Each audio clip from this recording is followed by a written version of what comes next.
HarperCollins presents Skullduggery Pleasant, Until the End, by Derek Landy, read by Kevin Healy.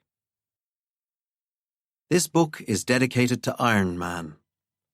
Tony Stark stopped Thanos and saved us all, and I, for one, will never forget the sacrifice he made. Also to Natasha Romanoff for yeeting herself off that cliff. "Welcome," she said. The faceless ones were in her soul. She felt them. An entire race of them. Hundreds of thousands? Millions? Billions? More? She had no way of knowing. The only thing she knew without question was that there were multitudes squirming and writhing within the essence of who she was.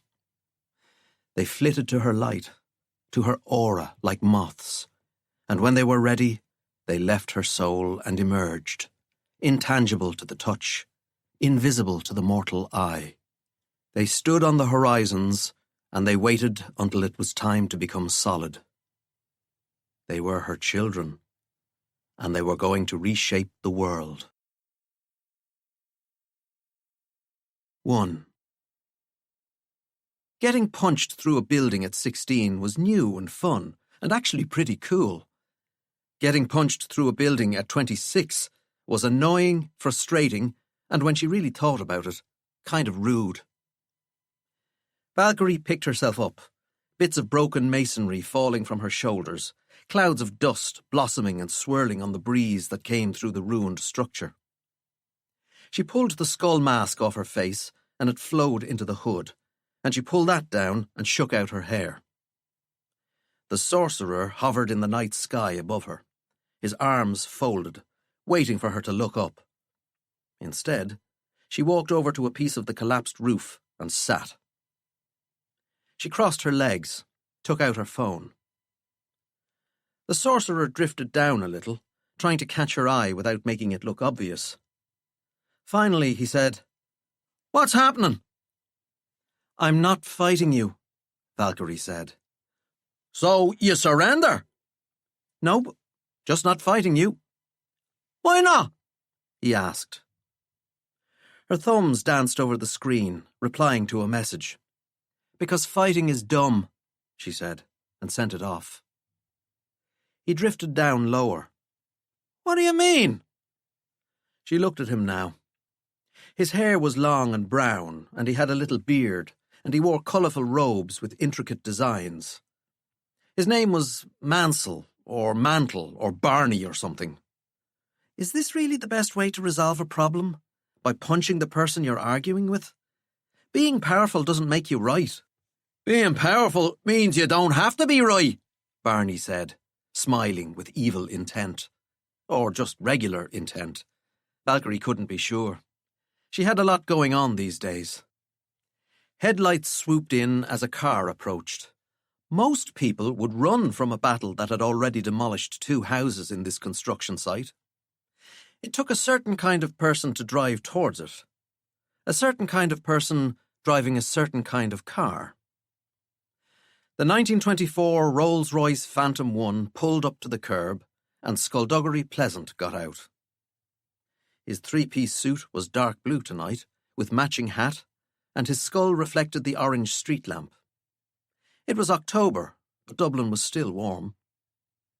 Ignoring the front door, which had miraculously survived the battle, Skullduggery stepped through a massive hole in the wall and made his way over. "Have you surrendered yet?" he asked Barney, checking the time on his pocket watch. His head tilted in annoyance, and he started winding the crown. "I'm not the one surrendering," Barney said. "I'm winning this." "You're not, though," said Valkyrie. "You're really not," said Skullduggery. "I've thrown her through 2 buildings," Barney said, with a hint, a smidge, a soupçon of exasperation in his voice. "No," Valkyrie corrected. "You've only thrown me through 1 building. I bounced off the second." "My point is," Barney continued, "I am too powerful to be stopped by the likes of you." Valkyrie raised an eyebrow. Skullduggery lifted off the ground slowly, the dust whirling beneath him. "You're too powerful for us," he said. "Too powerful for me. A man who was murdered and came back to something resembling life. A man who has saved the world from gods and monsters and the wickedest of the wicked. Too powerful for her, the woman who has gone toe-to-toe with Malevolent himself. The woman whose bad mood turned into a god that was a moment away from killing everyone on the face of the planet. The woman who, as we speak, commands thousands of faceless ones that stand, invisible to mortals, over every major city in every major country. You are too powerful for us." Barney hovered in the air. "She doesn't command them," he said quietly. "What? What was that?" "She doesn't command the faceless ones," he said, louder this time. "She brought them here, yeah, fair enough, but she's not, in charge of them or anything." Valkyrie swiped through her social media feed. "I'm the child and the mother," she muttered. She felt Barney's gaze swing back to her. "What?" "It's what they call me," she said. "I'm the child of the faceless ones because I'm descended from them, but I'm also their mother because I'm the conduit through which they must travel to this dimension." She put her phone away and looked up. "The child and the mother. See? Which means they do what I tell them." Barney licked his lips. "Why are you doing this? Why did you come after me? I didn't do anything to you." "You tried to steal some very powerful weapons for your own destructive purposes, and you killed 3 mortals doing it." "So?" Barney responded. "I thought you were, "What?" "I thought you were on our side," Barney said. "I know you were a detective, an arbiter, but haven't you changed? Like you said, you're working with the faceless ones now. You're a bad guy. What do you care if the rest of us kill a few people?" Valkyrie sighed. "I'm not a bad guy, you idiot. My horizons may have been broadened recently, but I'm still me. I'm still an arbiter, and part of our job is to bring in murderers like you." "Why, though?" "Because murder is, totally wrong," she said, sarcastically. "But you brought the faceless ones back," Barney exclaimed, really not getting it. "The mortals don't know they're here right now, but sooner or later they'll be able to see them, and then—" Barney looked like he was running out of words, so he waved his arms around. "They'll kill them!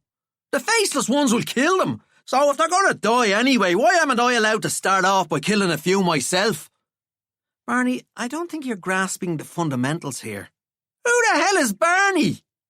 "The faceless ones are love and light and peace and happiness.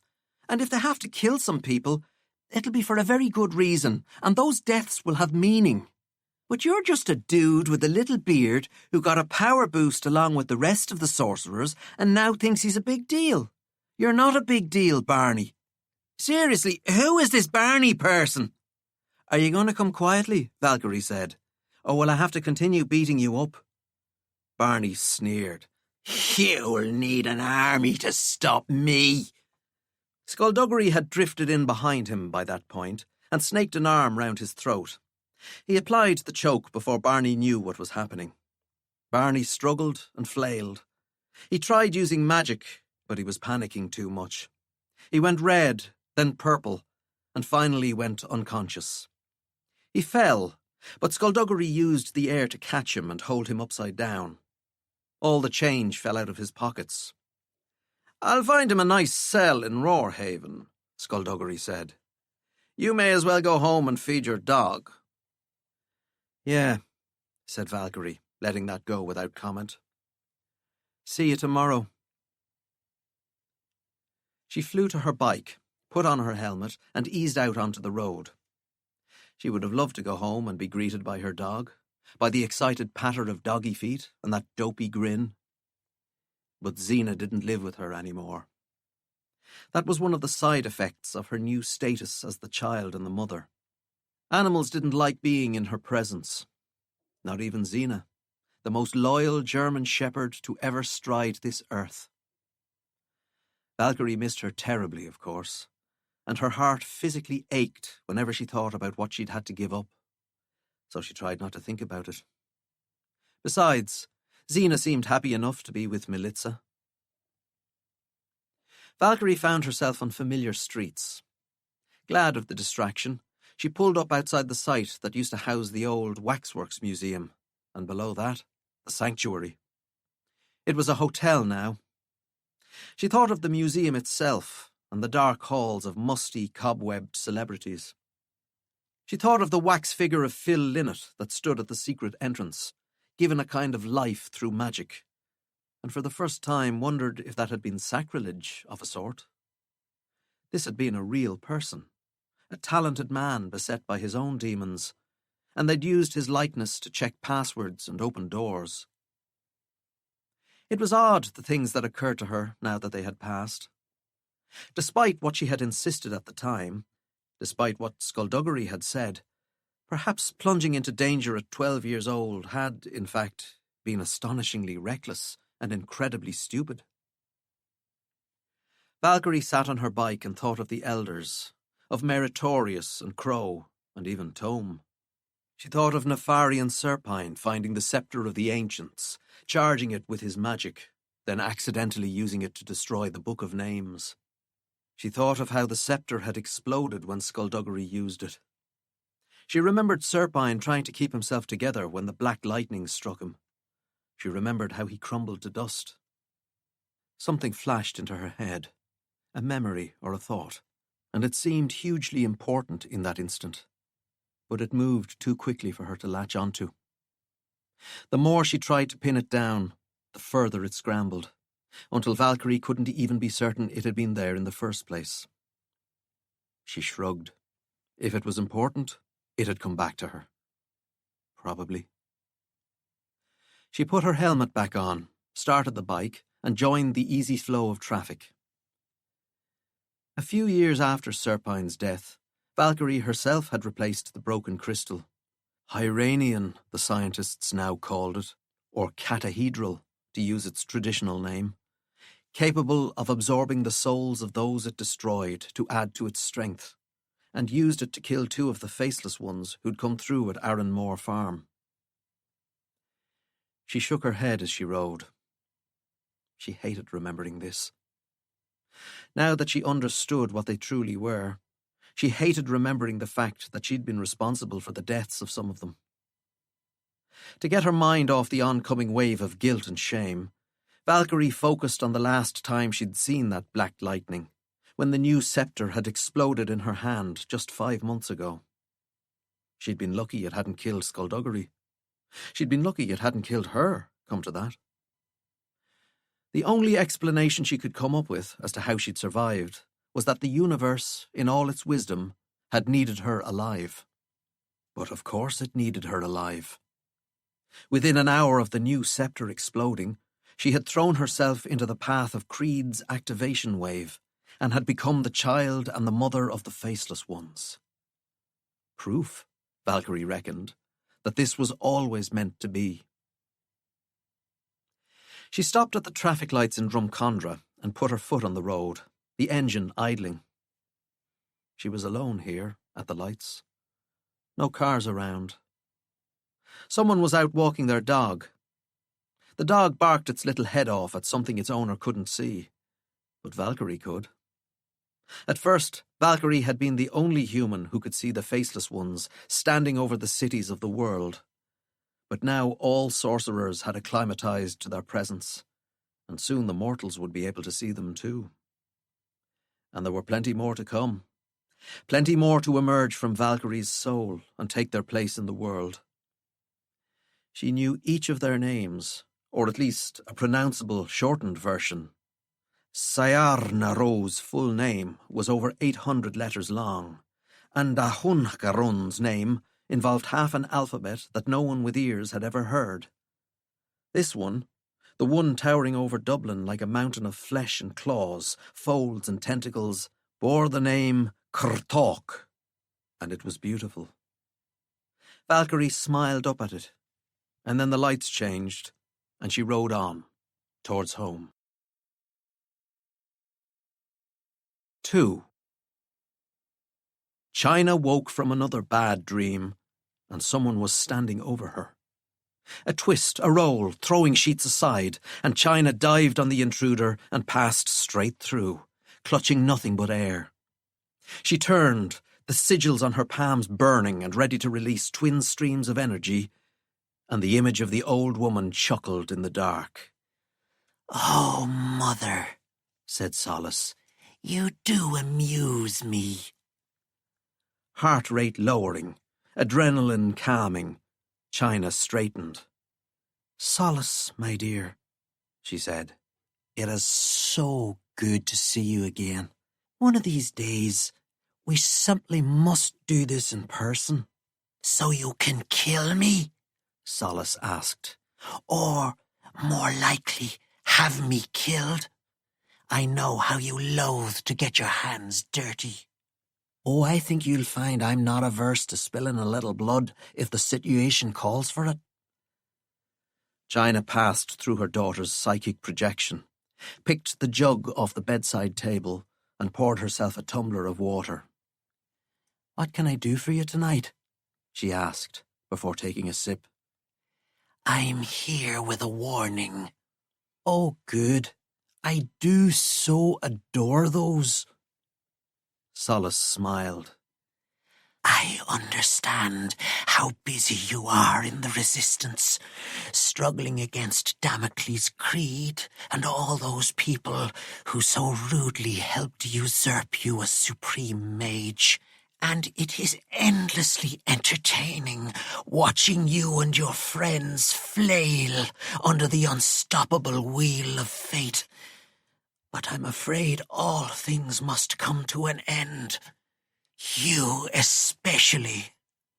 "Pray continue." Solace's smile hardened.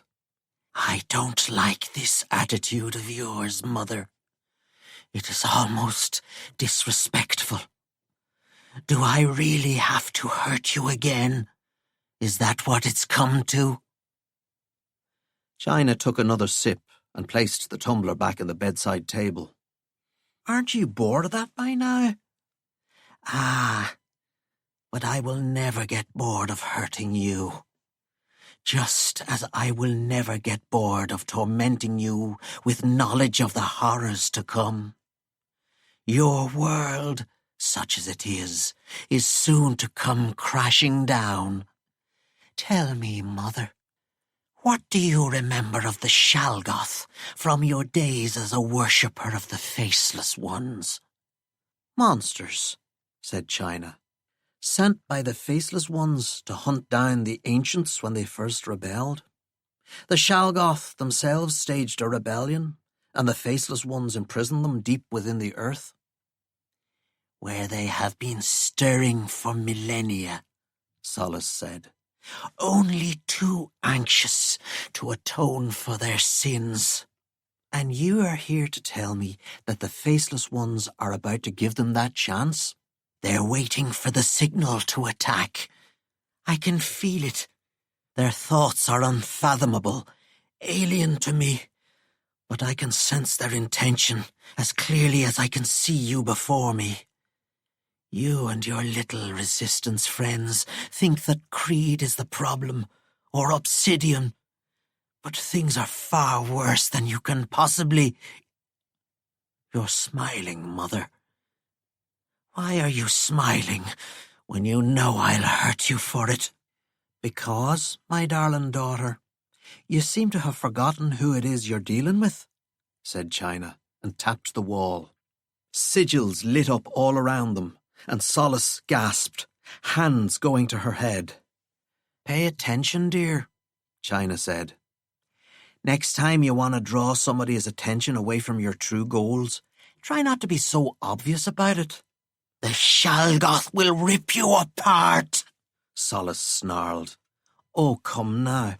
You said it yourself. You don't care about the Faceless Ones or the monsters beneath our feet. You're here to deliver a warning, are you? Since when do you deliver warnings? Threats? Promises of pain, absolutely. But warnings? No. You just want to distract me from investigating the hosts, don't you? So the rumours must be true. I have to admit, I only half believed them. But now that I know that's what you're scared of, well, my interest is piqued. Solace glared at her until the sigils pulsed again and the pain became too much. Her image blinked out. 3. You're going to be late for breakfast, said Gerontius, and left the room, still fiddling with his tie. Omen turned over in bed to lie on his stomach. He tried settling down, then flipped the pillow to the cool side and tried again. His eyes stung, and he was so tired after a night plagued by bad dreams, but he knew he wasn't going to get back to sleep. Groaning to the empty room, he turned over again, and his thoughts drifted into nonsense for a moment before he checked the time and jackknifed out of bed. He'd fallen asleep. How the hell had he fallen asleep? He'd had his eyes closed for a moment, just a tiny little moment. But that moment had gone on for half an hour, and now he was late for morning assembly, and he was still struggling to put his trousers on. Omen brushed his teeth, did his best to tame his hair, checked his face for spots. There were some new ones. Yay!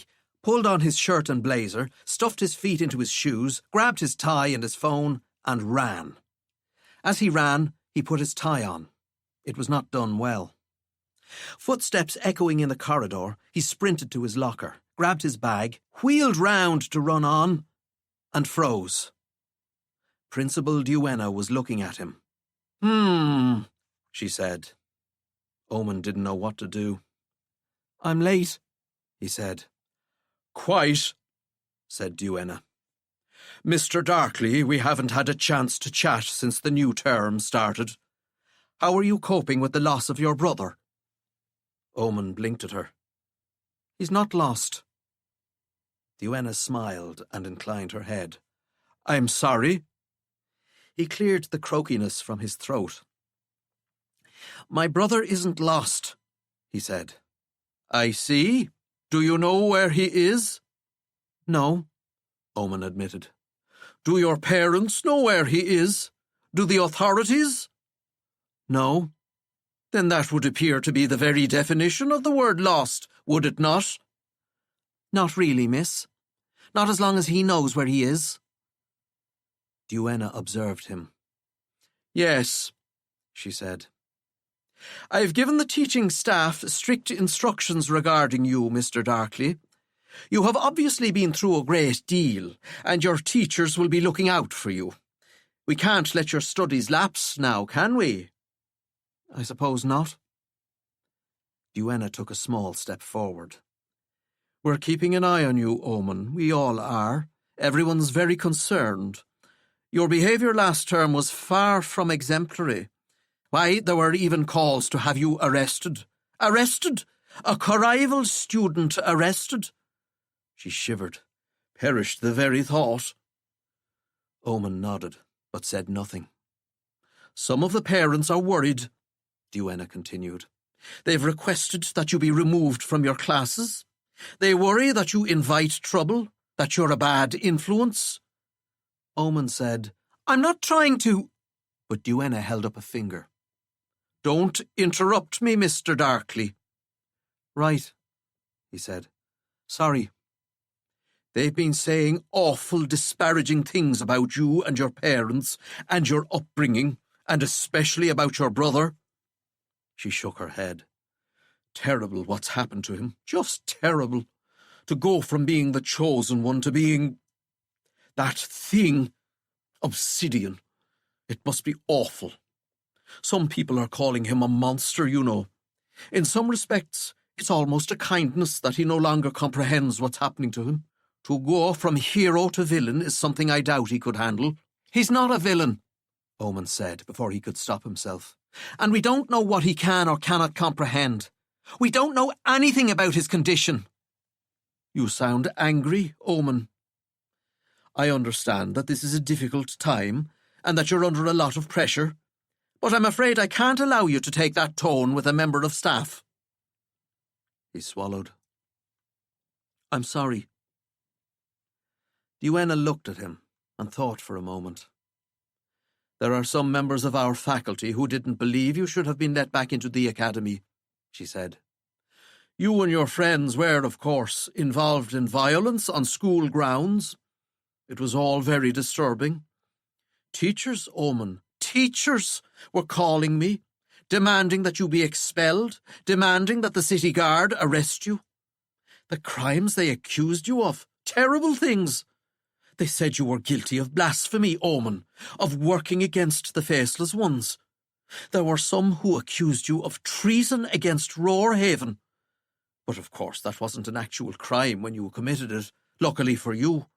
But our supreme mage decided in his mercy and benevolence that you should not be punished for your many, many transgressions. It was his decision that we keep you safe and keep you close. And who are we to argue with Archcanon Creed?" Omen kept his mouth firmly shut. "But you are a challenge, Mr. Darkley. You present to me a problem. Perspicacious Rubik, my predecessor in this role of principal, left to become Ireland's Grand Mage, and he now sits on the Council of Advisors to the Supreme Mage himself. What higher calling could there be than to advise as great a man as the Supreme Mage? Once I have turned Corrival Academy into the beacon of enlightenment I know it can be, who knows the heights to which I could ascend?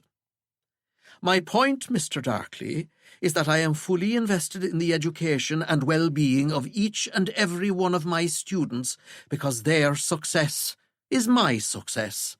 We all share the glory. Isn't that a wonderful thing? The inverse is, of course, also true. Their failures are my failures. Decisions you make and actions you take that reflect poorly on you also reflect poorly on me. My track record is exemplary. I plan on maintaining that." She looked him in the eyes, and he held her gaze until it became awkward, and he looked away. "What do you know about how this school was built?" "I know a bit," he said. "Erskine Ravel got Crayfon's signet to design the whole city so that it could be superimposed over the old town of Roarhaven." "So you have been paying attention in class," said Duenna. "What you won't have been taught is how Supreme Mage Creed got involved." "He got Mr. Signet to alter his designs," Omen said, and enjoyed seeing the surprise on Duenna's face. "He made them use the streets and buildings to form sigils so that he could send out his activation wave." Duenna's eyebrow rose a fraction. Of course you know that. How silly of me. Yes, the Supreme Mage explained to Crayfon Signet what he needed him to do. He threatened him." "The Supreme Mage doesn't threaten people, Mr. Darkley." "He threatened Mr. Signet," Omen said. "Threatened his wife." "Don't be absurd." "It's not absurd. Mr. Signet told me himself." "Crayfon Signet told you himself, did he?" "Yes, right before he was murdered." "This is no time for dramatics, Mr. Darkley." "I'm not—" "Be quiet!" Duenna snapped. Omen shut up. The principal composed herself and continued with a slight smile as if nothing had happened. "The Supreme Mage added his own details to various buildings in Roarhaven, this school being one. He foresaw obstacles to his great work. He foresaw people like the so-called resistance, the terrorists. He foresaw attacks, assassinations, attempted coups, and he planned accordingly. There is a level below ground, Mr. Darkley, that contains what can be charitably described as holding spaces." Omen frowned. "Cells?" "This is just a warning," said Duenna. "For a student with your family history, not to mention your own history of associating with known killers and criminals, The utmost care must be taken. Any detention you get will, therefore, be spent in a holding space. Do you understand? Yes, Principal Duenna. She smiled. Good. If there is anything I can do for you, Omen, any way that I could possibly help you with your current circumstances, do not hesitate to contact my secretary. Now run along. Assembly has already begun. Omen turned, walked quickly into the assembly hall, ignoring the glare from Vice Principal Noble. Filament Sclavi stepped into his path, holding out a smooth black bracelet. Here you go, he said, all smiles. Omen frowned, noting that everyone else seemed to be wearing them. What's it for? You, Filament said unhelpfully. You have to put it on before you can line up, I'm afraid. The bracelet was a black circle of what looked like cheap plastic. Omen slipped it on, and it hung loosely from his wrist, and Filament stood aside, allowing Omen to take his usual place beside Never. Never was not looking impressed at having to wear an accessory they had not personally picked out. Duenna walked on stage, gave 3 quick claps, and the assembly hall went quiet. Do you all have them on? She said, her voice loud in the silence. Everyone, raise your hands so the prefects can check. Hands went up. Omen and Never shared a look, and reluctantly did likewise.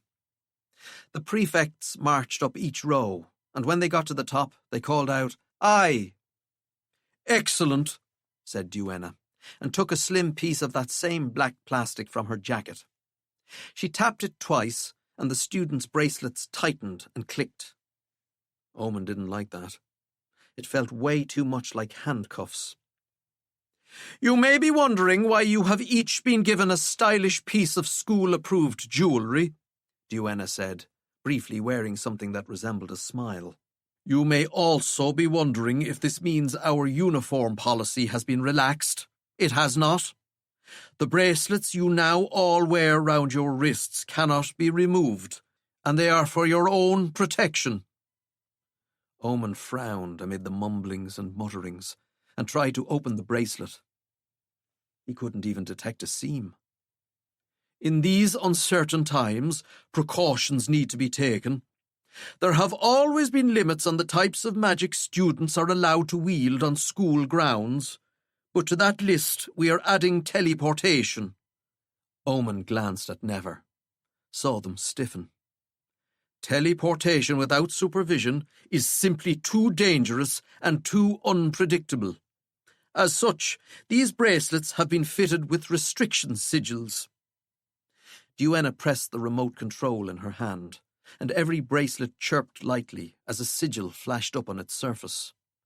You can't do that, someone said, and the hall echoed with shouts of outrage. Duenna clapped 3 times again, but the outrage continued. Another 3 claps, accompanied now by a look of absolute fury, and the shouting gradually reduced to mere mutterings. We can indeed do exactly that, Duenna said. Your parents or guardians were each contacted by a member of the Committee of Well-Being, set up as a joint venture between Corrival Academy and the Church of the Faceless. Each of them acquiesced. I understand that some of you may have bought into the idea of teenage rebellion, so I shall overlook that outburst this one and only time. But believe me when I say that the grown-ups know what's best for you. Any further disruption will result in immediate detention. Does anyone want to test me on that? She watched them all, alert for any further signs of discontent. Binding another sorcerer's magic is illegal, one of Omen's fellow 6th-years said, unable to help herself. It's written into the Roarhaven Constitution. Duenna pointed. Detention, she said. 2 prefects marched forward, grabbed the 6th-year's arms, and escorted her out of the hall. When the doors had swung shut behind them, Duenna continued. The restriction sigils do not bind your magic, she said. They merely scramble the signals that go to your brain. The atmosphere in the hall grew heavy with words unsaid. "It's all very non-invasive," Duenna continued. "Let me assure you, your well-being is our top priority. We live in a dangerous world where not everyone can agree on the wisest course of action. But the staff here at Corrival Academy and the High Sanctuary of the city of Roarhaven have faith on our side, and the knowledge that what we are doing is good and just and right. Trust in us, children, and we will guide you to the new world." She smiled. "This," Never whispered, "can only end badly." 4. Valkyrie didn't need to sleep that much lately, so she lay in bed, looking at the ceiling. Whenever a flutter of anxiety rose from her belly to her chest, she glanced through the open curtains towards Dublin. Even at this distance, 30 kilometres away, she was unable to see Curtalk's head, though in the moonlight she could see the tendrils that swayed from the underside of his jaw. Every time she saw him, she relaxed and smiled, and felt herself flooded with love.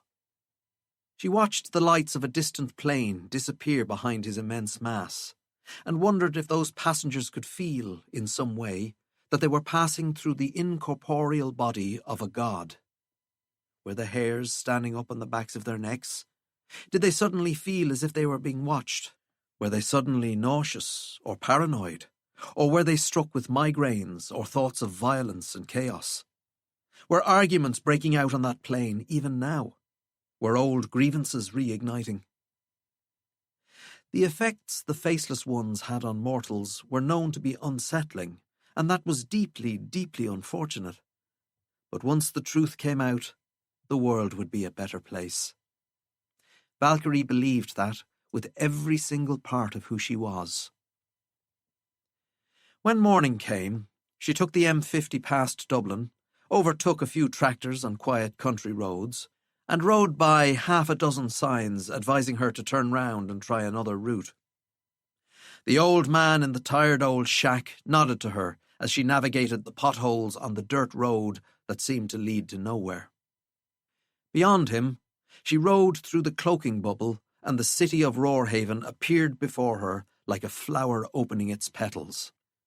The cleavers standing at Shudder's gate watched her as they watched everyone, and she continued on through Old Town and into the Circle Zone, where she took the ramp down to the car park underneath the High Sanctuary.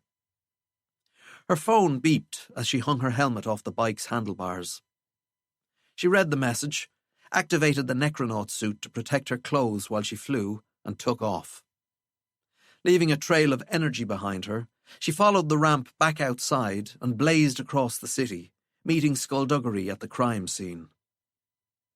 The apartment was open and airy, lots of light. The armchair was turned over on its side, and there were pieces of broken sculptures across the floor. A framed painting, A Summer's Evening on the Docks, had been dislodged. It slumped against the wall at an angle, like an old man needing a rest. "This is where Mr. Ecru died?" Valkyrie asked. The woman, a large woman with magnificent bone structure and red shoes, nodded. "Right where you're standing," she said. "Where I'm standing right now? Literally where I'm standing?" "Literally." Valkyrie reached out with her thoughts, but couldn't find any hint of trauma in the space around her. There was, however, an absence of trauma, or the absence of anything, really, as if the space had been scrubbed clean before her arrival. "Tell me about him," Valkyrie said. The woman took a breath and let it out with a shrug. "He was a nice man, I suppose. He paid his rent on time. He didn't make any trouble. He never bothered the other tenants. Don't you want to know about the thing that killed him?" "We know about the thing that killed him," Skullduggery said, emerging from the room behind her.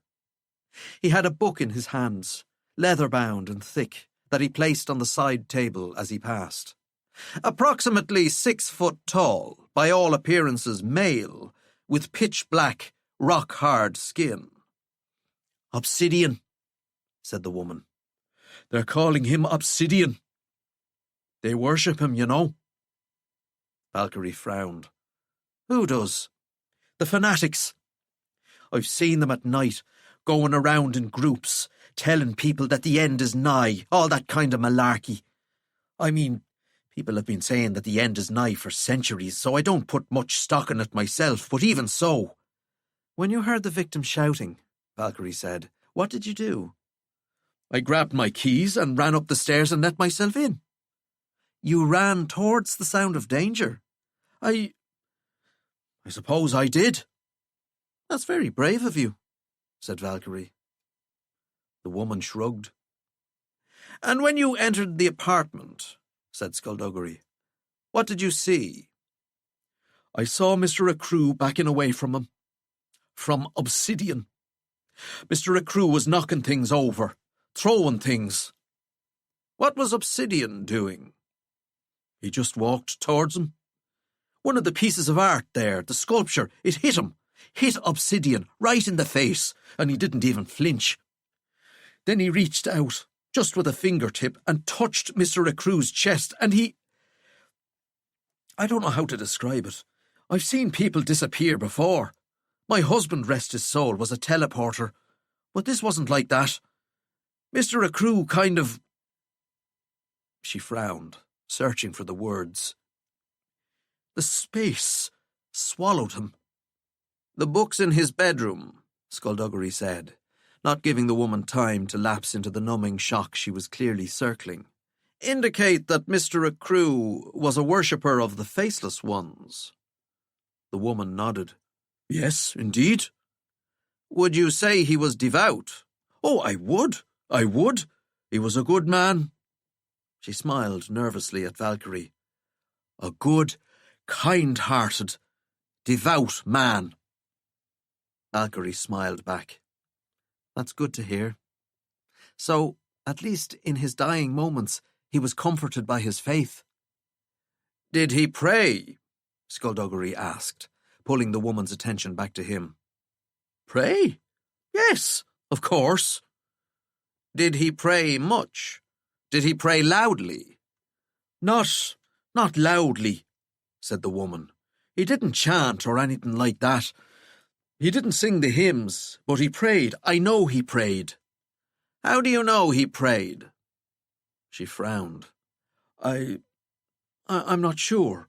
He seemed the type. Skullduggery looked at her, his head tilted to one side. Then he nodded. I'd agree with you. He did seem the type. But he didn't pray loudly, you say. That's interesting.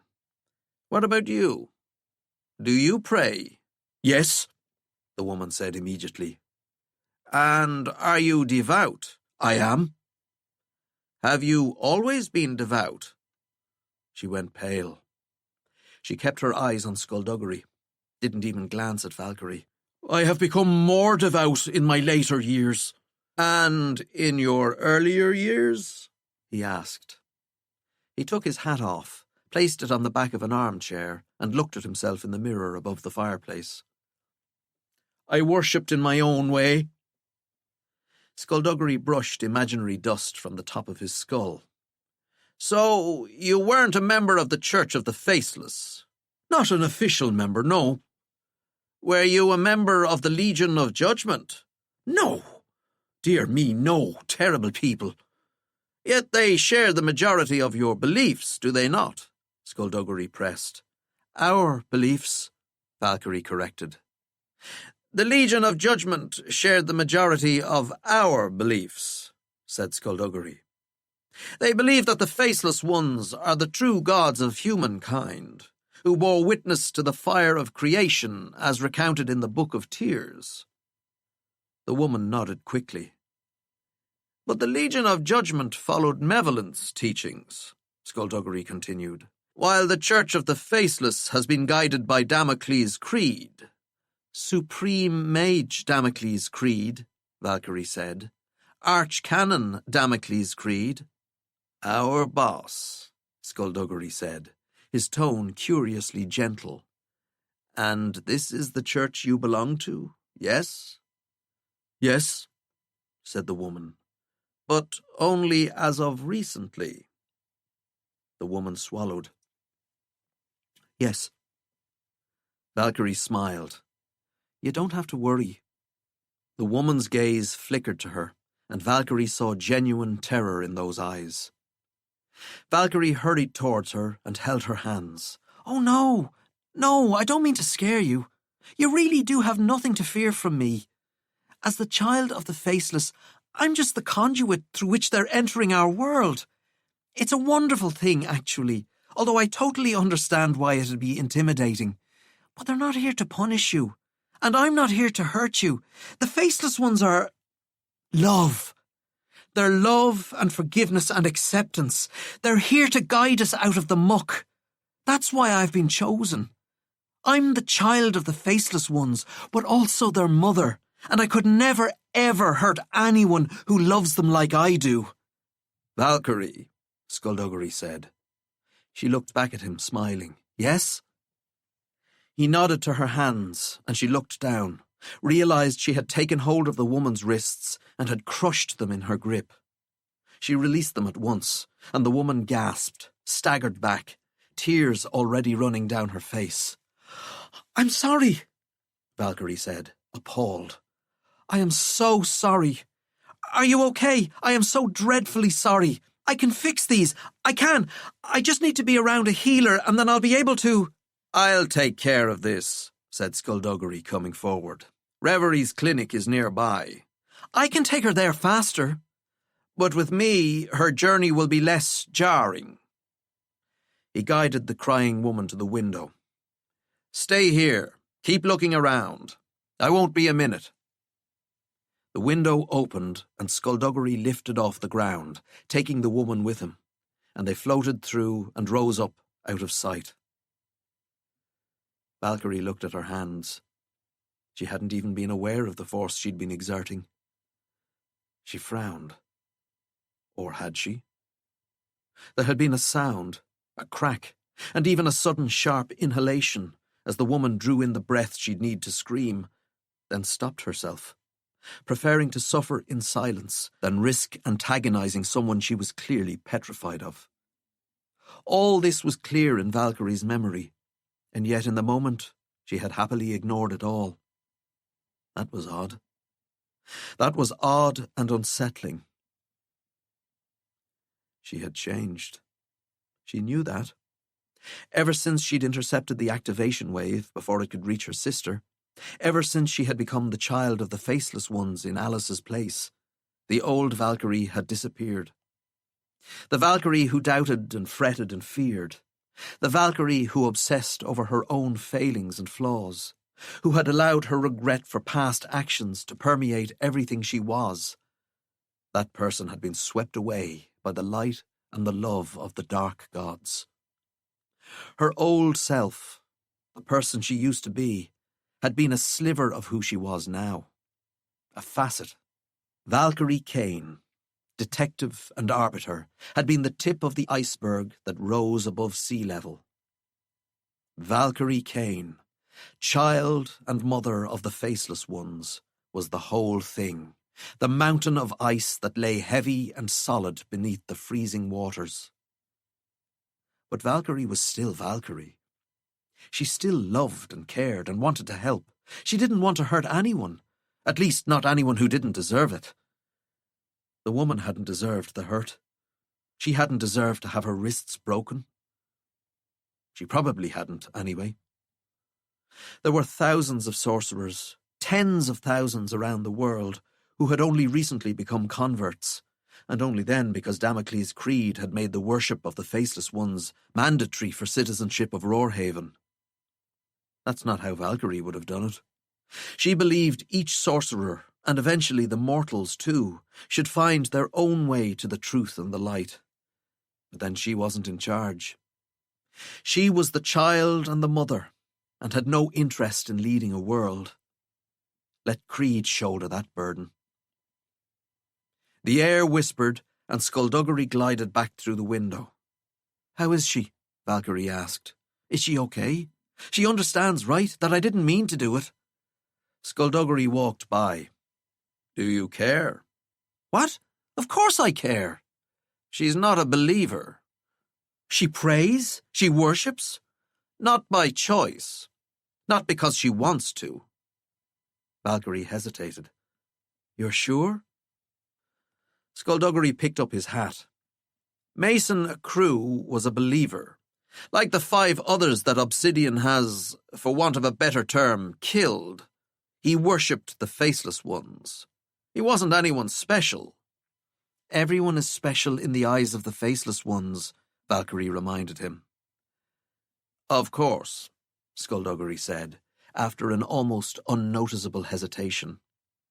"I mean, he held no great office or title. He worshipped, but he wasn't one of the Dark Cathedral's priests. He was just an ordinary sorcerer who happened to love and worship the Faceless Ones. And that's why Obsidian killed him. Due to the random nature of these attacks, I think it's probably that Obsidian was literally in the neighborhood when he picked up on a crew's prayers." "But he didn't pray out loud."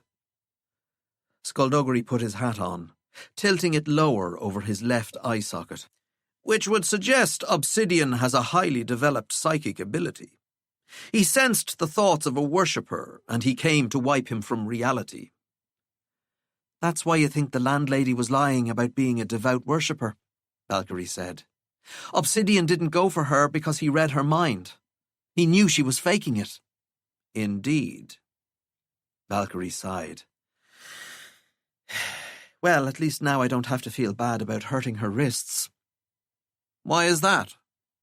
"She's a liar." "So that means it's okay for you to break her bones?" "Of course not. It's just..." "It's just what?" No, we're not doing this. We're not having another argument about this." "What do you think I'm going to say?" "I don't know, Skullduggery. Probably something about how I only care about the people who worship, when we both know that isn't true. I care about everyone. I care about all sorcerers and all mortals. I'm the child and the mother of the Faceless Ones. I have to love everyone." "But you love the sorcerers who pray to your children more, yes?" "Are you intentionally picking a fight?" "We're not fighting." "It sounds like we are." "If we were fighting," Skullduggery said, "then we'd be on opposing sides. But we're not. I'm beside you, like I've always been. You became the child of the Faceless Ones, and I could have walked away. But I didn't." "You've just stayed because you love me." "Yes." "Not because you love the Faceless Ones." "Are you so sure about that? Can you reach into my thoughts and see my truth?" Valkyrie smiled. "I would if I could." "But you can't. So you're just going to have to take my word that I've opened myself up to the possibility that the Faceless Ones will not bring death and destruction to innocent people." She looked at him and laughed. "Creed would love to turn your bones to dust." "Yes, he would," said Skullduggery, lifting off the ground. "But while I've got you by my side, he won't touch me, will he?" "No, he won't. But he will hunt down the others. I mean, you realize that, yeah? China and Tanith and Temper and every other member of the Resistance. He'll find them eventually, and he'll have one public execution after another." "I'm well aware of what he'll do if he catches them." "And you're okay with that? You'll just stand by and let it happen?" "That's not the question, though, is it?" Skullduggery asked, drifting out through the open window. "The question is, will you?"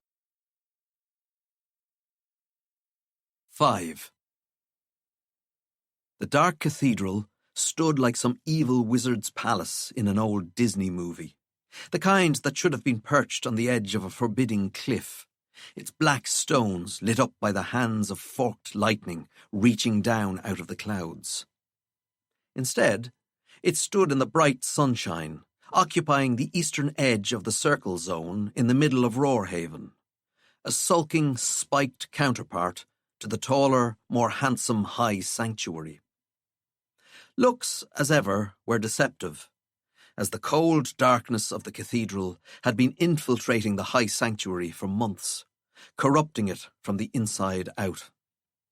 The sanctuary agents and operatives who didn't share a deep and abiding love for the faceless ones were quitting one by one, leaving every institution of authority under the control of either the Church of the Faceless or the City Guard, which amounted to much the same thing.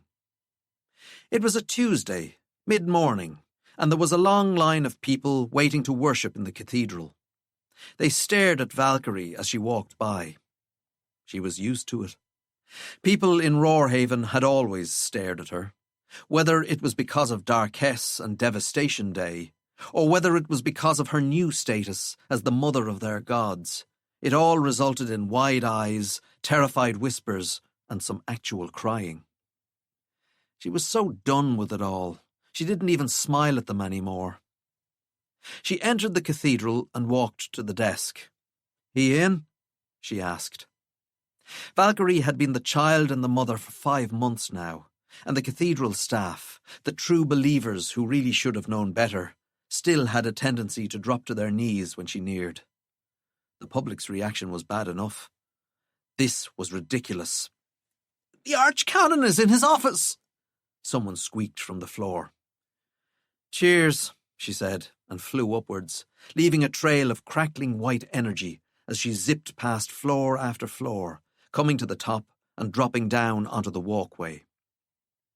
The guards opened the doors for her, and she strode in. Creed's office used to be a shrine to minimalism. The floor-to-ceiling windows didn't have curtains. The walls were decorated with nothing but heavy rusted chains, and the only pieces of furniture in the room were the desk and the straight-backed chair behind it. But now the office was dominated by a large table littered with machine parts, wires, coils and casings. Cables covered the floor, lying across each other like dead snakes, hooked up to various lights and tools and computers that whirred and beeped and hummed. Valkyrie could put a car engine back together, build a motorbike from scratch, and knew how to rewire a house and defuse all but the most complicated of bombs. But she hadn't a clue what most of this junk was, and cared not one bit. All she knew was that Creed was obsessed with building what he called a Nexus helmet, a means of communicating personally with the dark gods. At first, she'd thought he was merely jealous. Yes, the Faceless Ones had been reaching people through their dreams for the last few months, driving dozens mad and encouraging dozens more to hunt down and murder random people in their neighbourhoods for various acts of blasphemy. But the only person they could talk to who could talk back was Valkyrie.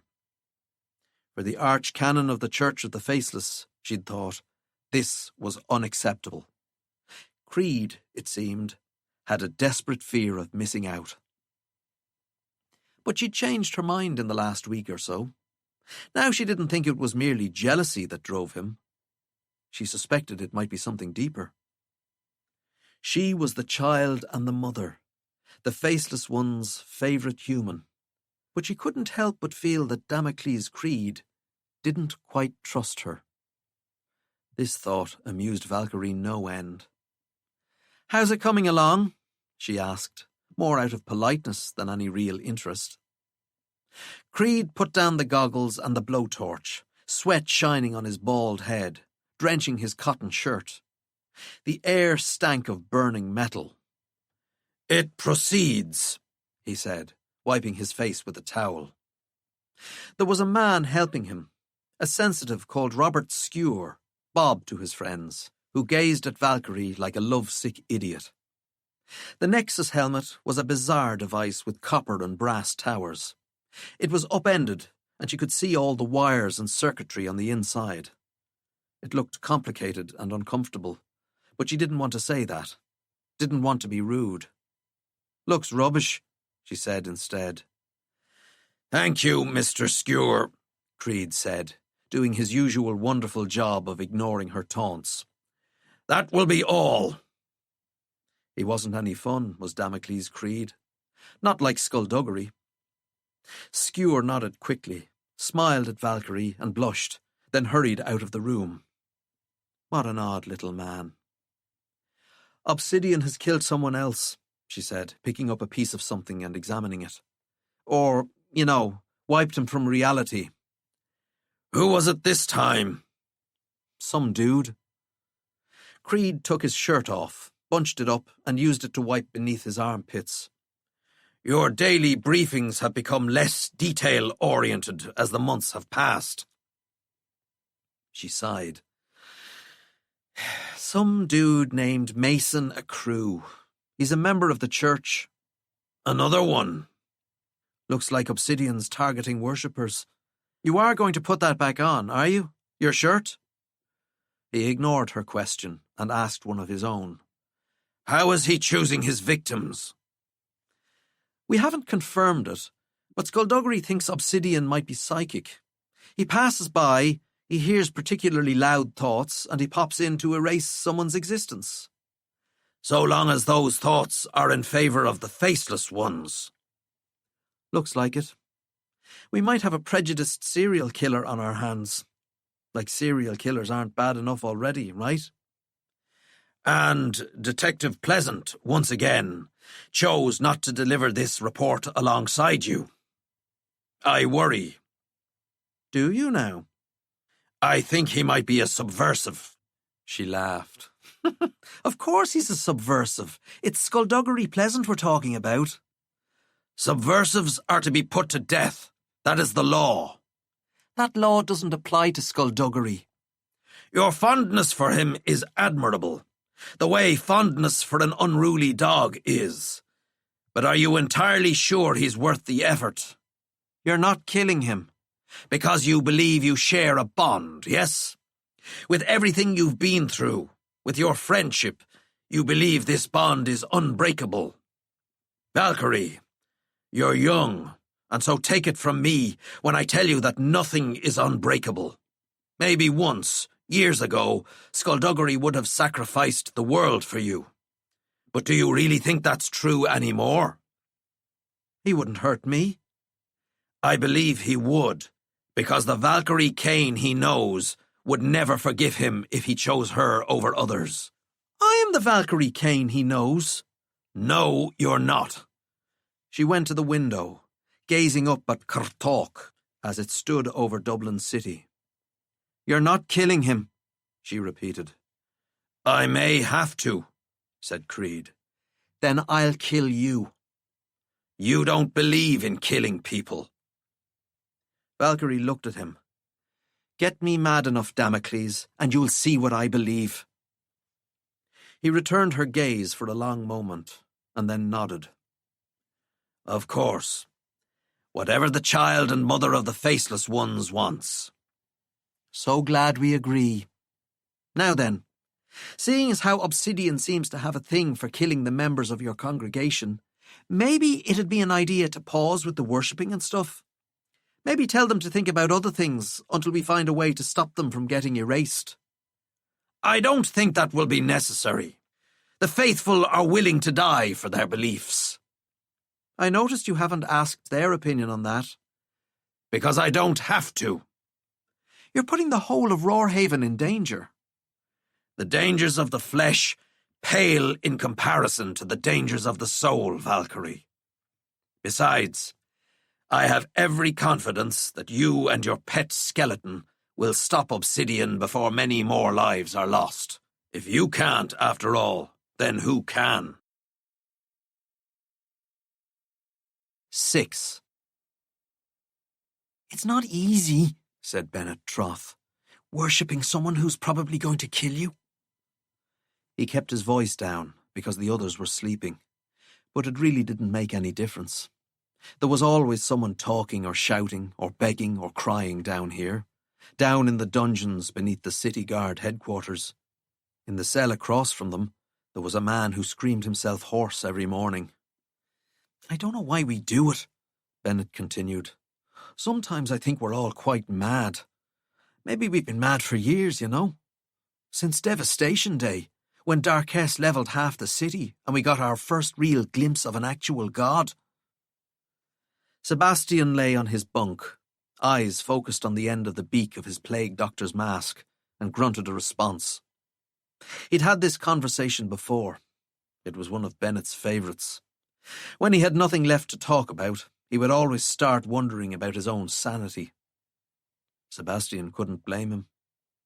They'd been down here since June, and the only charge levelled at them so far was of being members of an illegal organisation. Sebastian doubted that the Darkess Society was illegal. It had a grand total of 6 living members, and no one else even knew it existed. He knew why they were down here, though, and it wasn't because they posed a threat to anyone. They were insurance, or maybe a human shield, in case Darkess escaped wherever they were keeping her. Sebastian had found, as the weeks had turned into months, that he cared less for his own circumstances, which were, to be honest, too dreary and mundane to bother fretting over, and more for the current well-being of Darkess, whom Commander Hawk had dragged away, bound and unconscious. He worried about her constantly. A concrete ball had formed in his stomach, like a tiny, heavy planet with its own gravitational pull, and had caught every other thought in his head and dragged it down so that he was incapable of thinking about anything else. Darkess was not his biological daughter, and due to her rapid aging until she hit 26, he'd only had to take care of her for a matter of weeks. But there was still some part of him that demanded that she be protected from harm at all costs, and that part had been tortured every single day since they'd been captured. Bennett started praying, his mutterings like the faint dripping of water. The other members of the Darkess Society also spent a good portion of their day praying to Darkess. Sebastian didn't pray. He just worried. Bennett finally fell asleep, and Sebastian dozed. Midway through the night, he turned over to gaze upon the brickwork of the wall next to him, and jerked back so suddenly he fell off his bunk.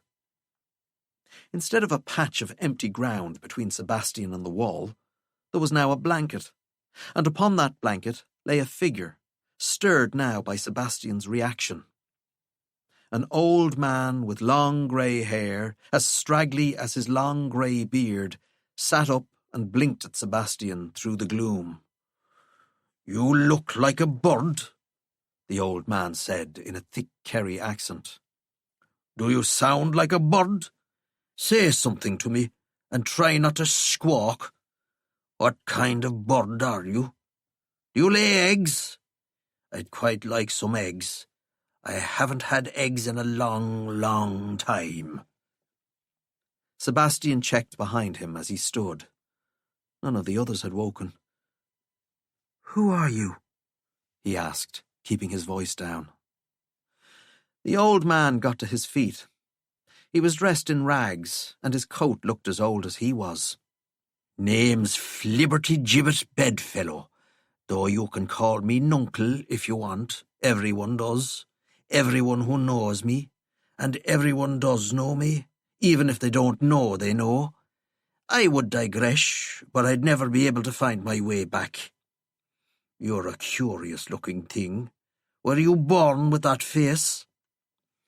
"It's a mask," said Sebastian, tapping the nose. Nuncle laughed. "I know that, lad. You're wearing a mask. I'm wearing a mask. We're all wearing our masks. But were you born with yours?" No." "You have quite a beak." "Yeah. I didn't hear them bring you in." "Didn't hear who?" "The guards. I didn't hear them chain you up." Nuncle nodded. "They must have been very quiet." "You don't remember?"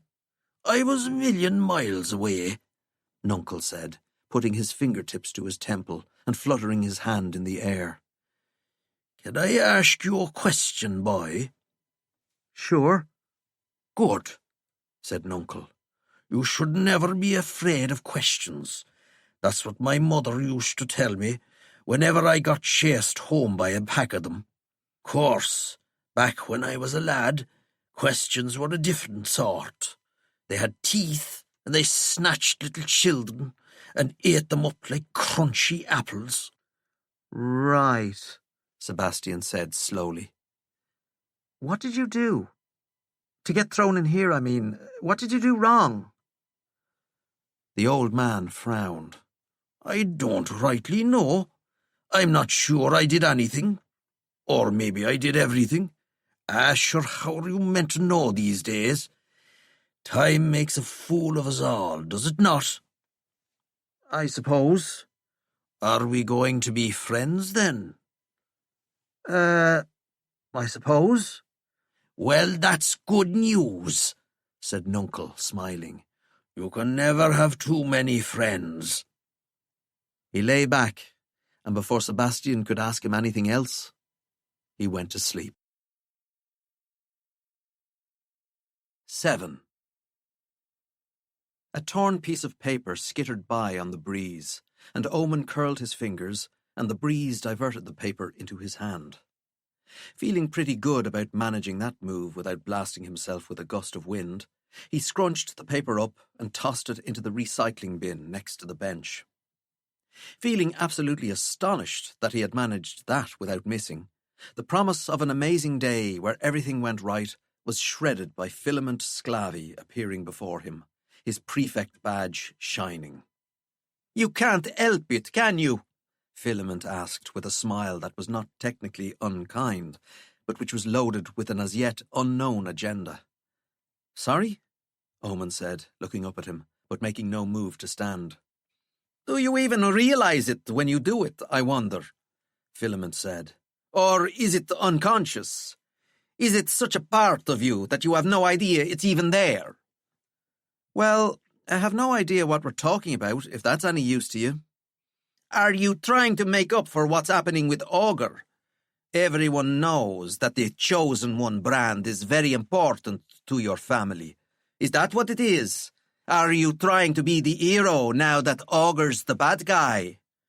Omen's chest tightened, but he said nothing.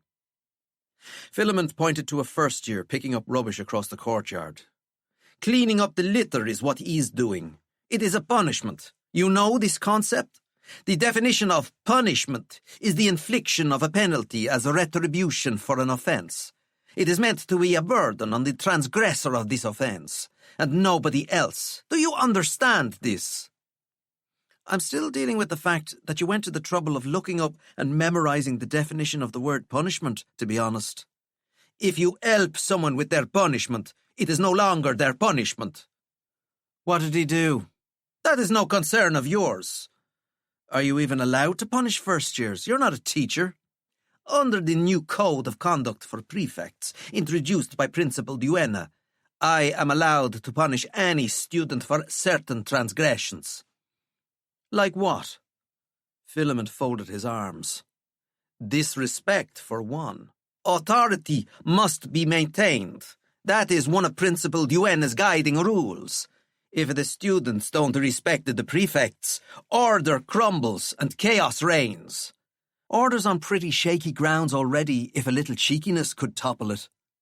"Principal Duenna gave instructions to send you to her office if you disrespected us. Did you know that?" "Really? You're going to send me to the principal's office?" "Not yet," Filament said. He started walking. "Come with me." Omen watched him without moving.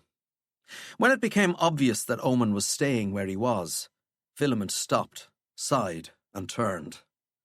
"Mr. Darkley," he repeated, like he was calling a dog to heel. Omen just smiled and waved, and walked the other way. Hurrying footsteps, and then Filament was standing in front of him. "Filament," Omen said. "What's up?" "I told you to follow." "You did, yeah." "Then follow, Mr. Darkley." "We don't have to be so formal, Filament. You can call me Omen." Another theatrical sigh. "Omen, follow." "Why?" "Because I told you to." Getting someone to follow you isn't one of your prefect powers, though, is it? I never said that it was. Then I'm not going to follow you. I have something to show you. What is it? Come with me, and you'll see. You sound like you're going to take me on a tour of your chocolate factory. Filament frowned. I don't understand. You sound like you're going to break into song and take me on a tour of your... Never mind. What do you want to show me, Filament? You will have to see for yourself. I think I'll wait and see it later. But you need to see it. I don't really, though, do I? Omen, said Filament, taking a deep breath.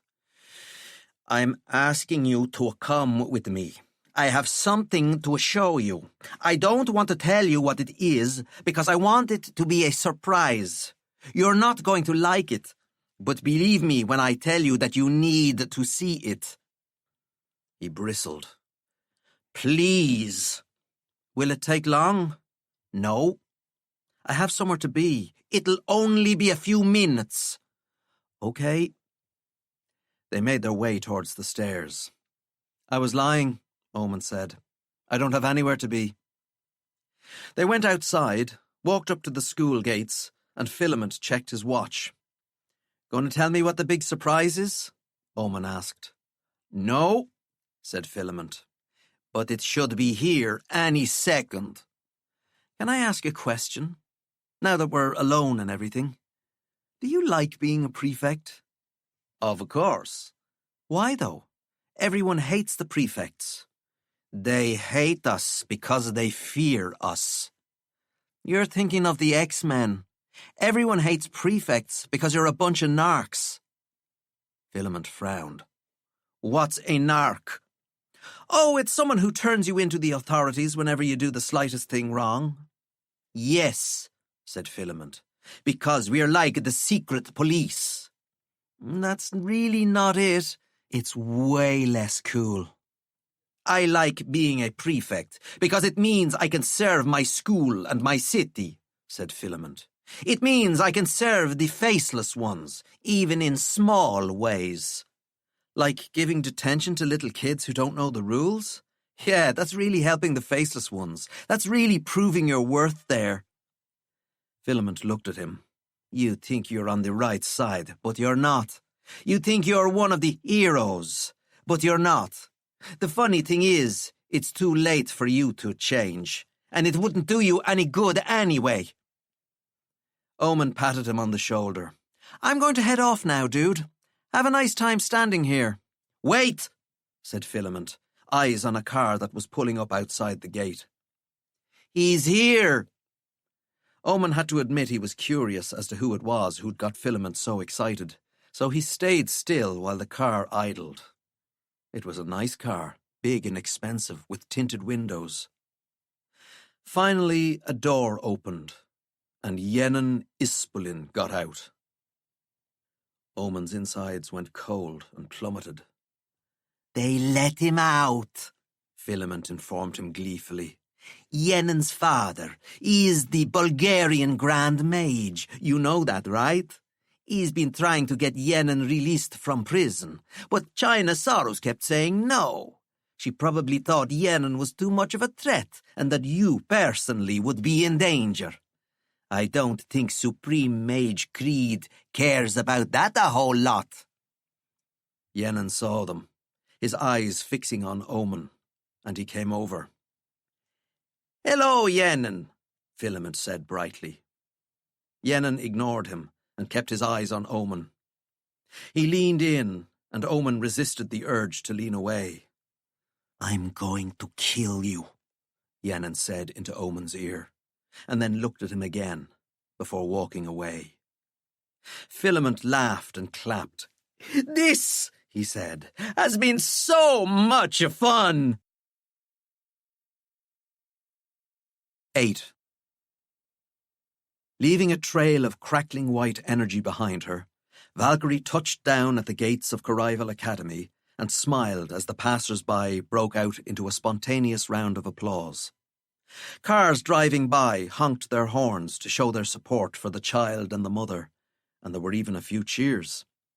It was a nice change from the accusatory whispers and not-so-subtle glances she used to get.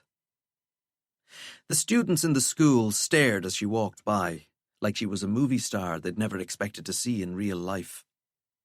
Yes, there was some fear in the air, but the students here were young, They had plenty of time to realise they were all on the same side. Fletcher Wren nodded to her from the staff room, but the look on his face was decidedly unfriendly. The city guard were keeping close tabs on him. As the only experienced teleporter in Roarhaven, he was extremely valuable, but his ties to various members of the Resistance marked him as a high-risk individual. Principal Duenna and an assistant rushed to meet Valkyrie. "Detective Kane," Duenna said quite breathlessly. "If I had known you were coming, I'd have prepared a suitable reception." "Don't worry about it," Valkyrie said, as her Necronaut suit flowed into the black skull amulet on her belt. Her smile was polite, and she genuinely appreciated being welcomed into the school as opposed to being banned from setting foot in the place. But the inescapable fact was that she just didn't like Duenna. She was a manipulative opportunist and had proven all too eager to impose harsher and more stringent rules on her students. It had been 8 years since Valkyrie had been a student herself, in a regular mortal school, and she hadn't much liked obeying the rules back then. She liked it even less now. "I just have a bit of business with Militza. Is she around?" "I'll send for Miss Gnosis immediately," Duenna responded, ushering her assistant away. "Can I get you anything while you wait? Tea or coffee? Would you like a quick tour of the chapel?" "There's a chapel? In the school?" "We renovated some space. Quite a large amount of space, actually. I find it's important to lead by example, so the full teaching staff prays to the faceless ones twice a day, and of course all of the pupils join us. Would you like to see it? The carvings are quite exquisite." "I'm sure they are," said Valkyrie, "but this is just a flying visit." Through the sea of gawping faces, she spotted Omen darkly, wandering around like he was trying to figure out what the fuss was about. "Nice seeing you," she said, and left Duenna standing there as the bell rang. The students fled the corridor like they were scared of something, leaving only Omen behind. He had changed so much since the first time Valkyrie had seen him. He was taller, less awkward, less unsure of himself. He watched her approach. Valkyrie smiled. "Hi." "Is there news?" he said back. "About Augur?" "None that I can share," she told him. "None that would be helpful anyway. But he's been seen? Recently, like?" She nodded. "Obsidian is still active, yes. His name's Augur." There was a defiance in his voice and anger in his eyes, so Valkyrie just nodded again. "Yes, sorry. Augur is still active. Has he hurt anyone?" "I'm afraid so." Omen's gaze faltered, and he looked away, and Valkyrie put a hand on his shoulder. "How are things?" she asked as gently as she could. "How are the parents?" "They're handling the situation with their usual warmth and understanding." Valkyrie had met Omen's parents, so she let that go without comment. "There's a lot going on," she said. "If you ever need to talk to someone about it, I'm a pretty good listener." "Yeah," he said, and something about the way he said it made it clear she was going to be the last person he'd talk to. "Thanks. I'm not the bad guy, Omen." He looked at her. "I'd better get to class. Duenna has the teachers handing out detentions all over the place." Valkyrie tried a grin. "If you get one, just let me know and I'll give her a call.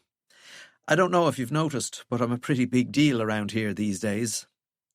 "Yeah," said Omen, not responding to her good humour. "I noticed."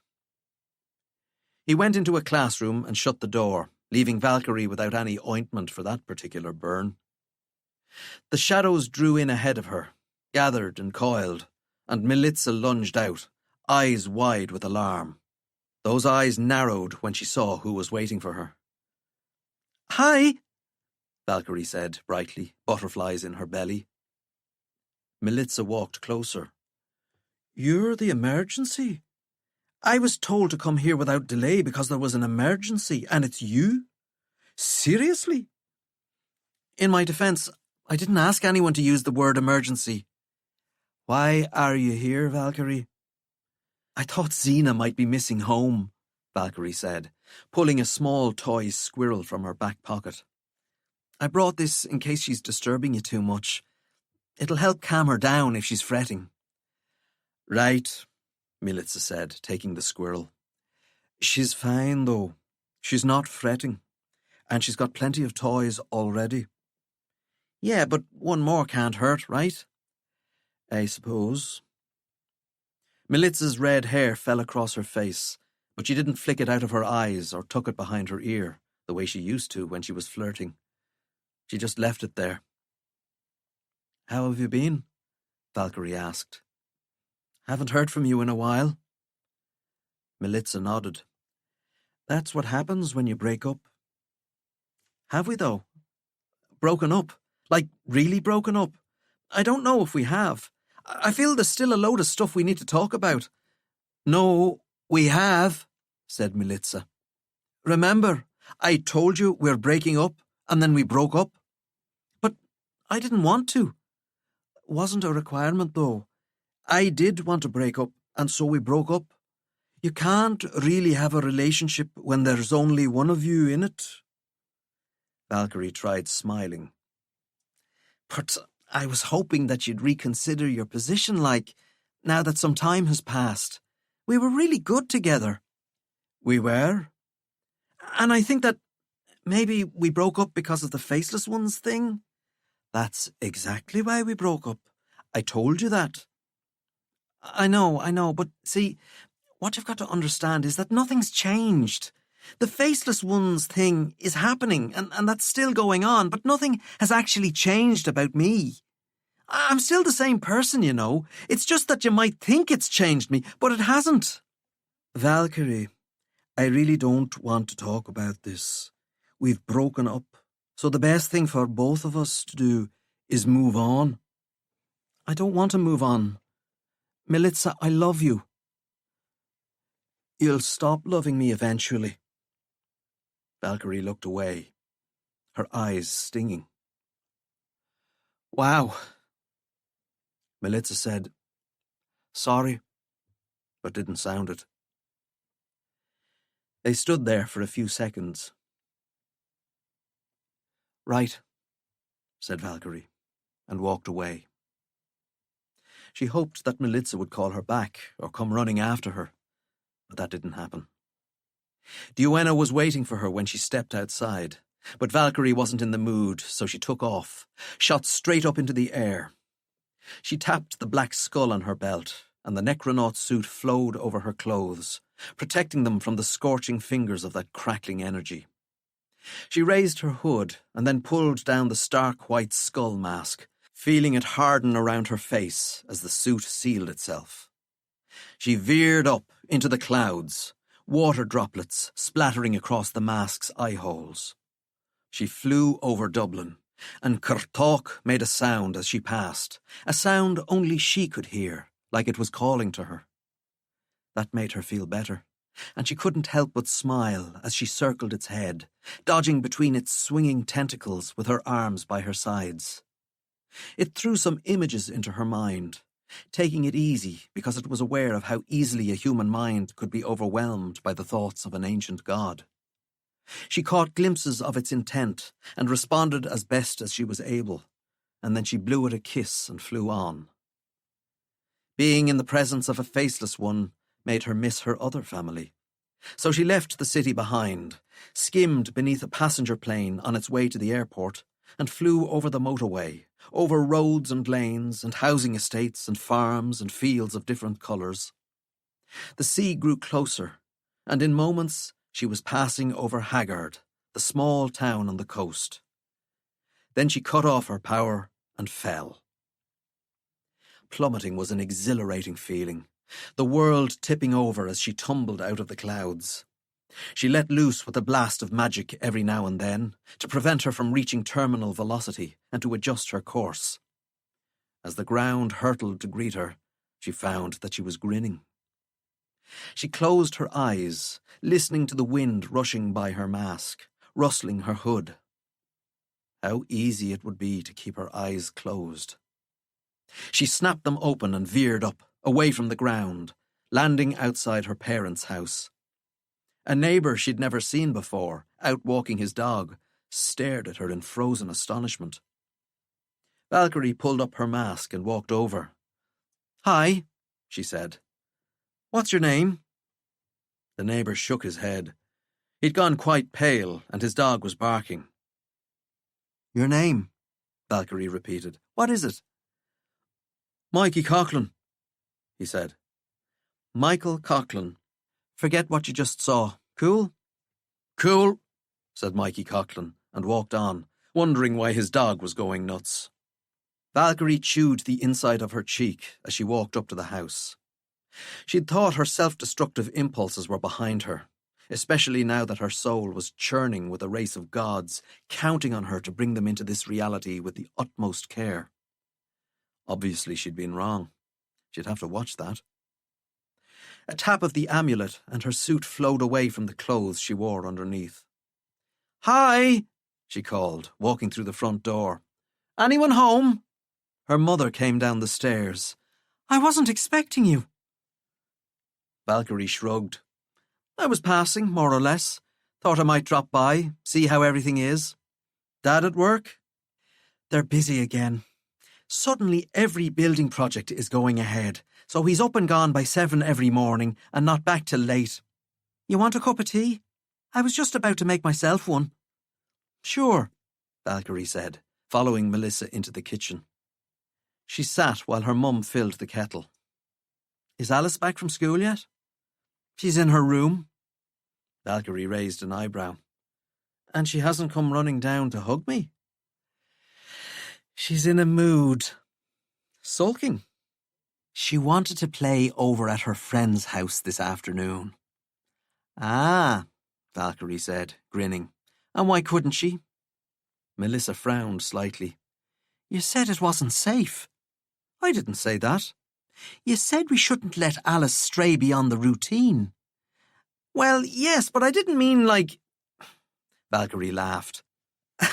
"I didn't mean that she couldn't go play at a friend's house, just that her security detail would need to be updated. But it's safer for her here, right?" "Yeah, I suppose." "Then that's that. She knows full well that she's allowed to go to school and football practice and self-defence, but apart from that, she stays home." "Her friends can play with her here," said Valkyrie. "She says they won't. She had 3 friends over last week and they saw one of the Cleavers. The next day, they went into school and told everyone about the scary man watching the house, so now nobody wants to visit." "I'll have a word with the detail. Tell them to be more discreet." The water boiled, and Melissa made 2 mugs of tea. "Do you have any idea how much longer we'll need them?"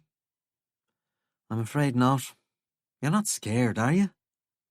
Melissa handed Valkyrie her mug. "Of course I'm scared. There are people out there who want to hurt us." "Mum, the chances of the resistance targeting anyone here are practically non-existent.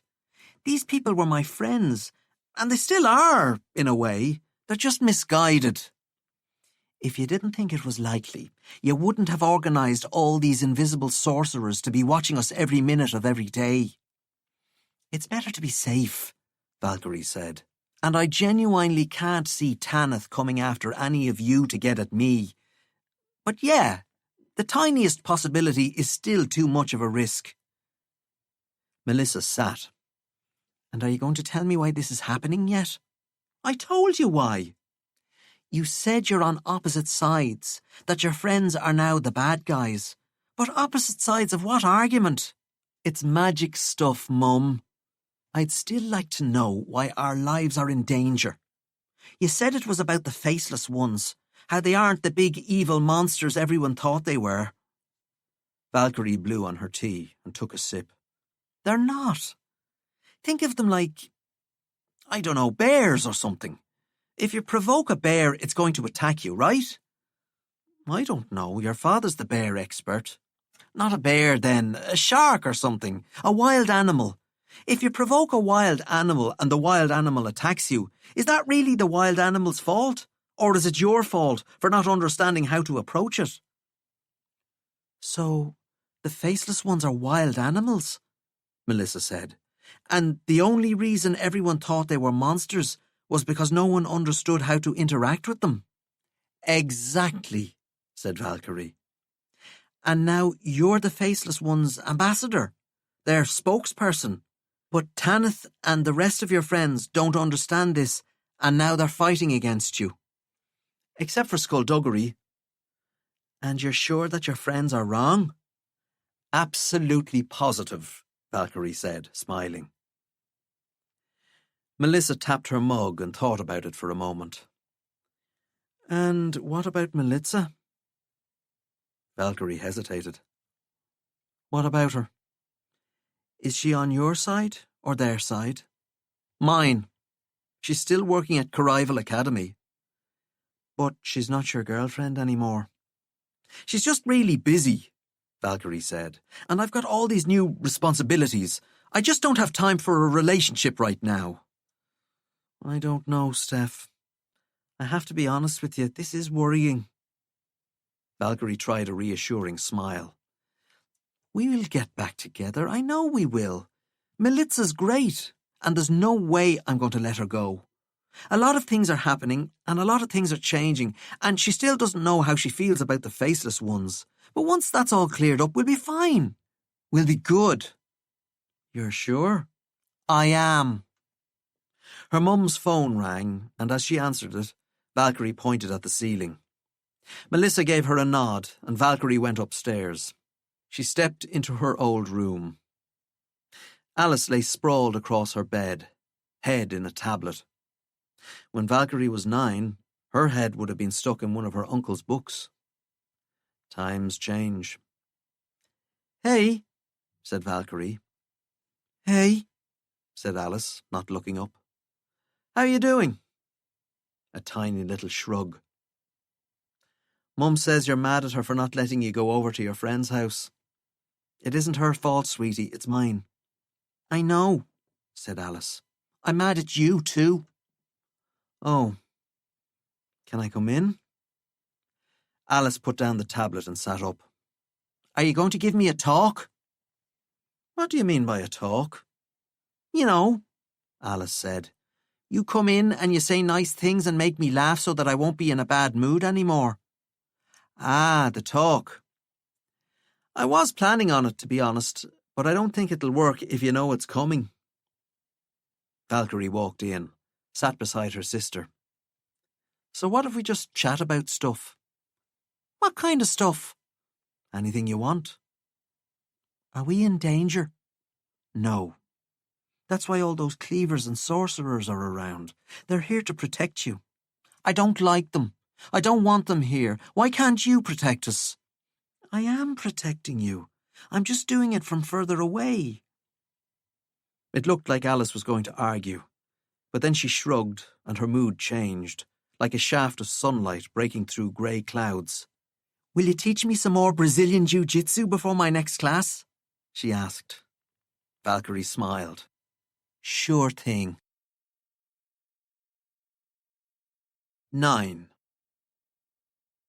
Once they were confident that the building they were commandeering was secure, Temper and Kier of the Unveiled joined Tanith Lowe and her boyfriend Oberon Guile and entered the conference room. The table was expensive, and there were 3 wooden bowls of artfully arranged fruit placed at strategic points down its length. There was also a cloaking sphere ticking quietly away on the cabinet in the corner, ensuring that anyone trying to spy on them from the outside would see only empty chairs. It was early morning on a Wednesday, with dawn bursting across the Melbourne sky in an indulgent display of luxurious splendour. Technically, they were safe here, but that safety was fragile at best. The sanctuaries in Africa were about to fall to Creed's manipulations, according to trusted sources on the inside, which would leave Australia as the last independent cradle of magic. But where there were sorcerers, there were spies, and where there were spies, no one was safe. The monster hunters walked in a few minutes later, wearing smiles brighter than their tropical shirts. Donegan Bain had bananas on his. Gracious O'Callaghan had tiny X-wings. Temper watched Tanith immediately relax in their company. She knew them from way back, and she trusted them. This was good.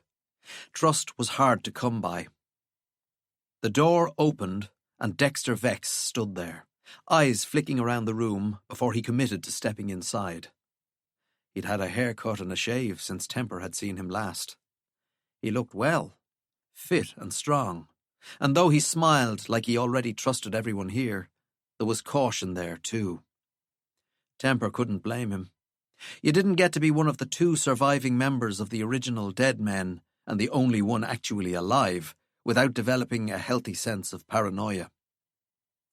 Kier nudged Temper's leg with her foot, and when he looked at her, she raised an eyebrow that asked how he was doing. He gave her a smile back. She seemed satisfied with that.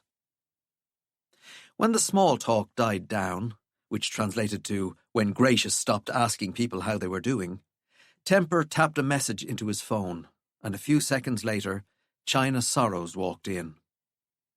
The gentle quiet in the room turned to silence, cold and stony. China chose the chair at the very top of the table. She sat and crossed her legs, entirely at ease. "What the hell is she doing here?" Tanith asked. "I've joined the resistance," China answered. "But you're the bad guy." "I was the bad guy," China corrected. "But after I was ousted by an even worse bad guy, I'm now on your side." "No," Tanith said. "Just no. Who invited her? She was the supreme mage. She set up the power structures we're trying to dismantle." "Which would make me invaluable in their dismantling, would it not?" China asked. Tanith leaned forward. "China Bloody Sorrows is responsible for more crimes than I can list, not least a whole slew of murders and assassinations." "Regrettable," said China. "But necessary." "Necessary for what?" "Necessary to establish order between the sanctuaries." After Erskine Ravel's failed takeover bid, some of the most prominent sanctuaries on the planet were being run by nothing more than political opportunists and puppet grand mages. Was blood shed during my own takeover? Yes. Was it vital that this blood be shed? Absolutely. Did I like issuing those orders? No. But somebody had to make the hard choices because no one else seemed interested in taking responsibility for an entire world. So you may continue to despise me, Tanith Lowe, and for very good reason. But your name wasn't in the hat, was it? You took the easier route. You joined Black Sand, and you directed terrorist attacks against the system you walked away from. I had no such luxury. Tanith sneered. And I suppose your own personal ambitions, your sheer thirst for power and influence, played no part in any of this. Of course they played a part, China answered. I wouldn't have been able to accomplish half of what I did without that thirst driving me onwards.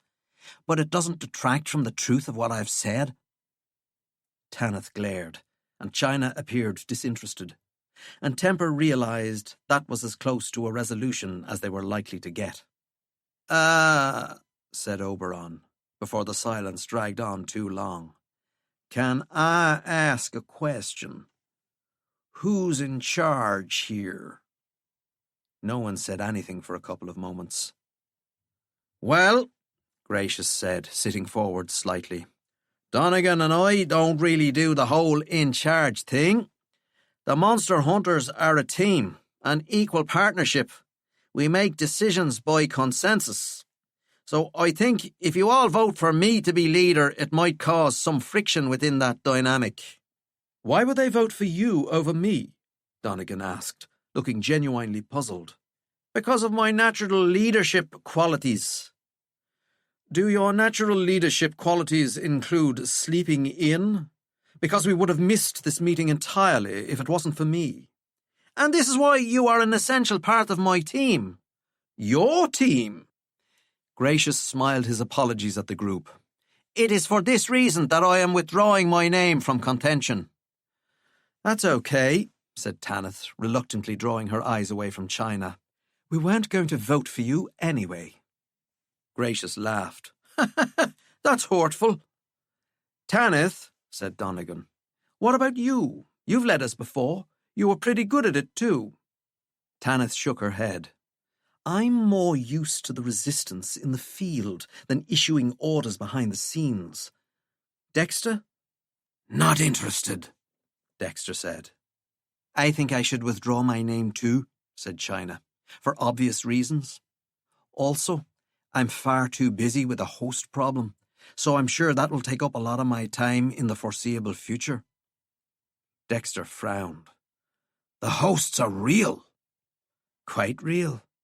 Who are the hosts? Oberon asked. I don't think I've ever heard of them. Few have, China told him. Suffice it to say, there may be a possible threat on the horizon to civilization as we know it, and it simply must be seen to.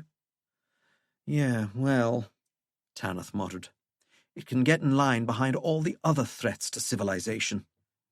Indeed, said China. If anyone at this table should lead this last-ditch effort against the Faceless Ones and their fanatics, however, I say it should be Temper Frey.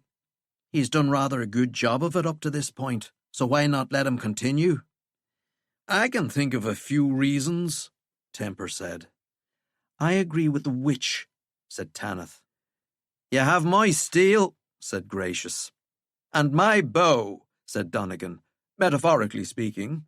Before we all get carried away, Temper said. What about skullduggery?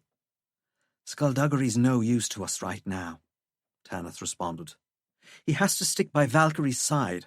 He's the only chance she has of remembering who she is. Do you think he'll be able to get her back? If anyone can, it's him. But do you think he'll be able to do it? Tanith didn't answer, and Temper looked around the room. We're on the losing side of this thing. You all understand that, don't you? The resistance consists of a few dozen mages, and we're up against everybody else. We're not alone, though, said Oberon. The vast majority of sorcerers will rise up, given the opportunity. But if we can't generate that opportunity with what little support we have, they'll stay quiet and do what Creed tells them to. This little enterprise we got going here is pretty much doomed to failure, unless we make some drastic moves. China's eyebrow moved a fraction. Such as? Temper slumped in his chair. We're going to have to start considering the possibility of killing Valkyrie. No, said Tanith. No chance, said Donegan. She's the #1 threat, Temper said. The Faceless Ones are here, yes, but we can't even hurt them. Taking Valkyrie out of the equation would upset their plans, whatever those plans are. I'm not saying I want to do it because obviously I don't, but it has to be on the table. It has to be an option. I agree, said China. You're supposed to be her friend, Tanith responded. That was your one redeeming factor, and now you're voting to kill her? Hard choices, China replied simply, and Tanith fell silent. Even if we all agree to kill Valkyrie, Dexter said, it's not nearly as easy as that, is it? We'd be going up against her, and we'd also be going up against Skullduggery, who would not look kindly on this course of action. It's possible, yeah, but we'd suffer incredible losses. Do we have any other plans? Yes, said Temper. We hope things get better. Gracious nodded cautiously. I'm not saying I don't like that plan, as it sounds like a lot less work than a plan involving actually doing something. But maybe we should, I don't know, actually do something. Right now, said Temper. Creed is controlling practically every sanctuary around the world, and every sorcerer is frowning disapprovingly, but not actually doing anything about it because no one is leading the way. We're the resistance. That part's down to us. So we give them hope by showing them this thing can still be won.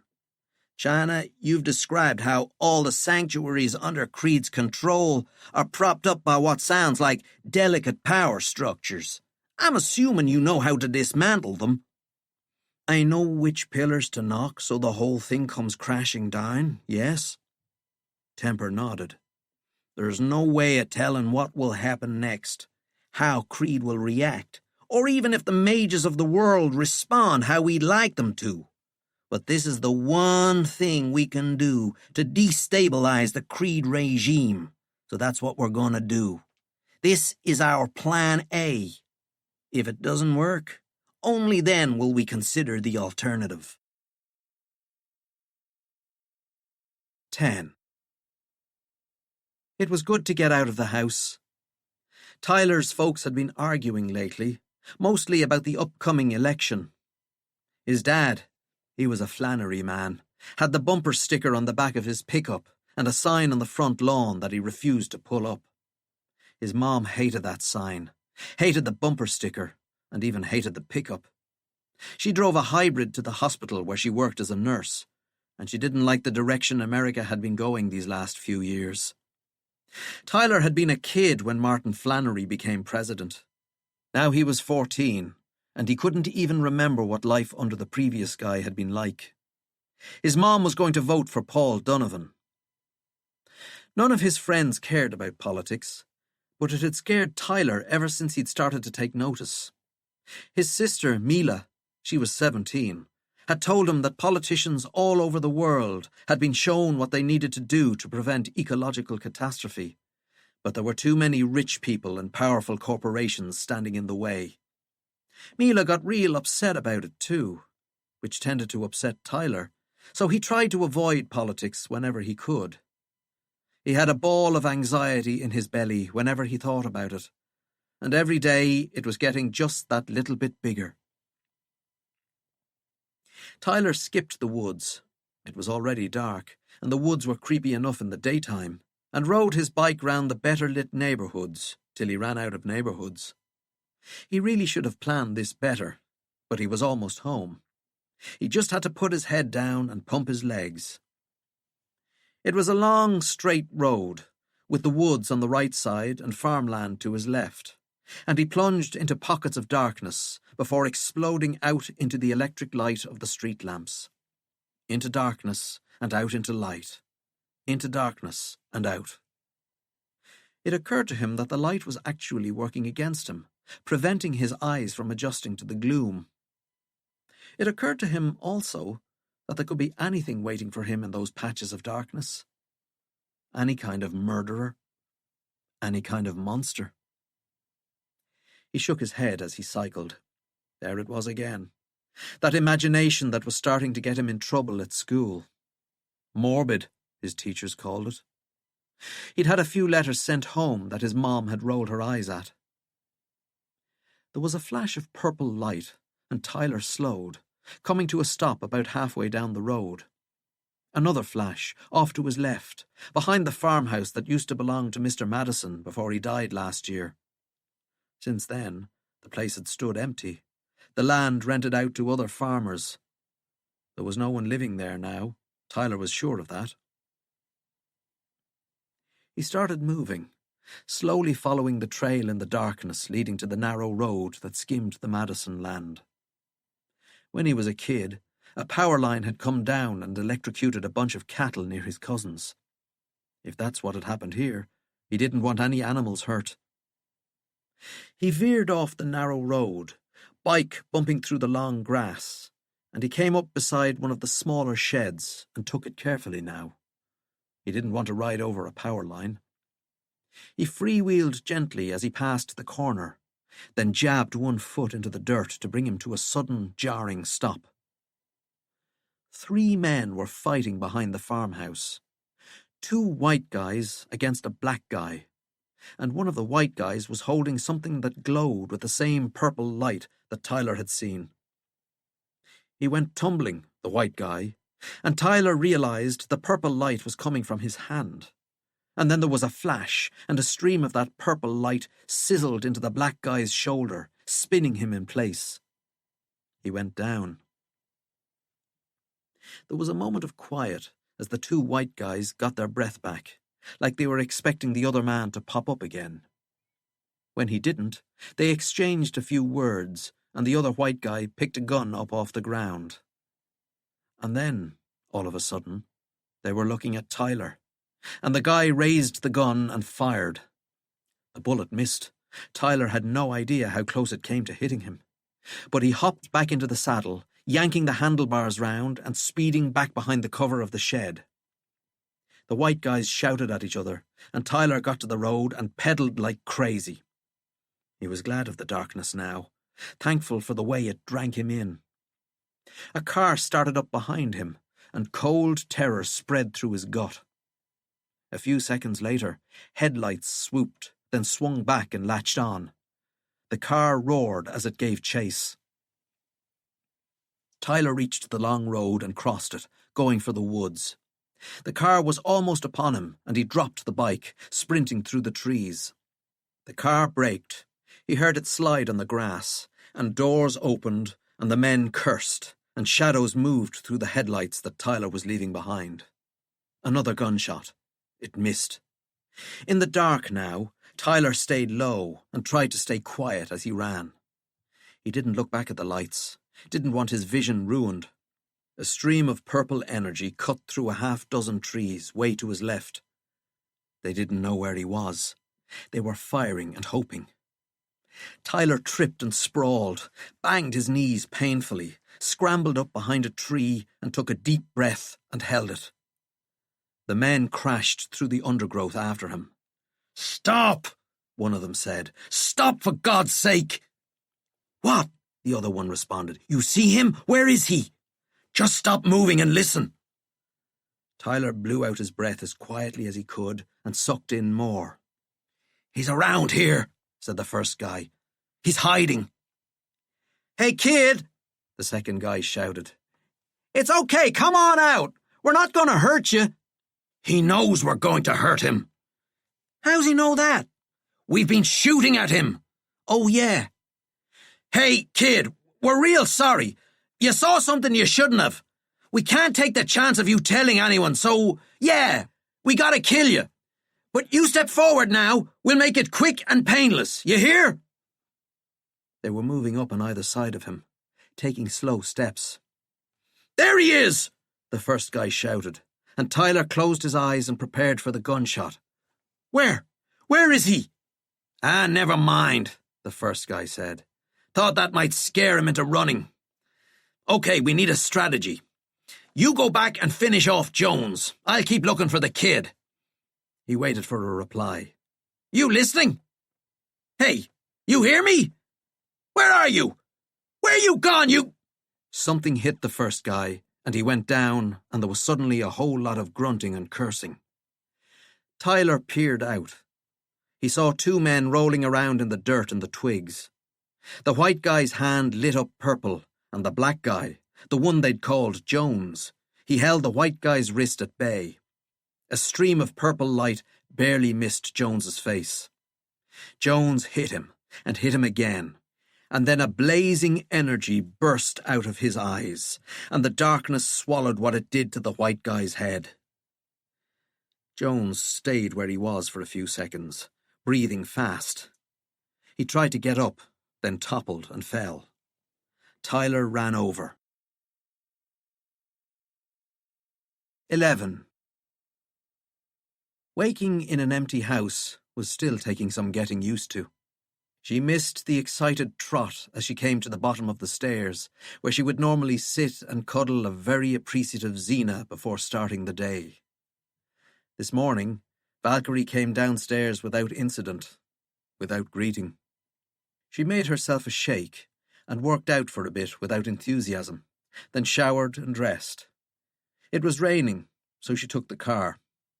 As she drove, she switched on the radio to a news report about the American president saying something oafish, and she changed the station to one playing music. She wasn't in the mood for Martin Flannery's bewildering stupidity right now. She got to Roarhaven and parked, then took a tile up into the high sanctuary. "Detective Kane," the administrator said, glancing over. "If I'd known you were coming, I'd have planned a parade." Valkyrie took a moment to appreciate the sarcasm, especially in light of how much it could potentially cost. Cerise had been brought in by China Sorrows to coordinate the day-to-day running of the high sanctuary, and she would have been the first for the manacles were it not for proving herself utterly indispensable. As it was, Creed had eyes and ears on her constantly, so that little jibe was unlikely to have passed unnoticed. "Detective Pleasant is in your office," Cerise continued. Valkyrie frowned slightly. "Skullduggery's here." Cerise nodded. "And in your office.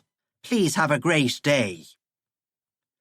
Valkyrie watched her walk off, and when she turned, a man with his head buried in a book walked into her, rebounding off her shoulder. "Oh dear," he said, looking around like he'd just woken up. Valkyrie smiled. "Hey there, Destrier. Been a while." "Detective Kane," Destrier responded, and went quiet for a moment before speaking again. "Yes? Hello. How are you? You look well. Lovely weather for this time of year, isn't it?" She held up a hand. "It's okay," she said. "You don't have to run through all of your small talk options with me. You can just be your weird self when I'm around, remember?" "Oh, that's right," said Destrier. "Yes, thank you. How's work? They treating you well?" "Everyone here is very nice, although I don't think they understand many of the things I say, probably because it's mostly about temporal manipulation, and really, in order to remotely understand temporal manipulation, you have to be capable of temporal manipulation, and no one is. No one apart from me. I have a joke about time, if you'd like to hear it." "Sure, I love jokes." "It's not very good." "That's okay. You won't find it funny. Try me." "What time is it when an elephant sits on your watch?" "Time to get a new watch?" "Yeah," said Valkyrie. "That's not funny." "I'm not a very funny person," Destrier said sadly, and wandered off. Valkyrie took the elevator up to the security floor. Her office, kindly supplied by the Supreme Mage himself, was a lavish room with a wonderful view over Roarhaven, and somewhere Valkyrie herself had visited a grand total of 3 times, once to check it out, again to leave her coat, and the 3rd time to pick up said coat. Skullduggery was sitting behind her desk, reading from a monitor. "Hey," she said. "Want to hear a joke about time?" "No," he responded, still reading. "The obsidian worshippers are becoming a nuisance. The city guard's reports are full of minor incidents involving scuffles and public intimidation. People are calling them the Nulls." "Are they a problem that we need to sort out?" "Not yet." "Cool, that's cool. Skullduggery, what are you doing here?" "Appraising myself of the latest reports surrounding obsidian," he said, finally looking up at her. "And I'm assuming this is because you've had a thought?" "I always have thoughts. I'm full of them." "Thoughts about how to deal with him?" "Possibly," Skullduggery replied. "What do we know of the obsidian blade?" "It's a knife. Or it was a knife, and then Augur broke it while stabbing the King of the Darklands." "Before that." "How long before that? A few 100 years ago, Malevolent used it to—" "Before that." Valkyrie sighed. She just wasn't in the right frame of mind for this. Not today. Skullduggery seemed to recognize her mood, and continued. "When the Big Bang occurred and the universe began to spread outwards, existence snagged, forming a minuscule gap in the fabric of reality. A sliver of nothingness, a hole in the sock of what is." "Sometimes your words are like poetry." "Over time, this piece of nothing drew the detritus of the universe towards it, particles of matter, sprinklings of dust, until it attained a weight of its own. This speck of nothingness, entombed in rock, drifted through the cosmos, until it fell to Earth as a meteorite, where the Faceless Ones found it, discovered its obsidian center, and forged it into a knife. No, said Valkyrie. His head tilted. No. She shook her head. They didn't need to. With all the Faceless Ones inside me, I can kind of look into their memories, you know? So much of it is overwhelming. Like, the human brain isn't capable of storing even a fraction of their experience. But I can pick up impressions. So what are you seeing? They didn't need a knife. Why would they? A knife is a weapon for humans, or humanoids at least. It has a handle to grip and a blade to cut.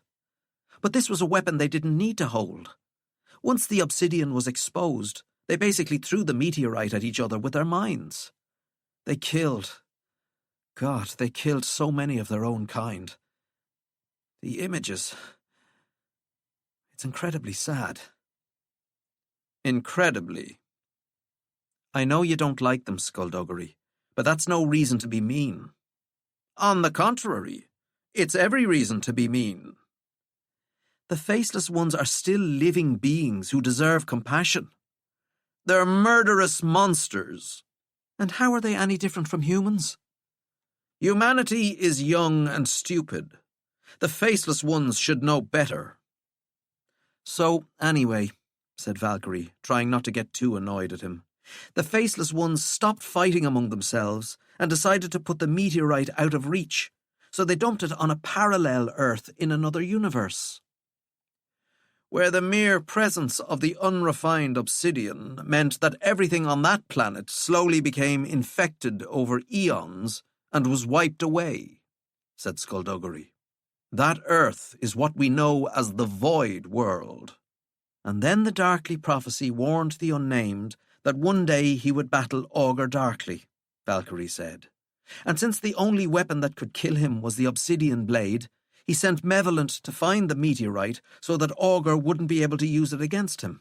Which, ironically, meant that Augur had it to actually use against him 1,000 years later. And do you know how Malevolent found it? Skullduggery asked. Not a clue. Do you?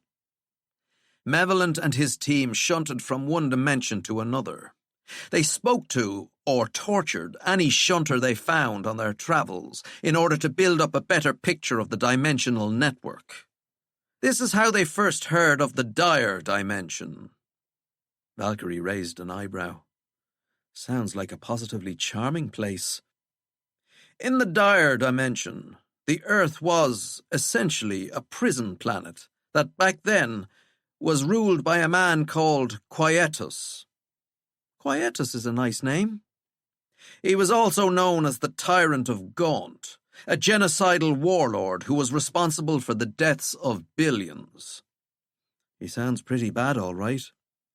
When the sorcerers of that Earth found out that there were other realities, they renamed their planet Gaunt and ensured that their whole reality be called the Dire Dimension, in order to intimidate visitors from other universes. They really take first impressions seriously, Valkyrie muttered. The Dire Dimension has some unusual properties, one of which means that travel in or out of it is on an exchange basis. In order for someone from here to shunt over there, someone from there has to be shunted over here. That's inconvenient. Undoubtedly, said Skullduggery. Although it's also the only thing that has stopped a dire army from invading other realities. So all in all, probably for the best. So Malevolent found the Dire Dimension? Yes, he did, Skullduggery said. And in 1546, he paid them a visit. Quietus granted him an audience and confirmed that he did, in fact, know where the Void World was located. Quietus met with the Unnamed and passed on the information. In exchange for... Skullduggery tilted his head. How do you know he received anything in exchange? He held all the cards, right? Valkyrie said, shrugging. The Unnamed had gone to him. He had the location. He was a tyrant and a mass murderer. Stands to reason he'd want something pretty major in return. And I'm assuming he got it, Skullduggery responded. But the Unnamed never told anyone what it was. Quietus held up his part of the deal, and the Unnamed sent Malevolent to the Void World, where he found the so-called Void meteorite with the obsidian core. Malevolent extracted the obsidian and used some of the meteorite to form a handle. Then Malevolent came back home and stabbed the Unnamed with it.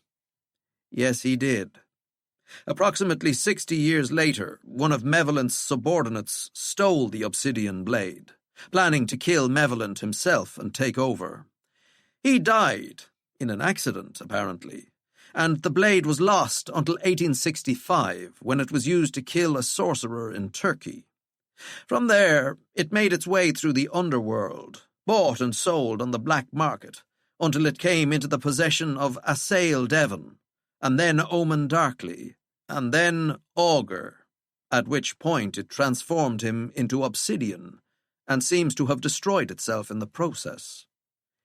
And not once during all of that, said Valkyrie, did you actually answer my question and tell me how you plan to stop obsidian. On the contrary. Right, Valkyrie interrupted. So you have told me then. Somewhere in all that, you told me how we're going to do it. Has it ever occurred to you to just tell me what I want to know instead of, talking for an hour and hiding it in all those words? Fine, let me think. Hold on. She closed her eyes and replayed the conversation in her head. Do you want a clue? He asked. Shut up. She opened her eyes.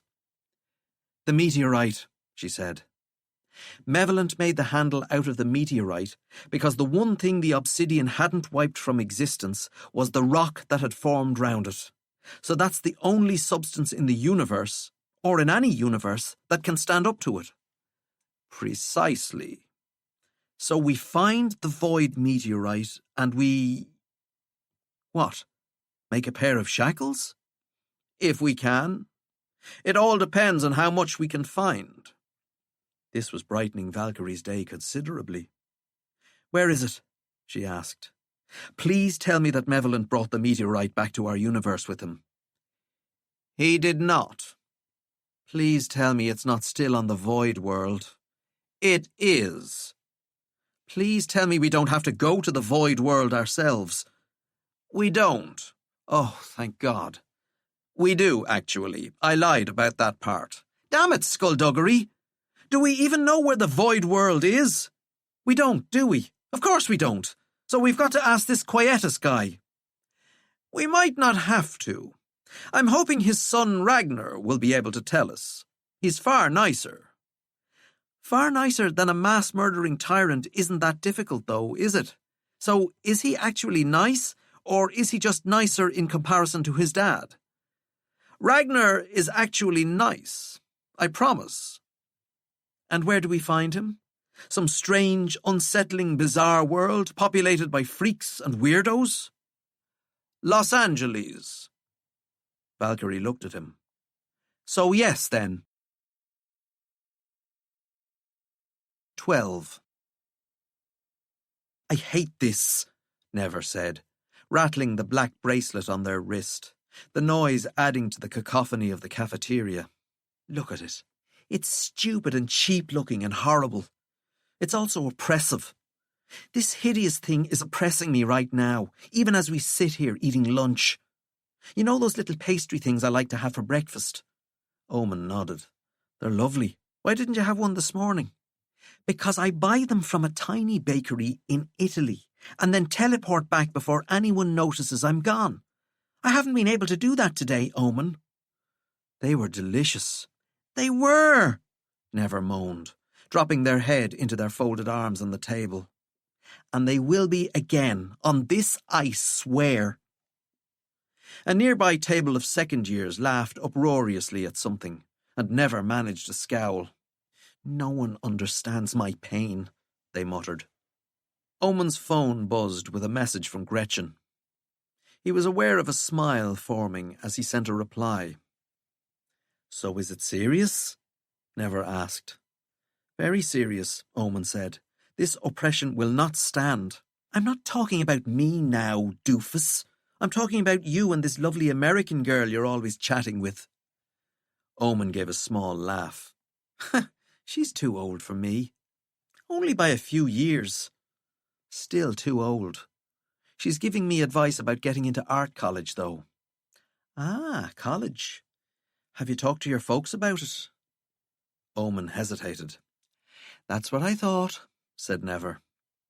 I don't think they're ready to discuss any of that while Augur is still missing. He's not missing, Never said, their voice gentle. He's gone. You know what I mean. They're worried about him. Once we get him back, once he's Augur again, I'll tell them about art college and that I'm preparing my portfolio, and I'm sure they'll be cool with it.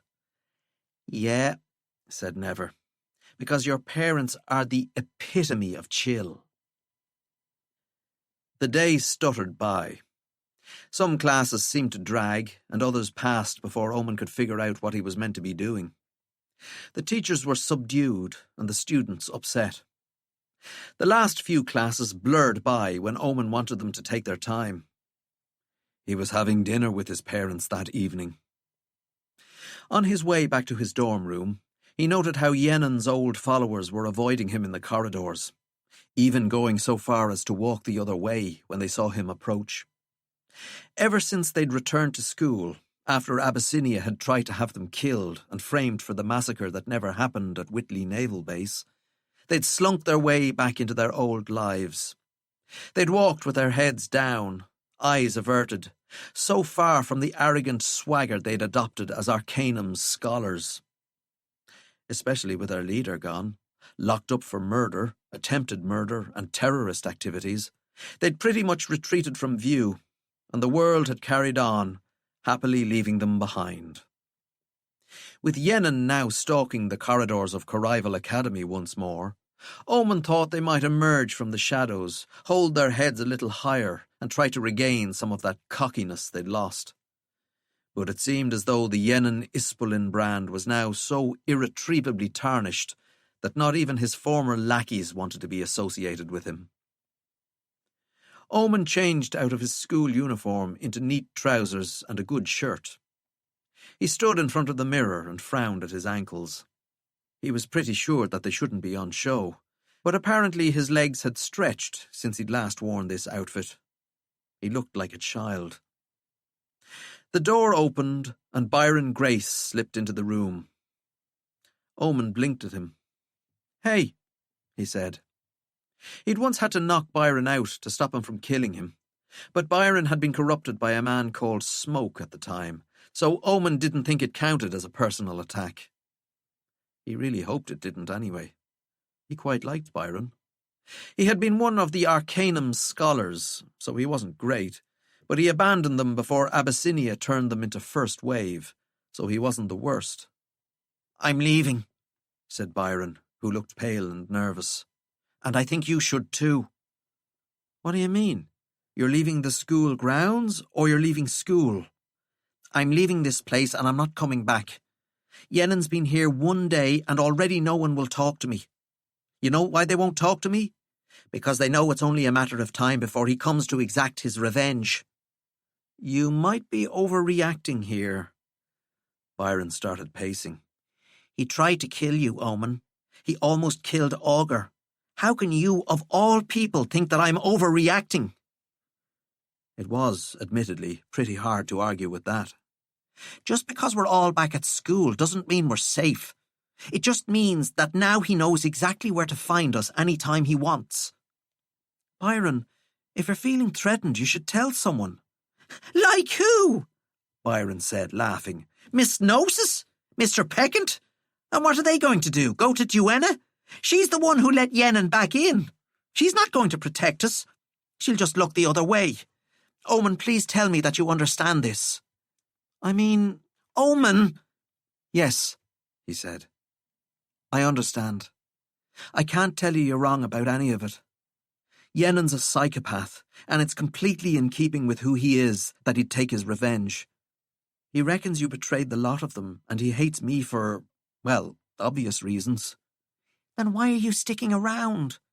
Is it for the exams? We've been taught how to forge anything, Omen. We can certainly cobble together some exam results. It's not the exams, Omen said. It's really not the exams. When I'm here, I'm in the middle of things. Nothing can happen to Augur without me knowing about it. If I run, I'm cutting myself off from everyone I want to help. I was actually hoping that you'd be here to... To what? Byron asked. To lend a hand? Sorry, I can't do it. I'm not a hero, and I have no interest in pretending to be one. I don't like it when people want to kill me. You think I do? No, but I think you're getting used to it. I never want to get used to it. I don't want to be special. I don't want people coming after me. I want to have a life where I have money and hot boyfriends and I do a job I love and I get to play video games and hang out with actual friends. This stuff, it's not for me, man. And it shouldn't be for you either. I'm leaving now, this evening. I just needed to tell you to do the same. Thank you, but I can't. Byron nodded. Good luck, Omen. Same to you. They shook hands, and Byron left, and Omen noticed the time and winced. The restaurant was fancy, and the Darkleys were taken to a good table, and everyone fussed round them like they were royalty. But when the staff went away, Caddock glowered. You see this? He muttered. You believe it? Emmeline moved her folded napkin a fraction to the side. Don't let it get to you, she said. People are watching. Omen tried figuring out what their problem was, but he was lost. His mother was right, though. People were watching. Most of their fellow diners had the good grace to try to be sneaky about it, but others just out-and-out gawped, shocked that the family of Obsidian would dare show their faces in public. The maître d' escorted a small group to another table, and Emmeline smiled at them in recognition as they passed. The moment they were gone, her smile turned decidedly frosty. They get our table? Caddock whispered, his face reddening. We're booted off to the back of the bloody restaurant, and they get the best table in the house? Those social climbing sycophants? Caddock, Emmeline said tightly. Control yourself. Omen looked at his napkin. He didn't see anything wrong with their table. It was a nice one, and it was near the toilets, so that was handy. Omen, Emmeline said in an obvious effort to improve the mood. How is school? Fine. Maybe some more detail, if you please. One-word answers are not acceptable, as it leaves the responsibility for the conversation entirely in the other person's lap. Show some damn consideration, Caddock said as a member of the serving staff came over to pour the wine. Omen waited until they were left alone, then gave another answer. I don't feel safe there, he said. Don't feel safe where? Caddock asked, irritation flickering across his face. In school. What? What are you going on about? Why wouldn't you be safe? It's a school. Creed's running it. Principal Duenna is running it. Omen, you're lucky they even allowed you back into that place. Do you know the strings we had to pull for them not to expel you? Never mind expel you. They wanted to imprison you for what you did. Creed was going to... Enough about the Supreme Mage, said Emmeline, her voice sharp. We don't want to hear about more accusations, conspiracy theories, plans or plots or schemes or anything like that. We have enough to deal with right now without you adding to our burden. Tell me you understand that, Omen. Tell me that you at least understand that much. The heat rose into Omen's cheeks, and he looked down. I understand. Caddock reached out, patted his wife's hand. Your mother has a very important meeting at the High Sanctuary in the morning. We need it to go smoothly, Omen, so none of your silly adventures tonight. You stay in your bed and you don't leave your dorm room until breakfast. Are we clear? What's the meeting about? Are we clear? Yes, we're clear. What's the meeting about? Emmeline squared her shoulders a little. The High Sanctuary is looking to establish a department devoted entirely to chosen ones, she said. A team dedicated to uncovering, collecting and cataloguing prophecies from around the world, collating them into a database and then deciding on the best course of action. There are some who want me to lead this department. It's a great honour, said Caddock, and it could put the Darkly name back where it belongs. Omen frowned. What about Augur? Meaning? Like, what about finding Augur? I thought that was your number one priority, finding and helping Augur. That's what you said. Last time we were out for dinner, you said the only thing you cared about was— I know what we said, Caddock interrupted. And obviously our first priority is to help him. Of course it is. Your mother didn't go looking for the opportunity at the High Sanctuary. They came to her. It can only be to our advantage, said Emmeline. If I get to lead an entire department dedicated to chosen ones, just think of the resources I'll have at my disposal. I suppose, Omen mumbled. He knew his dad was glaring at him, but he kept his eyes on his plate. This is a big opportunity for us, said Emmeline. For all of us, do you understand? We used to be the singularly most important family in the world. Grand mages took our calls without question. Everything we said was acted upon. Everyone knew who we were and understood the power we wielded. Our son was the chosen one. All our hopes rested on his shoulders. And now he's the villain, Caddock said. Omen glared. Augur is not the villain. Look around. See everyone staring at us. They don't share that opinion. They've already forgotten about the sacrifices and the heroism and the leadership that we've demonstrated over the years. All they care about is what's happening right now, in front of their stupid faces. And right now, Obsidian is a threat. Our power and influence have crumbled, but this is a chance to claw some of it back. Omen, said Emmeline, reaching out to pat his hand. We're all after one thing. We all want Augur back. This is our strategy to do that. Until we have reclaimed some of our standing, we can't afford any distractions, and we can't risk any scandals. For the time being, you are our only son, and we need you to not embarrass us. Can we trust you to do that? Rage boiled away any words he could use. So Omen just sat there and nodded and didn't meet their eyes. He didn't hate anyone. He never had, and he'd never wanted to. But there, right in that moment, he was pretty sure he hated his parents. 13. Hello, Nefarian. Nefarian Serpine, looking casual, all in black, put away his phone as Valkyrie sat at his table. He signalled to a passing member of the bar staff, and when they came over, he said, "A coffee for my guest, please. Americano?" "Thank you kindly," said Valkyrie. When they were alone, she nodded to the full glass in front of him. "Something's put you off your wine?" "I'm savouring the anticipation," he said. "You have no idea what it's like to spend hundreds of years drinking ale brewed by mortal peasants, and then to arrive in a universe that has perfected a thing called Chardonnay. One must prepare accordingly." He smiled. "So, how is the pet skeleton?" "You're the second person to call him that in the last 24 hours. I don't think he'd appreciate the nickname." "His own fault for following you around like a lost puppy." Valkyrie let that go. "He's good. I'm meeting him tonight. We're heading to L.A. later." "Ah," said Nefarian. "Los Angeles. Yes, I have seen it in films. Very sunny. Do tell him I said hello." She grinned. "I'm sure he'll ask me to return the greeting. How's the hand?" Nefarian wriggled the perfectly normal, skin-wrapped fingers of his right hand. "Oh, this one you mean? The one you gave me in place of the one Skullduggery Pleasant allowed to be chopped off?" "It's fine. Thank you for your concern." "Still no pain? No loss of feeling?"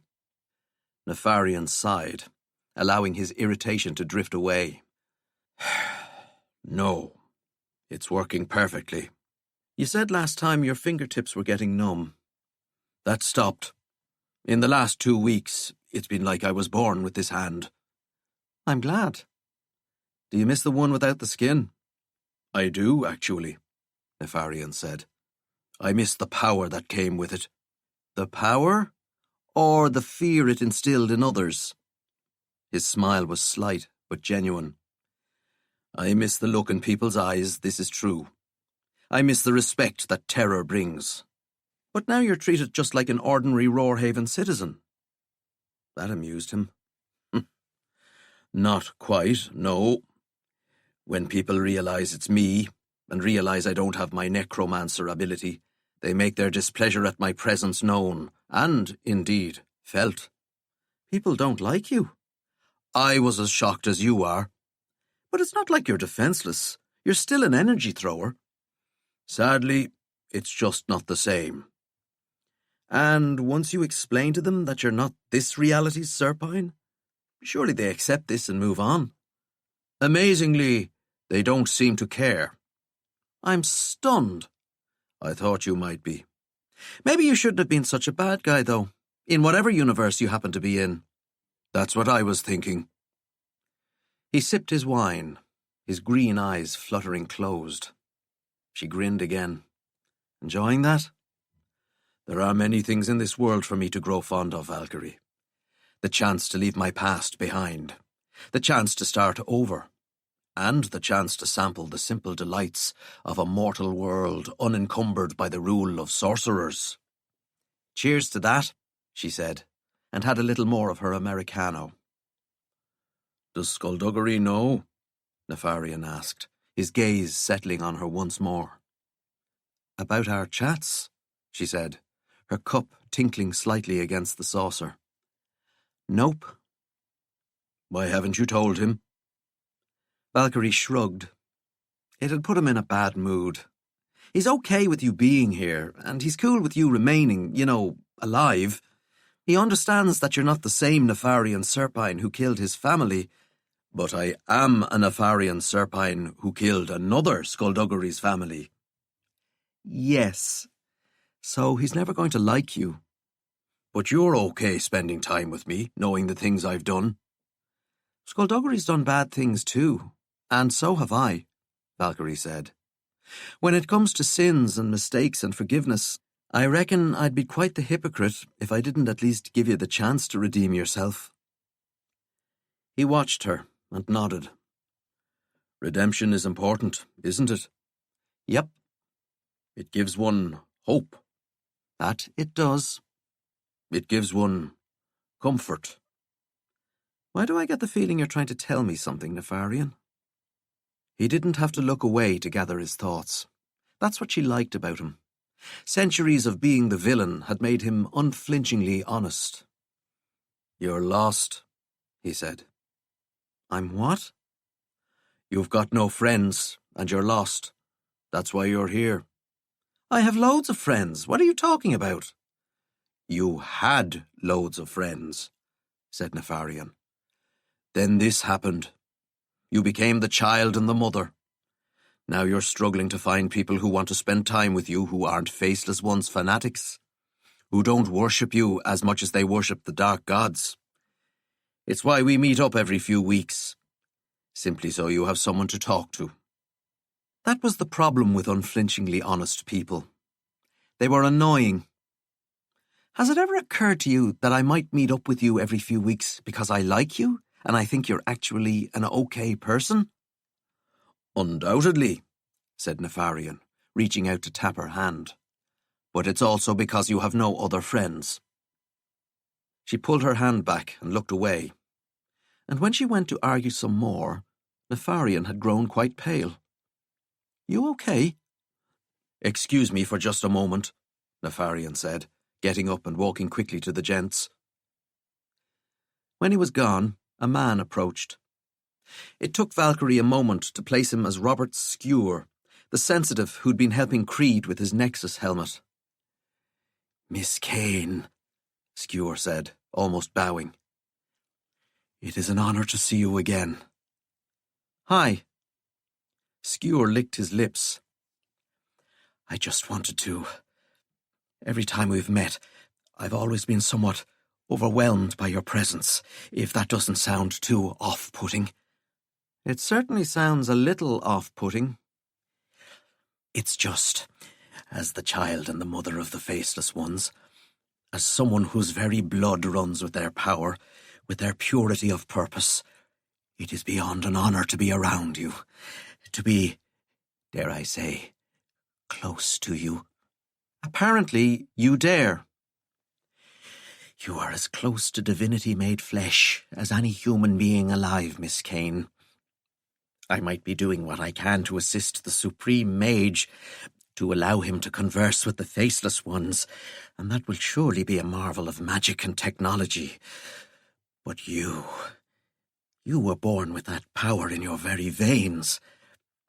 I hope I'm not being too forward when I say that I love you. Jeepers. It's not just the kind of love one of the faithful would feel towards their Messiah either. I assure you that this is a real and genuine... I'm going to stop you right there, Robert, Valkyrie said. It crossed over into creepy territory a while ago, and I let it continue simply out of curiosity. But my friend's on his way back, and I think we should say goodbye. Tears sprang to Skewer's eyes. Yes, of course.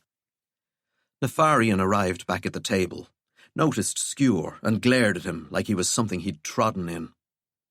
Skewer, for his part, tightened like a slug sprinkled with salt.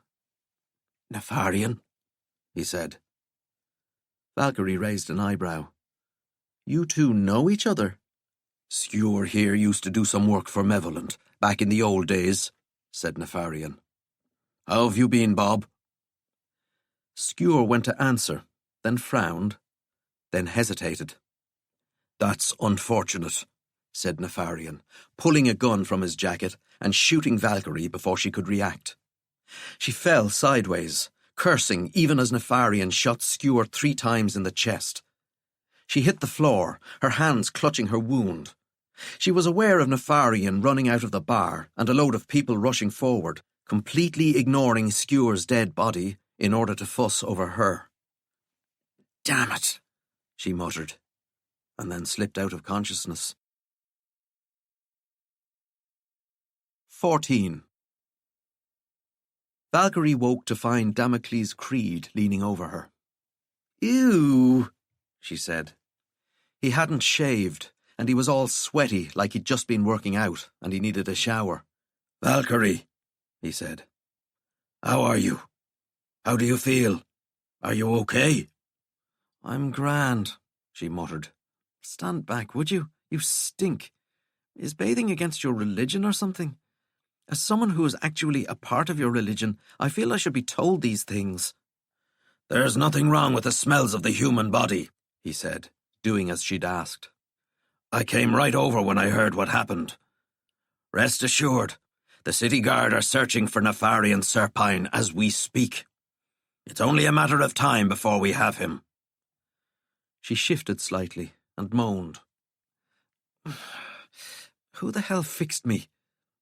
I did, Miss Kane, said a doctor, hurrying forward.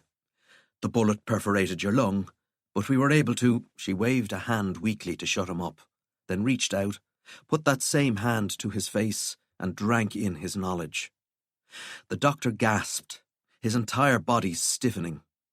Valkyrie absorbed his expertise, searched for the trauma in her own body. He'd done a pretty good job, all things considered, and had already set her up for a quick recovery. She treated herself to an immediate recovery, though, and when she took her hand away, he collapsed. Creed didn't even glance at him, and Valkyrie sat up, feeling back to normal. How long was I out? She asked. 5 hours, said Creed. I insisted the medical staff proceed slowly, to minimize the potential for mistakes. She looked around. Where's Skullduggery? We can send for him if you'd like. You mean you haven't already? I was shot. When I get shot, Skullduggery gets told. I apologize, said Creed. I didn't appreciate how important he remains to you. He's my partner. Absolutely. Though I confess I do not know why. Valkyrie got out of bed. Right, I've heard this before, so you can save what's coming next. Her clothes had been cleaned and were now folded on a table against the wall. She picked up her t-shirt. The blood was gone, but the bullet hole was there. She sighed. It had been one of her favourite tops. "We'll step outside," said Creed. He took hold of the doctor's collar and dragged him out of the room like he was pulling a wheelie bin to the end of the driveway. Valkyrie dressed. She checked her phone. No missed calls. No messages. She put it away and clipped the black metal skull to her belt. As if he knew exactly what she was doing, Creed spoke through the not-quite-closed door. "After this assassination attempt, I feel I have to insist that you wear your necronaut suit at all times. You are the most important person on the face of the planet, which means you're a target." "This wasn't an assassination attempt," Valkyrie said, pulling on her boots and lacing them up. "Nefarian wasn't interested in killing me. He just wanted to make sure I wouldn't stop him from killing Skewer. I'm assuming Skewer's dead." "Yes, a sad loss. Fortunately, he'd already completed most of the work he'd been doing for us." "That is very fortunate," Valkyrie said, sure that he'd missed the sarcasm. He did. "Rest assured, the project is still on track for completion within an acceptable time frame." "Happy days," she said, back on her feet and walking to the window. "Any idea why he'd want to kill Skewer in the first place?" "Undoubtedly he wished to stall, if not derail, the project. Perhaps out of jealousy.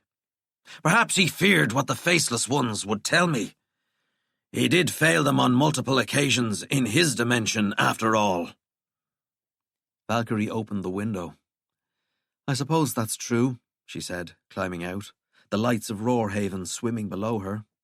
"But then why—" She let herself fall, mid-sentence. The wind tore at her hair and clothes, and filled her cheeks and made her eyes water, and she turned the fall into a swoop, veering up before she hit the ground, and a few pedestrians cheered and waved, and she grinned and waved back. She gave Skullduggery a call, arranged to meet him outside Fletcher's place. She got there first and waited. It was late. Fletcher had agreed to teleport them to LA at 9 sharp, and that was hours ago. Skullduggery landed beside her and tilted his head. "What happened?" he asked. "What do you mean?" "Your clothes have been cleaned, and you have glue residue on your hand where the IV drip was attached," he said. "Your jacket's closed, and you like to keep your jacket open unless it's markedly colder than it is now, which means that you're hiding something. Damage to your clothes. Not from a stab wound. You wouldn't let anyone get close enough with a knife. A bullet wound, then. Or the work of an energy thrower." "Bullet." "And Creed didn't think to tell me." "He still views you as the enemy." "How do you view me?" "As my partner, but also the enemy." "What a tightrope you walk." "Isn't it, though?" "I was talking to Nefarian Serpine, just passing the time, and Robert Skewer walked in. You know him?" "I do. One of Mevalent's sensitives." "Nefarian shot me, then killed Skewer and left. They're searching for him now." "And when was this?" "Around 6. Skullduggery nodded. "I see. And why were you meeting with Serpine?" Valkyrie shrugged. "I check in on him from time to time." "That's nice of you. What were you talking about?" "This and that. Then Skewer came in, said some creepy things, was pretty weird towards Nefarian, and Nefarian pulls a gun." "Do you think it was premeditated?" "Like, did he wake up this morning planning to kill Skewer?" "I doubt it. He was in the toilet when Skewer arrived, and when he came back to the table his mood was different. I think he saw an opportunity to kill him and just took it. I don't think he was carrying the gun to kill Skewer in particular." Skullduggery nodded. "A man like Serpine would have been carrying it for an added layer of protection." "So, the mystery we have to solve," said Valkyrie, is why did he want to kill Skewer? That's only part of the mystery, Skullduggery said. Oh? This happened at 6. You're absolutely positive? Around 6, yeah. I got to the bar at 1:45, and not more than 15 minutes had passed. Why? Because at 6 o'clock I was across town, Skullduggery said, and Serpine was trying to kill me. 15. I see, said Valkyrie. Any chance you're wrong about that? I have witnesses. Do you have witnesses? I don't need witnesses. I have me. Good point. They looked at each other. So what happened with you? Valkyrie asked. Right before 6, Serpine approached, complained about the time I allowed his hand to be cut off, such a baby, and proceeded to attack me. When his initial attack failed, he sat by the side of the road and started telling me about life back in the Leibniz universe. You talked? He complained. The conversation was mostly him complaining. But yes, we talked, for almost an hour. Then he got up, apologized for attacking me, and walked away. He was wearing a grey suit with a dark blue shirt. In the bar, said Valkyrie, he was wearing black trousers and a black shirt untucked. You're sure it was Nefarian? It wasn't like someone with a Nefarian facade, or some kind of reflection, or, I don't know, a shape changer? Shape changer? We have those, don't we? Not really. I could have sworn we had shape changers. What am I thinking of? I have no idea. We have sort of shape changers though, right? This wasn't a shape changer. This was Nefarian Serpine. So, how can there be 2 of them? Oh, of course, he's an alternate reality Nefarian. A possibility, Skullduggery said. But the Serpine I spoke to was definitely the Serpine who accompanied us on our mission to kill Malevolent. She frowned. But the Nefarian I spoke to was definitely that one too. So we return again to the essential conundrum. How can there be 2 Serpines? Valkyrie sighed. Another case to solve, because we don't have enough things to do already. Can we just focus on maybe stopping Obsidian before we get sidetracked into doing something else? I think that's a wonderful idea. Have you woken Fletcher? The door opened, and Fletcher glared at them. You both woke me when you decided to have a conversation beneath my bedroom window. We were supposed to do this hours ago. I do have work tomorrow, you know. He was in Daffy Duck pyjama shorts, t-shirt and slippers, and his hair was a flattened mess. You look grumpy, said Valkyrie. I feel grumpy. Maybe you used a teleporter. Sorry? Serpine, Fletcher said. I heard every word because you 2 talk so bloody loudly. Valkyrie was a little insulted by that.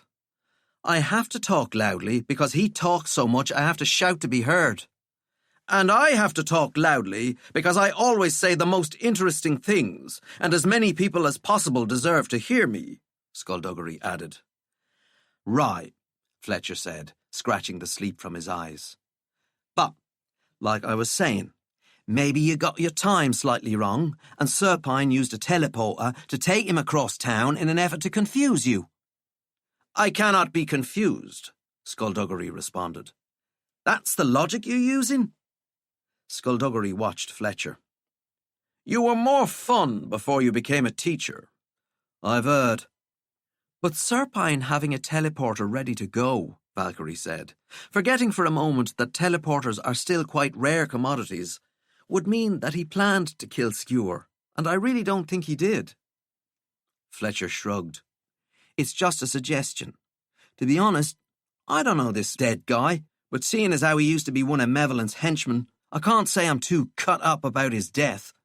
Now, can I please take you to L.A. and then get back to bed?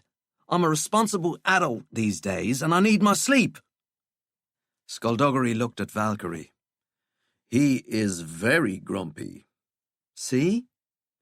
Fletcher rolled his eyes, put his hands on their shoulders, and before Valkyrie could blink, they were standing in the foyer of the Firehand Club, the premier night spot for mages in North America.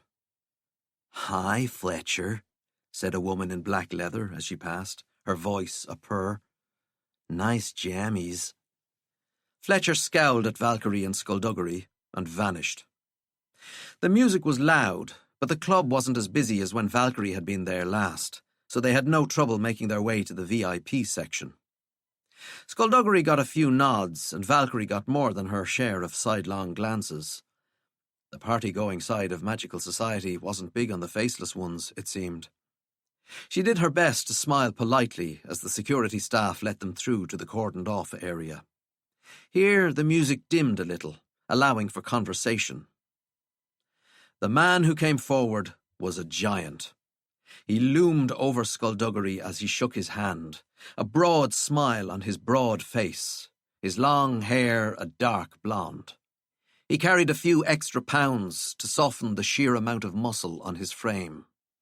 "My friend Skullduggery," he said, in an accent that was a mix of Californian and something way more exotic.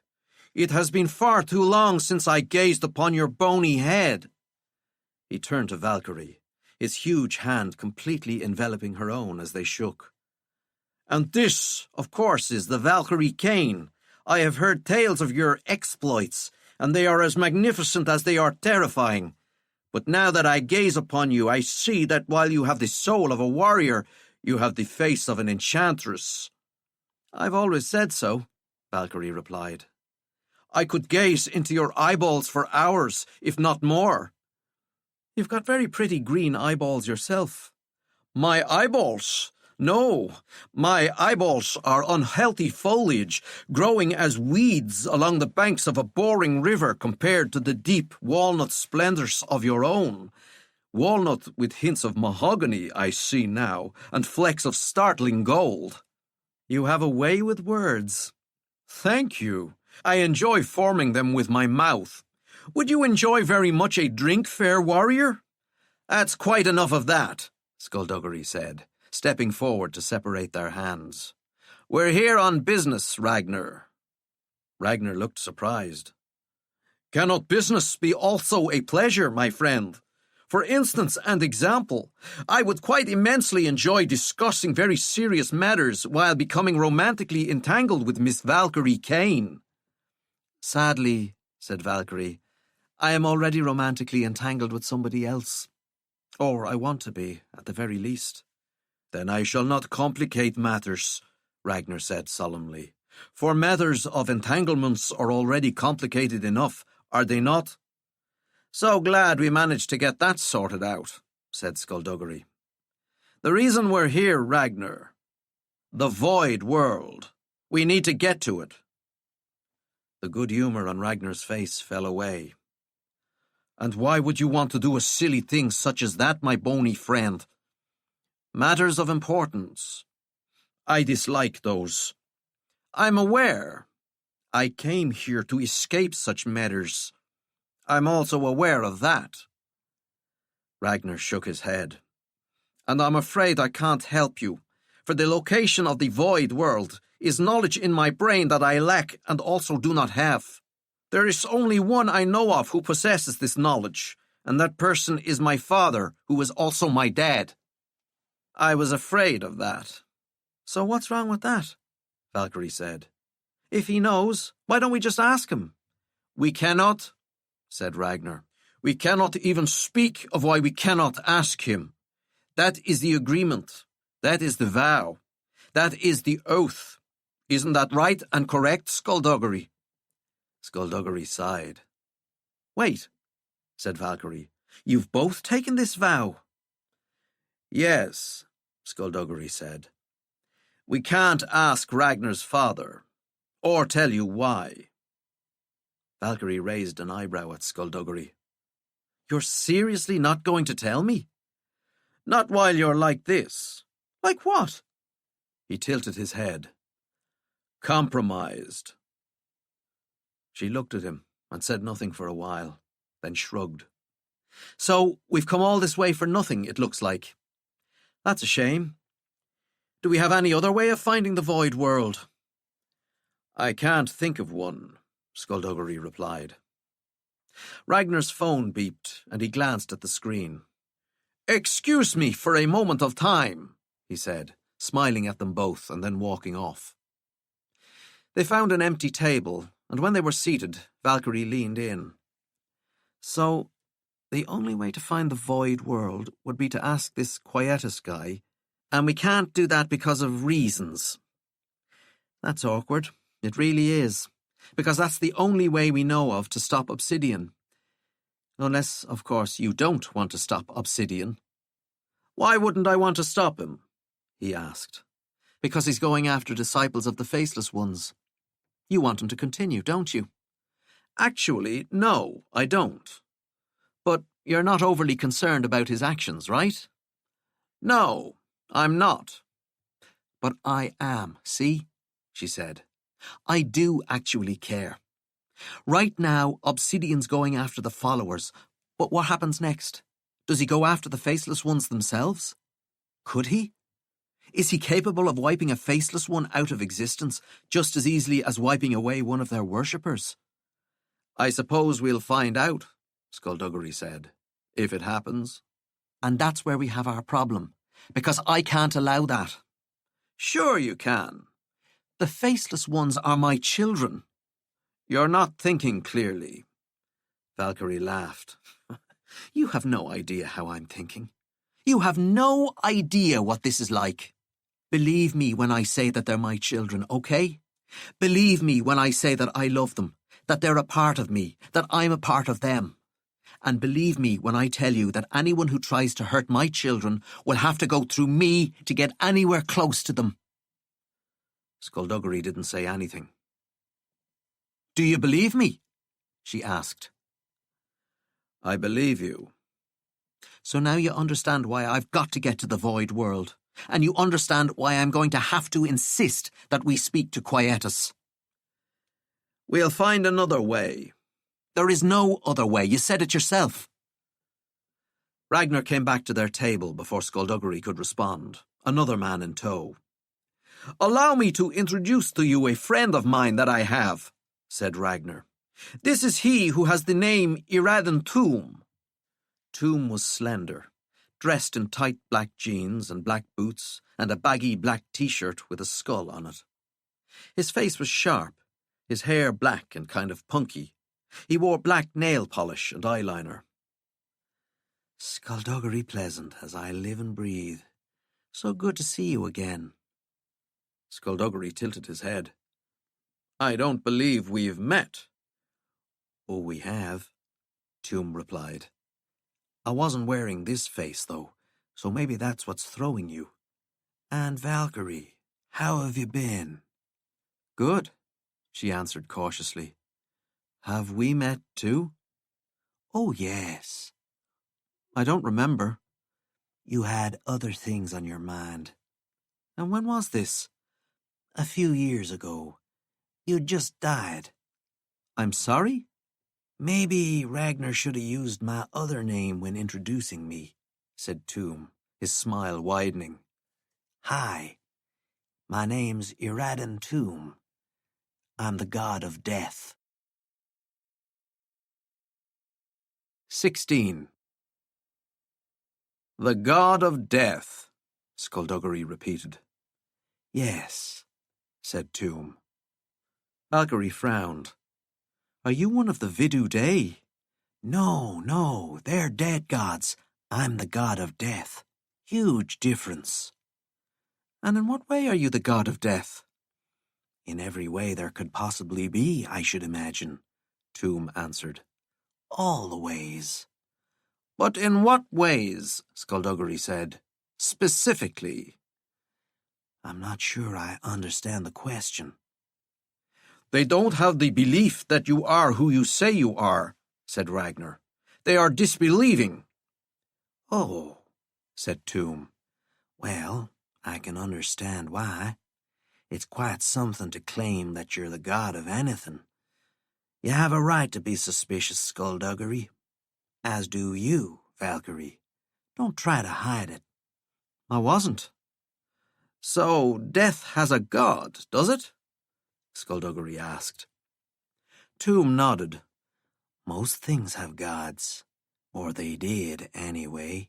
Or they would have had, at least. I don't think there was ever a god of microwave ovens, but if the faceless ones hadn't slaughtered most of us, there may well have been one at some stage. I have a question, said Valkyrie. If there had been a god of microwave ovens and he died, what would happen to microwave ovens? Would they stop existing? No, not at all, said Tomb. But they might stop working properly. I knew the god of stars. The universe was still expanding, and she took over until her untimely death. So, if you travel far enough in a particular direction, you will eventually come to a region of the cosmos that is remarkably precise, very structured and well thought out. Then she was killed, and it all went higgledy-piggledy again. So you're not actually death, Skullduggery said. Correct. You're just the god of death. Indeed. Think of me as the curator, or the janitor, even. I make sure that death proceeds along its usual routes. In this universe alone? He shook his head. Multiple universes. As many as will have me, in fact. But not all. Some universes have their own gods of death. Some have no need for death at all. And of course, there are the Vidu Dei. He fixed his eyes on Skullduggery. I would be very interested to hear about your interaction with them. You visited, didn't you? To persuade them not to breach this universe? We chatted, Skullduggery said. You must have been very convincing. I simply delayed them for an opportune amount of time. Ah, yes, said Tomb. Long enough for Damocles' creed to seal them away again. What did you talk about? This and that, said Skullduggery. Tomb chuckled, and Ragnar poked him in the ribs. Tell them, he said. Tell us what? Valkyrie asked. Nothing, said Tomb. It's nothing. It doesn't matter. Tell them, Ragnar insisted. There really is nothing to tell. They might be able to help. Ragnar, you're a good friend, but I don't need any help. I'm a god. And what are the words you tell me often? Gods are people too? What appears to be the problem, Mr. Tomb? Skullduggery asked. Maybe we can help, if it's within our power. Tomb hesitated.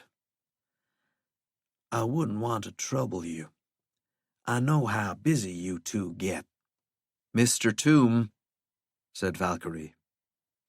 He sighed.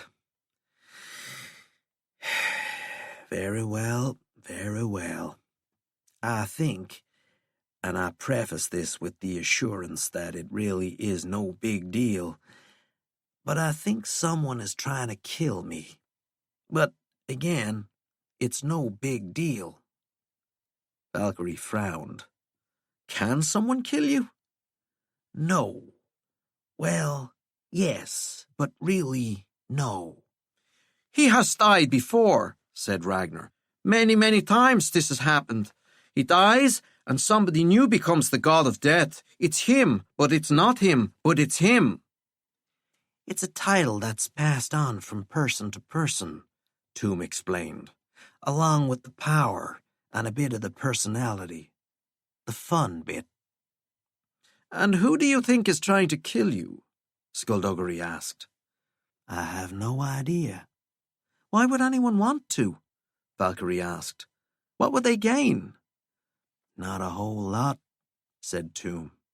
They'd kill me, but there'd instantly be another god of death to continue doing what I'm doing. Do you have any enemies? Not really. He's very well liked, said Ragnar. I have friends, Tomb said modestly. So why do you think someone's trying to kill you? Little signs, subtle hints, a growing sense of unease. Also, a note that read, "I'm gonna kill you." Ragnar nodded. That is what we are calling our first clue, he said. Do you still have this note? Ragnar looked sheepish. I ate it. Why? Skullduggery asked. I thought it might be poisoned. So why did you eat it? To find out if it was poisoned. And was it? I don't know. I'm immune to poison. Have you eaten any more clues? I don't think so. Maybe if they were disguised as food. When did this note arrive? A few weeks ago, said Tomb. Had you upset anyone, met anyone new, run into any old faces? Not that I can remember. It might be a prank, Valkyrie said. A bad joke. Someone messing with you. Tomb snapped his fingers and pointed at her. See? Yes, exactly. That's what I said, too. I said this is probably nothing. People get death threats all the time. Everyone does. Not everyone. Almost everyone. It's a part of life. Not really a part of life. I said the smartest thing I could possibly do was ignore it. Not sure I agree with that one. Tell them about the bomb, said Ragnar. Skullduggery said, What bomb? It's nothing, said Tomb. A bomb I found in my apartment. It barely went off. It destroyed his apartment, said Ragnar. Barely destroyed it, corrected Tomb. I'd completely forgotten about it until now. When did it happen? This morning. Mr. Tomb, said Skullduggery, it would appear to me that your life is currently in danger. Tomb laughed. I hardly think danger is the right word here. Under slight threat, maybe. Perhaps you should contact the sanctuary, Valkyrie said. They could put you in protective custody, or at the very least assign you a security team. I'll ask them if you'd like. Sanctuary people tend to do what I tell them. That's very sweet of you, but I doubt it's necessary. Someone is trying to kill you. But they're not trying very convincingly. Aren't you curious, though? Don't you want to find out who it is? Tomb gave the slightest of shrugs. Mildly curious, I suppose. And wouldn't you like to stop them before anyone else is hurt? Like, maybe they try to kill you and they get Ragnar instead. Ragnar's pretty hardy. Hardy and hearty is Ragnar, said Ragnar and chuckled. But are you immortal? Valkyrie asked him. Not in a way that is real, no, said Ragnar. And you're not a god of anything, are you? I'm the god of fun times, Ragnar bellowed, laughing again, then became serious. But not really, no. So death for you is quite a serious proposition. One of the most serious. Valkyrie raised an eyebrow at Tomb. You wouldn't want to see your friend hurt, would you? You wouldn't want to see him killed. I would not, said Tomb, suddenly somber. Then the best way to ensure his safety is to get the sanctuary to investigate this. Tomb sighed. I guess. Maybe even take you into protective custody? Now that is where I draw the line, Tomb said firmly. Any sanctuary operatives assigned to protect me are sanctuary operatives who are not out there helping people who need it the most. I will not be responsible for that. Where are you going to be living now that your apartment has been destroyed? Valkyrie asked. Ragnar grinned. Sleepovers we will be having at Ragnar's house. And is your house secure? Very secure, probably. Does it have an alarm system? Alarm systems are so impersonal. I prefer guard dogs. So you have guard dogs. Unfortunately, I am allergic. So, no guard dogs. I have sturdy locks and many games consoles. My sleepovers are legendary. Then how about we accompany you both back to Ragnar's house, Skullduggery said. We'll check out how secure it is, make some suggestions, and talk further about what to do concerning the location of the Void World. Does that sound agreeable? Immensely! Ragnar boomed. The valet brought Ragnar's SUV around, and they left the club through the rear exit. A moment before getting in, something whipped by Valkyrie's ear, and she heard a shot, then two more, and Iradan Tomb fell back, blood blossoming across his t-shirt. Skullduggery caught him, and Valkyrie left them to it and flung herself into the sky, tapping the amulet on her belt. As the suit flowed over her, she scanned the buildings in front, catching a glimpse of an aura through a top-floor window. She pulled her mask down and smashed through the glass, turning in mid-air as she cut the power, hitting the wall with her feet and rebounding. The man inside threw down his rifle. It was too long to use in such close quarters, and took a knife from his belt. He wore black and a mask that covered his whole head, just like she did. The blade skimmed harmlessly across her chest, and she lunged, wrapping both arms around him, pinning his knife hand to his side. She heaved him off his feet, allowed herself to fall backwards, slamming his head onto the ground. He immediately broke free and rolled off, and Valkyrie got up, swerved the punch that came next, and grabbed his arm. She stepped in with a stomp that should have broken his foot, and an elbow that should have shattered his jaw. And he responded with a punch that should have flattened her nose and a kick that should have destroyed her knee. They broke apart, his suit and his mask. They were armoured, just like Valkyrie's. Well, that was just unfair. His magic swirled, and he raised his hand to do something, but she got there first, blasted him off his feet with her lightning. He flew all the way across the room, hit the wall, and stumbled to his knees. He looked up, his eyes locking onto hers, and then he took a small glass tube from his pocket, no longer than a matchstick, half filled with a blue liquid, and broke it. The liquid flashed when it came into contact with the air, filled the room with a light so powerful it actually hurt Valkyrie's eyes, and when the flash faded a moment later, he was gone. Still seeing bright spots and feeling remarkably unsteady, Valkyrie took the stairs down in case the assassin was doing something stupid like hiding nearby. He wasn't. She got back to where Skullduggery and Ragnar were kneeling by Iradan Tomb's side. "Is he dead?" she asked, finding no delicate way to broach the subject. "No," said Tomb, raising a hand weakly. "But I am hurt. Have you ever been shot?" "Yes." "Then you know what it's like." Skullduggery looked up at her. "He has been shot in the heart," he said. 3 times. Valkyrie absorbed the information. "That's usually enough to kill someone." "Usually." "I am quite resilient," said Tomb. "I just need another moment." "The shooter?" Skullduggery asked. "Got away," she told him. "He was masked and armoured and pretty good." She raised an eyebrow at Tomb. "What do you think, Iradan?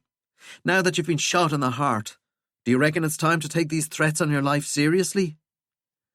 Tomb managed to sit up. "I guess so. That being said, so long as I have friends around me, I can think of worse ways to go." "Friends forever," said Ragnar, grasping his hand and pulling him to his feet. "Friends forever," said Tomb. "Why is my life so weird?" Valkyrie muttered. 17. Martin Flannery was well acquainted with glitz and glamour. As a self-made billionaire who'd built up his company from practically nothing to a world-conquering brand of high-end real estate, he knew full well that good things came in gold and anything less was for losers. He had brought this sensibility with him when he became president, and made a point of being singularly unimpressed by whatever the White House offered. Air Force One? He'd owned private jets that had golden faucets. The executive residence? He could count 7 houses that left it in the shade without even trying. The Oval Office? Fair enough, that one was pretty hard to beat. But White House shindigs were a different affair. His own parties were a lot more fun and had a younger and hipper type of guest. But the bashes that the White House threw were, admittedly, pretty damn classy. There was the occasional movie star wandering around, the kind who talked about political issues and did charity work, but mostly the guest list comprised ambassadors, CEOs, and world leaders. The difference wasn't so much about fame, and not even about money. It was about power. But there was more than one kind of power in the world. Flannery greeted an Arab prince like an old friend, ignored the president of a news network that was intent on spreading nothing but scurrilous rumours and lies, and shook hands with the British Prime Minister. They talked about golf, and Flannery insulted the game of cricket, something he knew the Prime Minister was a big fan of. Instead of defending his beloved sport, the man laughed along and agreed it was dumb, and Flannery felt that familiar warmth spreading. Offending someone weaker to their face and having them suck it up. That's what true power was. Flannery left the Prime Minister to flounder for conversation with somebody else, and turned to see a tall man with neat blonde hair standing on the other side of the room. Flannery didn't know how to react. His brain just wouldn't form the necessary thoughts. He gaped, and suddenly became aware that any angry response whatsoever would attract the attention of everyone at this party, and he really, really didn't want any attention attracted to this man. Flannery walked straight over, ignoring the hopeful faces that turned to him as he passed. "Terrific party," Perfidious Withering droned in that ridiculous English accent. "All the big knobs are here, swanning around, looking important. How much do you think you'll raise for your campaign tonight alone? I suppose the sky's the limit with this lot, eh?" "What are you doing?" Flannery managed to say, keeping his voice down. "What are you doing here? You're not supposed to be here." "You haven't been returning my calls, Mr. President. I understand that you're a frightfully busy man, and you must be getting exceedingly worried that Paul Donovan is outstripping you in the polls." "You can't trust those polls," Flannery said automatically. "But you didn't turn up to our appointment yesterday. It would seem, to any outside observer, that you were avoiding me." "You can't be here," Flannery said, keeping his voice down. "There are press here. Photographers." "Oh, worry not, Mr. President. I'm not afraid to have my picture taken. The dinner jacket I'm wearing was made by the finest tailor in London." "You don't have the credentials to be here." Perfidious smiled. "Of course I do. I have all the credentials I need to go anywhere in the White House. I am nothing if not prepared. Preparation is key, as dear Nanny used to say." An aide approached, leading some smiling foreign dignitary. Flannery glared, and the aide redirected the dignitary to the Chief of Staff. Flannery stepped closer to Perfidious, hoping to intimidate with his sheer size. "Why are you here?" "I am concerned, Mr. President," said Perfidious, as he failed to appear intimidated. "We had an arrangement. Crepuscular Vise issues a directive, I relay that directive to you, and you carry out said directive. It was as simple as it was effective, and yet you are thus far failing to comply with the directives you are given." "You don't issue orders to me," Flannery sneered. "On the contrary," Perfidious said, "that is exactly what I do." Flannery took a moment, then tilted his chin. "You're uninvited to this party. Get out." He went to move away, but Perfidious gripped his wrist and squeezed, and Flannery had to stop himself both from crying out and falling to his knees. "Listen to me very carefully, you outrageous buffoon," Perfidious said, leaning closer. "Crepuscular sent me because he felt his personal relationship with you had grown too adversarial. He felt that you might disobey him out of sheer spite, not to mention stupidity. But with me, you had the opportunity to start again. We had the opportunity to be jolly good friends. And yet here we are, with me about to break your wrist in a room full of important people, surrounded by the Secret Service. You don't want me to break your wrist, do you, old boy? No, Flannery whimpered. You were given instructions on how to proceed with Dr. Nye, were you not? Yes, I was.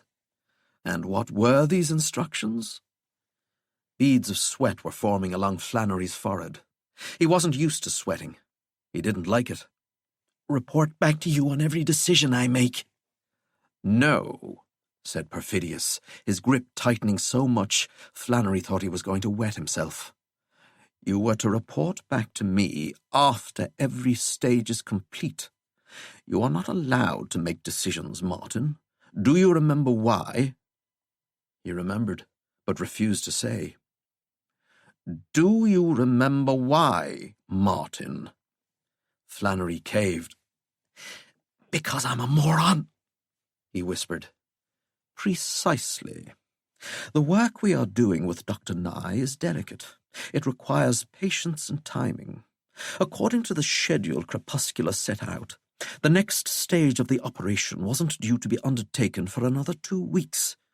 And yet what have we heard from Dr. Nye itself? You ordered the next stage to be implemented yesterday. Please, said Flannery. My wrist. You have placed the lives of the servicemen and women under your command in the greatest jeopardy. These are your own soldiers, for goodness sake. Nye said it'd be okay. Dr. Nye is a sadistic psychopath whose only concern is reaching the next stage of his experimentations. It doesn't care one jot about the lives lost or ruined if something goes awry. You, Martin, are supposed to. You're supposed to care. I do care. You are an impatient child throwing temper tantrums whenever something doesn't immediately go his way. Perfidious looked down as if he'd just remembered that he was crushing Flannery's wrist. He let go, and Flannery actually sobbed in relief.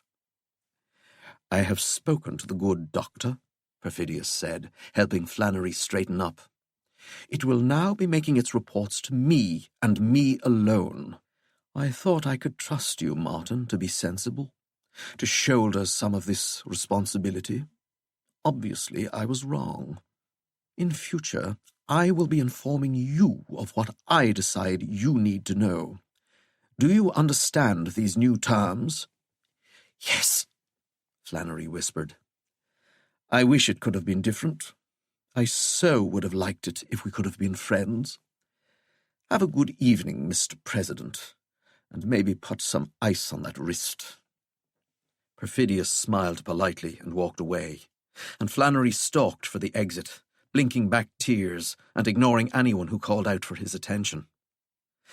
There were different types of power in the world, all right, and he had just been given a taste of the oldest and most primal. And that was never going to happen to him again. 18. Due to the drastic reduction in cleaver numbers around the world in the last 10 years, sanctuary security had become a primarily mage-centric endeavour, something Temper Frey was very much appreciative of. Outwitting a team of bored, listless sorcerers was merely a matter of patience, as opposed to a mind-numbingly stupid suicide run. While he waited in the car park across from the restaurant, Tanith opened the door and slid in beside him. "Any sign?" she asked. Temper nodded. "He's in there, at his usual table." "Bodyguards?" "5 in there with him, 3 more outside. So far, he's sticking to his schedule." She nodded. It was a warm night in New York, and quiet. "Did you hear what happened to Valkyrie?" she asked. "You mean Serpine?" Temper said. "Yeah, I heard. Did you have anything to do with that?" He raised an eyebrow at her. "You think I'd try to have her killed? Last time we were chatting, you were talking about doing just that." and we all agreed that we wouldn't make a move without everyone's consent. I didn't know about it. I'm not in contact with Serpine, and I don't know why he did what he did. Last I heard, Valkyrie was the only friend he had in Roarhaven. Tanith shrugged. I'm just checking. She was rushed to the High Sanctuary medical wing after he shot her. Did you know that? I did. She was in there for 10 hours. I heard 5. She was in there for a while, Temper said. You know what that means, yeah? Valkyrie didn't heal herself. Temper nodded. It means she can be killed. A mortal wound probably won't do it. We'd be running the risk of her finding a way to repair the damage herself. But if we attacked her like Serpine did, to either kill her instantly or at the very least leave her unconscious so that we could move in closer to finish the job, it can be done. I still don't think we'll need to. You reckon she's going to come back on her own, do you? The Valkyrie we know is still in there, Tanith said. You hope. Don't write her off, Temper. Given enough time, I'd agree with you. But things are moving way too fast for my liking. We might still be waiting for the old Valkyrie to re-emerge and miss the only opportunity we have to save what's left of the world. Tanith sighed and looked away. How are your friends? Temper asked, changing the subject. You're going to have to be more specific, she said. I have loads of friends. I'm very popular. Your Black Sand friends. I heard Africa's sanctuaries are now under Creed's control. I heard that too. They said they'll join with us if we need them, but I don't know what state they'll be in if we do have to call on them. The best sorcerers are being taken down every time I look round. Is it true? Was Frightening Jones captured? We don't know. He was on assignment in Michigan, but he's dropped off the radar. We don't even know if he's still alive. Black Sand are fighting a losing battle, but what the hell else are they going to do? Quit? Go home? Temper was searching for an answer when their target came out of the restaurant. Elder Pericles Boone said farewell to his dinner companion, then got in the car that pulled up in front of him. His security detail arranged itself, and a small convoy drove off. Like clockwork, said Temper. Tanith got out, and Temper pulled onto the road and followed the convoy at a respectable distance. The security detail had grown lazy due to overfamiliarity with the routine and the route. They probably hadn't even noticed him behind them. Even so, Temper turned down a side street as Tanith took over, driving a delivery van. He swapped cars and worked his way back to the convoy, allowing Tanith to drop back before anyone got suspicious. Tailing someone was a lot easier when you knew exactly where they were going. The convoy turned into the gated compound, and Temper drove by and pulled in at a safe distance. He got out, and Tanith joined him. They make any stops? She asked. He shook his head. No stops, no doubling back, no nothing. He has no idea we're coming for him. Well, okay then. They hurried across the road, and Tanith walked up the wall, helping Temper up after her. Once they'd dropped down the other side, she slipped into the shadows, and he lost sight of her. Temper stayed where he was, in the bushes, listening. After 7 minutes, he heard a chirp and crept forward, past the deactivated security cameras, stepping over the unconscious forms of Boone's security detail.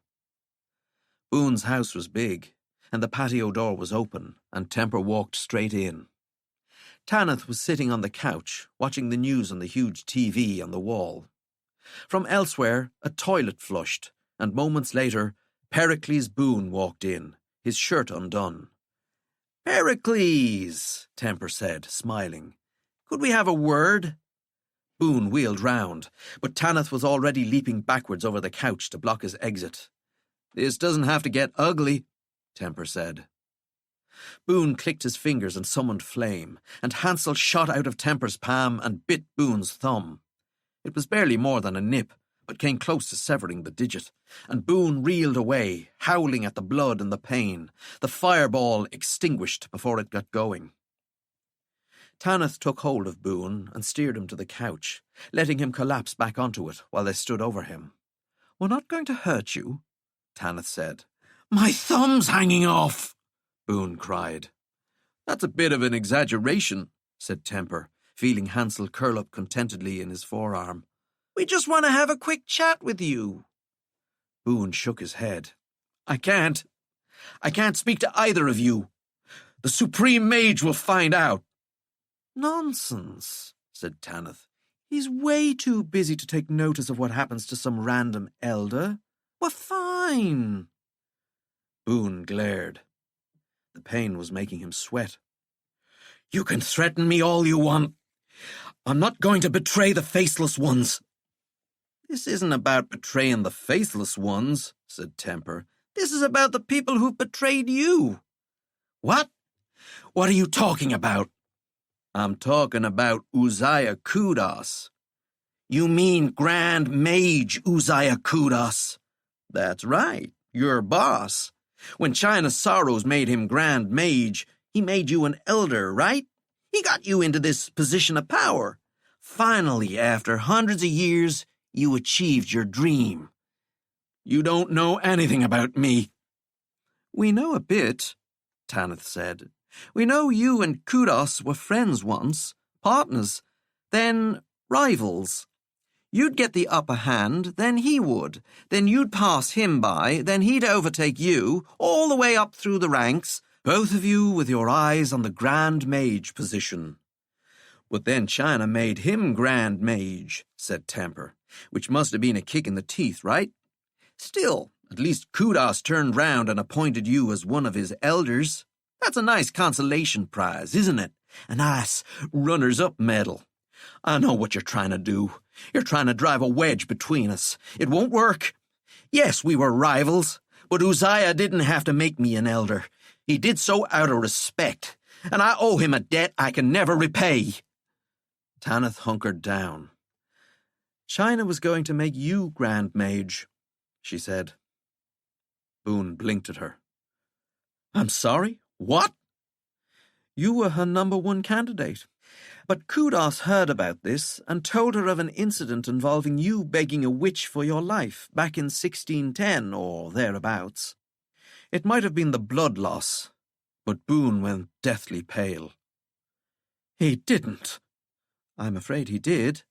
All those secrets you divulged, those compromises you made. I mean, you betrayed a whole lot of people back then." "I didn't betray anyone," Boone snarled. "I wasn't even conscious. It was Kudos who begged. Kudos who told her everything she wanted to know. Afterwards, he made me swear to never tell a soul what he'd done, and I kept it to myself for all these years." "A lot of people died because of that witch," said Temper. "Everyone knew someone had betrayed them, but no one ever found out who. Uzziah Kudos told China it had been you." "He's a liar! He's a liar and a coward!" "And he's Grand Mage," said Tanith, "when really you should be Grand Mage and he should be just getting out of prison." Boone cradled his bleeding thumb. Tanith stood. "You were right when you said we came here to drive a wedge between you and your Grand Mage. That's exactly why we're here. We have secrets like this about every council of elders around the world, and we're driving wedges left, right, and centre." "But that doesn't mean that Kudos didn't stab you in the back to get to where he is today," Temper said. "So the question, Pericles, is, what are you going to do about it?" And they left him there. 19. At precisely 9:43 a.m., Commander Silvano Hock left the vault, the ugly, functionally squat concrete headquarters of the city guard, and strode to the dark cathedral. He could have taken a car, but he preferred to walk. It was important, he felt, to be seen out and about on the streets of the city he was responsible for protecting. It was also important that the people see him walk into the dark cathedral, knowing he had business with the Supreme Mage himself. He ignored the cathedral guards who bowed to him as he passed, and gave a curt nod to the priests on their way to deliver the sermon in the nave. He took the elevator to the very top floor, his heels clicking pleasingly on his way from the elevator to the doors of Damocles Creed's office. "You may enter," said the man at the desk outside. "The Supreme Mage will be with you shortly." Hawk entered. It was always a thrill stepping into this office. No matter the temperature outside, Damocles Creed's room was always cold, never comfortable. Upon the massive desk was a small box made of black wood mixed with black metal. Hawk picked it up, examined it. Each side was carved with sigils in a language he didn't recognize. "You've found her prison," said the Supreme Mage, walking in. Hawk replaced the box on the desk and turned, standing to attention. "Sir?" "I call it the cage," said Damocles Creed. "It will be enough, I think, to hold her. To hold her many times over, I should imagine." "To hold who, sir?" The Supreme Mage didn't say anything. Hawk knew why. It was because Damocles Creed didn't answer questions he viewed as stupid. So the answer must have been obvious, and in a way it was, though Hawk still didn't understand. "Would an eternity gate not suffice, sir? We have Malevolent in one. Surely one could be fashioned for Darkess." "Eternity gates slow time," said the Supreme Mage. "So it takes 1,000 years to form a single thought. What do we do when a single thought from Darkess could destroy the world, Commander? No. A new prison is required." Hawk nodded. He had so many questions, not least a very practical one. Darkess was a 6-foot woman with broad shoulders, and this box was barely as long as Hawk's hand. The Supreme Mage, as usual, seemed to have anticipated Hawk's confusion. "I want you to push her past her breaking point. I have taken note of your readings, and I want you to increase the output another 125%. Hawk paled. "Sir?" "I want Darkess's physical form destroyed. I want her reduced to mere energy. That energy you will trap in the cage. Do you understand?" "Yes, sir." The Supreme Mage sat behind his desk. "Report, Commander." "Sir, we have found and arrested Nefarian Serpine. He was hiding out in the humdrums, hoping to evade our sense wardens. He is now in our custody, and I can promise you that justice will be swift." "Valkyrie Kane wants to handle the investigation," said the Supreme Mage. Hawk faltered. "Sir? He's in custody, sir, and we—" "If Valkyrie Kane wants to assert jurisdiction, Commander, then you acquiesce. Are we clear?" "Sir? Yes, sir." "Any updates on our search for Obsidian?" Hawk hesitated. "That is a most difficult operation, Supreme Mage. I am afraid I am unable to make any sort of estimation as to when that threat will be neutralized." "Then it's a good thing Valkyrie Kane and Skullduggery Pleasant are on this case too, wouldn't you say?" Hawk bristled. "Yes, Supreme Mage."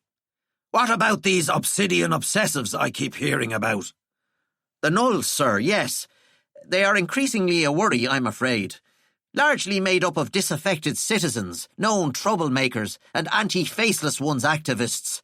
Their numbers thankfully remain low. We estimate there are no more than 30 Nulls at present." "But they are dangerous." "They are responsible for several attacks throughout the city, yes." The Supreme Mage sighed, squeezing the bridge of his nose with the thumb and forefinger of his right hand. "Leave me," he said. "I must pray on this." Hawk's salute was as keen as his fervour. 20. China watched the normal people in their normal world, jogging and walking and sitting in the park, and felt overdressed. It wasn't what she was wearing, a skirt and sensible heels, a simple off-white blouse and an elegant yet understated jacket, and it certainly wasn't her makeup, because she wasn't wearing any. It was, as it always was, her face. People stared. People had been staring for most of her life. Sometimes she welcomed it, sometimes she enjoyed it, but most of the time she endured it. Even now, sitting on this bench, her hair down, the biggest sunglasses she owned failing to disguise her cheekbones, they stood around, sneaking glimpses, pretending to talk on their phones, some of them just openly gaping. It was why she didn't go out in public an awful lot anymore. Well, that, and she was a wanted fugitive. A man walked up, sat beside her. He didn't profess his love for her, his devotion. He didn't offer to leave his partner for her, not like 4 other men and 3 other women had done so far today. "Hello, Grantham," she said. Grantham Arrant sat back, crossed his legs, eyes flicking to each of her admirers as they stood there, and glared. "I thought we were meant to be keeping a low profile. Isn't that what you said?" "Sometimes that's harder than it sounds," she responded. "You're looking well." I'd return the compliment, but we both know how redundant that would be. "You're taking quite a risk, aren't you? I could have gone straight to Creed when you got in touch." "You could have?" He smiled at her. "I'm assuming there are at least 2 snipers who have me in their sights even as we're sitting here." "Grantham," China said, "you wound me. You really do. I've known you for centuries, and I trust you as much as I trust anyone." He grunted, amused. "What can I do for you, China? If you're about to ask me to join your resistance, I'm afraid I'm going to have to be one of those strange, foolish people over the years who have said no to you. I have dedicated my life to working within the sanctuary system, but I do not involve myself in sanctuary politics. A fact of which I am well aware. Fret not." "No, Grantham, I'm not here to recruit you. I'm merely here to chat." "About what?" "I've heard rumours, and then I have had those rumours confirmed, that you and your fellow hosts are searching for ways to sabotage your own doomsday protocol." That amused half-smile of Grantham's slipped from his face, and he took a moment. "Would I be wasting my time if I were to ask how you heard all this?" "Indeed you would." "I can't talk about it, China. You know I can't." "And of course I would never dream of prying." "Thank you." "But pry I must. This is quite an alarming turn of events, and would indicate that something has gone quite drastically wrong. There's a powerful sensitive named Solace who has already attempted to distract me from whatever the hosts are up to. She is obviously invested in the Doomsday Protocol, though whether she wants it to go ahead or she's seeking to disrupt it, I do not yet know. It's entirely possible that your group is being influenced without you realising it." "Where are the 20, Grantham?" "In a secret location." "And where is the vessel?" He hesitated. "Grantham, the last I heard of this ever so mysterious person or object, it had been lost, possibly destroyed." "It has since been recovered," he replied unhappily. "I see. And would I be right in assuming that the recovery has directly led to this somewhat undignified scramble to abort the protocol before it can be activated?" Grantham stood. I'm sorry, China. I can't talk about this." "What is the Doomsday Protocol, Grantham?" "It's always good to see you," he said, already walking away. 21. The vault was an ugly building. The cops glared at skullduggery, but failed to meet Valkyrie's eye as they made their way down to the interrogation room. Nefarian Serpine was already sitting at the small, notched table when they walked in. He was wearing prisoner orange and sporting brand-new bruises. They sat down opposite. "Really?" Nefarian said. "That's what this is about? You try to kill one measly arbiter, and suddenly that's an arrestable offence? If I had known that, I probably wouldn't have done it. It's just not worth the hassle." Skullduggery put his hat on the table. Why don't you tell us what you were doing at 6 o'clock yesterday evening? Nefarian frowned. What? You know what I was doing. We need you to tell us, said Valkyrie. You're seeking a confession? Since when are confessions necessary? The terribly unfair sanctuary justice system means that a detective has to do little more than believe a suspect is guilty. For arbiters, it's even more weighted in their favour. Why would you need a confession? You know what I did. Where were you? Skullduggery asked. A moment passed in which Nefarian glared, and then he shrugged and sat back in his chair. At 6? Oh, I remember. I was attacking you. Attacking which one of us? Asked Valkyrie. An arched eyebrow. The thinner one. So, at 6 p.m. yesterday, Skullduggery said, you were attacking me. Half-heartedly, said Nefarian. Let's make that clear, all right? If I wanted to actually kill you, I would have succeeded. As it was, I saw you. I grew irate at the memory of that time you allowed a group of necromancers to cut off my hand, and I let my temper get the better of me. Then we spoke, exchanged insults. You intimated that you wouldn't be seeking retribution for the attack, and we parted ways. Obviously, you changed your mind and sent those delightful city guard officers after me. He folded his arms. And what about me? Valkyrie asked. What about you? You didn't attack me. Of course not. You weren't there. Even if you were, why would I have attacked you? You gave me a new hand. I'm on the verge of actually liking you as a person. Skullduggery tilted his head. And what are your feelings towards Robert Skewer? Nefarian blinked a few times. The sensitive? What does he have to do with anything? Please answer the question. My feelings towards Robert Skewer border on the indifferent. He worked on some projects for Malevolent, and 1 or 2 for me during the war, but always as part of a larger team. I wouldn't particularly rate him as a genius scientist. He worked well with others, though, which I suppose could be seen as a strength. So you harboured no animosity towards him, no ill will? No will of any kind. Why? He's dead, said Valkyrie. And? And you murdered him. I most assuredly did not. You shot him 3 times yesterday at 6 p.m. Nefarian watched her, then watched Skullduggery and smiled. Ah, he said. Ah, what? You have a mystery to solve, he said. Someone has done their very best to frame me for a murder I didn't commit. But Skullduggery Pleasant himself is my actual alibi, so you know I couldn't have done it. Oh, this is wonderful. An attempt at framing me, and I just happen to be around a witness whose account cannot be faulted. I couldn't have timed this better if I'd tried. So who is claiming I did it? Among others, said Valkyrie, I am. Nefarian's smile faded. I don't understand. I was with you when you killed him. You?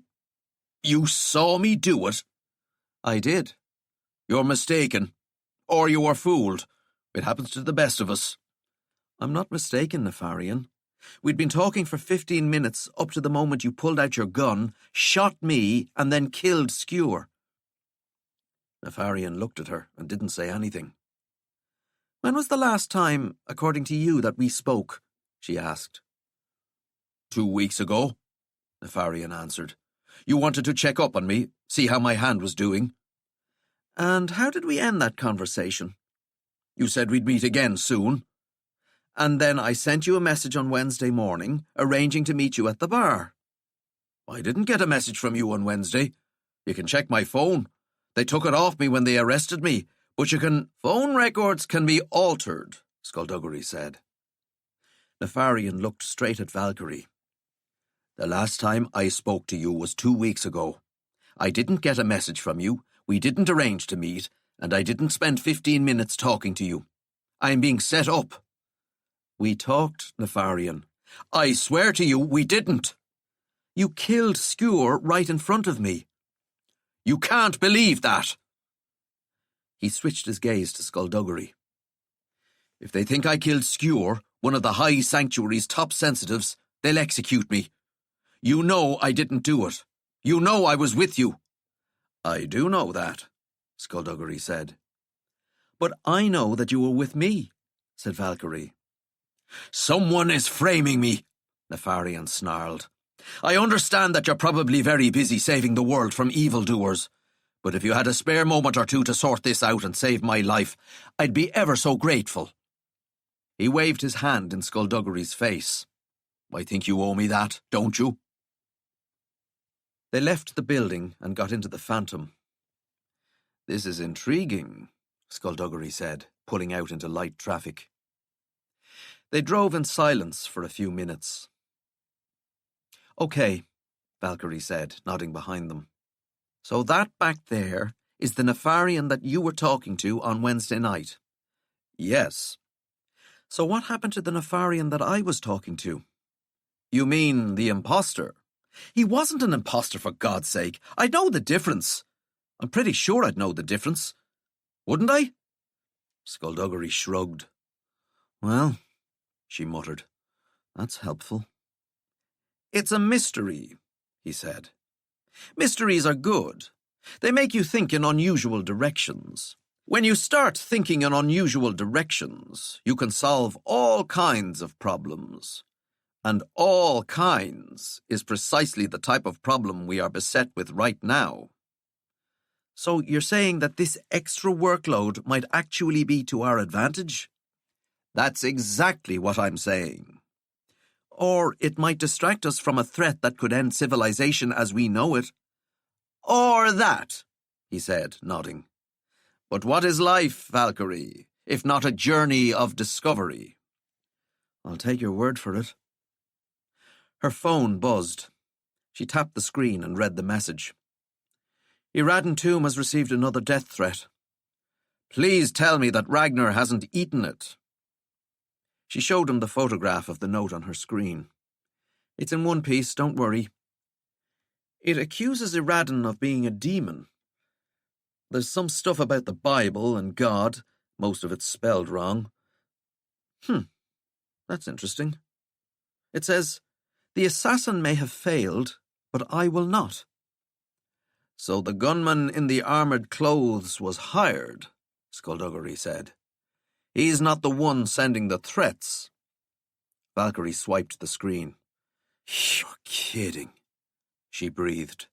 What is it? The person who threatened Iraden sent him a photo along with the note, said Valkyrie. She waited until they'd stopped at a set of traffic lights and passed him the phone. The photograph was badly lit and showed a man's arm and hand brandishing a pistol. His face wasn't visible. He was wearing a blue t-shirt tucked into jeans. On the table beside him was a stack of unopened mail. Skullduggery tapped the screen and zoomed in on the address. Walter Egmont, he said, of Brentwood, Los Angeles. Are bad guys getting stupider? Valkyrie asked. Or are we getting smarter?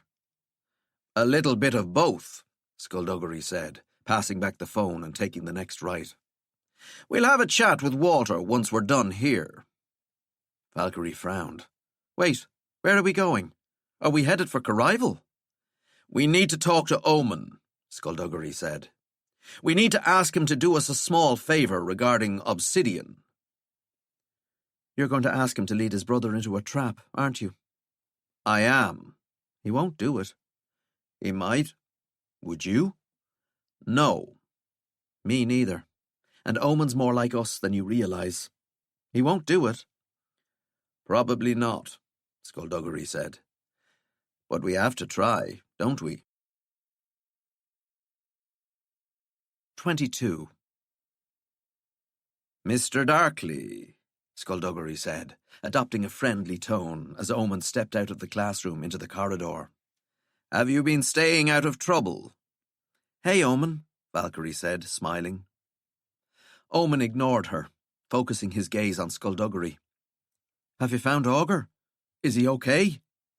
As far as we know, he's fine, yes. Then why are you here?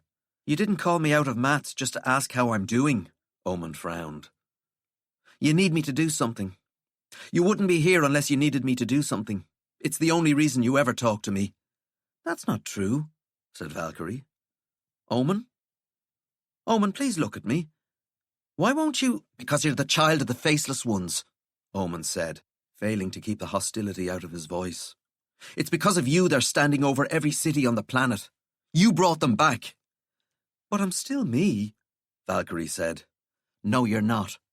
You think you are, but you're not. The real Valkyrie Kane wouldn't let this happen.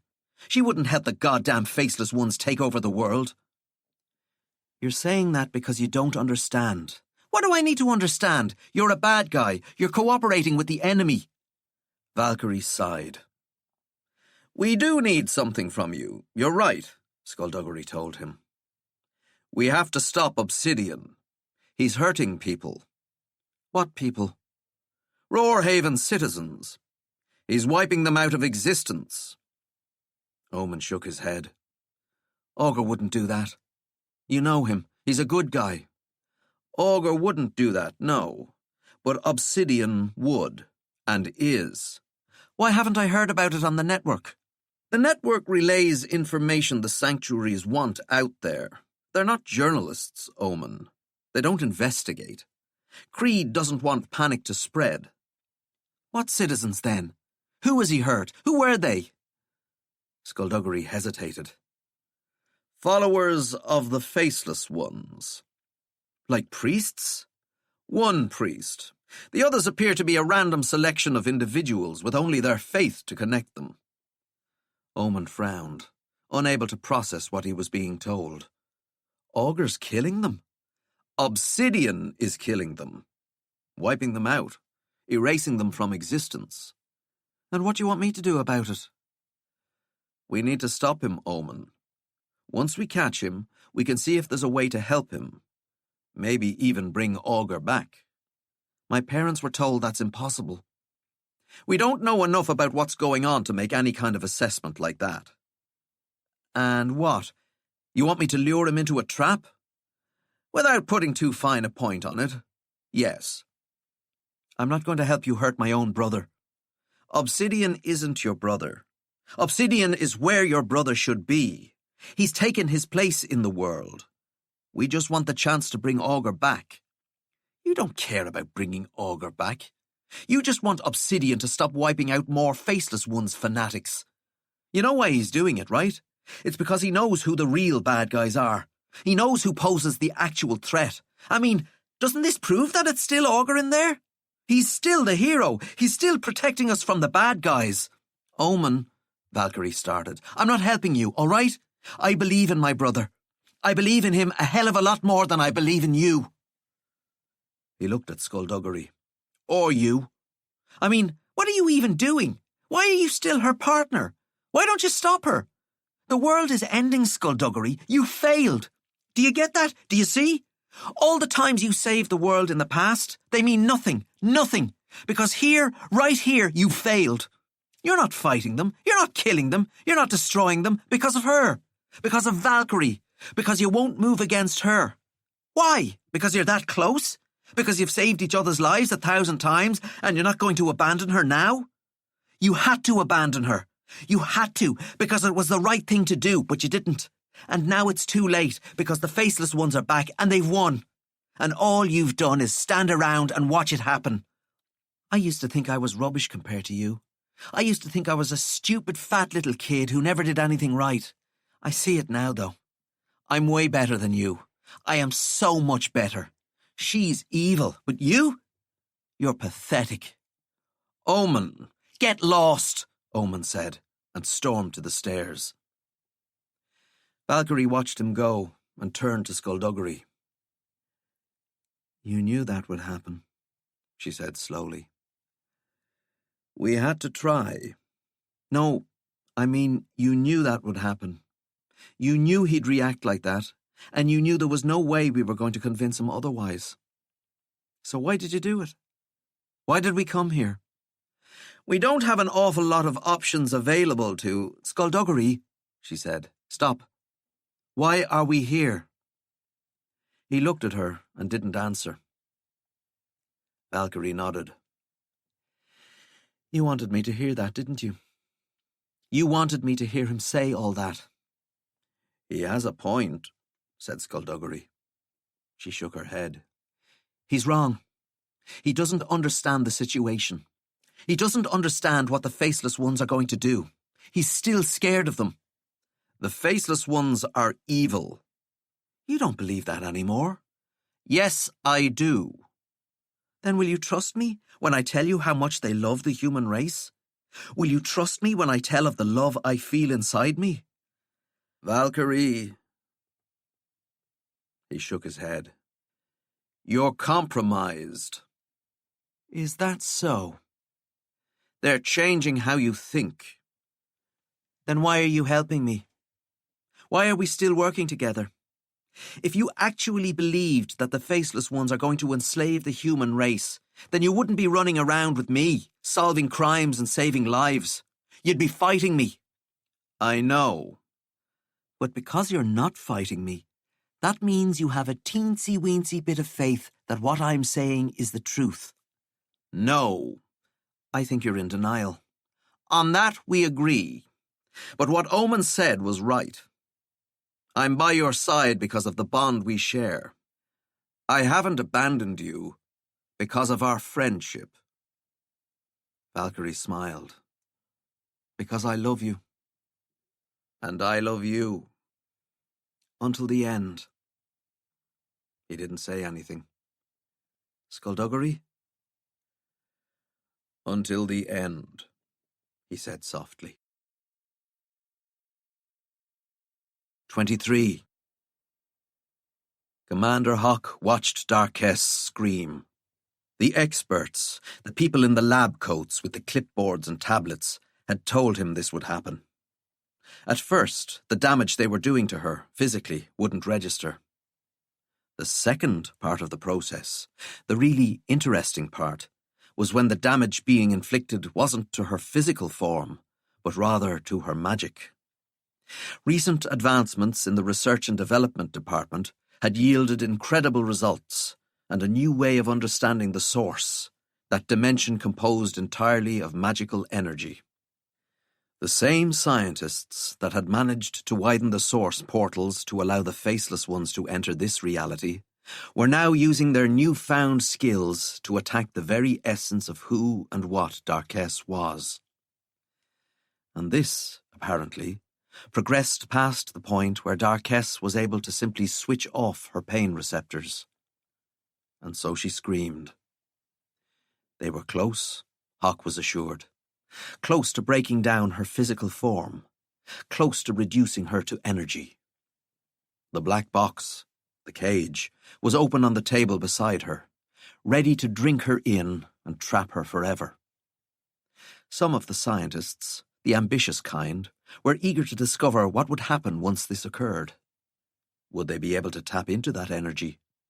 Hawk had fantasies about turning up to the Supreme Mage's office with a potent, renewable energy source in his hands. He liked to imagine the smile on Damocles Creed's face, as finally Hawk was able to repay him for the faith he had shown in appointing him to his position as commander of the city guard. The future was bright. 24.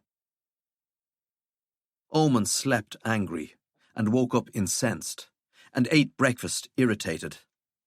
By morning assembly, he was merely annoyed and incredibly tired. It wasn't easy to sleep angry. In these uncertain times, Duenna was saying from the stage, precautions need to be taken. Omen frowned, trying to steer his thoughts out of the murk to focus on whatever the hell she was going on about now. With the unrest caused by the actions of the so-called resistance, she continued, with the fear generated by the being known as Obsidian, and now with these so-called nulls causing trouble on our own streets, Roarhaven has never been less safe. What about when Malevolent invaded? Never muttered. Idiot. Omen grinned. I have no wish to scare you, children. My role as principal is to guide you, to educate you, and to prepare you. It is also to protect you. Corrival Academy is a refuge from what goes on out there, beyond the school gates. Your safety is our primary concern, and as such, your bracelets will now allow us to track your location within school grounds during school hours. Omen sagged. The bad guys were winning. What I'm about to say may be controversial, said Never as they walked to class. But who am I to shy away from controversy? This school, wait for it, is going downhill. There, I said it. You're so brave, said Omen. I'm just saying what other people are too scared to say. Does that make me brave? By definition, I think it does. Axelia readjusted the bag on her shoulder. My parents think I should leave, she said. Never looked appalled. You can't leave. You're probably the prettiest person in our year, after me. If you leave, I'll get all the attention, and I can't handle that anymore. I just can't. You're a sweetie, said Axelia, but I don't want to go either. All my friends are here. What do they expect me to do? Go back to a mortal school for my final year? No, no way. Why do they want you to go? Omen asked.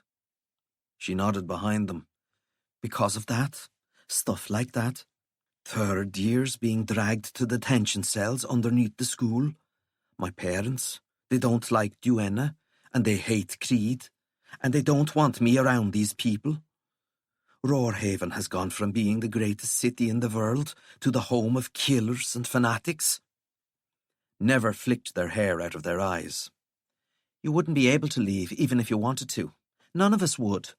Creed needs us here. We're his insurance in case the Resistance do anything too crazy.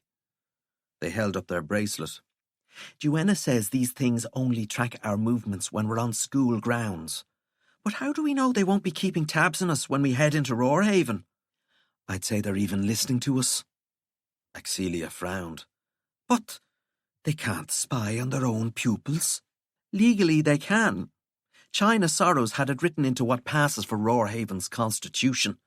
It's the bit that's skipped over in civics class. Axelia sat forward. So, they could already be listening to us? At all times? Maybe, yeah? She stared. Why aren't you more freaked out about this? Omen, why aren't you freaked out? Why aren't you angry?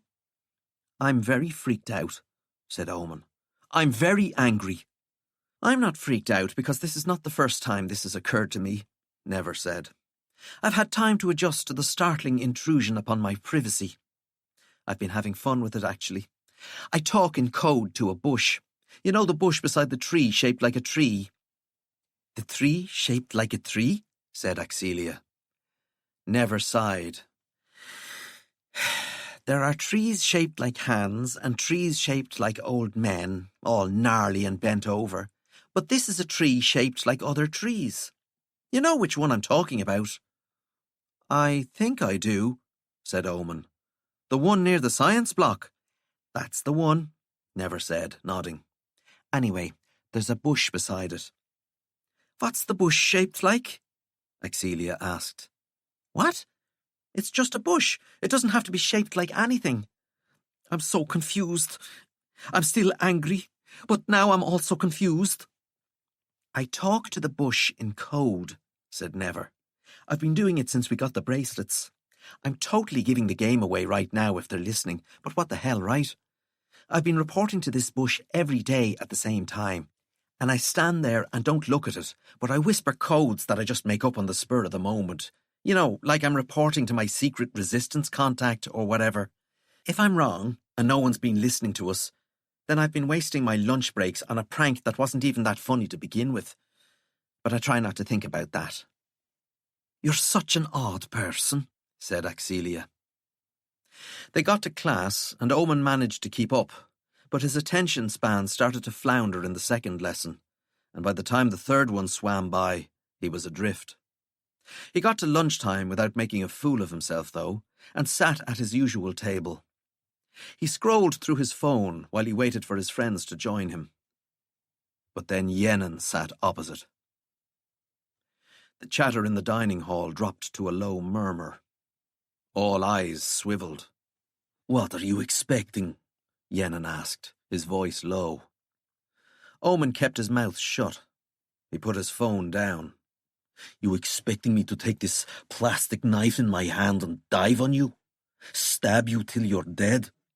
You know, if I was gonna do it with a real knife I mean, not school cutlery, I wouldn't stab you in the back, yeah? I'd want to see your face. I'd want to see the look on your stupid face. The fear." Yenin smiled. "But that's way too quick, see? I wanted to take a bit longer. I wanted to hurt a little bit longer. Besides, I already stabbed you once, you and your brother. I kinda want to try something new." He leaned closer.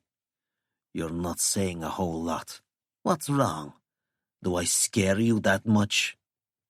"You don't scare me at all," Omen said. "Liar," said Yenin, relishing the word. "We don't have to do this. I've got other things to be worrying about, and I'm sure you do too. We both have school, for God's sake.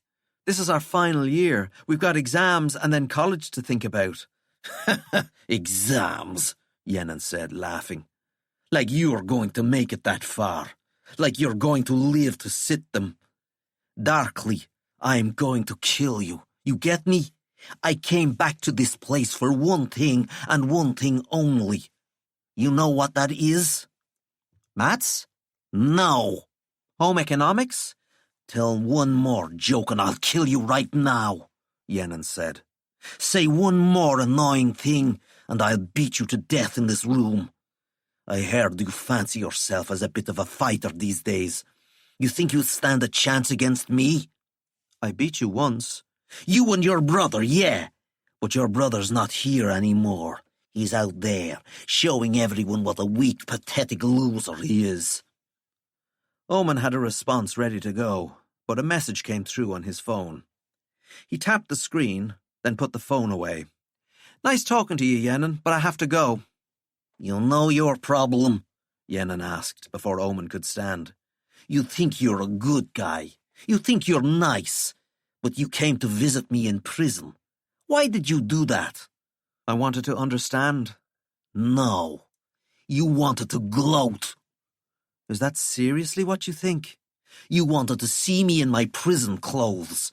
Wanted to see me behind that little bulletproof screen. And then you wanted me to watch you walk out of there. When you left, you know what I did? I went back to Gen Pop. That's general population, where you mix with all the other inmates. Did you know that Abyssinia wasn't popular with some people? Did you know that some of those people kept beating me to a pulp before I finally learned that you've got to fight to survive in that place?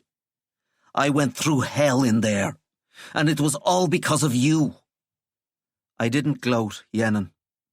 "If you want to tell yourself that, go right ahead. But I know the truth. I know everything you did, and you're gonna pay for it all." "So you're here for revenge, are you?" Yenin's smile was unnerving. "That's exactly why I'm here. I want you to know that it's coming. I want you to live with that. I want you to be thinking of it every minute of every day." Omen couldn't help it. He laughed. "I'm sorry," he said immediately. "I'm so sorry. That was rude. Sorry." "You won't be laughing when I..." "Yenin, seriously, dude. You want to kill me? You know what? Get to the back of the queue. People have been trying to kill me every couple of weeks for the last year. You had to fight to survive? Well, so did I." "Then I guess we'll see who's tougher." Omen stood up. "I guess we will," he said, and walked away. He sent a message on his phone and got a reply a few seconds later with a place to meet. He went to the West Tower, stepped out onto the balcony that circled the very top. The man waiting for him was tall and slender, dressed in a checked suit that was either the height of fashion or outrageously, ridiculously awful. The bow tie had little skulls on it, and his pork pie hat matched his purple shirt. "Let's see it," Crepuscular Vise said. Omen extended his arm, and Crepuscular examined the bracelet. The bottom half of his face was fixed in a permanent rictus grin, his mouth lipless, his gums merging with his skin. It was only the top half of his face, those bulging eyes, those sharp brows, that were capable of any expression. One of his eyebrows arched. And it's tracking your location now, you say? If I go anywhere I'm not supposed to go, it sets off an alarm and they come looking for me. Duenna says it's tamper-proof. Well, she would, Crepuscular replied. But it's nothing I haven't seen before. I'd say you'd be able to find out how to deactivate it completely if you knew where to look in your magic science textbooks. But the people who write those textbooks have probably done their very best to hide that information from you. No one in a position of authority wants the people they control to know how to wield their own strength. He took a leather strap from his pocket and wrapped it round Omen's wrist so that it covered the bracelet. In the meantime, I soaked this in brahmi and then a mixture of feverfew and henbane, so it should block the signal. Do not lick it. I wasn't planning on it. Crepuscular tied the strap tight. If someone's tracking you in particular, then you're in trouble, because right now you've just disappeared from their system. But if they're just using the bracelet to set off alarms if you stray, you'll be fine. You're pretty handy to have around. It has been said. Are you ready to go? Omen hesitated. Are you sure you want to do this? Not at all, said Crepuscular. But my very good friend is in danger. Skullduggery Pleasant and Valkyrie Kane are bound to be there, and the truth needs to come out before the world ends. You're actually going to tell Skullduggery that you're his long-lost partner? Yes, I am, Crepuscular said, a smile in his voice. And I cannot wait to see the look on his expressionless skull. 25. They waited inside Walter Egmont's Los Angeles apartment for him to return home. It wasn't a particularly nice apartment, and the AC was broken, so it was hot and uncomfortable, even at night. When Walter returned home, they hung back until he had shut and locked his door, and was halfway to the kitchenette before Skullduggery said, "Boo!" Walter screamed, whirled, staggered and fell, then tried to turn the fall into a roll that quickly became a crawl. He was a short man with a moustache, and he had wide, buggy eyes, though his eyes might only have been buggy because he was suddenly confronted by a skeleton in a suit. "Stop!" Walter screamed, clambering to his feet. "Don't take one step closer!" Skullduggery took plenty of steps closer, forcing Walter to back up against the wall. "Stop! I'm commanding you to stop!" "You've just tried to have someone murdered," Valkyrie said, sauntering after them. "You don't get to command anyone." "The Lord God compels you!" Walter shrieked. "Oh dear," said Skullduggery. "You are demons!" Walter cried. "You're just like the other one!" "You mean Iradan Tomb?" Skullduggery said.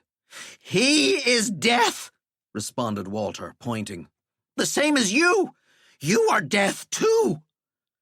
Skullduggery took hold of Walter's outstretched hand and snapped a cuff onto the wrist, then secured the other one to a pipe on the wall. "Hey!" said Walter. "Am I death?" Valkyrie asked.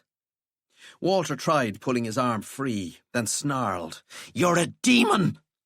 "No, I'm just a regular person, more or less, doing regular things, more or less, like you, without the attempted assassination part." She shrugged. "I mean, yeah, we were going to assassinate someone not too long ago. An attempted assassination, if you will, but we decided against it because we're good people." "I'm a good person!" Walter screeched. "You say that, but you did hire a guy to kill a guy, so that kind of calls your judgment into question." "Death!" Walter growled. Iradan tomb is death. No, he isn't. He is the god of death. Yes, he is, but he isn't death itself. We had a whole discussion about it. It involved microwaves. You should have been there. Is that why you tried to kill him? Skullduggery asked. I'm not speaking to you. You're death too. But yes, that's why I wanted to kill him. To save the world. So, by killing the god of death, Valkyrie said, you thought you'd be stopping anyone from dying from now on. Who told you all this? I'll never tell you. He's a giant. He would smash you. How big a giant? Like as tall as a mountain? Don't be ridiculous, Walter sneered. As tall as a lamppost? A small lamppost, maybe, or a tall bus shelter. How tall is that? I'm 6 foot. How tall is he compared to me? I don't know. Maybe 3 foot taller than you. But way wider, like he's built of muscles. He would destroy you. Valkyrie frowned. Wait a minute. Is it Ragnar? Is his name Ragnar? I don't know who that is, said Walter, and I wouldn't tell you even if I did. Not Ragnar, Skullduggery said. His brother, then. Was it Jagged? Walter clamped his mouth shut and nodded. Jagged told you to kill Iradan. You won't get anything out of me, demon, Walter said. He said I'd be saving the world. And he put you in contact with an assassin.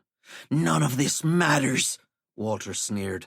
The god of death won't even see his own death coming. You're planning an ambush? Skullduggery asked. No, Walter said, going suddenly pale.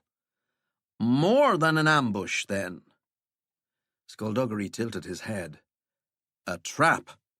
And he's walking into it, isn't he?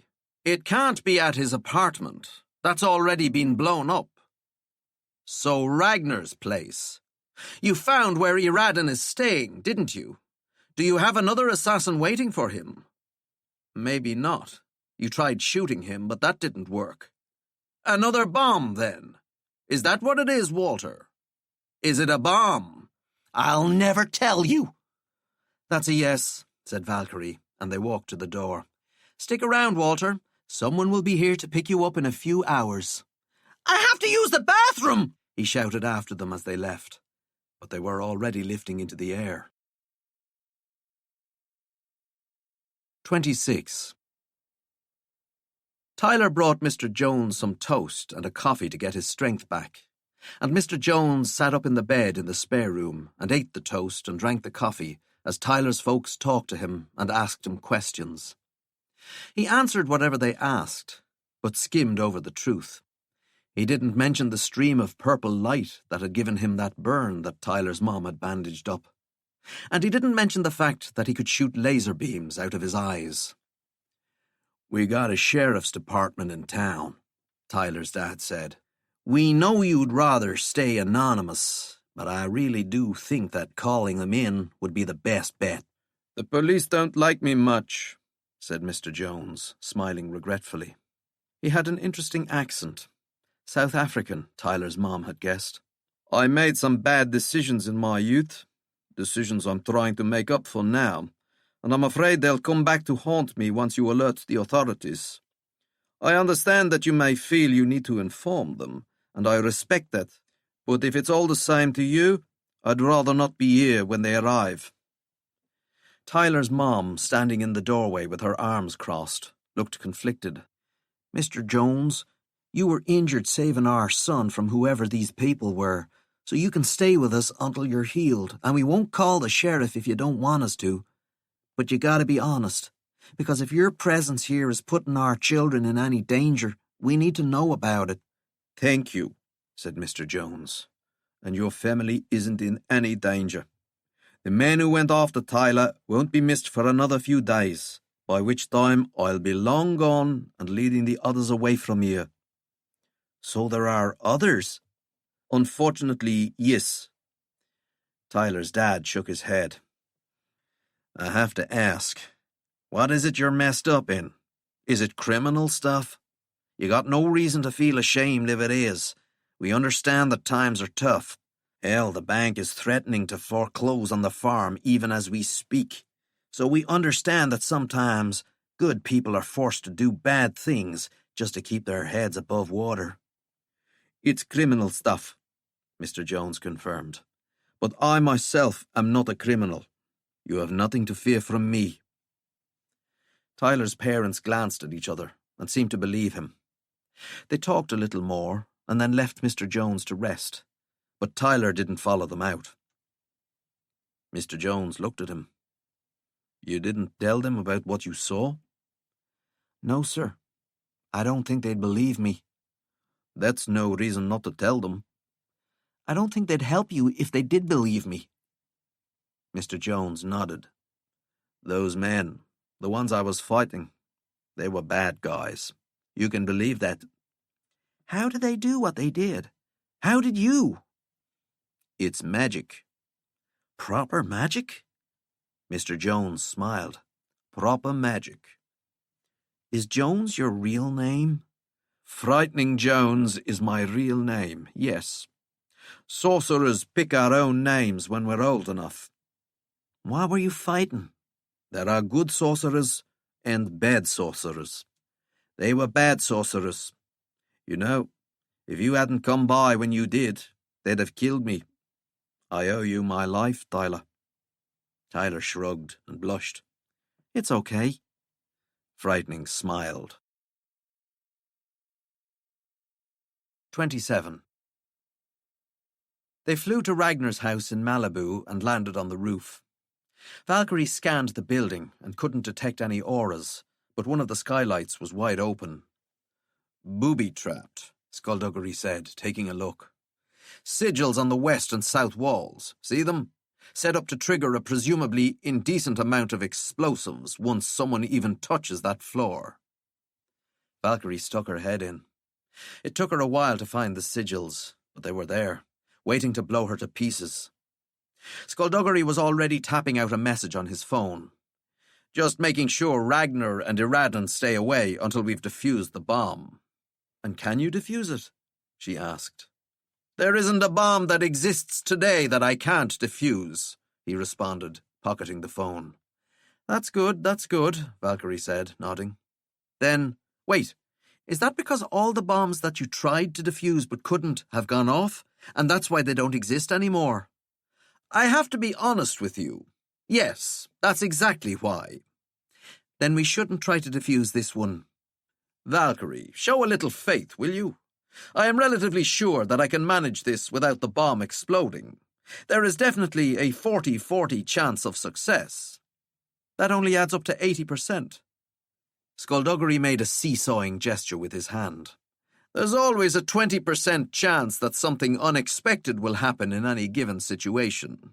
I'm simply honest enough to be open about the possibility. I don't think that's how maths works. We should wait. The sanctuary here in America has some great bomb disposal people. They'll take care of this. They're all busy. Oh, really? Doing what? Disposing of bombs. Of which this is one. But we don't need them, Skullduggery said. Not when we have these. He waved his hands in front of her. Stop doing that, she said.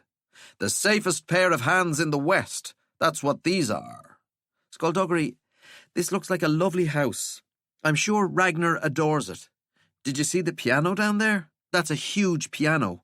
If we try to defuse this bomb and we mess up and it doesn't kill us, it will, at the very least, destroy this lovely house and that very nice piano. Ragnar will be very upset, won't he? I don't think he'd be that upset. It's only a house. Would you like it if your house was blown up, with all those spare bones in it? You're building your collection back up, aren't you, after Cadaver stole the best parts to make himself a body? What have you lost them? That would be most unfortunate. And what about your suits? His head tilted. My suits? Losing the new ones would be bad enough, but what about all the suits that Ghastly made for you? The exquisite ones. All of them blown up, along with those shirts, those ties, those wonderful hats. My hats, too. You wouldn't like to lose all that, would you? I would not. Then we should call the bomb disposal people, shouldn't we? There was a moment of silence. I don't think Ragnar wears hats, though, Skullduggery said, and started for the skylight. Someone said behind them, and they turned as Omen stepped out from behind one of the large vents that crisscrossed the roof. Hi. What are you doing here? Valkyrie asked, getting the obvious question out of the way first. Ragnar's a friend, Omen said. Well, a friend of a friend. I've met him a few times. He's really nice. We heard he was in trouble, heard all this stuff was happening, and we thought we'd, help. Valkyrie held up a hand. Who's we? Omen, what the hell is going on? You're not the only one who's allowed to do stupid stuff, you know, Omen said, a little defensively. And I don't have to run everything by you. I don't have to run anything by you. I never said you did. You're not even in a position to tell me to do anything, Omen continued, once again on a roll and barely listening to her. You're the bad guy, and Skullduggery's working with you, so he's the bad guy too. So it seems to me that somebody needs to be the good guy, and because my brother has been snatched away from us, it looks like the good guy is me. And I know how ridiculous that sounds. I know how stupid and idiotic it is. I'm nobody's idea of a hero. I don't even want to do this. I used to think I did, but I really don't. But I can't see anyone else out there who's helping people, so I have to do it. And who's helping you, Omen? Skullduggery asked. A man walked up behind Omen. Tall and slender, he was wearing a checked suit with a pocket handkerchief, bow tie, and a pork pie hat. His cheekbones were sharp, his seemingly lidless eyes bulging, and he didn't appear to have any lips. I've done this all wrong, Omen said, annoyed. It wasn't supposed to be this big dramatic moment. I was supposed to just prepare you. You did great, the man said, patting Omen's shoulder. Skullduggery tilted his head. And who might you be? You know me, actually, the man said, though I admit that I've changed a lot since the last time we spoke. And when was that? Way back in 1954. Skullduggery paused before responding. That was an interesting year. It was. A lot of things happened that year. I would agree. Some interesting things. Very interesting. Stop, Valkyrie said. I'm missing something huge here. What happened in 1954? Is this about the Bentley? The Bentley, said the man. I have a Bentley R-Type Continental, Skullduggery said, then corrected himself. Had a Bentley R-Type Continental. It was built in 1954. You don't have it anymore. It was involved in one too many high-speed chases. Such a shame. You're driving a Phantom now, aren't you? Another beautiful car. It is. So this isn't about the Bentley, Valkyrie guessed. That was the year Skullduggery took on a new partner, Omen said. All right, said Valkyrie. Good. I know about that. Fragoli Cleft. He died horribly, lots of flailing around. What about it? Actually, said Omen, he didn't die. There was an explosion and a walkway crumbled and he fell into a vat of chemicals. He was presumed dead, but he was captured and then tortured. Valkyrie frowned at the man with the unusual face. So, unless I'm missing something else, you're him? You're Fragoli Cleft? I was. I thought you died that day, Skullduggery said. I know you did. With all those explosions, all the fire and smoke, all those bullets whizzing. I'm not surprised you dropped me. You fell. I couldn't get a good grip. You kept squirming. Is that why you didn't come looking for me when it was all over? Is that why you didn't search the vats for my remains? Why you gave up immediately and moved on? You never wanted me as a partner anyway. And who could blame you? I was young and foolhardy, intent on proving myself. Where did that get me, I ask you? A surgical table with rusted scalpels peeling away my ruined flesh. You tried to warn me, of course. You told me of the danger we would be facing, of the horrors, but I didn't listen, because of course I didn't. I was Fragoli Cleft. I was indestructible. How long did they have you? 2 years. I'm sorry.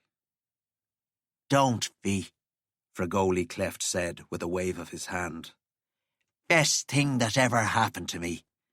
When I got out, I swore to myself that I would never again seek anyone else's approval. I would no longer base my identity on the whims of other people. I would be strong. I would be independent. I would be my own person. That's a remarkably healthy outlook to adopt. Isn't it? But why didn't you come to me? Let me know you were alive. I'll be honest, Skullduggery. I was annoyed with you. Irritated, even. That irritation stayed with me for a long time. But now I'm over it. I'm glad to hear that. But even though you left me for dead, left me to my torture and suffering, you were still the source of my inspiration. The person I am today, I owe to you. I have dedicated my life to helping others, just like you've done. And like you, I realized that I needed a partner. I needed someone like Valkyrie. When I met Omen, I knew instantly that he was the one I'd been searching for. Kind, decent, intelligent, and brave. Someone I would be proud to fight beside. He's just a boy, said Valkyrie. Fragoli Cleft turned his head to her. And you were just a girl. But you quickly grew to be a hero. And that's what Omen has done.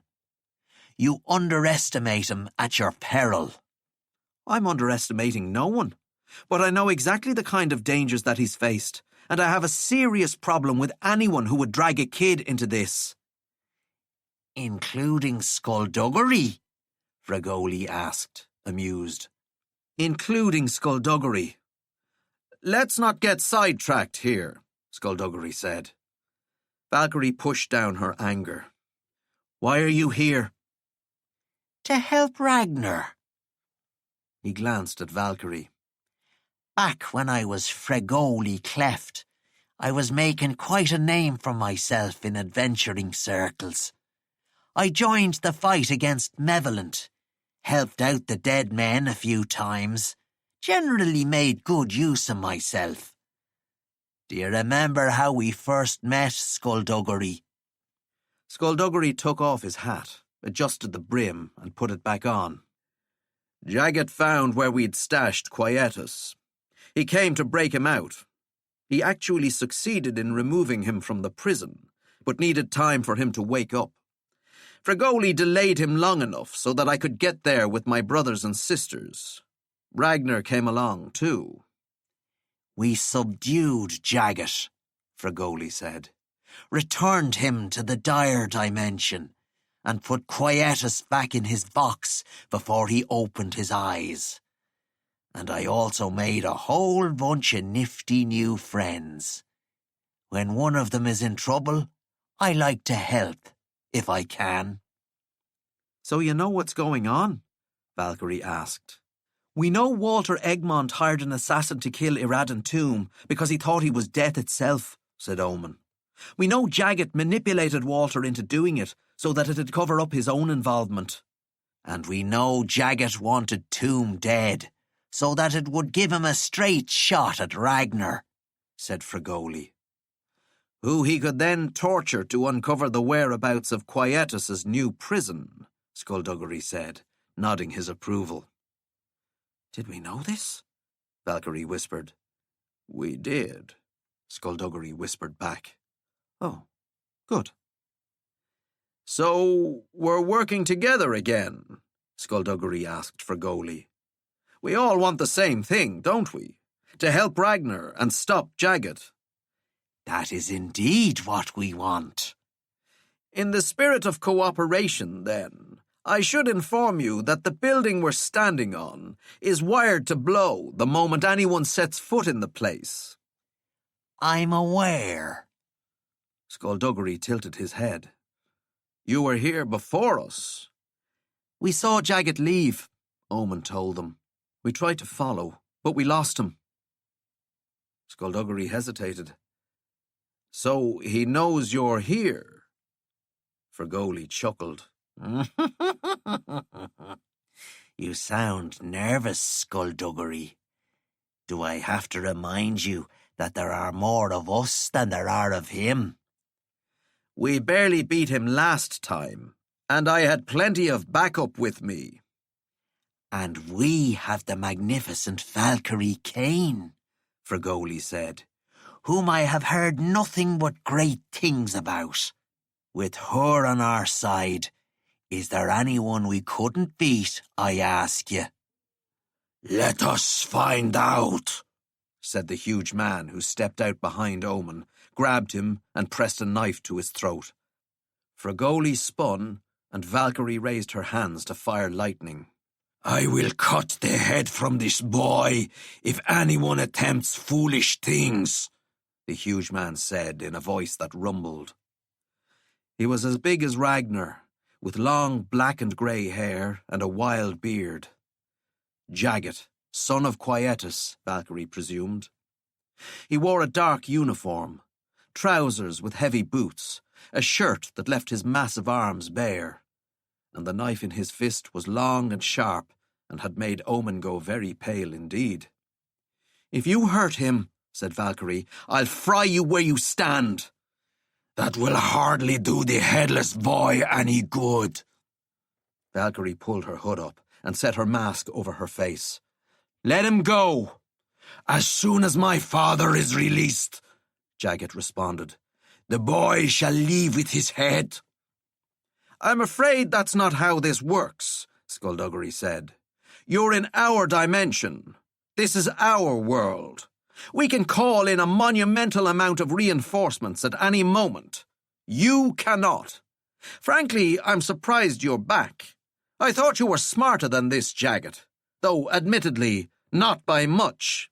I had forgotten how much you like to use words, Jagged said. I have returned to this place because your universe has an infestation of faceless ones. You maybe did not think I would hear of such things in the dire dimension. For years, I have been committing much violence upon the illegitimate government of Gaunt, a government you helped install, and I was quite busy and preoccupied, but news such as this tends to travel. Your universe is coming to an end. I am here to retrieve my father and bring him home to safety before your failures cost him his life. This universe isn't ending, Valkyrie said. It's just beginning. Jagged watched her.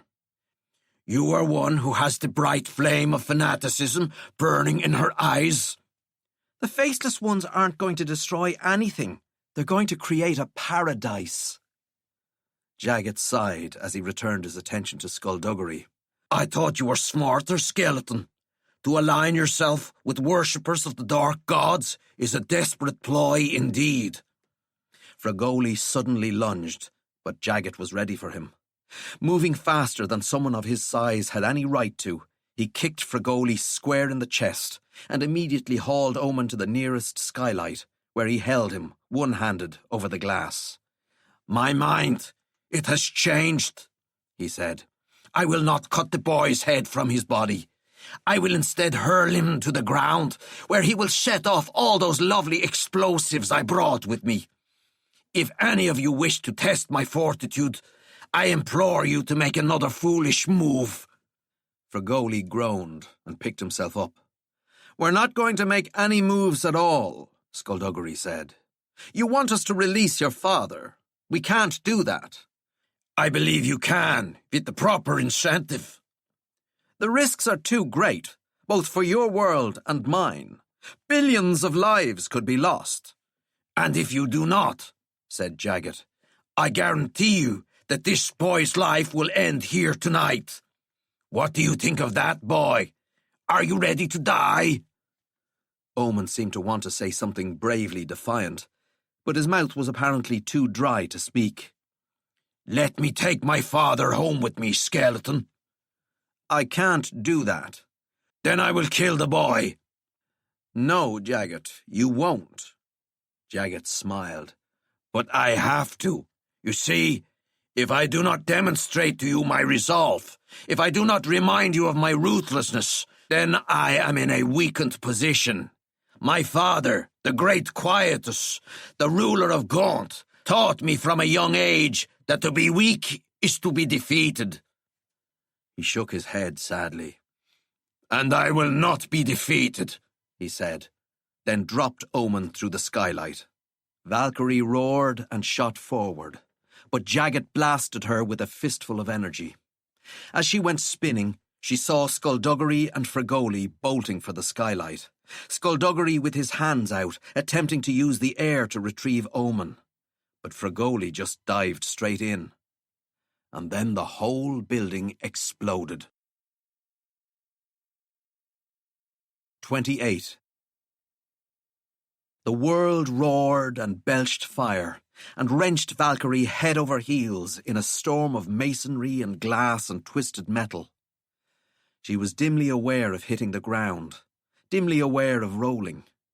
When she came to a stop, she couldn't breathe, and everything was black, and there was something pressing down on her, pinning her where she lay. She blinked inside her mask, listening to the roar subside. When she was certain that she was still alive, she raised her head as much as she was able. What once had been a building was lying on top of her.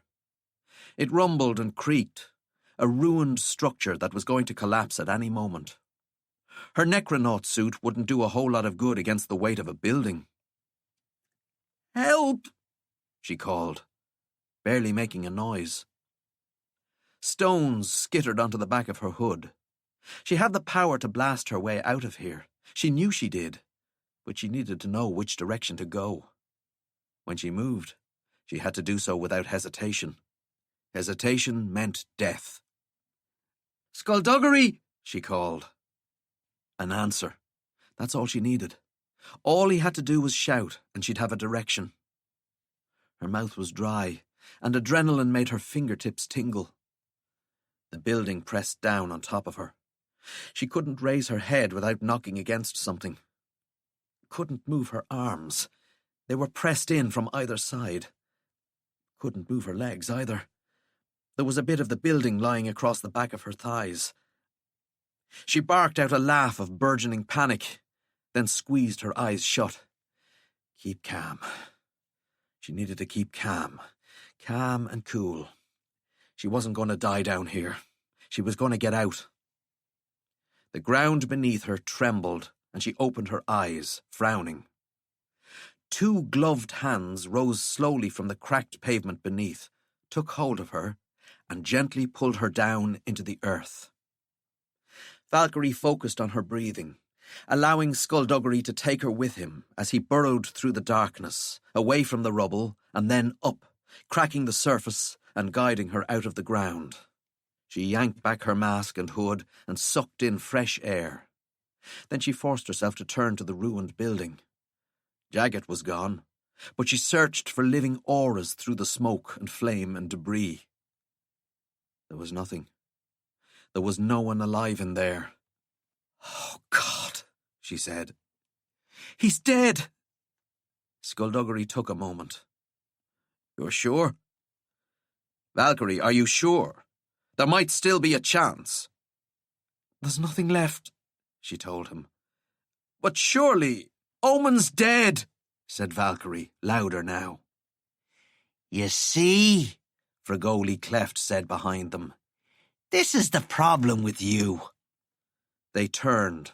Frigoli was fixing his hair, and Omen was rubbing his arm and looking like he'd just been thrown into an exploding building. Fragoli put his hat back on.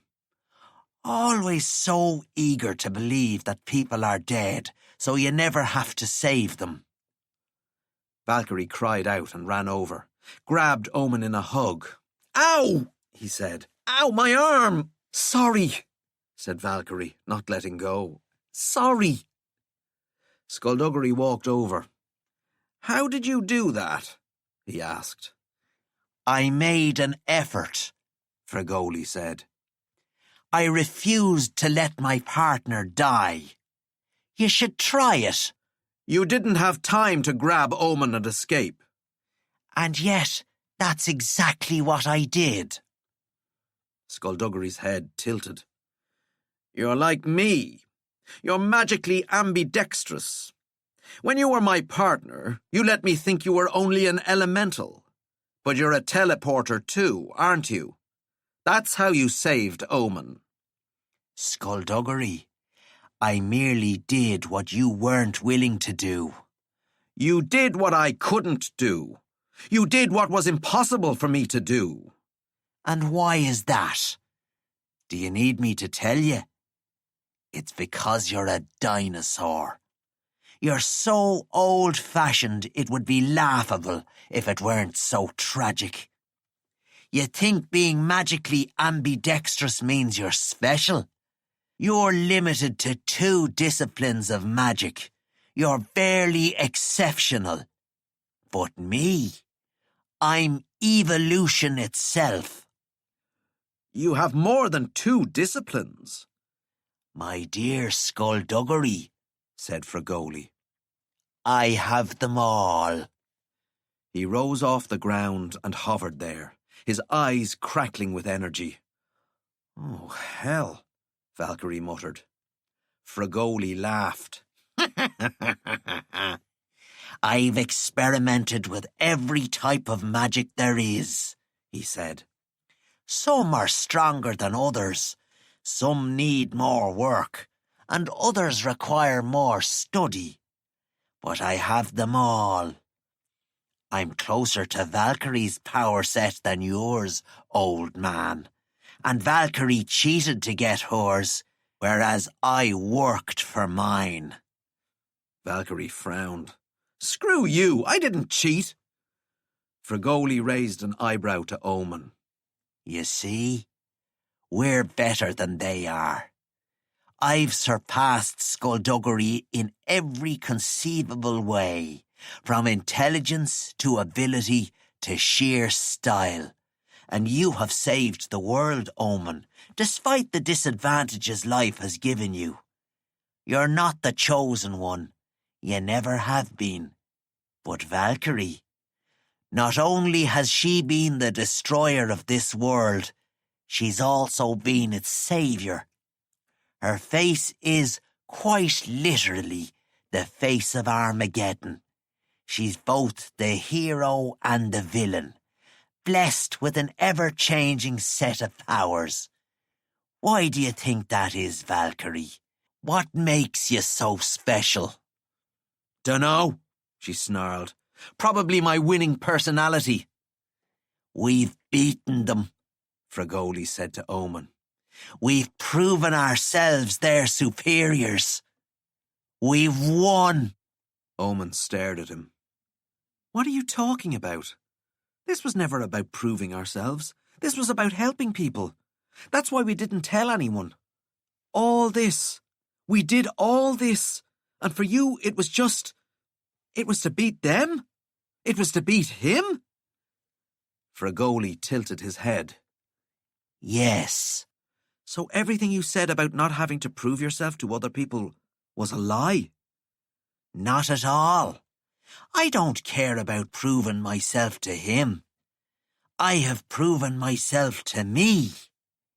When it comes to figuring out who you are, Omen, you're the only one who matters." Omen gave a short, humourless laugh. "Huh. I thought I could rely on you. Everyone else let me down. Everyone else put me down. You're the only one who didn't. You can rely on me. I listened to you, Omen said, anger in his voice. I actually listened. I thought you were a real friend. But you were just using me. You needed a partner to prove you could save me when skullduggery failed to save you. That's twisted. That's sick. We helped people. That was what we did. The lives we saved, Fragoli said, remain saved. This is so messed up, said Omen. I've been second best my entire life, and the only thing I was starting to feel good about was this. Doing good and not bothering with the credit. After my parents ignoring me and using Augur to build up their own lives, after living with that kind of artificial whatever, this felt honest. It felt real.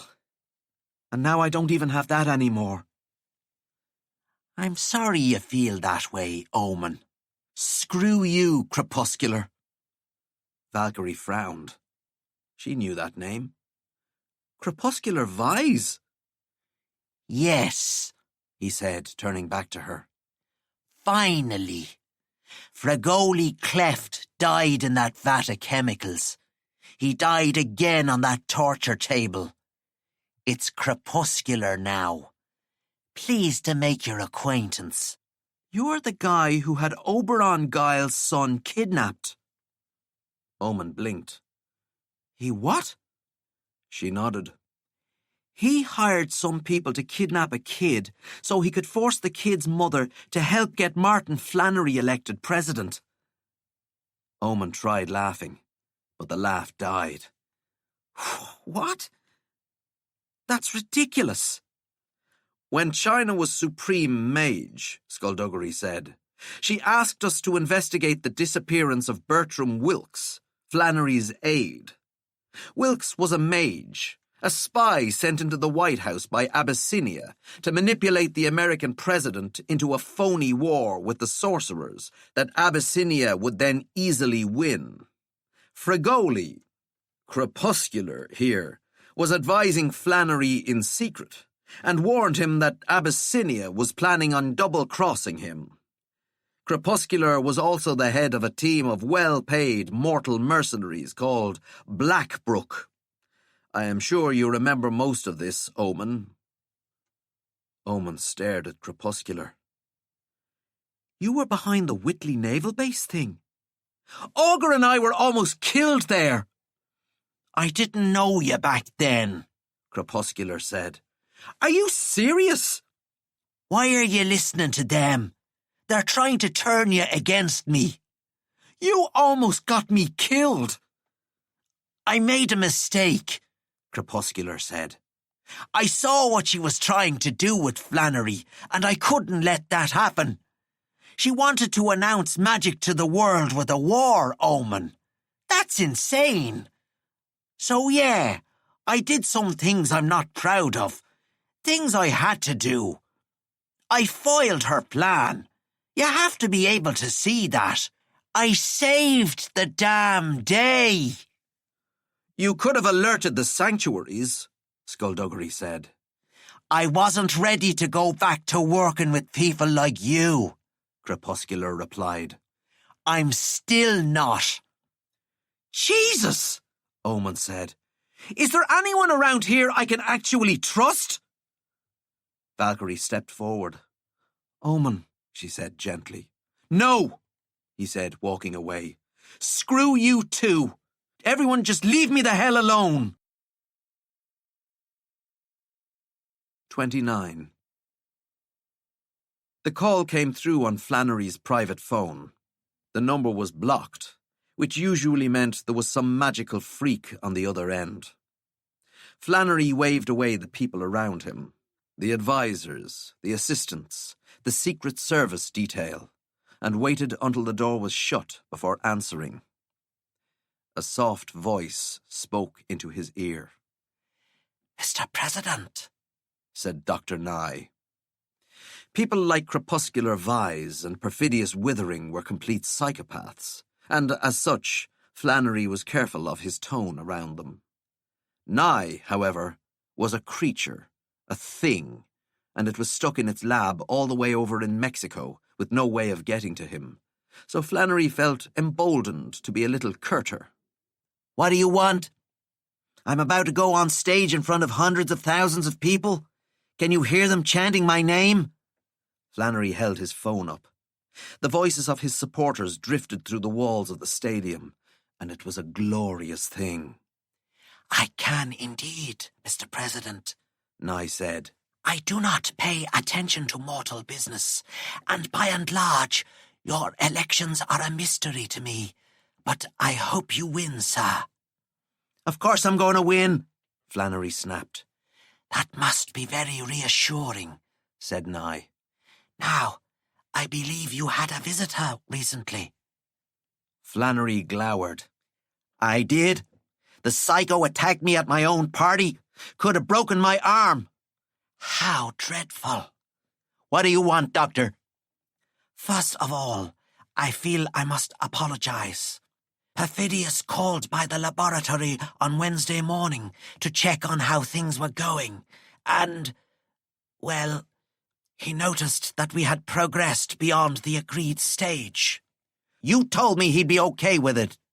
"And I truly believed he would." Flannery could imagine the freak shaking its head sadly. "But some people, Mr. President, are not forward-thinking enough to seize opportunities when they arise. Perfidious and, by extension, crepuscular Vise are two such individuals. I thought they would be different. I was wrong." "You being wrong almost cost me my arm." "But you, Mr. President," Nye continued, as if Flannery hadn't even spoken, "you are exactly the kind of leader I've been waiting for. A leader who makes the tough decisions. A leader who sees the big picture. A leader who leads." Flannery nodded. He'd always liked those phrases. They were phrases his own father had used in a famous speech back when Flannery had been a boy, and they were things he'd grown up thinking about himself. It was probably ironic that the first person to voice these words about him was an inhuman freak, but Flannery had never cared much for irony. "What do you want, Doctor?" he asked, because he'd always been able to spot a shyster lining up the big pitch. Nye hesitated. "Perfidious instructed me to report directly to him," it said. "But I'd prefer to continue reporting to the man who makes the real decisions." It took Flannery a moment to realize Nye was talking about him. "The test subjects are responding well to the treatment," it continued. "There have been some rejections, but no more than a fifth of the volunteers. The others are showing encouraging signs." "How encouraging?" "Every single one of the surviving test subjects has demonstrated magical abilities." Flannery took a moment. "All of them?" "All the ones left alive, yes. I have been aided in my work by a recent addition to my team. I feel I should inform you now, as it could get confusing later. We have been joined by Professor Nye." "Who's that?" "Professor Nye is me, Mr. President." Flannery waited for it to make sense. "That doesn't make sense," he said. "Professor Nye is an alternate version of me who traveled here from an alternate version of Earth." "What's an alternate version?" "It's a different version, sir, from a different dimension." Flannery didn't understand, and it annoyed him. "So how many of you are there?" "2, Mr. President." "So it's your twin brother, or twin sister, or whatever it is you are?" "Not really, sir. But if it helps you to think of it as such, please continue to do so." "Okay, whatever," Flannery said, his confusion making him angrier. "So now that you've got this extra help, when would the super soldiers be ready to deploy?" A more cautious doctor than I would give it another 8 months of close observation, followed by a limited, staggered deployment. Uh-huh, said Flannery. And what would you give it, Dr. Nye? I can have your super soldiers on their feet in a month, sir, if you so wish. Flannery hesitated. Crepuscular Vyse won't be happy, he said. He'll send Perfidious Withering after me. He might even come after me himself. I understand, Mr. President, but do keep in mind that by the time Mr. Vyse or Mr. Withering realize what's going on, your Secret Service details, every one of them, will have magical abilities of their own. You, sir, will be unstoppable. Flannery smiled. 30. The others treated Nuncle like he wasn't even there.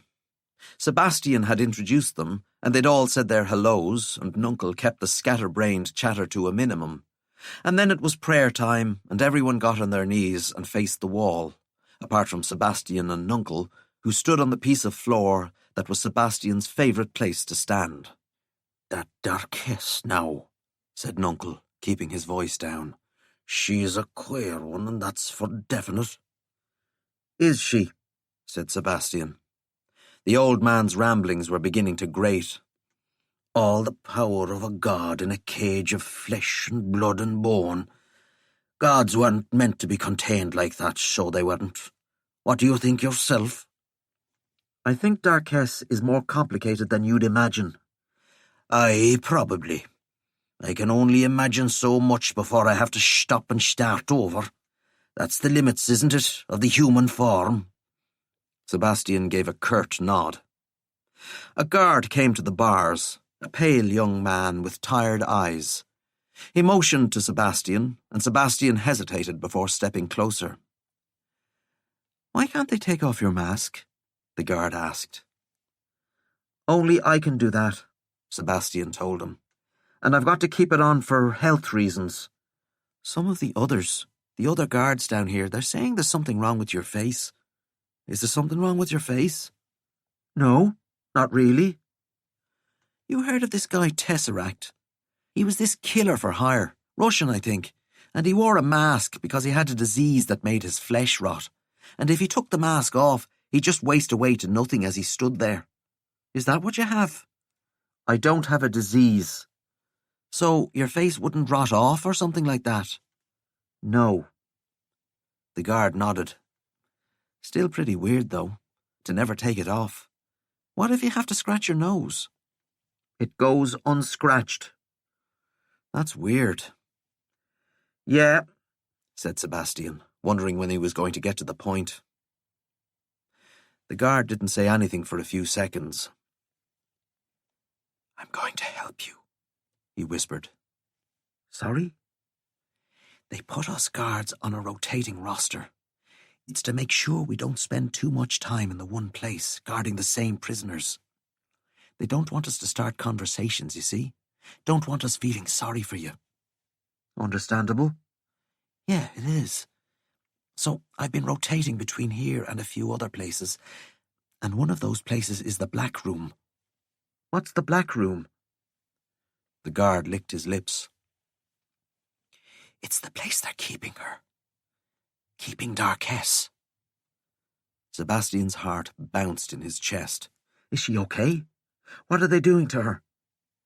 They're, hurting her. Sebastian shook his head. They can't.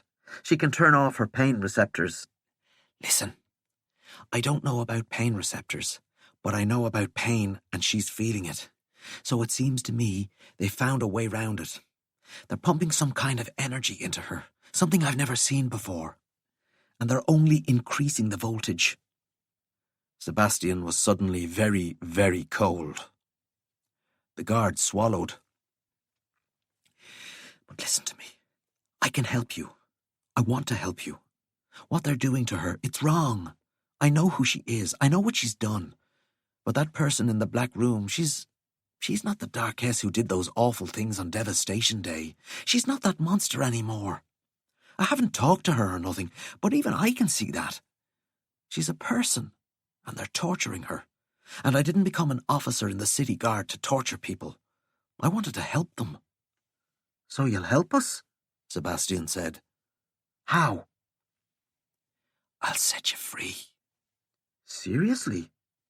I'll need a little time to organise it, but yeah, I'll let you out. And then you can go help her, right? Only, and you gotta promise me this, you can't hurt anyone. Like, you can't kill anyone. You can't kill anyone in uniform, okay? I can't let you out if you're going to do that. We won't kill anyone, I swear. We don't even want to hurt anyone. The guard nodded. Tomorrow morning, then. Be ready. Okay, yes, thank you. Thank you so much. What day is tomorrow, by the way? Sunday. Thank you. The days kind of run together when you're in here. Oh, my name's Raylan. Pleased to meet you, Raylan. Raylan nodded, then backed off and quickly walked away. 31. Fletcher teleported them to the Italian sanctuary, grumbled a bit about being treated like a bus service, and then left them to their investigating. What was Crepuscular Vise like? Valkyrie asked, before he became Crepuscular Vise. Skullduggery didn't look up from the cabinet of thick files he was flicking through. Frigoli Cleft was eager, enthusiastic, not unintelligent, but a little naive, perhaps. Or that's what I thought. But seeing as how he was hiding the true extent of his magic from me, it makes me wonder what else he was hiding. Like his true intelligence? Exactly. Crepuscular Vise seems like a very sharp fellow. Sharp enough to fool you. Skullduggery grunted. Here we are, he said, pulling a file and opening it. Valkyrie peeked over his shoulder. You sure it's her? I met Frigoli's girlfriend twice, he said, and I never forget a name. Yeah, but this was back in the 1950s. It's her, and now we have an address. He put the file back, and they walked over to the door. Crepuscular could be on the level, you know, Valkyrie said. I'm aware of that. He mightn't pose any kind of threat to Omen whatsoever. It could be a genuine partnership, like you and me. They took the old stone stairs upwards. There are different reasons to keep secrets, Skullduggery said. Some are benign, some are understandable, some are darker. We need to find out what Crepuscular's reasons are before we can ascertain whether or not Omen is in any danger. He's our responsibility, after all. We got him involved when we asked him to spy on the Arcanum's scholars, and he's been unable to extricate himself since. Look at you being all responsible and stuff, Valkyrie said with a smile. When did this happen? He glanced back at her. I've been forced to learn my lesson. Her smile faded as they emerged into a curving corridor. Cleavers ignored them, and mages tried not to stare. The Italian administrator fell into step alongside them. Did you find what you were looking for, arbiters? We did, said Skullduggery. Would you happen to have a teleporter on staff? She is at your disposal. Where do you need to go? They sat at a table round a fountain in the walled town of San Gimignano, and Valkyrie was thankful she was wearing a short dress. Her sunglasses were large, and her hair was tied back off her face, and she had a cold glass of lemonade, and she felt like a proper everyday tourist, and it was nice. Skullduggery sat beside her, his facade disguising him as a handsome young man. He was wearing sunglasses too. Frigoli, Anamika said.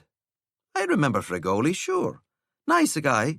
Charming, you know, for the most part. What does that mean? Skullduggery asked. Anamika shrugged. She was an attractive woman with an easygoing air about her. 283 years old, but looking 40. Just that he was changeable. His moods, I mean. He'd be sweet and charming in the morning, and then in the afternoon, I'd get the impression that he didn't even like me. What can you tell us about him? Not a huge amount, I'm afraid. He talked about himself so seldomly. If you'd come here asking about anyone else I've ever been involved with, I'd be able to give you plenty of details. But with Fregoli, he was a very private person. I do remember him mentioning his brothers and sisters, though. What did he say about them? From what he told me, he was the only normal one out of the lot. And that's saying something. There were a whole lot of them, too, but that's not overly surprising. People had dozens of kids in those days. It was an odd number. 21, I think, including Fregoli. Wow, said Valkyrie. Like I said, a whole lot. Annemieka frowned slightly. I'm trying to remember exactly why they were so odd, and I think they were part of some occult or something. At least, that's what I gathered. Fregoli would complain every now and then that they were well and truly brainwashed, but he never went any further than that. What about his parents? Never mentioned them. I don't think they were in the picture by that stage. This cult, said Skullduggery. Do you remember anything about it? I'm not certain. I can't be sure that my memories are as accurate as they once were. Events kind of blend together, you know? And then you start to wonder if you were there when something happened, or if you just heard the story so many times that you start to believe you were. I hate that. But if it's how I remember it, I think the cult revolved around the hosts in some way. The hosts, said Valkyrie. Who are they? A rumour, Skullduggery said.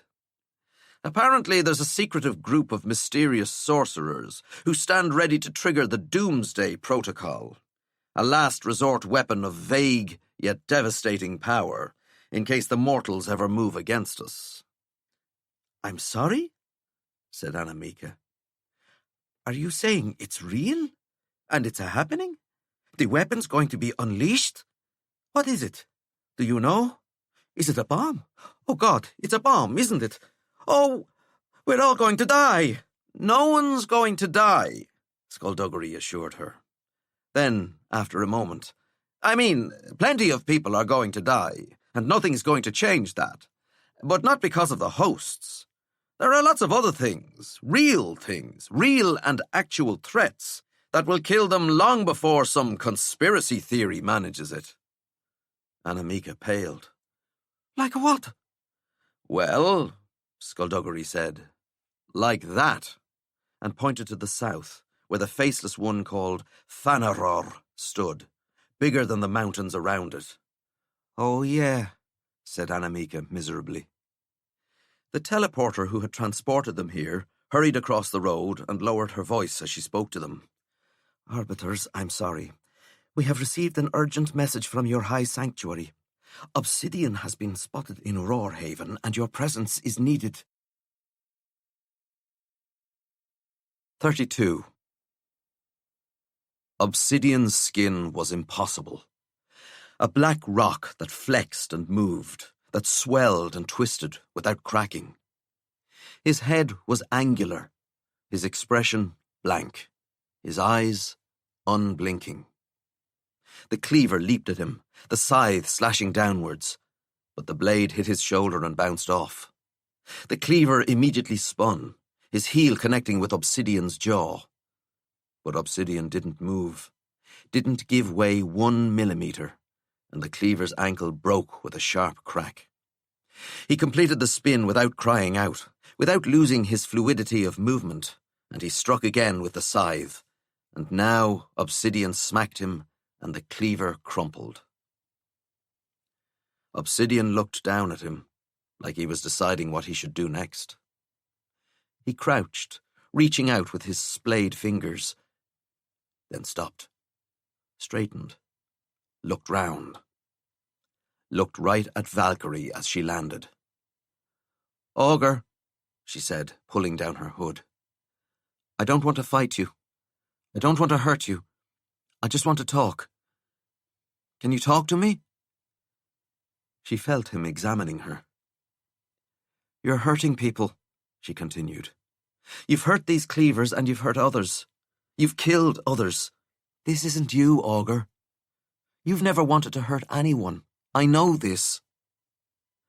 Skullduggery drifted down beside her, but Obsidian kept his black eyes on Valkyrie. Your family is worried about you, she said. Your parents are worried. Omen wants you to come home.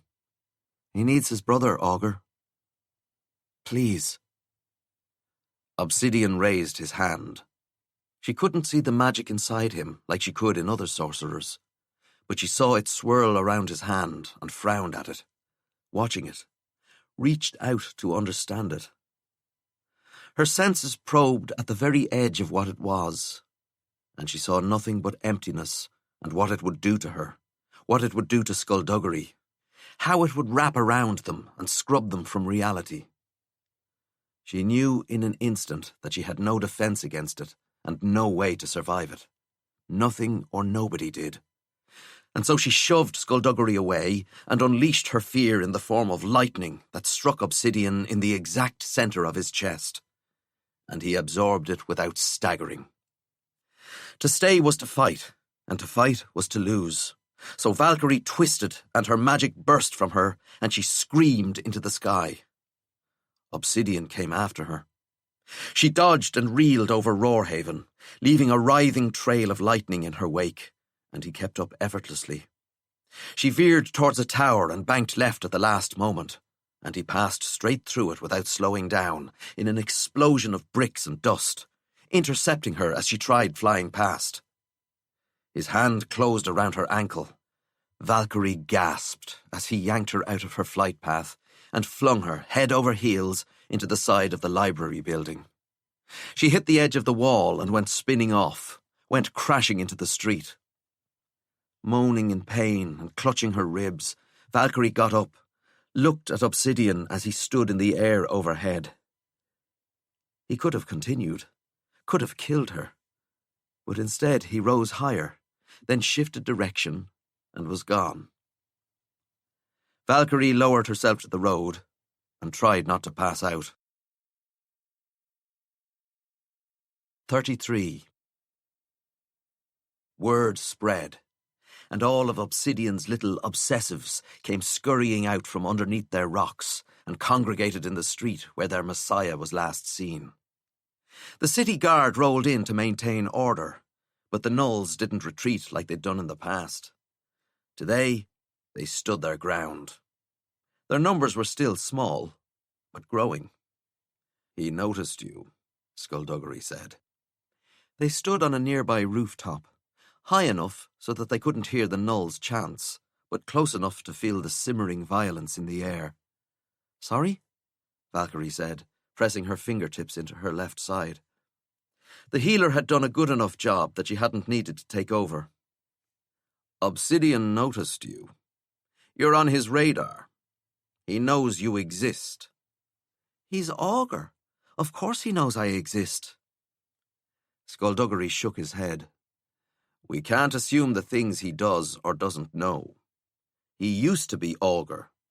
How much of Augur is left is yet to be determined. His personality has, obviously, been altered. Maybe his memories have too. They could have been wiped entirely. They could still be there, but are now ignored. Or they could have been pushed off to one corner of his mind and locked away. The only thing we know for certain is that he is now aware of you, Valkyrie. He is aware of the child of the Faceless Ones. She watched him. You think he's going to come for me? I do. And you don't think we'll be able to stop him? Do you? Oh, we don't stand a chance, she said, and his head dipped. Skullduggery? We need a way to subdue him, he said. We need the Void Meteorite. But you don't want to. I know what I don't want to do. We don't, unfortunately, have much of a choice. So are you finally going to tell me why you didn't want to ask Quietus how to get to the Void World? Apparently. She sat on the edge of the roof, her legs kicking gently. I'm waiting. Skullduggery didn't say anything for a long time. Then he sat beside her, took off his hat and placed it on his knee. What have I told you about my family? The family I grew up with? Just about nothing, she said. Other than once upon a time you had brothers and sisters, but now they're all dead, but somehow you still have a brother. I had 5 sisters and 4 brothers, Skullduggery said. I was the second eldest. I come from a long line of unusual people. My aunt was Estrilda Gaunt, the notorious serial killer, but my mother was a remarkable woman. Her name was Quinlan Forte. She was frighteningly intelligent, astonishingly brave, and remarkably funny. She was also sweet, kind, impatient, impulsive, and when she spoke to you, you felt as if you were the only other person in the whole entire world. She loved her children with an intensity I didn't understand until I had a child of my own. Valkyrie smiled. She sounds awesome. She was awesome. Very awesome. Kinda curious to hear more about your serial-killing auntie, though. He shrugged. She's not relevant right now. And what about your dad? My father's name was Abrogate Reyes. And? To understand my father, you have to understand the god he worshipped. You've read the Book of Tears, haven't you? Creed gave me a copy, said it might do me some good to learn the history of the Faceless Ones. It might help me appreciate them. And did it? It was interesting, but I don't need a book in order to appreciate my children. Have you read it? I have, said Skullduggery. I spent most of my life believing that the stories about the Faceless Ones and other gods were nothing more than fairy tales. When that proved not to be the case, I started reading everything I could about them. The Book of Tears would seem to be inaccurate, to say the least. I am shocked and appalled. It claims that the Faceless Ones were the first gods that came into existence. According to the literature, that isn't true. There was another race who were already around when the Big Bang occurred. Those who slumber, whose names we dare not speak, lest they rouse to waking. I'm sorry? That's what they're called. It's a bit of a mouthful, isn't it? So, if we were to use their actual name, they'd wake up and come after us? Presumably. And does anyone know their actual name? We'd better hope not. There has to be a better name for them than the sleeping ones whose names we've forgotten. That's not even close to what I said. It was basically word for word. They're called those who slumber, whose names we dare not speak, lest they rouse to waking. I can't see the difference, to be honest. So, these sleeping ones, not what we call them. They were around, somehow, before the Big Bang. Okay, cool. Then the Faceless Ones arrived. Skullduggery nodded. Along with pantheon upon pantheon of other gods, some of whom we've met, like Iradan Tomb, apparently. And which one did your dad worship? Gog Magog, the god of the apocalypse. Valkyrie nodded. So, not one of the nice ones, then. Gog Magog would descend on various civilizations after they'd started worshipping one of the other gods, and from what I can gather, either instigate or lead them to their own destruction. The other gods got annoyed at this and banded together, stripped him of most of his power, and exiled him from the cosmos. Harsh, but fair. My father read about him and became obsessed. That's a recurring theme when it comes to Gog Magog. When people hear his story, they run the risk of becoming obsessed with worshipping him. Seriously? I've heard him described as a virus. Nothing I've learned would lead me to doubt that description. So will I start worshipping him, now that you've told me? Skullduggery shook his head. The information needs to come to you in a certain order, presented in a particular way. Besides, you're too busy worshipping the Faceless Ones, aren't you? I don't worship them, Valkyrie replied sharply. I don't worship anyone. He watched her, then shrugged and continued the story. According to my mother, Abrogate Reyes had spent his entire life searching for something to fill the emptiness inside him. He found it when he found Gog Magog. I'm assuming your mum wasn't happy at this development. By this stage, my mother was already dead. My father had killed her. Valkyrie covered her mouth with her hand. Skullduggery, I'm so sorry. She recognized the darkness in him too late. When she saw what he truly was, she left him and took my 5 youngest siblings with her. By then, the rest of us were already adults and had left home to forge our own paths. We should have done more to protect the others, but war was coming. Our attention was elsewhere. 3 years after she left him, Abrogate Reyes found my mother and killed her in front of the children. Pursued by the Arbiters, and later on the Sanctuaries, Abrogate became a member and then a leader of various cults around the world, until he joined Malevolent's army. When I eventually met him, as Lord Vile, it was the first time I'd seen his face for 128 years. Valkyrie's voice was soft. That must have been... I have no idea what that must have been like. There was a storm inside me, Skullduggery said. I was already working beside Nefarian Serpine, the man who had murdered my wife and child. And now I discovered that lurking in Malevolent's libraries after all this time was the man who had murdered my mother. You didn't try to kill him? Despite the storm inside me, I had other priorities. I walked away, and a few years later, Abrogate made a deal with the Sanctuaries and betrayed Malevolent. I was ordered to leave my father alone. I'm assuming you ignored that order. I found out where he was staying. I didn't have time to gather all of my siblings, but 4 of us went in. And what happened? We fought him. Did you win? His magic was... I'd never seen it before. We couldn't beat him. Then he started talking, started telling us about Gog Magog. The others listened.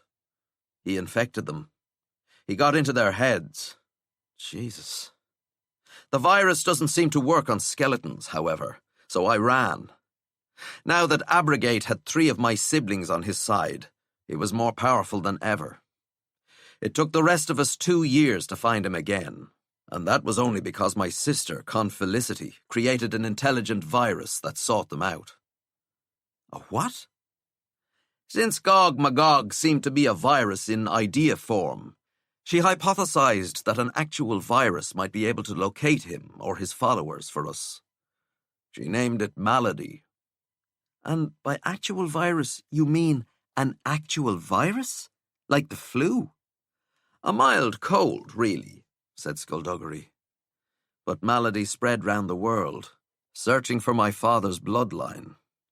It found one of my errant siblings, alerted my sister, and we waited and we watched. And when Abrogate was alone, we attacked. And you beat him? It was not an easy fight, but against the array of magical disciplines directed against him at the one time, he fell, and we bound him in chains. So, happy ending, essentially. Your sister was pretty smart then to create a virus like that. All my siblings are highly intelligent, none more so than Confelicity. Unfortunately, Malady grew sentient soon after. Seriously? A virus became self-aware? It was as astonishing as it was disastrous. Malady couldn't rest while we still roamed the earth, so it decided that our entire bloodline should be eradicated. It developed its own virus, sent that out, and it found all 10 of us and drained our life forces. Because I was the only one with any experience in dealing with my own life force, I managed to return to my body, such as it was. My brothers and sisters were not so experienced. They died. Yes. When was this? In 1958. So, when you told me your brothers and sisters were dead, at that time they were. And then what happened? 7 years ago, they came back to life. How? We don't know. She stared at him. That's not a satisfactory answer. It's not a satisfactory world. And when they came back, they weren't curious as to why they were suddenly alive? Of course they were. They investigated. The investigation is ongoing. Wait, all of them came back? Even the ones who worship Gog Magog, yes. They're out there right now. Waiting. Plotting. Well, that's creepy. What about Abrogate Reyes? What did you do with him after he was defeated? We exchanged him. What does that mean? Exactly that. We swapped him for another prisoner. So where is he? Not anywhere close. Valkyrie's eyes widened. He's in the dire dimension.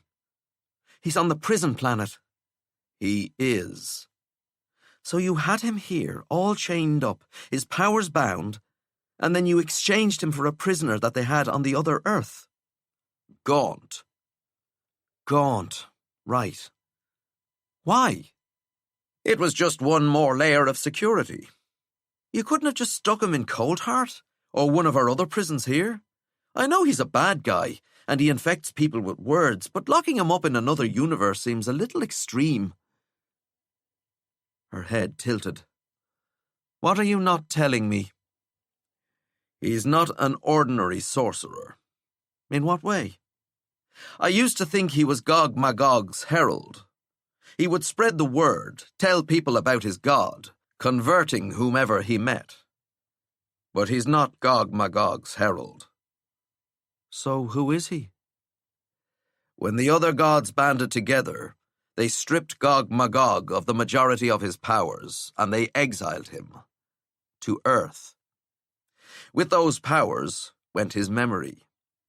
He woke up here, assumed he was an ordinary sorcerer, and took a name for himself. Valkyrie shook her head. No. Yes. No. Yes. Abrogate Reyes is Gog Magog? Gog Magog is your father? Skullduggery sighed. Yes. 34. But... Skullduggery watched her struggle to absorb the information. She got up, walked in a circle, stopped. But that means your father is the god of the apocalypse. Yes, said Skullduggery. So that makes you a god? No, he said quickly. No, it doesn't. What does it make you? What's it called when there's a demigod? That's the thing, you're a demigod. I'm not a demigod, Skullduggery said. I'm not any kind of god. That's not how gods work. Well, it might be how some gods work, but not this god. None of his children inherited any of his power. But your dad... The air shimmered around him, and he rose off the edge of the roof, turning as his feet touched down. I know. The god of the... Skullduggery, this is huge. This is amazing. This is cosmopolitan. Do you mean cosmological? I mean, your father is an actual god. Then you mean cosmological. Although, I suppose you could also mean cosmopolitan. And all the time we've known each other, you're only telling me now? We've only known each other for 14 years. That's most of my life.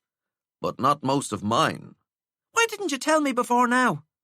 Because I didn't want you to know. Valkyrie opened her mouth to argue, then stopped. Okay, that's a pretty good reason. Am I ever going to meet any of your brothers or sisters? You already have. Really? You've met one of my brothers, yes. Who is he? Was it Ghastly? You know it wasn't Ghastly. Oh, yeah. Do I know him well? Do I like him? Does he like me? What does he think of me? Does he think I'm nice? I'm sure he thinks you're wonderful. That doesn't sound very convincing. Valkyrie, What? let's get back to the subject. What is the subject? I've completely forgotten how this conversation started. A lot has happened since then, you know. Certain things have come to light. She narrowed her eyes, forced herself to focus. Okay, she said. So you chained up Abrogate, you chained up Gog Magog, and then you swapped him with a prisoner from the dire dimension. I'm assuming this prisoner is a pretty big deal, yeah? Like a serious threat. Oh, God. It's not Quietus, is it? It's Quietus. But I thought he was in charge. You said he was the tyrant of Gaunt, a mass-murdering warlord. And he was finally overthrown and replaced with a more democratic system of government, Skullduggery said.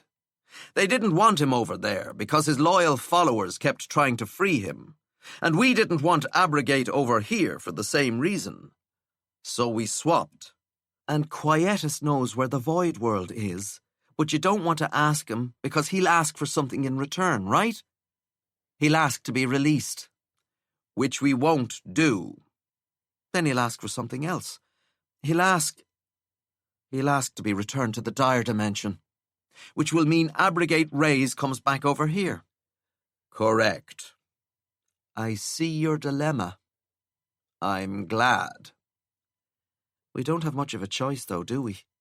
We need the Void meteorite, or Obsidian's going to find a way to kill me. As you said, Skullduggery replied. A dilemma. Creed was working in the gardens behind the dark cathedral, pulling weeds from the dirt, when Valkyrie landed beside him. She told him what they needed.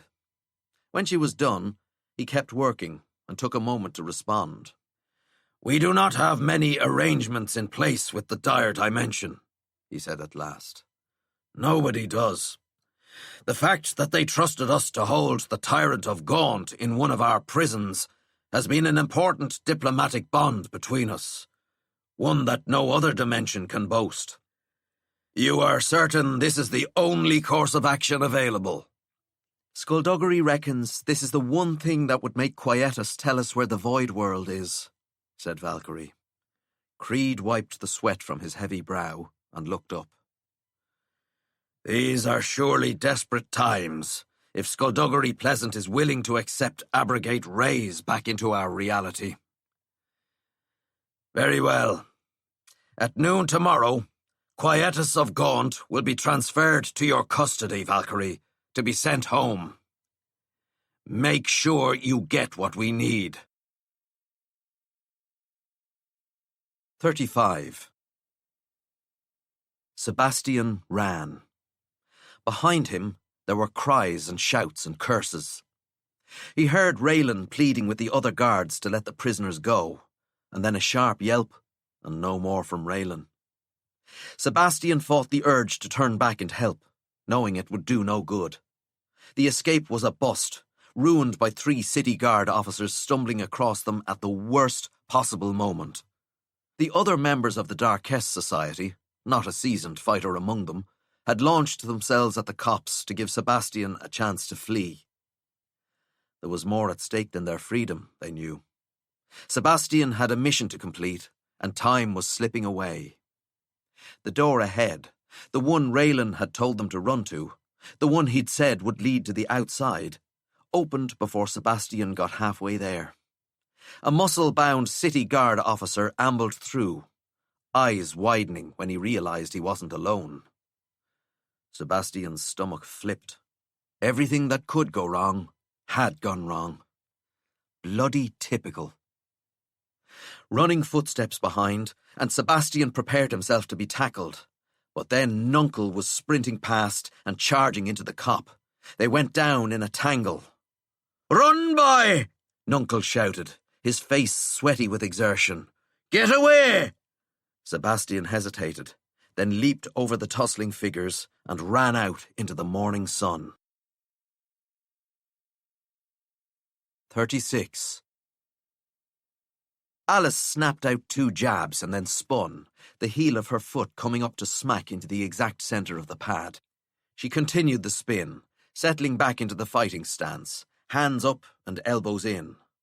Nice, said Valkyrie, moving round. Again.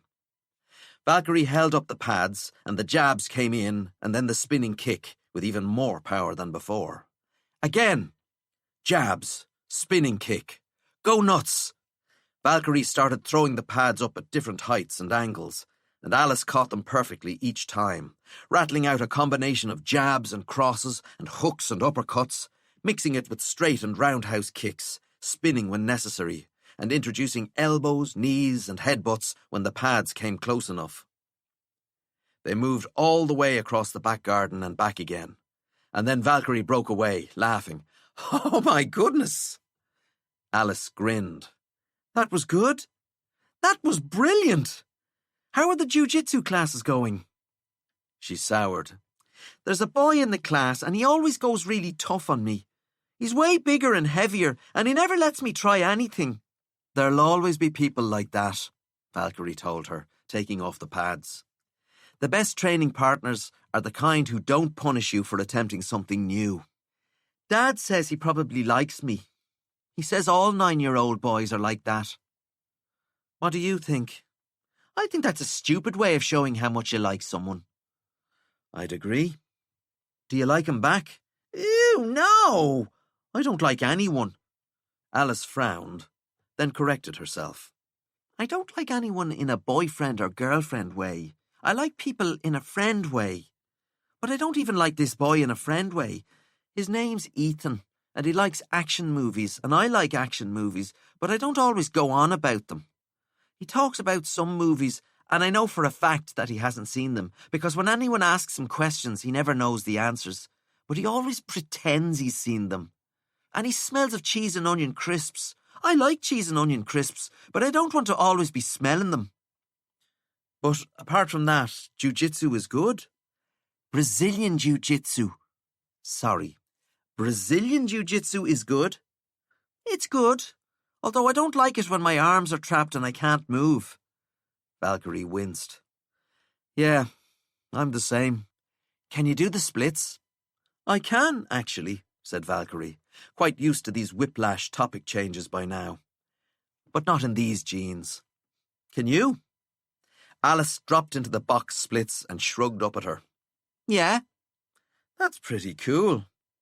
Thanks, Alice said, springing back to her feet and doing a little dance. You're a bundle of energy, aren't you? Valkyrie asked, unable to stop another laugh.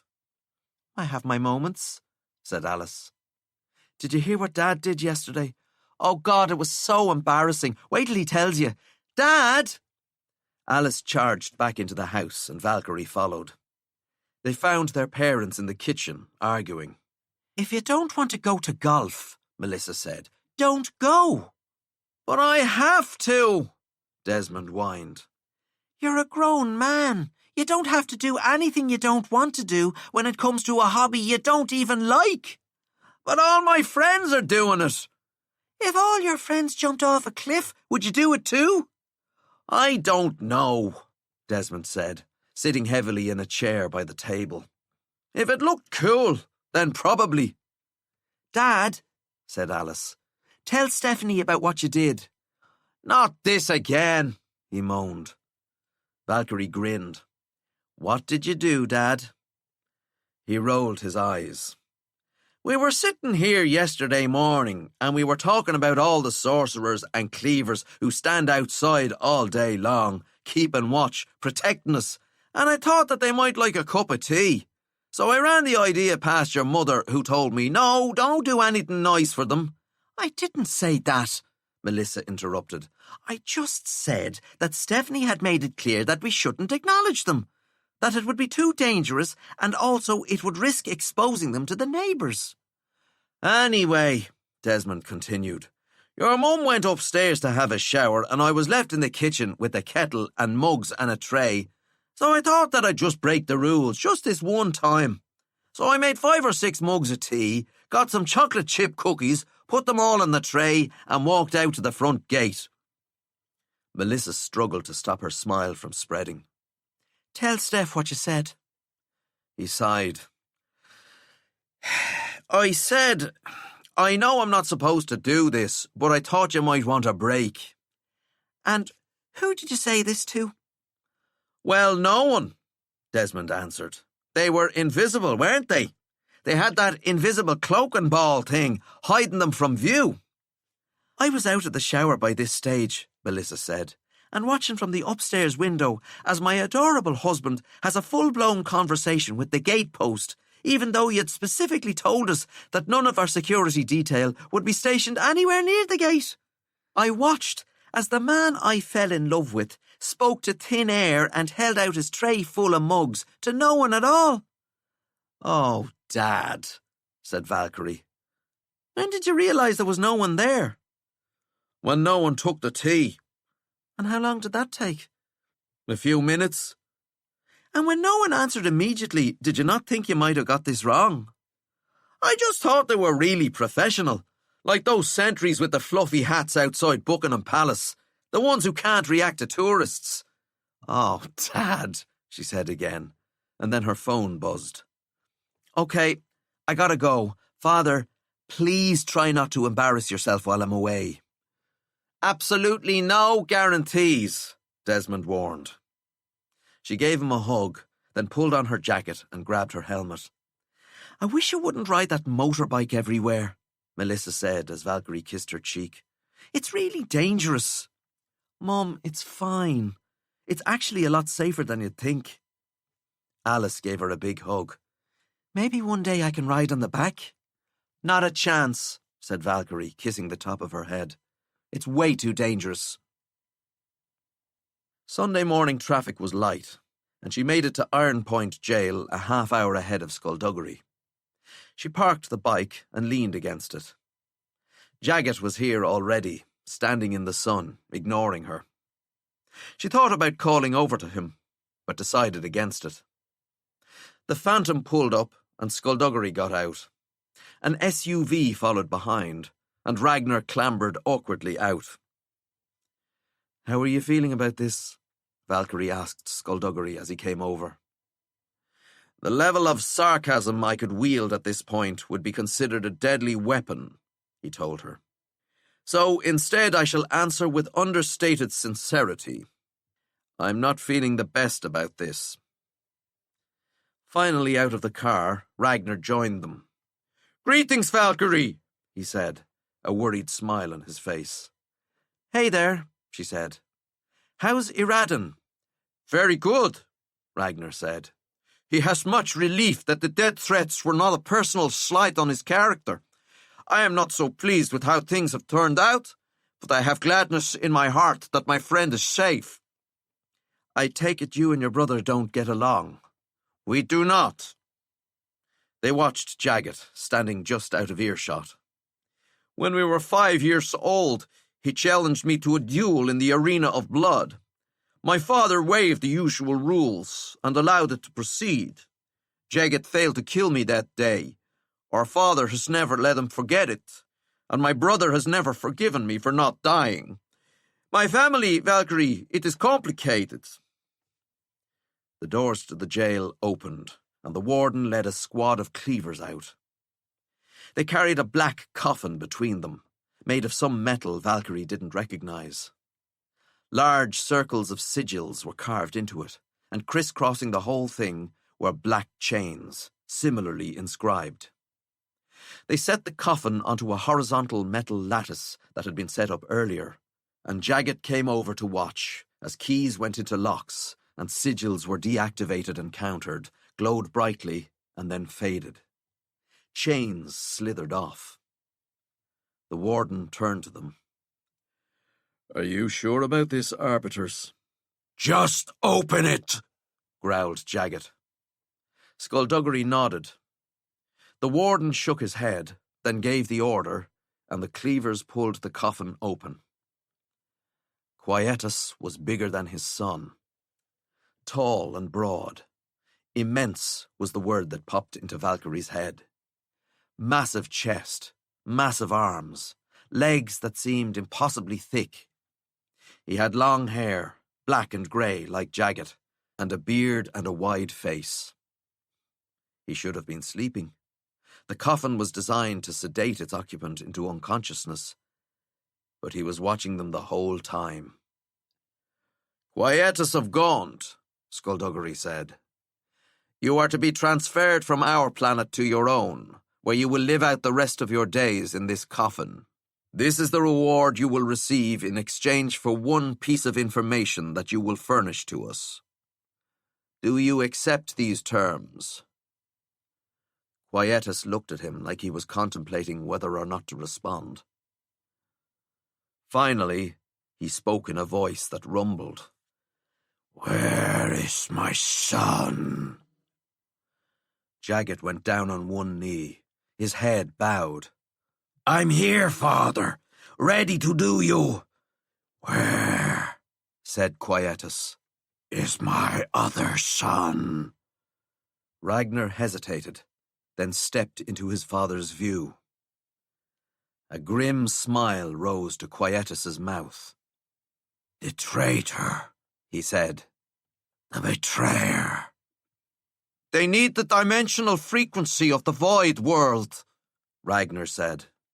And for this, I get to languish in my prison at home instead of languishing in my prison here. What difference should it make to me? This universe is ending, Father, said Jagged. We must leave. Quietus sniffed the air. Yes, the air is heavy with imminent destruction. Skeleton, you think the solution to your problem lies on the void world? Then, if I am your only hope, I would demand more from you. I would demand my freedom. Demand away, said Skullduggery. You've heard the terms of the only deal you're going to get. Then I have nothing to say to you. Jagged got to his feet. Father, you cannot stay here. Quietus looked at him, and Jagged wilted. I mean to say, our universe needs your strength. It needs your leadership. Transferring you back to Gaunt is surely one step closer to... Only I possess the information you need to save your entire universe, Skeleton. If you can do without me, you may put me back where you found me. Skullduggery watched him. Warden, he said at last, can I have a moment of privacy with the prisoner? Is all yours, detective, the warden said, and the cleavers followed him back to the jail. Skullduggery motioned for Valkyrie to stay where she was, and he walked up to Quietus and held his hands out. The air around them rippled, preventing their words from escaping. What is he doing? Jagged asked. I have no idea, said Valkyrie. When they were done, Skullduggery dropped his hands and turned to them. We've reached an agreement, he said. We'll take custody of Abrogate Rays and return Quietus to the dire dimension. Before he goes through, Quietus will tell us where to find the void world. Quietus's face betrayed no emotion, but Valkyrie could sense how pleased he was. What did you say to him? She asked. Skullduggery tilted his head at her. We negotiated. She didn't press it. Didn't ask what Skullduggery had promised him to get him to change his mind. Priorities, she reminded herself. Solve the immediate problems, then worry about the new ones. Ragnar and Jagged arranged a dozen small metal triangles on the ground in a circle. Once they were in place, the triangles started to vibrate. The space between them shimmered, and a ribbon of energy, deep blue like the sea, flowed to each one, connecting them and expanding to fill the circle. Simultaneously, another circle appeared beside it. The brothers wheeled the lattice into the space between the metal triangles, then stepped away. Skeleton, Quietus said. Come here, and I will tell you how to get to the Void World. Skullduggery hesitated, then walked into the circle. He leaned close, and Quietus spoke to him, and Skullduggery nodded. He moved back and closed the coffin lid, sealing it, then stepped out of the circle. When he was clear, the triangles lifted off the ground, swallowing the coffin. At the same time, the other circle also lifted, revealing an identical coffin, still wrapped in chains. Ragnar and Jagged carried this coffin to the lattice, resting it upon the struts. No one made a move to open it. "Did you get what we need?" Valkyrie asked Skullduggery. When he didn't answer, she said, "Skullduggery?" He looked away from the coffin and tilted his head at her. "Yes," he said. "Yes. Are you okay?"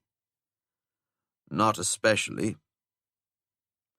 He went quiet again, so Valkyrie looked over at Jagged. "You have 24 hours to leave this world," she told him. "You're here illegally, but Supreme Mage Creed will allow you a 1-day grace period. After that, we will hunt you down and turn you over to the Gaunt authorities." Jagged smiled. You fret for no reason. I will be walking upon my home soil before nightfall. Today is a good day for the future of the dire dimension. "I foresee very little will change," Ragnar said. "Our father may have been returned home, but he is still imprisoned, and he will remain so." Until someone lets him out, my brother. Rest assured, our father will rule Gaunt once again, and this will not be good news for some of us. Jagged pressed a sigil on his belt, and he vanished. "Huh," said Valkyrie. "Can we get one of those?" "It is not that impressive," Ragnar said dismissively. "What is really awesome, however, is a fully electric sports utility vehicle with heated steering wheel to keep your hands warm. A mode of transport that is both cozy and impressive. I think I'd rather have a belt teleporter." Ragnar shook his head sadly and looked at Skullduggery. "I am hoping all this was not a mistake that will cost lives." Skullduggery didn't say anything as Ragnar got in his SUV and drove off. Valkyrie looked at the new coffin, then at Skullduggery. "That's your dad, then?" "That is he." "You gonna open it? Say hi?" "No." She nodded. A moment passed. "I can't imagine what you must be feeling. Like, the rage alone must be tearing you apart. The hatred. If it were me, I don't think I'd be able to handle it. I think I'd be screaming and kicking the coffin and setting it on fire or something. You must be going through a hell of a lot right now." "I am," said Skullduggery. "Thankfully I have you to keep my mind off it." "Ah," said Valkyrie. "Sorry. So what are you going to do with him?" "We'll secrete him away where no one will ever find him." "We, as in you and me?" Skullduggery shook his head. "We, as in me and my siblings." She realized he was looking up, and she followed his gaze as 6 figures drifted out of the clouds and began to descend. 37. They flew just like Skullduggery tended to, standing upright, as if they'd just stepped out of a restaurant and were waiting for the car to be brought round. "The one in the middle is Carver Gallant," Skullduggery said, referring to the handsome but serious man with the blonde hair and the nice suit. To his right was a dark-haired woman in jeans and a long coat, and beside her, a petite blonde who looked no older than Valkyrie herself. Then you've got Confelicity Divine and Apricity Delight. You already know Uther, of course. Uther Peccant, the old grouchy teacher from Corrival Academy. "That's your brother?" Valkyrie said. I've met him like 100 times. Why did you never mention it? You've met him a maximum of 4 times, said Skullduggery, and we've always had other things to talk about. The gent in the colourful waistcoat is Francis Catawampus, and the one on the end is Bayard Muchley. Francis touched down beside the others and shook his head, like he'd been daydreaming about other things the whole time. Bayard was a stupidly gorgeous man who looked immediately bored. Valkyrie, Carver said, shaking her hand. It's very good to meet you. You can all fly, Valkyrie said, which wasn't the smartest thing in the world to say, but it was out now, so she figured it best to just go on with it. But you're not all elementals. We are, actually, Confelicity said, but we're other things as well. Being magically ambidextrous runs in the family, said Skullduggery, though I'm a little behind when it comes to mastering other techniques. On account of the effort it took to keep himself in one piece after he died, Apricity said, stepping up to wrap Valkyrie in a hug. Hi there. I've read so much about you. It's like I'm meeting a celebrity. Thank you.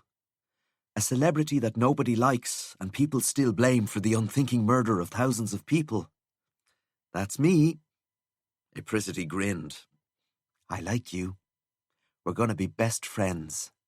No, you're not, said Skullduggery.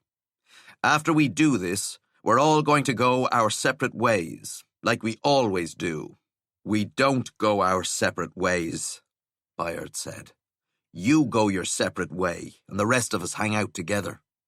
Skullduggery tilted his head. You do? You know we do, said Confelicity. I told you we do. I invited you to come along. You said you were busy.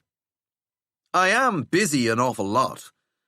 What do you do when you hang out together? We each have our preoccupations. Some of us solve problems, play chess. Try to track down our errant siblings, Francis said, his voice quiet and his smile small. And how is that going? Haven't found them yet. That's surprising. Is it? Francis asked. They are frightfully intelligent people. So are you. No, we are terribly intelligent people. They are frightfully intelligent. It's a completely different kind of intelligence. Skullduggery nodded. Good point. Uther, you're glaring at me rather pointedly. That's how I always look at you, Peccant said. Hi, said Valkyrie. Before, when we'd meet, I didn't know you were his brother, so... Hi. Miss Kane, he said, and that seemed to be the end of it. Apologies for the change of topic, Bayard said, but can we now discuss the fact that our beloved father is lying in a coffin before us when we all promised each other that he would never again return to this dimension? Circumstances have changed, Skullduggery said. Circumstances tend to do that. It's why promises matter. They've changed in what way? Carver asked. I assume you've been keeping up with current events, Skullduggery asked. Naturally. The being known as Obsidian poses a direct threat to this universe. A means of containing and/or defeating him lies on the Void World.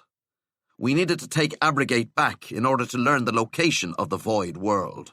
It was a simple exchange. He's the god of the apocalypse. I am aware. He killed our mother, Bayard said. I'm aware of that too. But you weren't there, said Apricity. You weren't there to watch it happen. You don't have those memories. Accepting Abrogate's return was the only way we were going to learn the frequency of the Void World. You should have consulted us, said Carver. I did consult you. No, you alerted us after you'd made your decision. You didn't consult us because you knew we'd object. You knew we'd have sought another way to gain that information, but you didn't want to wait. I couldn't afford to wait, Skullduggery said. And you wonder why we're angry with you? Not at all, said Skullduggery. I know exactly why you're angry with me. I always have. Bayard scowled at Frantic.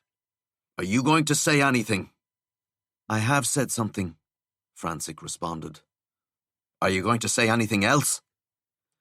Frantic sighed and looked at Skullduggery. Please understand that I was perfectly happy to keep relatively quiet.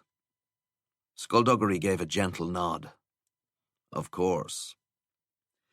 You have a problem, Skullduggery, said Frantic. You are a terrifyingly intelligent man, but you think you are smarter than all of us, that you alone can see all the angles. You think you know best. Confelicity smiled apologetically at Valkyrie. I'm sorry, but I think we need to talk to our brother alone. Family business. I hope you understand. Of course, Valkyrie said. I've got to report back to Creed anyway. Skullduggery? Skullduggery took out his phone, tapped at the screen for a few seconds, then put the phone away. The coordinates, he said. Valkyrie's own phone buzzed in her pocket, and she nodded to him, then nodded to the others. Nice meeting you all. In return, she got a range of smiles, nods, and from Peccant, indifference, and then she got on her bike and slipped on her helmet. When she got back to Roarhaven, she hopped the curb, slowly past the bewildered guards, and parked at the door to the dark cathedral. As she took the elevator up, she transferred the coordinates from her phone to a piece of paper, because Creed was boringly old school.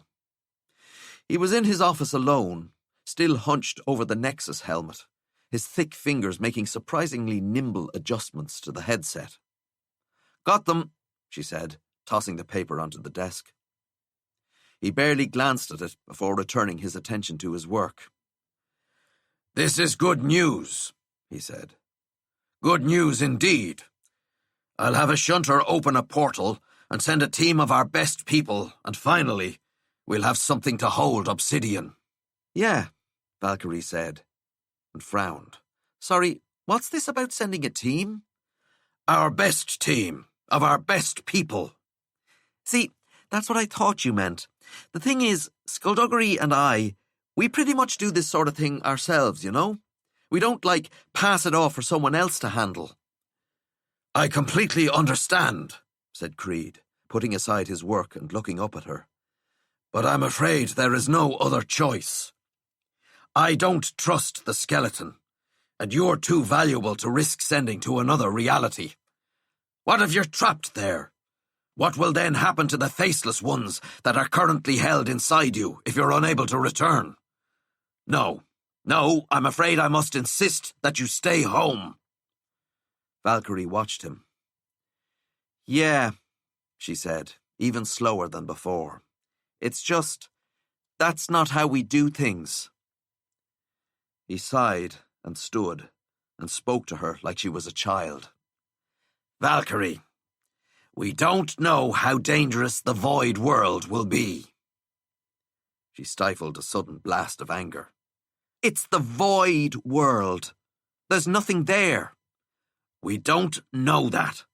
But even if it's true, we don't know what the environment will be like. What if there's no oxygen? No atmosphere? What if the ground is made of lava? Then sending me and Skullduggery would be your smartest move. My suit supplies me with oxygen, and he doesn't need to breathe. Plus, we can both fly. Can your best people fly? 2 of them can, yes. I understand that you want to go, and I understand that you're used to getting your own way. But you have a responsibility now. There is an untold number of faceless ones waiting to pass through you into this world. You are the child and the mother. Your place is here. You see that, don't you? Damocles, I'm going to say this once. You ever talk to me again like you're talking to me right now, and I will break your jaw. You get me? Have I done something to offend you? Her anger flared and lightning hit the walls, sparking off the chains, before she forced it down and smiled. That was my only warning, I thought we were allies. And I respect you as such. But you either return the favour, or I'll be doing this alone. I see, said Creed. I have offended you, in whatever fashion, and I'm truly sorry. But it is my fervent opinion that you should not be part of the expedition to the Void World. It is simply too dangerous. When Valkyrie left his office, her fists were clenched. A priest came up to say something with a smile on his face, but he backed off when he saw her expression. She called Skullduggery. "Where are you?" she asked. "Driving back. You sound annoyed." "I am annoyed. Creed won't let us go to the Void World." There was a moment of amused silence. "He won't let us?" "He said he doesn't want me doing anything risky." "Has he met you?" "He's going to send a team instead." "It's adorable that he thinks we'll do what he tells us." Valkyrie grinned. Finally, someone speaking sense. "They're not going to shunt, are they?" "No. His shunters are afraid they'll just be shunting into, a world of instant death or something." "So they're going to reprogram one of the portal devices," Skullduggery said. "Why do I bother calling to tell you things that you've already figured out yourself?" "I sincerely don't know. They'll need time to adapt the device, so keep an eye on them, and when they move, we'll move." "Sounds good to me." "In the meantime, to take our respective minds off our respective troubles, I thought we might search Serpine's place of residence, to try to solve at least one of our little mysteries. Shall I meet you there?" Another grin. "Oh, I rather think you shall." 38. The house was tidy.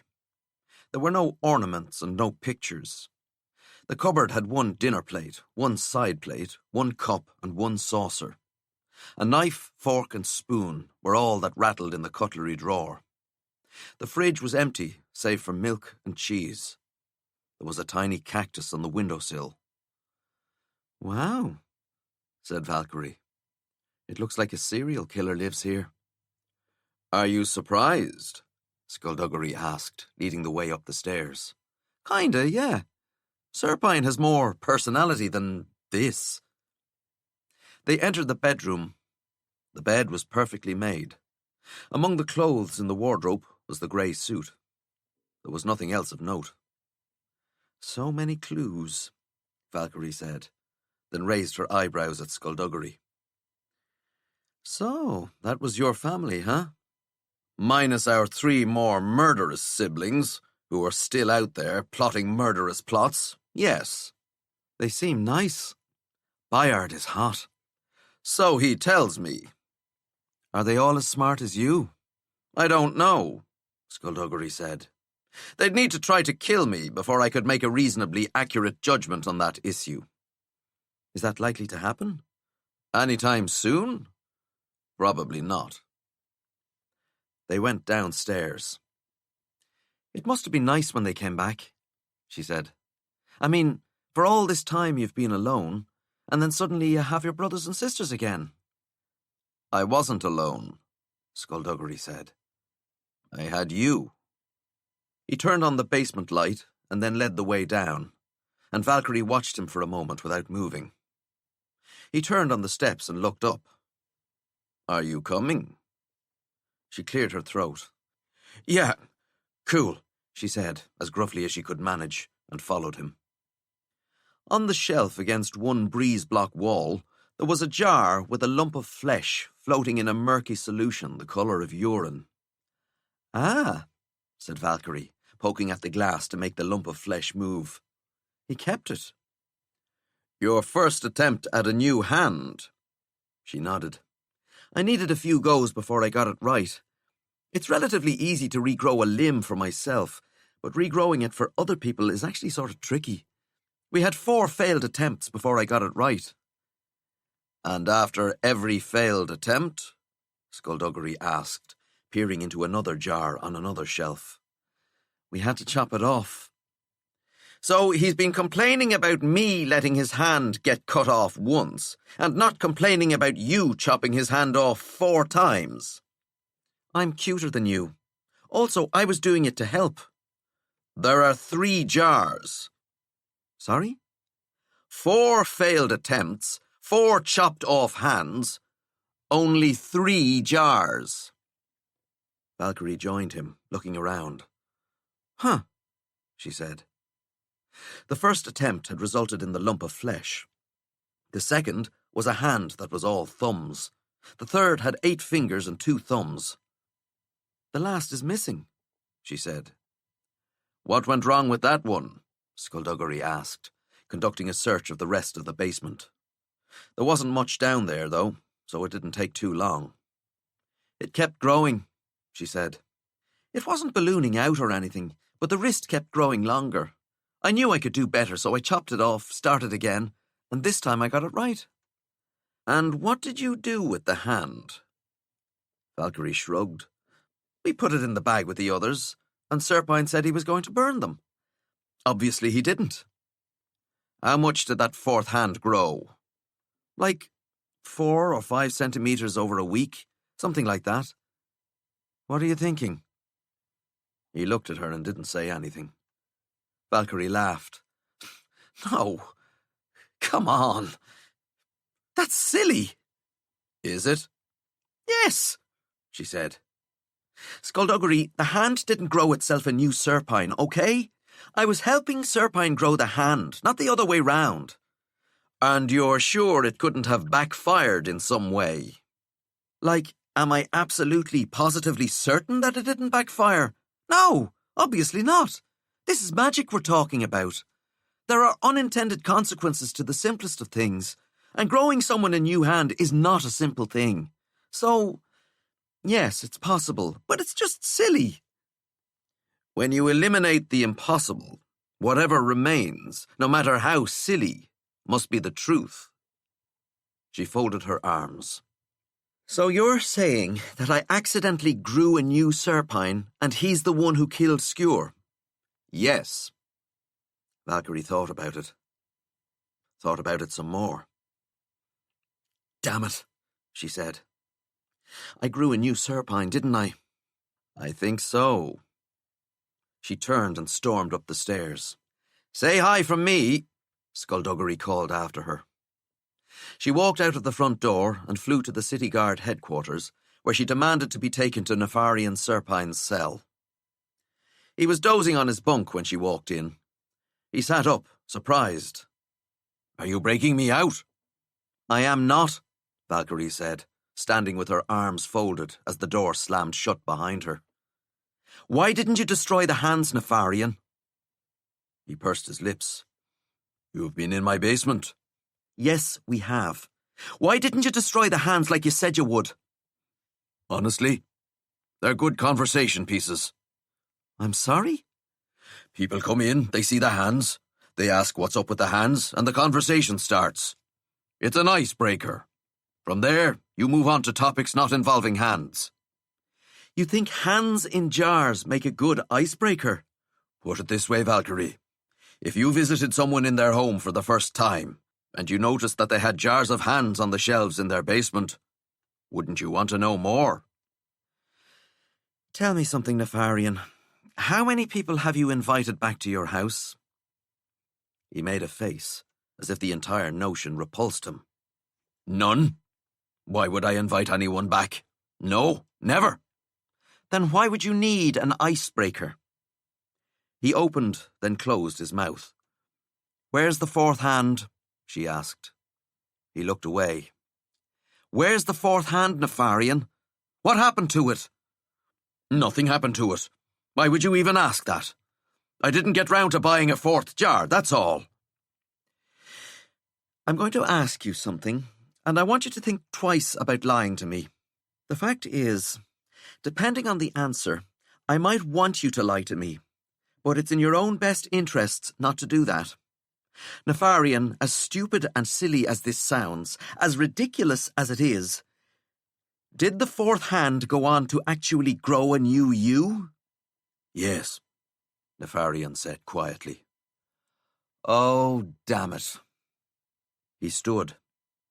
Did you know that was going to happen? I didn't even think it'd be possible. I put it away.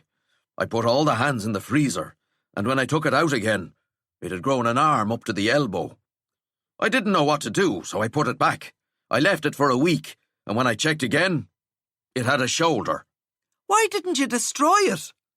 Why would I destroy it? I was growing an extra body in my freezer. If ever I was injured, I had a spare. I think everyone should have one. It could very well be the way of the future. Valkyrie massaged her temples.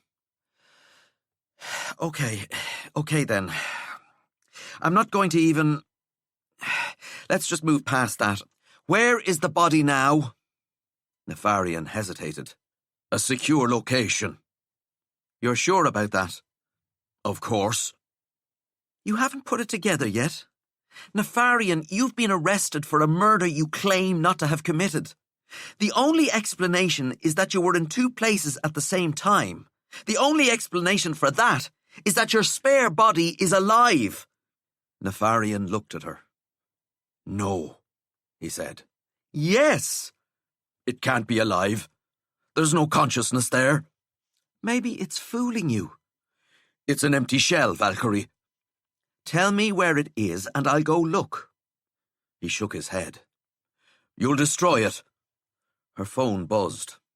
Creed's team were preparing to open the portal to the void world. Listen, Valkyrie said, putting the phone away. I'm not going to destroy it. If it's like you say it is, if it's just a collection of spare parts, if there's no sign of life whatsoever, then fine. I'll believe you. We leave it alone. But if I'm right, and it's alive, then it killed Robert Skewer, and it wants you to be executed for it. Don't you want us to find out if that's what's happening? Nefarian chewed his lip. I would like to be released from jail. Then tell me where your second body is. I have to go and visit an alternate world right now, but the moment I'm back, I'll check it out. And you won't destroy it if you don't have to. Nefarian, come on. Trust me. 39. Every morning and evening now, there was compulsory worship in the Corrival Chapel, where a priest would come over from the dark cathedral and lead all the students, and most of the staff members, in prayer. Just about everyone, from what Omen could tell, resented every last thing about this painful half-hour, apart from the pupils and teachers who were already devout, and of course the priest. That day, Omen just couldn't do it. He couldn't spend another minute on his knees, reciting the insane lyrics of some ode to a group of trans-dimensional super-fiends. So when he was faced with the chapel doors, the doors that all those other students were filing through, he turned and walked the other way, and felt pretty damn good about it. It was the first time he'd felt good about anything in a while. Even the leather strap that he dug out of his pocket and placed over his bracelet filled him with anger. This was Crepuscular's trick, yet another instance of his cleverness, his sneakiness, his untrustworthiness. Omen was an idiot, without a doubt. That had never been in question. But he hated the idea of anyone taking advantage of his idiocy. And for what? To prove some ridiculous point to Skullduggery Pleasant, to prove that Crepuscular Vise was a better sorcerer? Omen had thought they were friends, but the truth was that he'd been little more than a prop to be used in Crepuscular's psychotic game.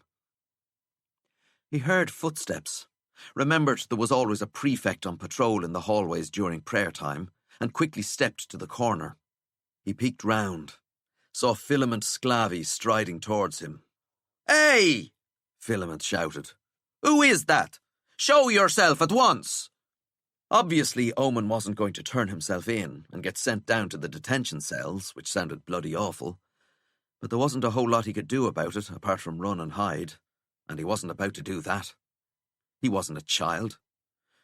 He was halfway down the corridor when he realised he was already running, and he thought to himself, "Oh, I am a child. That makes sense." He heard Filament's running footsteps and jumped, bringing the air in to boost him halfway to the next junction. He landed and staggered, almost fell, but got a hand to the corner and whipped round, somehow managing to keep upright. "Stop!" Filament screeched from somewhere behind him. Omen grinned and ran on. He got to the stairs and took them 3 at a time, his legs starting to burn when he reached the top. He risked a backward glance and caught a flash of Filament's furious expression. He'd never liked running when he was younger. His legs were too short, and then they were too ungainly. But he was starting to see the appeal as he led the pursuit up and down stairs and through wings. He thought he might be able to lose Filament by cutting through the corridor bisecting the faculty offices, but the prefect seemed to be gaining, and Omen's enthusiasm and enjoyment were deserting him along with his stamina. A door opened ahead of him, and Mr. Peccant stepped out. Omen managed to stop right before he crashed into him. Peccant glared, then heard Filament running up and motioned Omen into his office. Omen lunged in and hunkered down behind the door, struggling to get his breathing under control as he listened to Filament staggering to a stop. "Sir!" Filament proclaimed. "Yes?" Peccant responded. "Sir, the student." The student? The student what? "The student who... he ran into your..." For heaven's sake, boy, stop your panting and form full sentences. Omen listened to Filament suck in a deep, deep breath. "The boy in your office, sir," he said. What are you talking about? "The student, the one who ran in just now." The one who ran in, echoed Peccant. "He's skipping prayers, sir. I need to..." Another deep breath. "Sorry, sir. I need to report him and bring him to detention." I see, said Peccant. "Apologies for panting, sir." Your face is red. "Apologies for the red face, sir. I chased him from the chapel." Chased who from the chapel? "Whoever's in there, sir." What do you mean? There's no one in my office. A baffled moment for poor old Filament. "Sir?" There's nobody in my office, Mr. Sclavy. You're mistaken. Run along now, if you can. "Sir, but I saw him. I saw him run in." You're wrong. I was standing here the whole time, and I didn't see anyone. Better get back to prayers, Mr. Sclavy. "Sir." Get back to prayers, I said. "Yes, sir." There was a moment of silence, and then Filament's footsteps trudging away. Peccant stepped into his office and closed the door, then tapped the door frame. Omen recognized the sigil that soundproofed the room. Thank you, he said, as Peccant went to his desk and sat. Omen had been here once before, after falling from the library balcony. Peccant had saved him that day, had dragged him in here to safety. Causing trouble again, are we? Peccant asked, picking up his pen. Omen shook his head. I just didn't want to go to prayers. Peccant grunted. An inclination I can understand.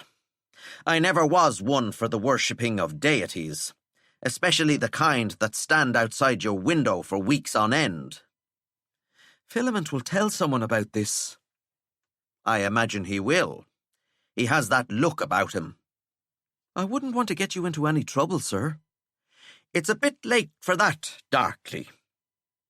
How's the search for that brother of yours coming along? They haven't been able to find him, said Omen. Not yet. The network newscasters don't seem to hold out hope for his safe return, Peccant said, writing something in the margins of the paper he was correcting. They seem to think this obsidian persona has completely subsumed him. Yes, sir. But you don't think that. No. Augur's still in there. I know he is. Peccant nodded. Good. Someone needs to have faith in the boy. It's what makes the world go round.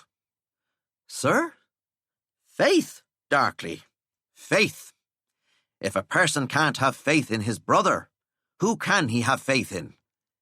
No one, sir. What? Peckant said, looking up.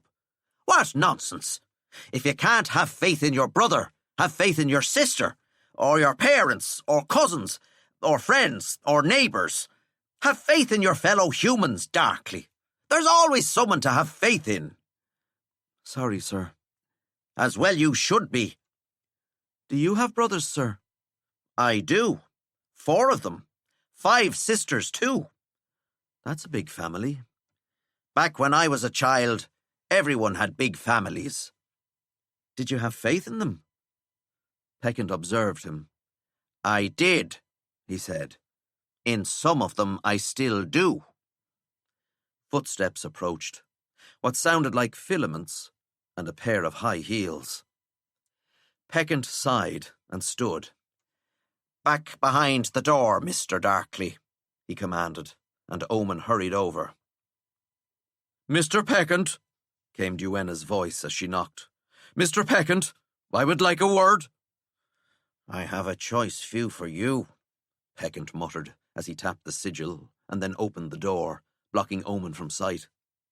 Mr. Peckant, Duenna said, this student has interrupted me at prayers with what I can only imagine to be a lie, or at the very least a mistake.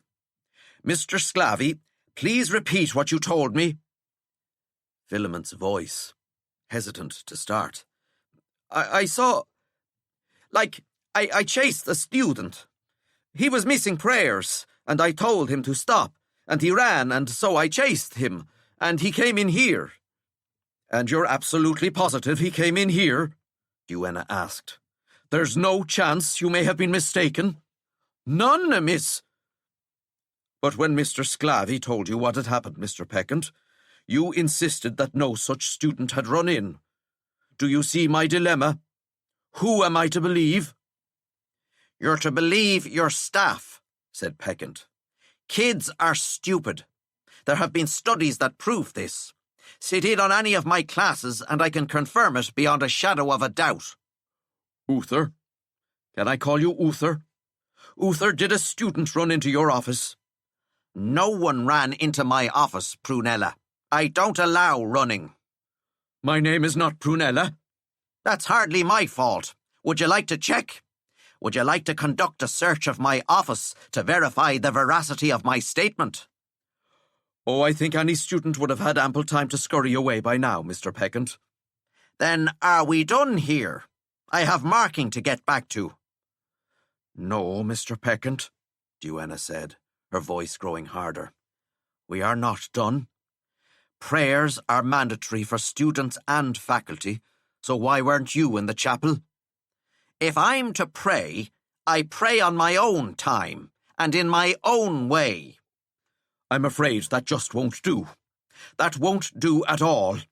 Prayers have not been worked into our timetables just to offer thanks and love to the faceless ones, but also to ensure that the worshipping is done in accordance with the rules.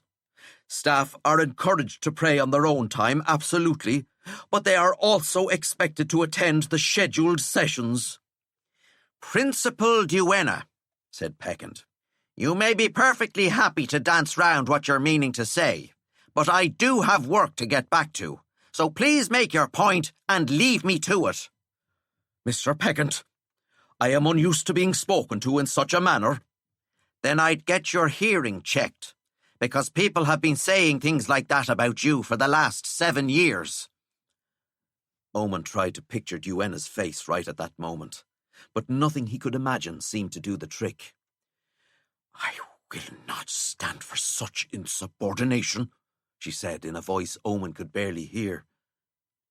More footsteps now. Heavier. 2 sets, marching in unison. And what the hell is this? Peckant asked. City Guard officers on school grounds. Why do we need police officers in school? Security is paramount, Duenna responded. Sedition can start from the most unlikely of places.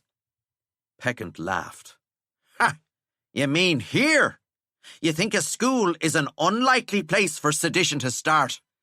Dear God, you really don't know anything about students at all, do you? This is precisely where sedition should start. In the minds of the young and the curious. This is where thoughts of rebellion should spring from. The mind of the teenager, bolstered by great works of great art. It is in the classroom where freedom festers, under the stale floorboards of authoritarianism. You dare to think you can control them? You can't stop progress with ignorance. If you try to prevent a society's evolution by putting your foot down, the foot will be crushed by the turning of the wheel. Do you see that? Can you even comprehend the enormity of your growing irrelevance? Officers, said Duenna, please arrest Mr. Peccant. Omen listened to the clinking of a short chain and the heavy click of shackles closing. Oh, I do apologize, Duenna said. Did I interrupt your little speech? Some revolutions are televised, Peccant said. Others don't have to be. Omen listened to them take him away. 40. Creed's team were ready. Because they couldn't be sure that opening a dimensional portal to the void world wouldn't flood the immediate area with life-cancelling energies, they decided to open the portal in a warehouse in the middle of Dublin in the middle of the night. Which was nice of them. Valkyrie and Skullduggery walked in, and Creed's team turned to them. What are you doing here? Pike said. You can't be here. This is a restricted area. The Cleavers should have stopped you. The Cleavers aren't going to stop the child and the mother and her faithful sidekick, Valkyrie said with a big cheery smile. We're just here to wish you luck. To say bon voyage, Skullduggery added. To tell you that our hopes and our dreams go with you. When you step through that portal, alongside all your weapons and equipment, you're taking the very future of this world in a little carry-on bag. The kind you'd take on an aeroplane, for example. It wouldn't take up too much room in the overhead compartment, but you want to know where it is at all times, so you tuck it under your seat. That's where we'll be, tucked under your seat, with you in spirit, with you, beside you, but most of all, beneath you. We are profoundly grateful that it's you guys who are going. When I asked Valkyrie who was on the team, who'd be the ones making the journey, I was worried. He was worried, said Valkyrie. I was. But when she told me who was going, there is only one word to describe how I felt. Very relieved. 2 words to describe how I felt, with one of them being an adverb, there to do nothing but modify the adjective, and the adjective, well, that's the important one, is it not? Valkyrie nodded. Probably. You have to leave, said Pike. Absolutely, Skullduggery responded. But first, if I may, I have prepared a short speech. We really don't have time to...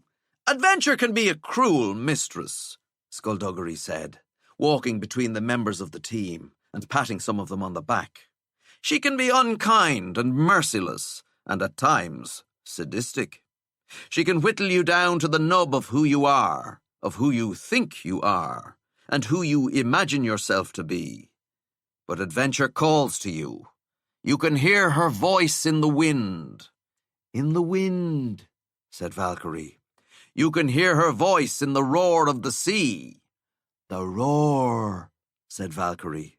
And in the low, tremulous murmur of the sun. Tremulous. Thank you, said Pike.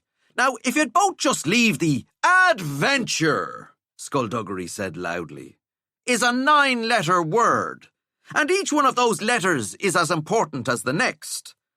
Adventure wouldn't be adventure without all 9, would it? With only 8, for example, it would be aventure, which isn't a word.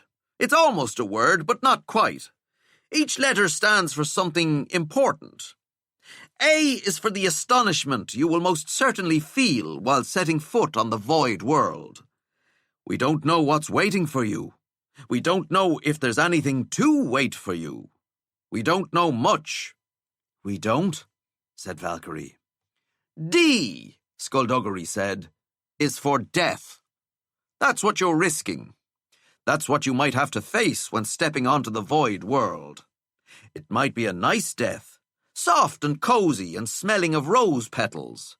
It might be a squishy death, where your body is pulverized by something big and heavy.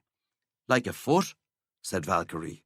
V is for Valkyrie, because she'll be here cheering you on. In fact, she has written a song she'd like to sing to you. No, I haven't. You have, and I think it's time you sang it. Don't be shy, we're all friends here. Even him. Skullduggery pointed to the guy beside Pike. If you don't leave the area immediately, we'll be forced to call the Cleavers and have them remove you, Pike said. Fine, Valkyrie said irritably. Thank you. I'll sing the song. What? No! She cleared her throat and started nodding her head. The team stared at her. 10 seconds went by. 15. This is the instrumental part, she explained. Right, that's it, said Pike. I'm calling the Cleavers. Skullduggery held a small, smooth stone, and he pressed the sigil carved into it, and the pain discs that he'd attached to the backs of Pike and 2 others lit up. Those nasty little contraptions delivered an intense burst of debilitating agony as Valkyrie's hands crackled with lightning, hurling the remaining team members off their feet.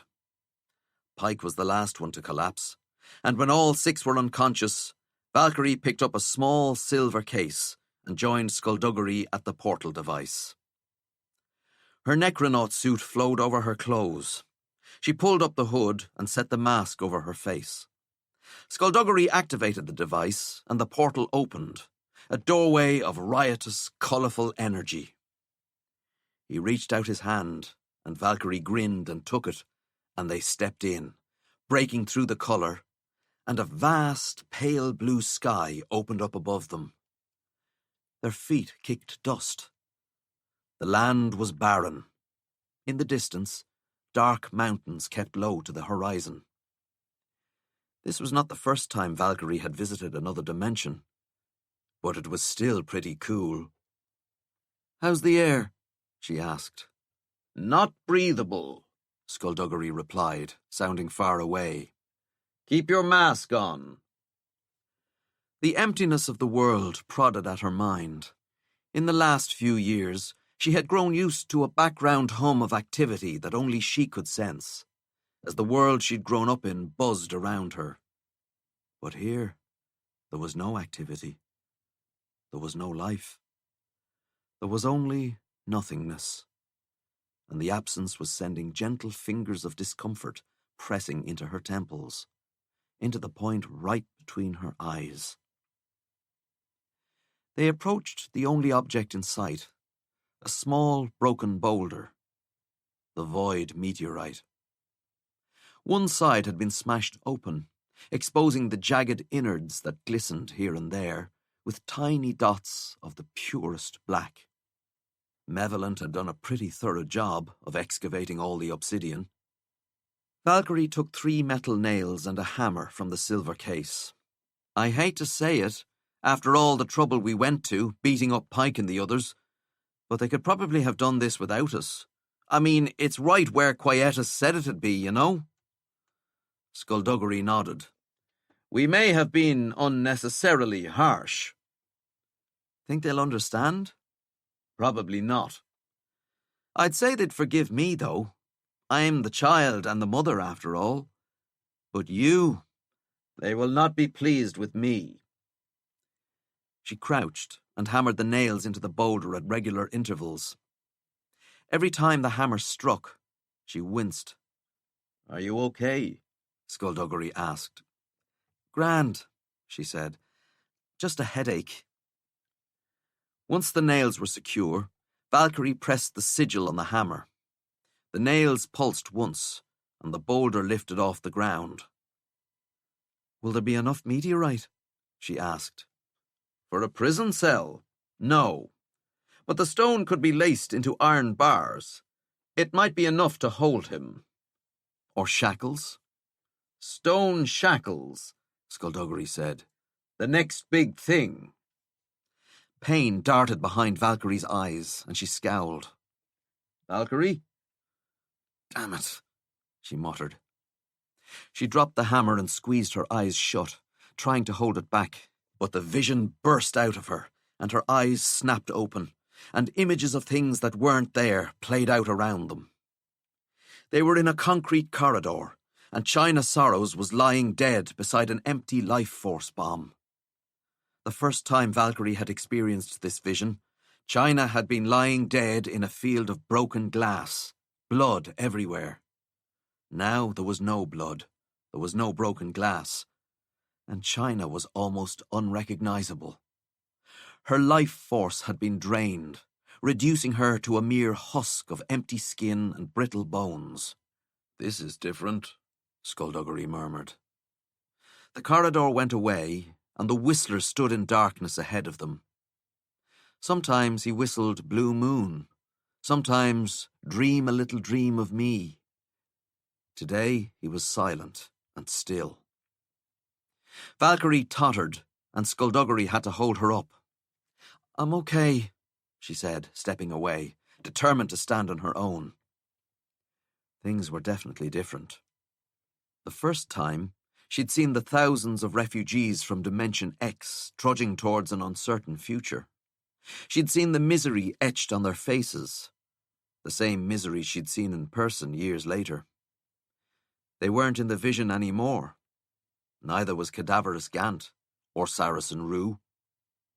But Creed was, approaching an image of Skullduggery, his suit in smoking tatters as he tried to get to his feet. "You actually think you're going to win?" Creed asked.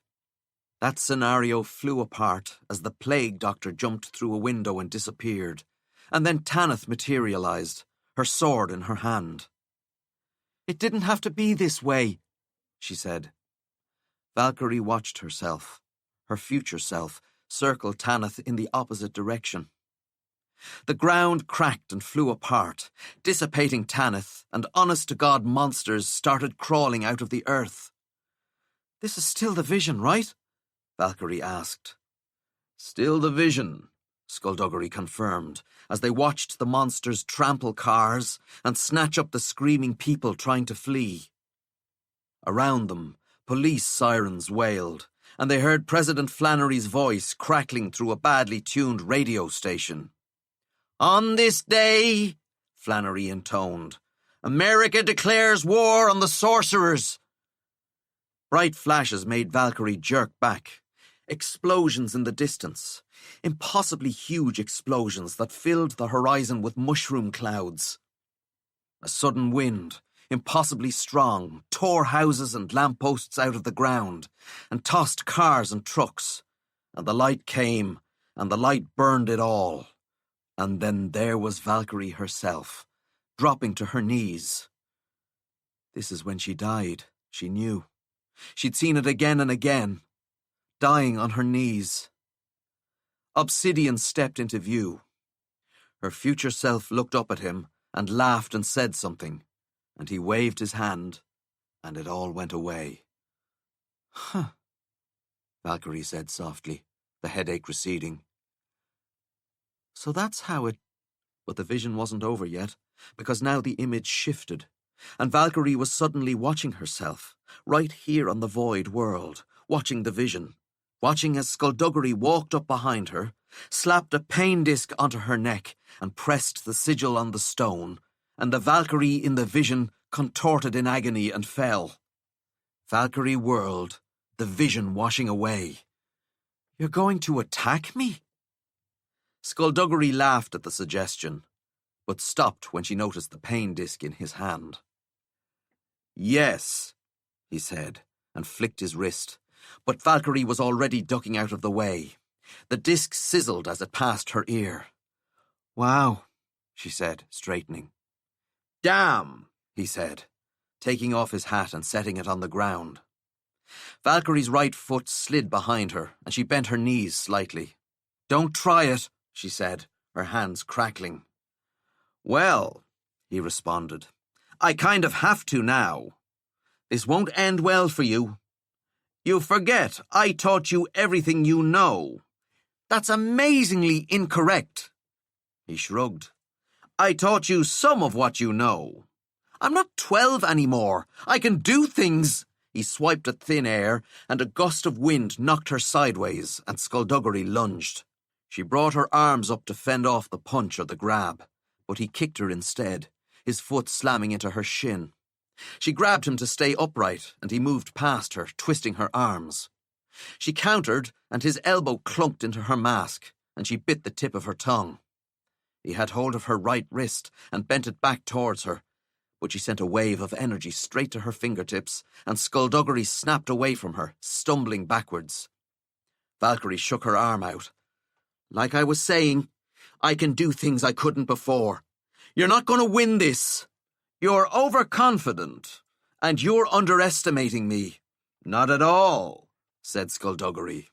I just have faith. She smiled. You're hoping I won't hurt you. I've decided to believe that a part of you recognizes the fact that I'm only here to help, and when the time comes, I'm trusting you to hesitate. One of the things you did manage to teach me was never to hesitate. Seeing as how you were never the best student in the world, I'm trusting you to have skipped over that part of the lesson. And now you're insulting my... He threw fire. The flames exploded against her mask, and Valkyrie stepped back, eyes shut on instinct, immediately realizing her mistake. But then, of course, it was too late. Skullduggery's shoulder hit her midsection, and his arms wrapped around her legs, scooping her feet from under her. She hit the ground, and he was on top, but immediately turning her, slipping an arm around her throat from behind. He had his hooks in, his feet twisted round her thighs. She went to flood her body with magic, but he dug the knuckles of his free hand into the side of her neck, and the flash of pain cancelled out her thoughts. The strangle came on. The mask gave her some protection, but not enough. She tried flooding her body with magic again, but again he dug his knuckles into that nerve cluster. Valkyrie tapped the skull medallion on her belt, and her necronaut suit flowed away from her. She gasped, her eyes bulging, and Skullduggery released his hold in an instant and called her name as he crouched over her. She tapped the medallion, and the suit came back, and she blasted him, and he went flying backwards. She pulled down the mask as she rolled to her hands and knees, sucking in air and blinking away tears. Nicely done, Skullduggery muttered. Thank you, Valkyrie responded. They both got up and moved closer, till they were standing just outside striking distance. So what's the plan? She asked. You take the meteorite back to the Resistance? This isn't about the meteorite. This is about you. Oh, she said. You take me back to the Resistance. I get it. Okay. To do what? Convince me to switch sides? Convince me to act against my children? To help you, Valkyrie. You have been helping me. Fighting by my side these last few weeks like you're supposed to. That's how you help me. I don't need the other kind of help. I suppose the rest of the Resistance are waiting for us on the other side of that portal, are they? All we want, Skullduggery began, but Valkyrie jumped and spun and slammed her foot into his chest. She landed, channeling her magic into her muscles, and kicked low and then high, just like she'd trained, just like the drills she'd run with Coda Quell, catching Skullduggery by surprise. She blasted him with crackling energy, and he tumbled into the dust. She ran after him. He snapped out his hand, but Valkyrie vaulted over the rippling air, landed with one foot on his shoulder, driving him to the ground. She flipped backwards, avoiding his grasp. He got up slowly, warily, brushing the dust from his suit. All that cleaver training's paid off. Valkyrie shrugged. It's always good to have a few surprises ready. I couldn't agree more, he said, and held up the smooth stone with the sigil carved into it. Valkyrie cursed, slapped her pockets, swept her hands over her shoulders, searching for the pain disc that wasn't there, because of course it wasn't, And she looked up, and Skullduggery leaped into her, his knee crunching into her chest. She staggered, and now Skullduggery slapped the pain disc onto the left side of her face and charged, the hammer flying into his hand as he took her through the portal. They landed in the warehouse, tripping over the unconscious forms of Creed's team, and Valkyrie seized up, muscles knotted, teeth grinding together, as pain hit every synapse in her brain. The world went white, and then she was lying on the floor, and Skullduggery was handcuffing her hands behind her back. When they locked, her power went away, and her suit flowed back into the amulet. "Are you okay?" he asked, lifting her to her feet. "Valkyrie, are you okay?" She mumbled something as the door opened and China Sorrows and Tanith Lowe walked in. "We've got to move," said Tanith. "Hello, my dear," China said softly, taking Valkyrie's chin in her hand. "There's no need to panic, if panicking was on the horizon. We're your friends, and we only want to help you." Valkyrie shook her head. "What are you doing? What's happening?" "Send the signal," Skullduggery said. "Get Fletcher in here." China tapped her wrist, and a small sigil rose to the surface of her skin and glowed briefly before fading away. They waited. Skullduggery tilted his head. "Something's wrong." Tanith took out her phone and made a call. She frowned. "He's not answering." "He's been compromised," said Skullduggery, taking his gun from its holster as he moved to the door. "We're going to have to fight our way out." "Fight who?" China asked. "There's nobody there." "There will be. Take Valkyrie and this." He passed her the hammer. "The meteorite will follow wherever that hammer goes." China gripped Valkyrie's arm. "Walk away," Valkyrie said. "All of you." "Not without you, dear," said China. The door burst open and city guards ran in. While Skullduggery and Tanith fought them off, Valkyrie twisted her arm free and slammed her forehead into China's nose. Cartilage broke and blood sprayed, and Valkyrie stomped on the inside of her ankle, and China shrieked and went down, clutching her leg. Valkyrie jumped, her knees to her chest, swinging her wrists beneath her. She landed, hands now in front, and dug a handcuff key from her pocket. She freed herself, got her suit back on, and retrieved the hammer. China grabbed her wrist. "You're not yourself," she said, perfect teeth blood-stained and gritted against the pain. Valkyrie pulled away and stood. She blasted a hole in the ceiling, and Skullduggery stopped beating up the city guards long enough to look round. Energy crackling, she flew up, out through the hole she'd made, the void meteorite following along behind. 41. The burn on Frightening's shoulder got infected, and for a few days Tyler's mom wanted to take him to hospital, and Tyler's dad argued against it, and they got mad at each other, while Frightening lay in bed with a fever, too weak to do much more than sleep.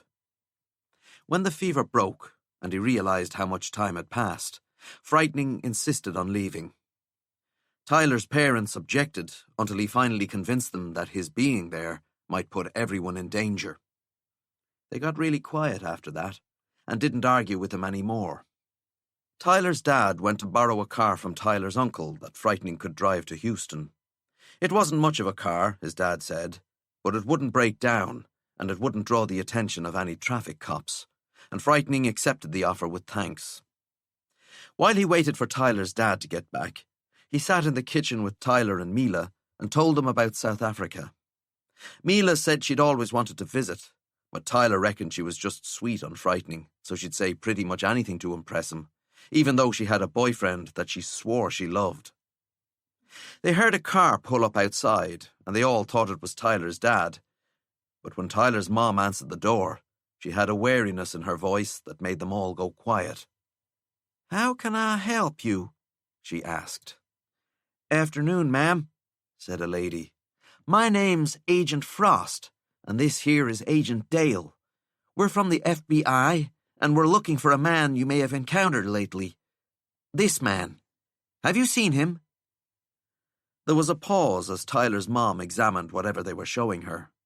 "No," she said. "Sorry. I don't know him. He's a very dangerous individual, ma'am. Then I hope you find him." "Mrs. Clonston, isn't it?" asked the man, this Agent Dale. "Mrs. Clonston, is your husband home? Or maybe we could speak to your kids. We've been asked to conduct a thorough search." "My husband isn't here right now, but he'll be back soon." "It's very important that we find this individual before he hurts anybody else." Frightening looked at Tyler and Mila, put his finger to his lips, and slipped out of the kitchen. "I get that," said Tyler's mom, "but I don't know where he is." "He killed 2 federal agents last week," said Frost. "Close by here, actually. You know the Madison farm? That's just up the road, isn't it? That's where he killed them. I haven't heard anything about it on the news. We're trying not to start a panic. Maybe if you started a panic, you'd find someone who's seen him. If you'll excuse me, I have to get back." A creak of a door hinge suddenly stopped. "Mrs. Clonston," said Agent Dale, "would it be possible to search the premises?" "No," Tyler's mom said. "It definitely would not." "You're not hiding something, are you?" "Get off my property." Movement. "What are you doing? You can't come in here. You can't come in." His mom gave a cry, and Tyler and Mila burst out of the kitchen, ran to the front door as Frightening emerged from the living room, colliding with Agent Dale and slamming him into the wall. Agent Frost had fire in her hand, but Frightening batted her arm to one side and the fire went out, and he grabbed her and threw her over his hip. Dale punched him again, kicked him in the chest, and Frightening caught him with those eye blasts as he lunged, and Dale was thrown back, hit the wall, and collapsed. Frost scrambled up, whipping a gun from her jacket, and Frightening turned, but it was like he couldn't see her, and he grabbed at nothing. Tyler's mom tackled Agent Frost from behind, wrapping her up in a bear hug, pinning her arms by her sides. Frost cursed and kicked, and Tyler's mom grunted, but didn't let go. She was a nurse, and she was used to people struggling. The air rippled, and Tyler's mom hurtled off her feet, and Tyler sprang to catch her. The impact took them both to the ground, and Mila was there, grabbing their arms, dragging them up. Frightening had regained his sight, and he glared at Agent Frost, and she glared back. The gun was on the floor between them. "We're not here to hurt anyone," Frost said. Moving slowly, she took a pair of old-fashioned handcuffs from her pocket. "Just put these on and come quietly. No one else has to die." Frightening didn't answer, and Frost tossed him the handcuffs and immediately dived for the gun, and Frightening's eye blasts struck her just as she grabbed it. She flopped like she was boneless, the gun spiraling out of her hand, and she lay there, unmoving. Frightening backed away, hands out in front to ward off any further attack. "Are they down?" he asked. "Tyler, are they both down?" "Yes," Tyler croaked. Frightening nodded. "Nobody move, if you please. It takes a moment for my eyes to start working again." Tyler's mom put her arms in front of Tyler and his sister and moved them back as Tyler's dad stepped into the house, Frost's gun in his hand, and pointed straight at Frightening. "Who the hell are you?" 42. Valkyrie sat in Creed's chair, her feet up on the massive desk. "You knew that we were planning to beat up your little team and go to the void world ourselves." Creed closed the door behind him. "I knew you would be unhappy with an order that told you otherwise." "So you set us up," she said. "Tell me I can't do something, forcing me to do it against your wishes, and pave the way for Skullduggery to seize his chance to whisk me away. You knew we were going to try something, And you knew he was going to try something. I suspected, said Creed. But I didn't force you to act, Valkyrie.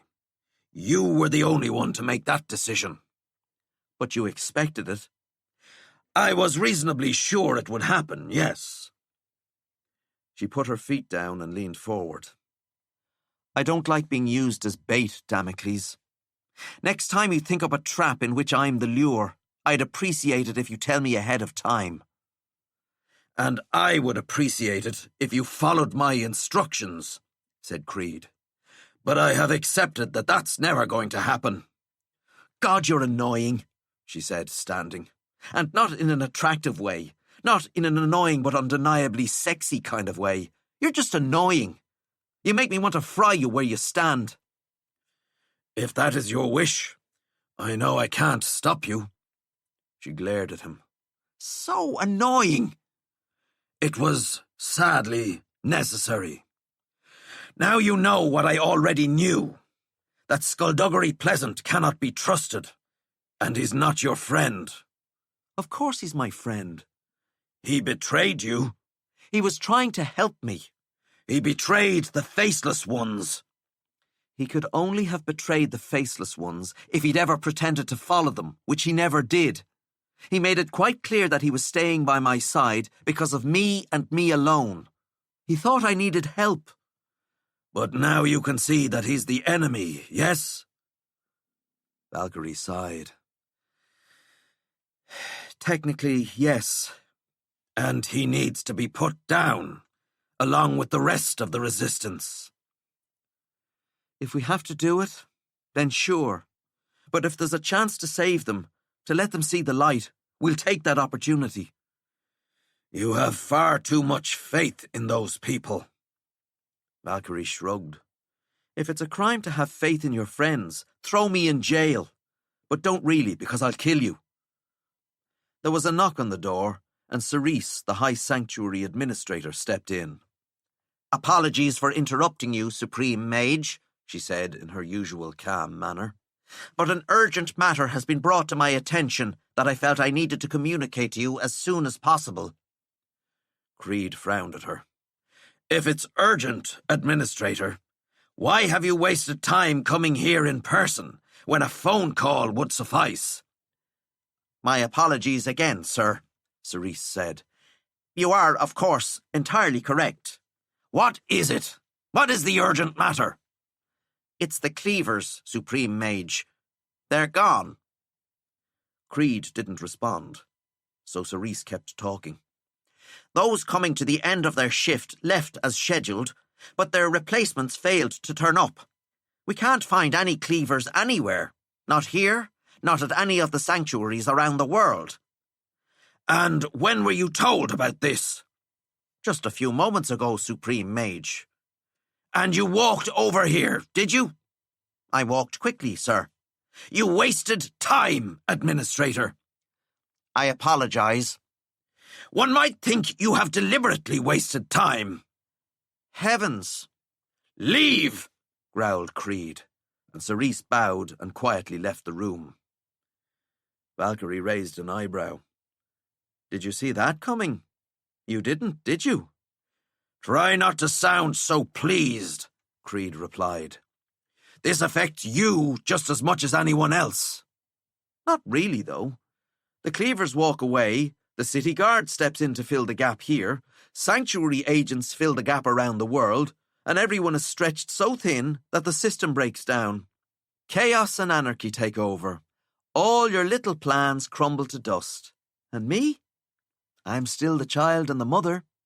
So I'll leave the panicking to you if it's all the same, and I'll just continue on my way. She strolled to the door, but stopped and turned slowly. Oh, Damocles, with all the Cleavers leaving their posts and everything, does that mean the prisons are unguarded? Creed's eyes widened. Valkyrie shrugged. Interesting. Then she left. 43. Cold Heart Prison was a place of sounds. There were the sounds from the convicts that drifted from the tiers of cells embedded in the rock walls. The idle chatter, the bored laughter, the occasional shout and curse and threat. But those could be found in any prison or jail around the world. What separated Coldheart from the rest was the hum of magic that flowed through the pipes and cables, the power that kept the island floating through the clouds, and the call of the wind as it sneaked in through cracks and crevices and up from the vast chasm at the prison's base. Walking the corridors, some simple tunnels cut out of rock, some pristine hallways, Temper was reminded of his journey in the USS Nautilus in August 1942. He'd never liked the idea of submarines. The thought of being trapped in a tube under the ocean made his heart constrict. But the sounds it made, hauntingly strange, like nothing else he'd ever experienced, had stayed with him. Coldheart was like that in a way, hauntingly strange, unique to itself, and also utterly terrifying, if you thought about it too long. "Here we go," Skullduggery said behind him. "Look miserable."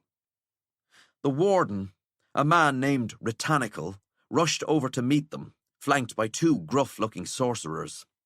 He glanced at the handcuffs around Temper's wrists, and then switched his attention to Skullduggery. "Detective Pleasant," he said. "The cleavers! They're gone!" "Gone?" said Skullduggery. "They vanished! The teleporter, too! You have a teleporter?" "It's in the new regulations. We need to have a teleporter on duty at all times in case of emergency."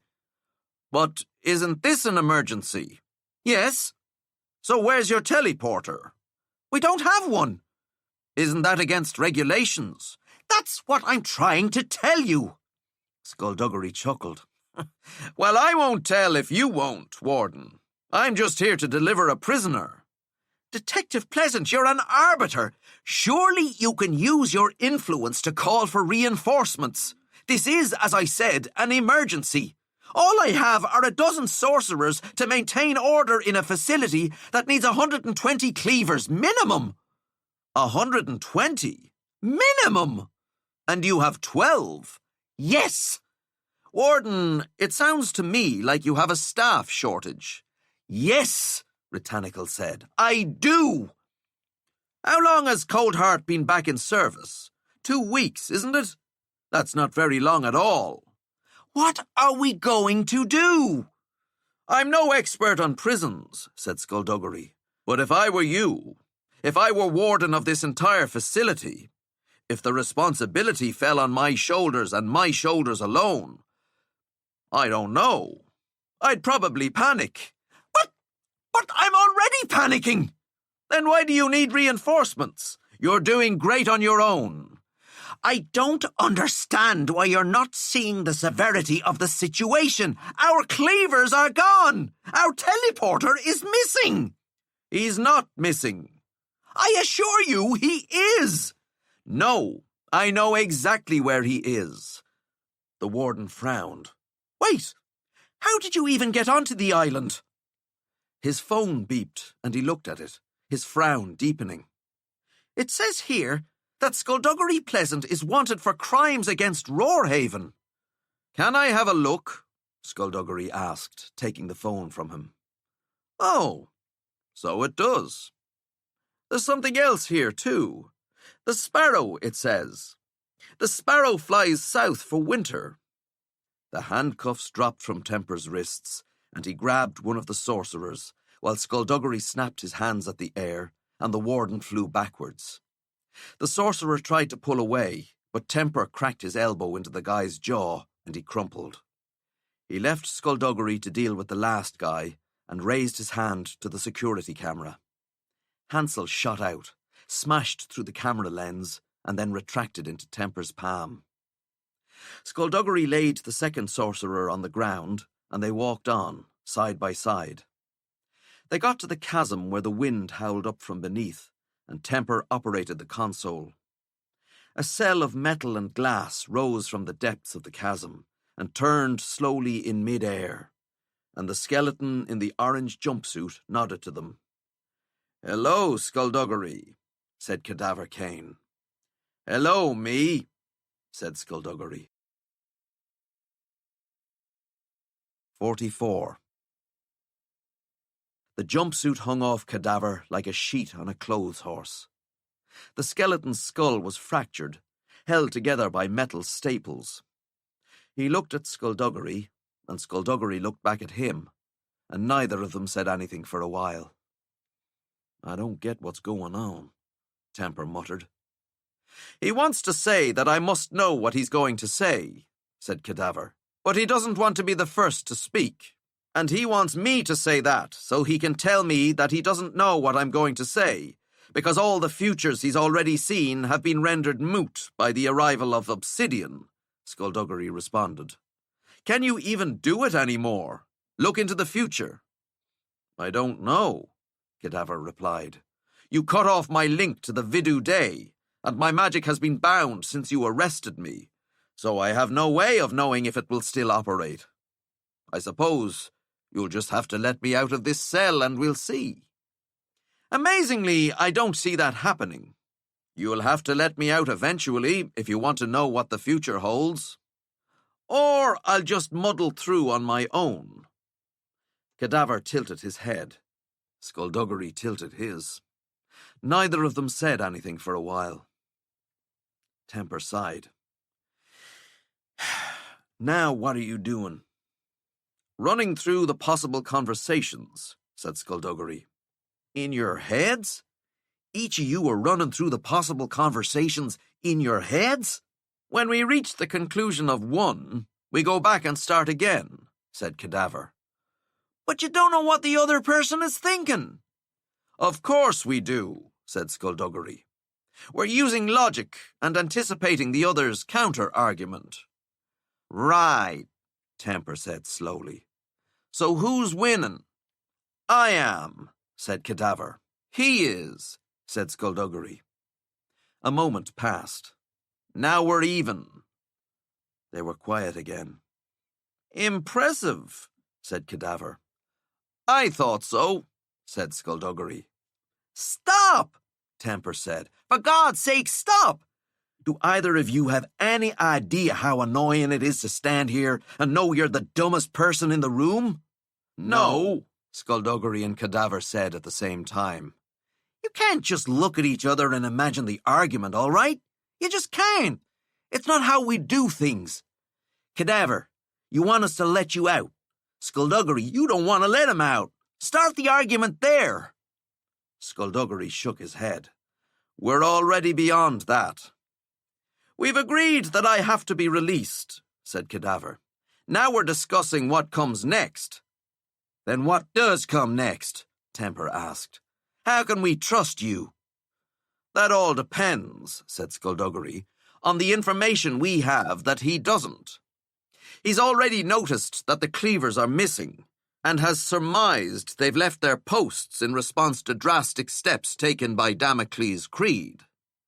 And Creed would only have taken drastic steps once he was close to achieving his goal, Cadaver said. That, plus the fact that it's just the two of you here, means that Valkyrie has, indeed, become the child of the Faceless Ones. Her judgment is compromised, Skullduggery told him. There are thousands of Faceless Ones already here. Undetectable? To mortals. And obsidian. He's killing their worshippers, said Temper. Small-scale stuff, like he hasn't seriously started yet. But he's noticed Valkyrie, Skullduggery said. He'll be going after her. She's in danger. And you think that fact will ensure that I do, in fact, help you? Yes. Then I have 3 conditions. Yes to the first 2, no to the third. The third is non-negotiable. The third will not happen, as you well know, and you don't care because you just put it in there to make sure you get the first 2. Cadaver tapped his fingers against his chin. It made a pleasing hollow sound. Very well, he said. We have a deal. I have no idea what's going on, Temper said, as Skullduggery pressed and swiped the buttons on the console. The front wall of the cell faded away. "I'm going to need a great big gun," said Cadaver, floating over the chasm towards them. "And a change of clothes." 45. It was all over the school. Skullduggery Pleasant was a bad guy. He'd been designated an enemy of Roarhaven and a member of the Resistance. Omen did his very best not to care. He wasn't nearly as successful as he'd liked to have been. Morning assembly was a more subdued affair than normal. People were getting ground down by the relentless persecution, by the overwhelming feeling of helplessness that had started to seep into every part of their daily lives. Smiles were seldom seen. "It has come to our attention," Duenna said from the stage, "that some students have been abusing the trust we have placed in them. Certain individuals, and they know who they are, insist on confronting members of the faculty with baseless accusations and pointless arguments. This is very disappointing. How do you expect to be treated like adults if you continue to behave like children?" She shook her head. "You have left me with little choice, I'm afraid. From now until further notice, all use of magic by students, with the exception of prefects, is curtailed as punishment." She took the controller from her pocket and tapped it 3 times. Across the hall, bracelets glowed briefly with binding sigils, and Omen's magic faded to a dull, almost imperceptible ebb. The hall was quiet, but for the rustling of sleeves being pulled back. Omen waited for someone to complain, waited for the shout to go out. But no one, apparently, wanted to be the next student hauled away to the detention cells. There was nobody left willing to make a stand. Omen sighed, took a deep breath, and shouted, "You can't do this!" "You can't take our magic!" someone else shouted. And then everyone was shouting, roaring at the stage. The teachers standing behind Duenna didn't say a word, but they glared daggers at the principal's back. Prefects strode up and down the lines, ordering students to be quiet, and Filament came for Omen. "I knew it'd be you eventually," he said, snarling out a grin as he grabbed Omen's arm and led him to the door. Omen didn't resist. He just kept his eyes on Duenna, noting the look on her face, the confusion over why no one was obeying her. She couldn't understand why the students weren't simply doing what they were told. She couldn't fathom why the teachers weren't supporting her. She was too limited a person, possessed too limited an intellect to comprehend these things. For the first time, Omen looked at Principal Duenna and saw not authority, but weakness. And he smiled. 46. The headache that pierced China's brain had nothing to do with the broken nose that Valkyrie had inflicted upon her the previous day. The nose, like the broken ankle, had been mended without problem once China had got to a healer. No, the headache, so severe that she had to stop walking for a moment with one hand reaching out to the wall to steady herself, was a mere aftershock of the psychic attack that had put her in a coma 10 months earlier. A gift that kept on giving from her beloved daughter. The headache faded, and China took a deep breath, righted herself, and walked through the door ahead. "China," Cadaver said, turning to her, "it is so good to see you." He was dressed in a black shirt and trousers, and a long black coat.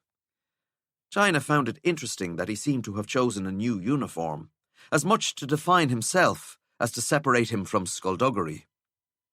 What did the new outfit declare but, "Look how different I am.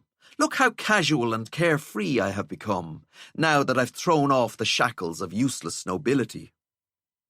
There was always the possibility, of course, that Cadaver was using these clothes to make people think exactly that, and lead them to assume they had started to figure him out. So China didn't put too much stock in this immediate analysis. I have some understanding of the languages of magic, he said, gesturing to the sigils he'd carved on the walls.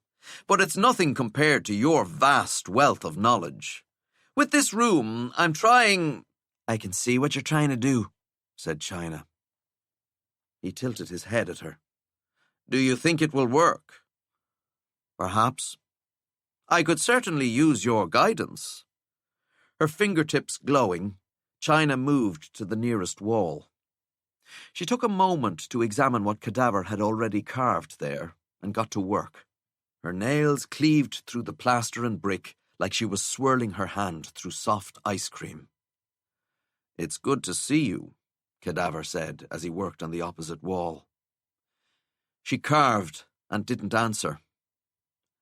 When I'm from, you're not quite yourself. She slowed her movements, pressing her nail in deeper, then rotating it slightly, sweeping upwards, and then continued on. These letters demanded perfection in their execution.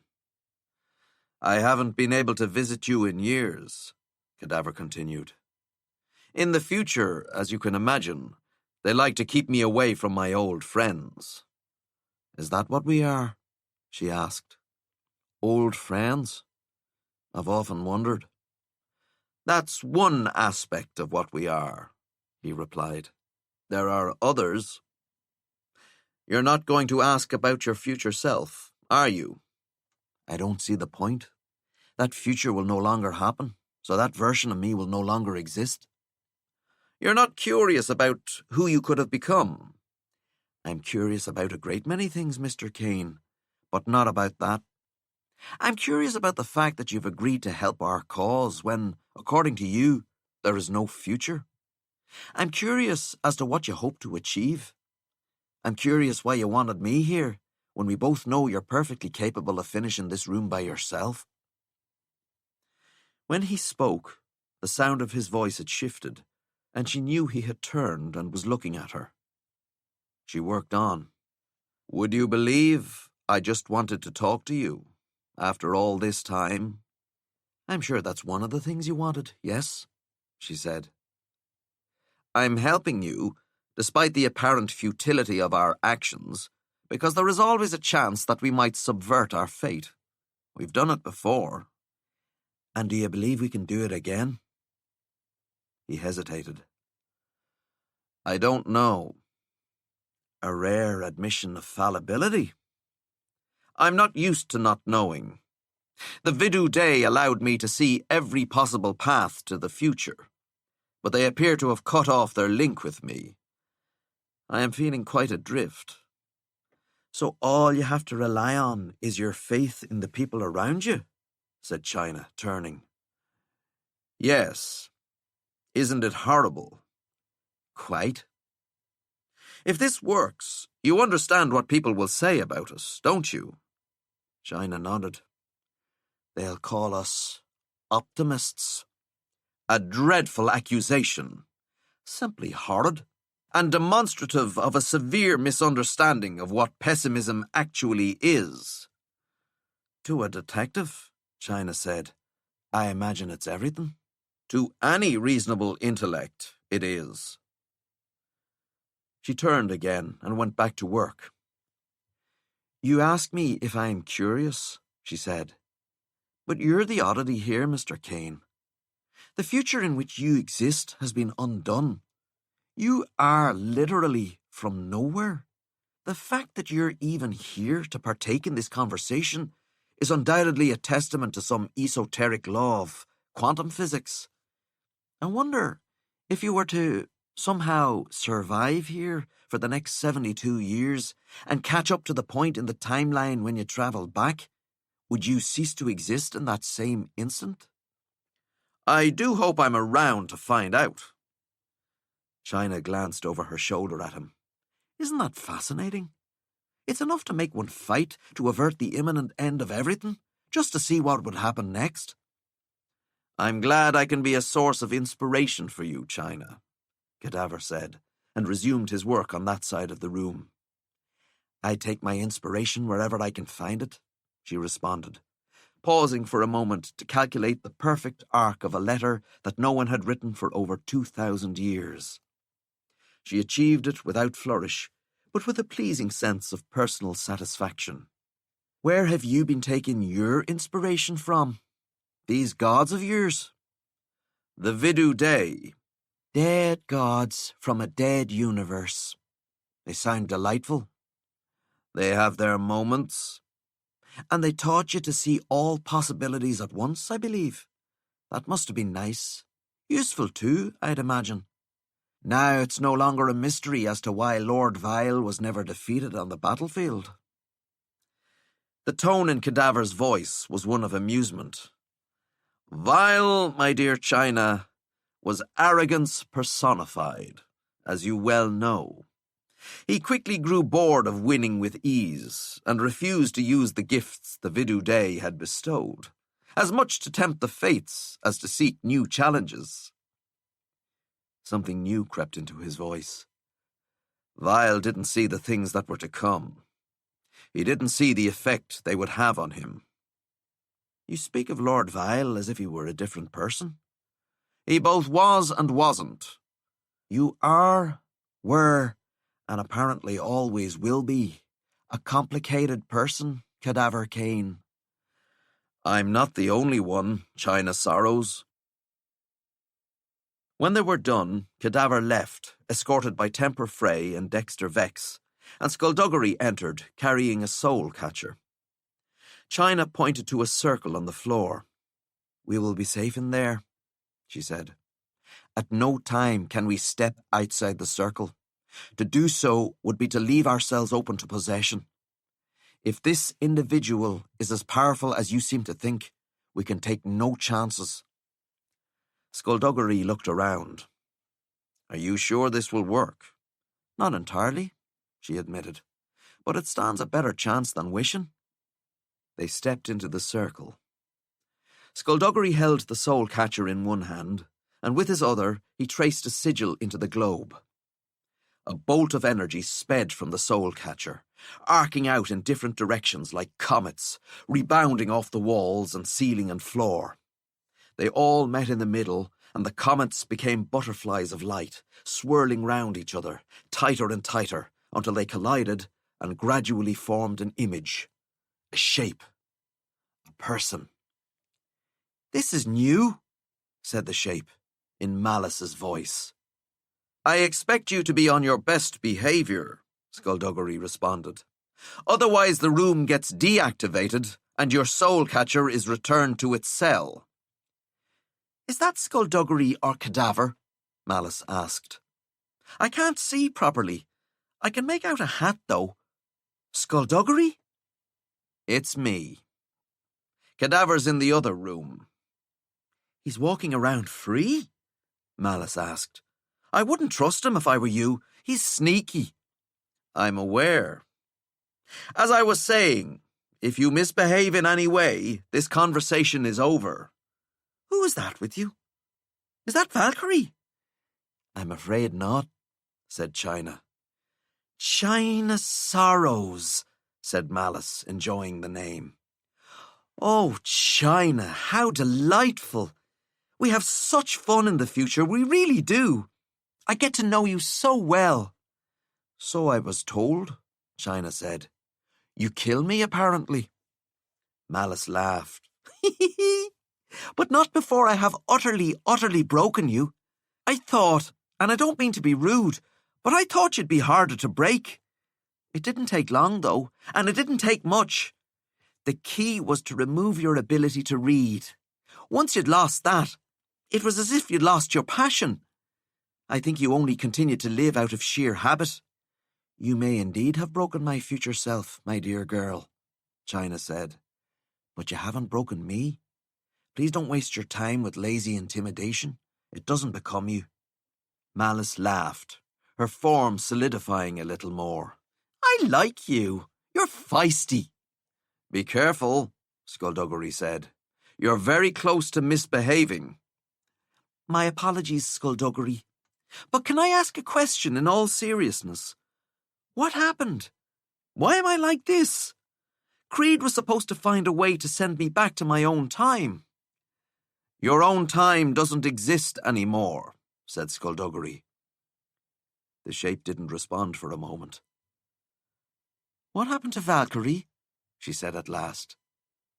Where is she? Why isn't she here? Valkyrie is with Creed. She's taken your place as the child of the Faceless Ones. Is she okay? If you're asking if she's a winged harpy, no, she's not. She didn't fight it this time. She embraced it. Physically, she's unchanged. And the Faceless Ones? Said Malice.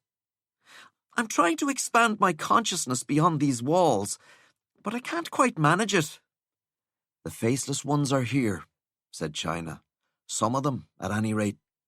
Intangible right now, but they won't stay like that forever. Malice's shape settled enough to make out her features. I'm happy for her. I'm happy she's still her. I feel sorry for my younger self, of course. She's going to miss out on so much. An indescribable amount. That's sad. But someone has to be the child of the Faceless Ones, and if it's not going to be me, then I'm glad it's my sister. How very magnanimous of you, Skullduggery responded. So we're going to need your help in fixing her. Fixing? Healing. Returning her to normal. Malice laughed.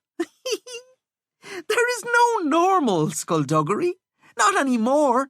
This is who she is. It's who she's going to stay. I won't accept that. It's not up to you. Everything is up to me, Skullduggery said. You came back from the dead because you willed it, and now you think you can do literally anything you set your mind to? Is that it? I see no reason to start doubting myself now. She laughed again. You are delightful. But I'll need your help. And why would I help you? Valkyrie is the most powerful person on the face of the earth, and she's going to change everything. And then? Skullduggery asked. And then what? She lives happily ever after. No, he responded. You don't believe that. Remember who we're talking about here. Valkyrie Kane might be beaten, but she will never be defeated. She's going to find her way back from this. Even if I do nothing, the old Valkyrie will return. At some stage, it might be next week, it might be next century, your sister will reassert herself, and she will hate what she's done as the child of the Faceless Ones. You know she will. Malice watched him. I'm asking you to save her from that torture. She's blamed herself and hated herself enough. We can't let it happen again. We can't let her hurt anyone. We can't add to her burden. She's going to come back, and when she does, she will have needed us to do everything we could to bring her home. Tell me, Malice, am I wrong about any of that? Probably not. So the question is, said China, what are you going to do? Are you going to contribute to the suffering she'll go through later? Or will you help us bring her back before she does something she can't undo? This is ridiculous, said Malice. You can't just argue your way out of what's happening. You can't just convince me to work against the Faceless Ones. These are my children. No, Skullduggery said. Not in this timeline. Not anymore. You're in quite a unique position, Malice. You've been cut off from the events that made you. You can reinvent who you are. You can prioritize the people you love and fight for them. I love the Faceless Ones. More than you love Valkyrie. More than you love your parents. My parents are dead. Those parents, the ones you lost, are never going to exist anymore. The parents that do exist are alive right now. And if you don't fight to save Valkyrie, and if she doesn't fight to save the world, those parents will die. You don't know that, Malice said. They'll either die or live in abject terror for the rest of their lives. And what'll happen to the younger version of you? Valkyrie became the child of the faceless ones to ensure that her sister has something approaching a normal, happy life. I'm not going to let that moment of bravery, that sacrifice, be in vain. Are you? Malice didn't answer for a moment. So what do you need me to do? She asked. 47. Omen sat in his detention cell. There was no clock, and his watch and phone had been taken from him, so he had no way of knowing how long he'd been here, or how long he had left to go.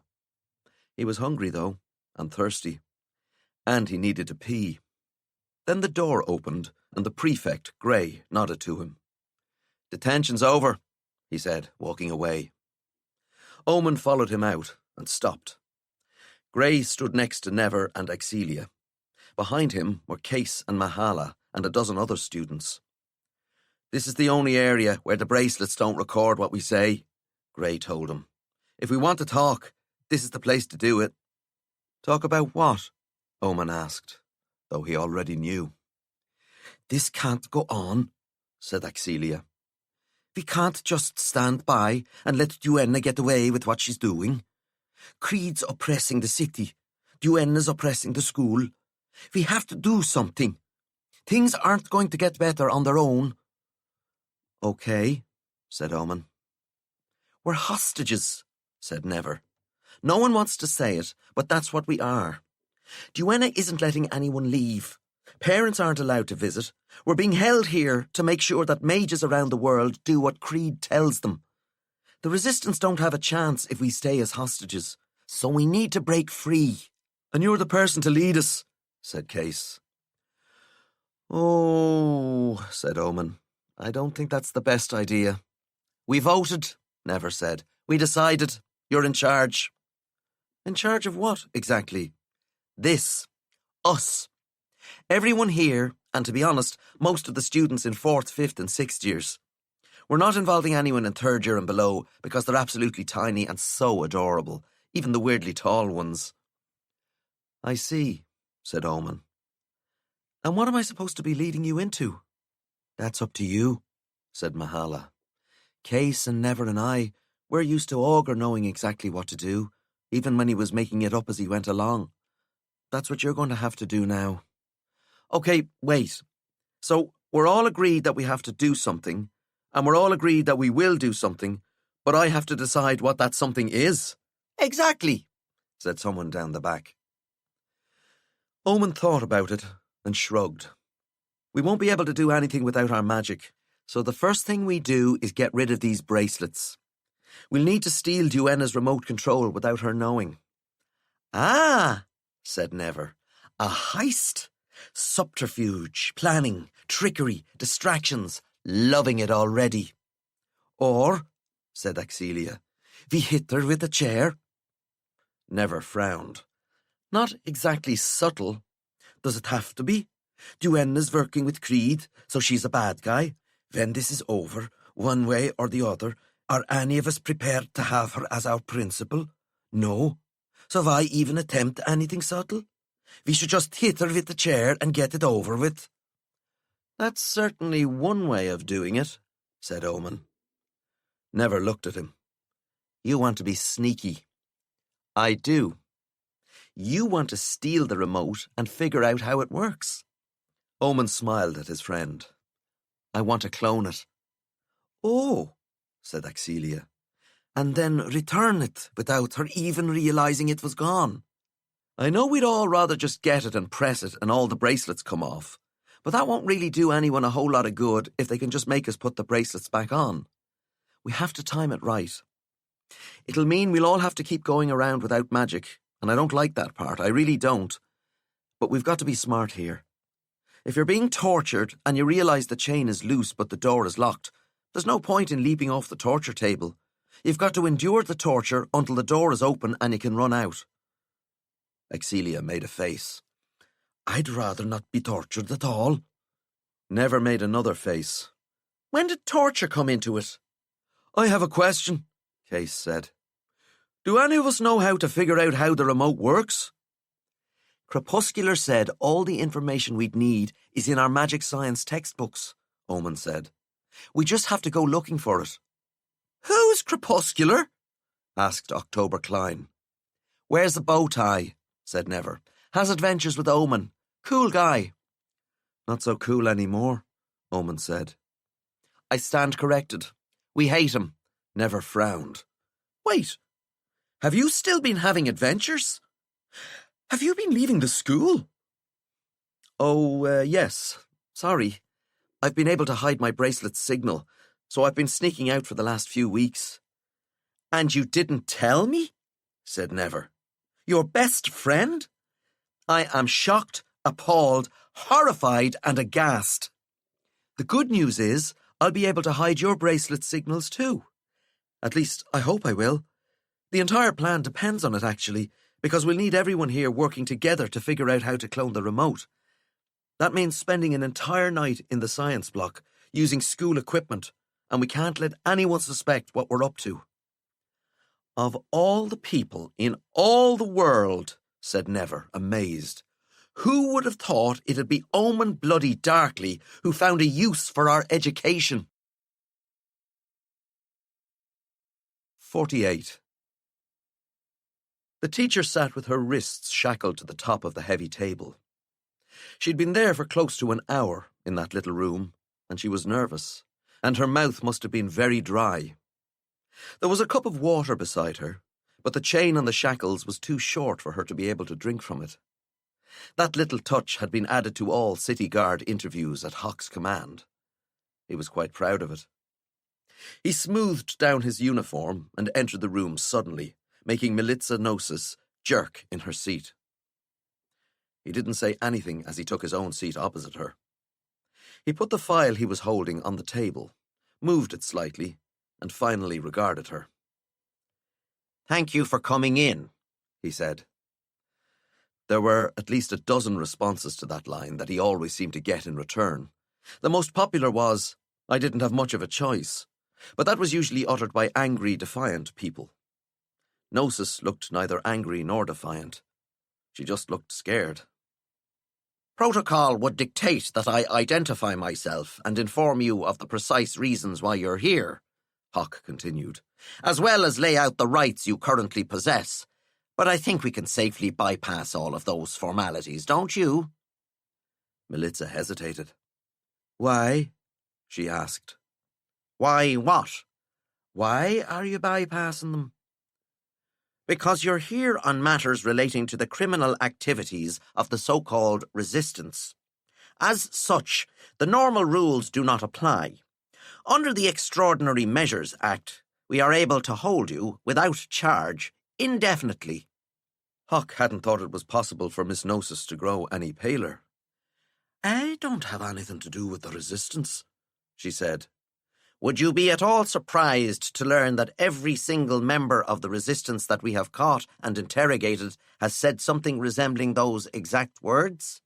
Probably not. Miss Gnosis, you are a necromancer, yes? She nodded. Not many necromancers out in the world these days. Ever since the Passage debacle, your kind have been laying low, no doubt hoping the rest of us would forget how they tried to kill, 3 billion? 4 billion people? Only a few necromancers knew that's what the Passage entailed, Gnosis said. The rest of us were lied to. We had no idea. Hawk held up a hand to silence her. The necromancers aren't on trial here, Miss Gnosis. I'm just trying to get an idea of who you are. I prefer this, the personal approach, where I look you in the eye and judge you for myself. When we're done here, the sensitives will come in and extract every last strand of truth from your mind.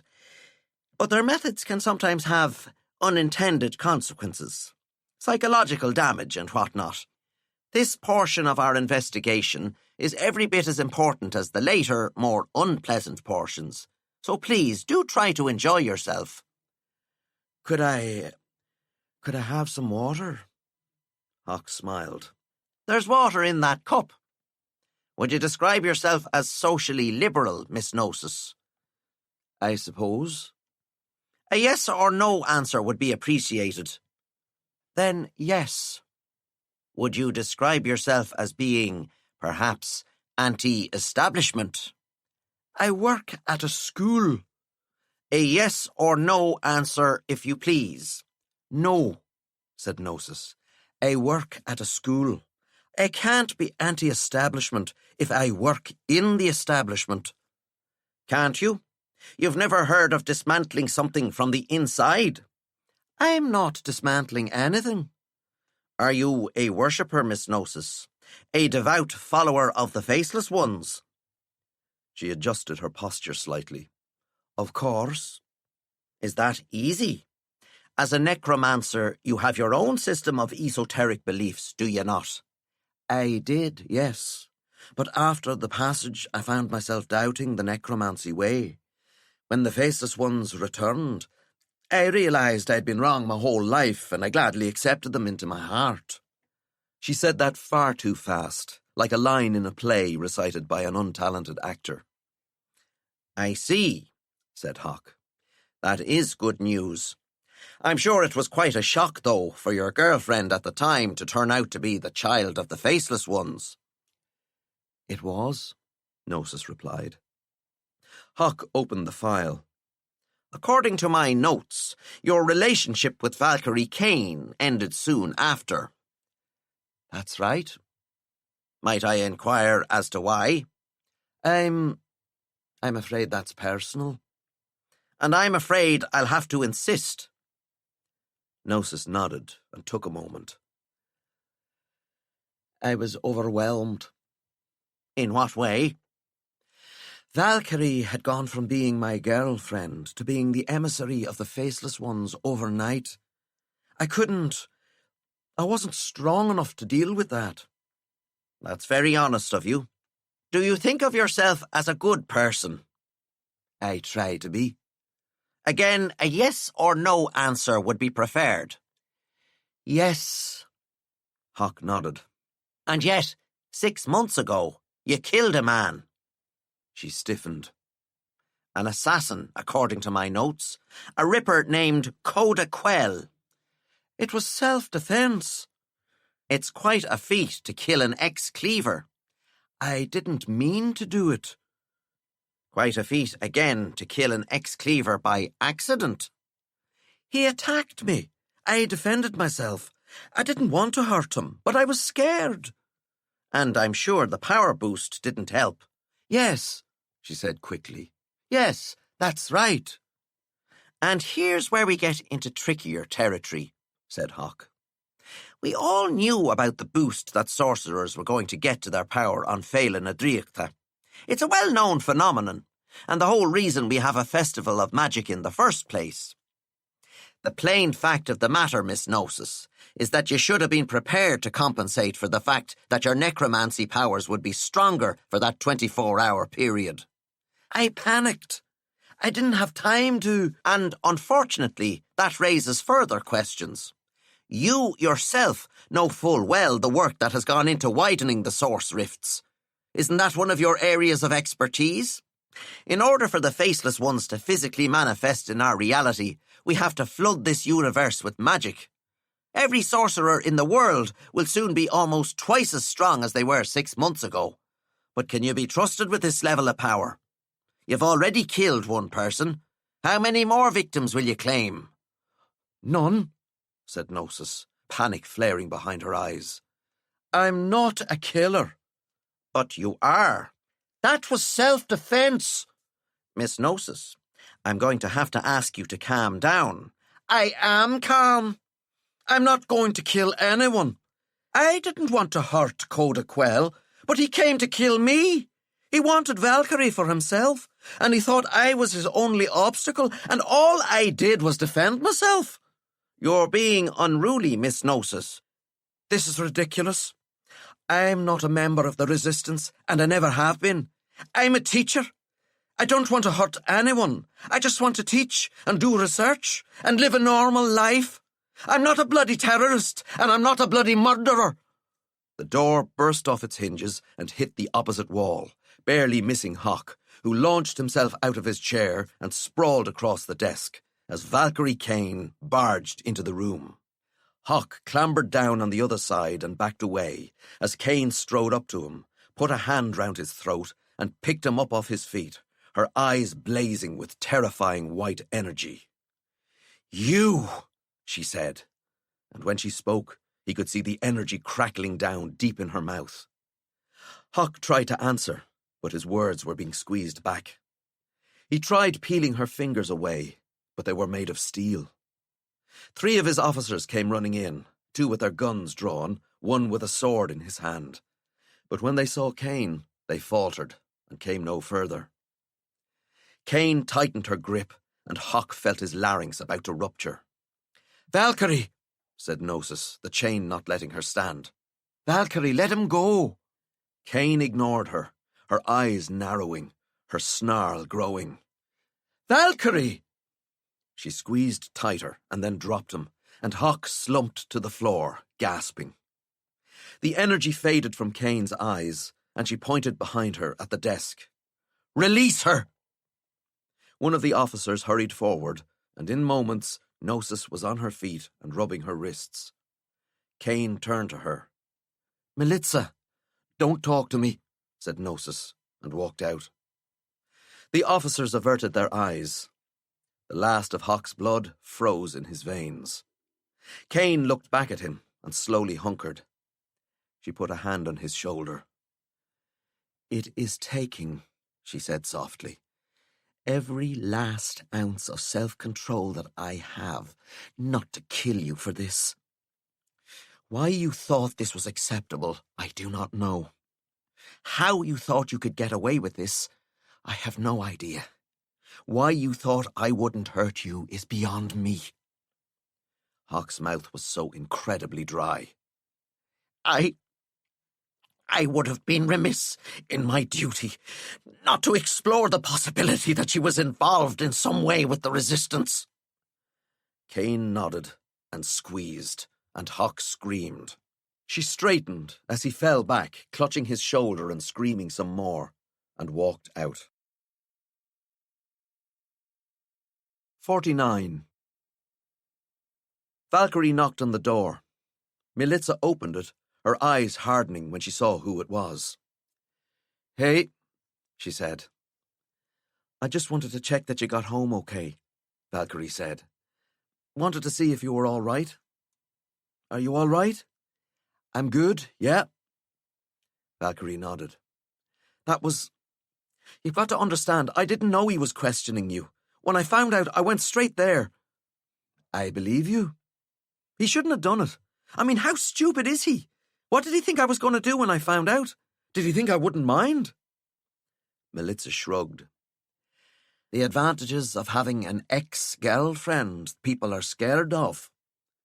That stung, the way she said ex. "Why did they even pick you up in the first place?" "You wouldn't understand," Militsa said, walking into the house. "Give me a chance," said Valkyrie, hurrying in after her. "Is it a faceless ones thing? Did you not attend a prayer service or something? Because I don't mind that. I don't go to them myself. I don't think anyone should who doesn't want to."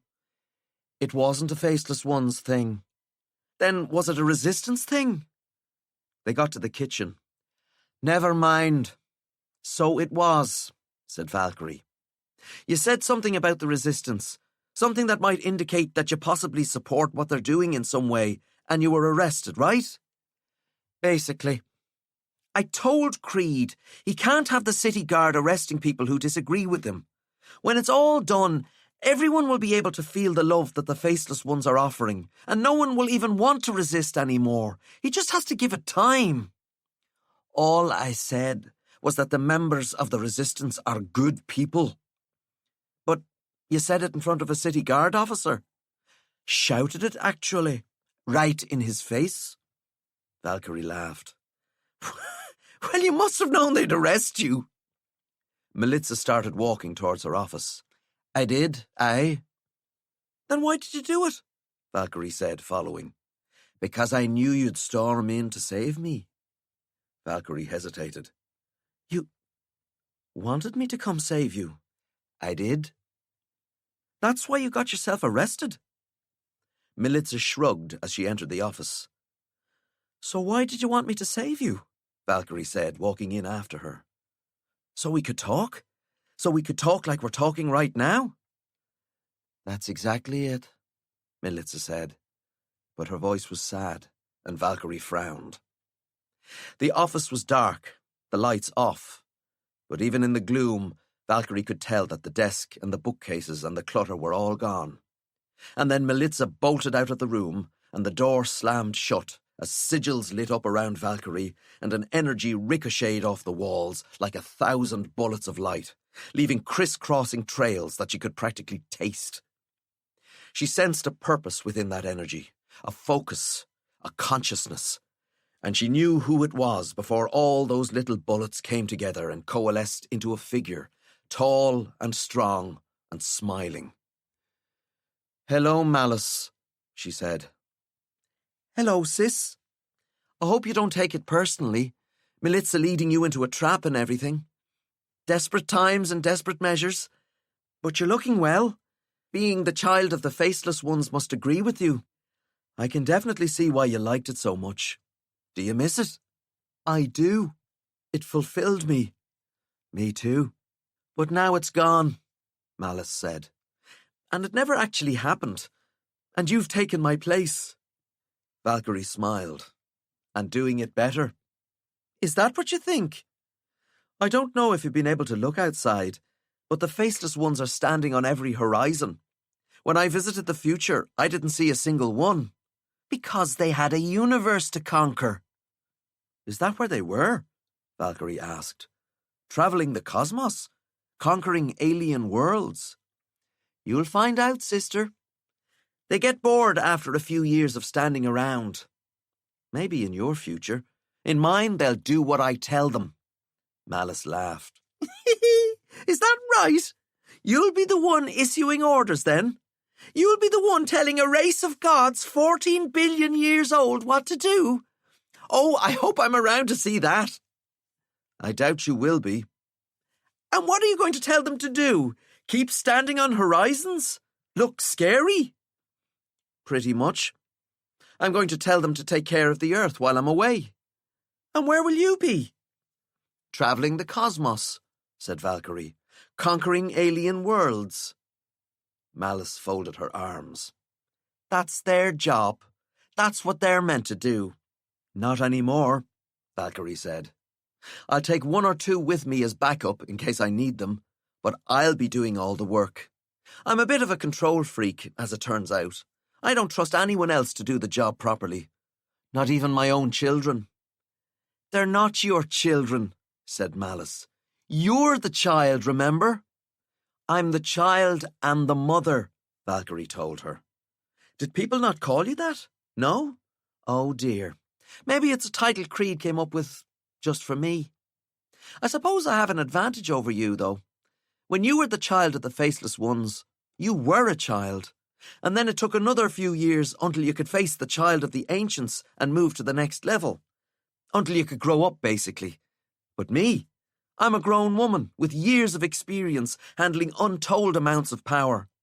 I don't have to face the child of the ancients. I don't have to prove myself. I was born for this, Malice. Every trauma I've been through, every moment of torture, has been preparing me for the role I took from you." The energy that formed Malice's figure crackled with hostility. "And that's who you're going to be, is it? Valkyrie Kane, conqueror of worlds? Terror of the cosmos? You think you have the power to do that?" "No," said Valkyrie. "I'm not Darkess anymore. I'm not a god. But I do respond well to a challenge." "You'll die out there." "Probably. It sounds fun, though, doesn't it?" A reluctant smile twitched at the corner of Malice's mouth. "I suppose." "So what's the plan here?" Valkyrie asked. "Are you supposed to tug at my heartstrings to snap me out of it?" "Of course not," Malice said with another laugh. "That wouldn't have a chance of working.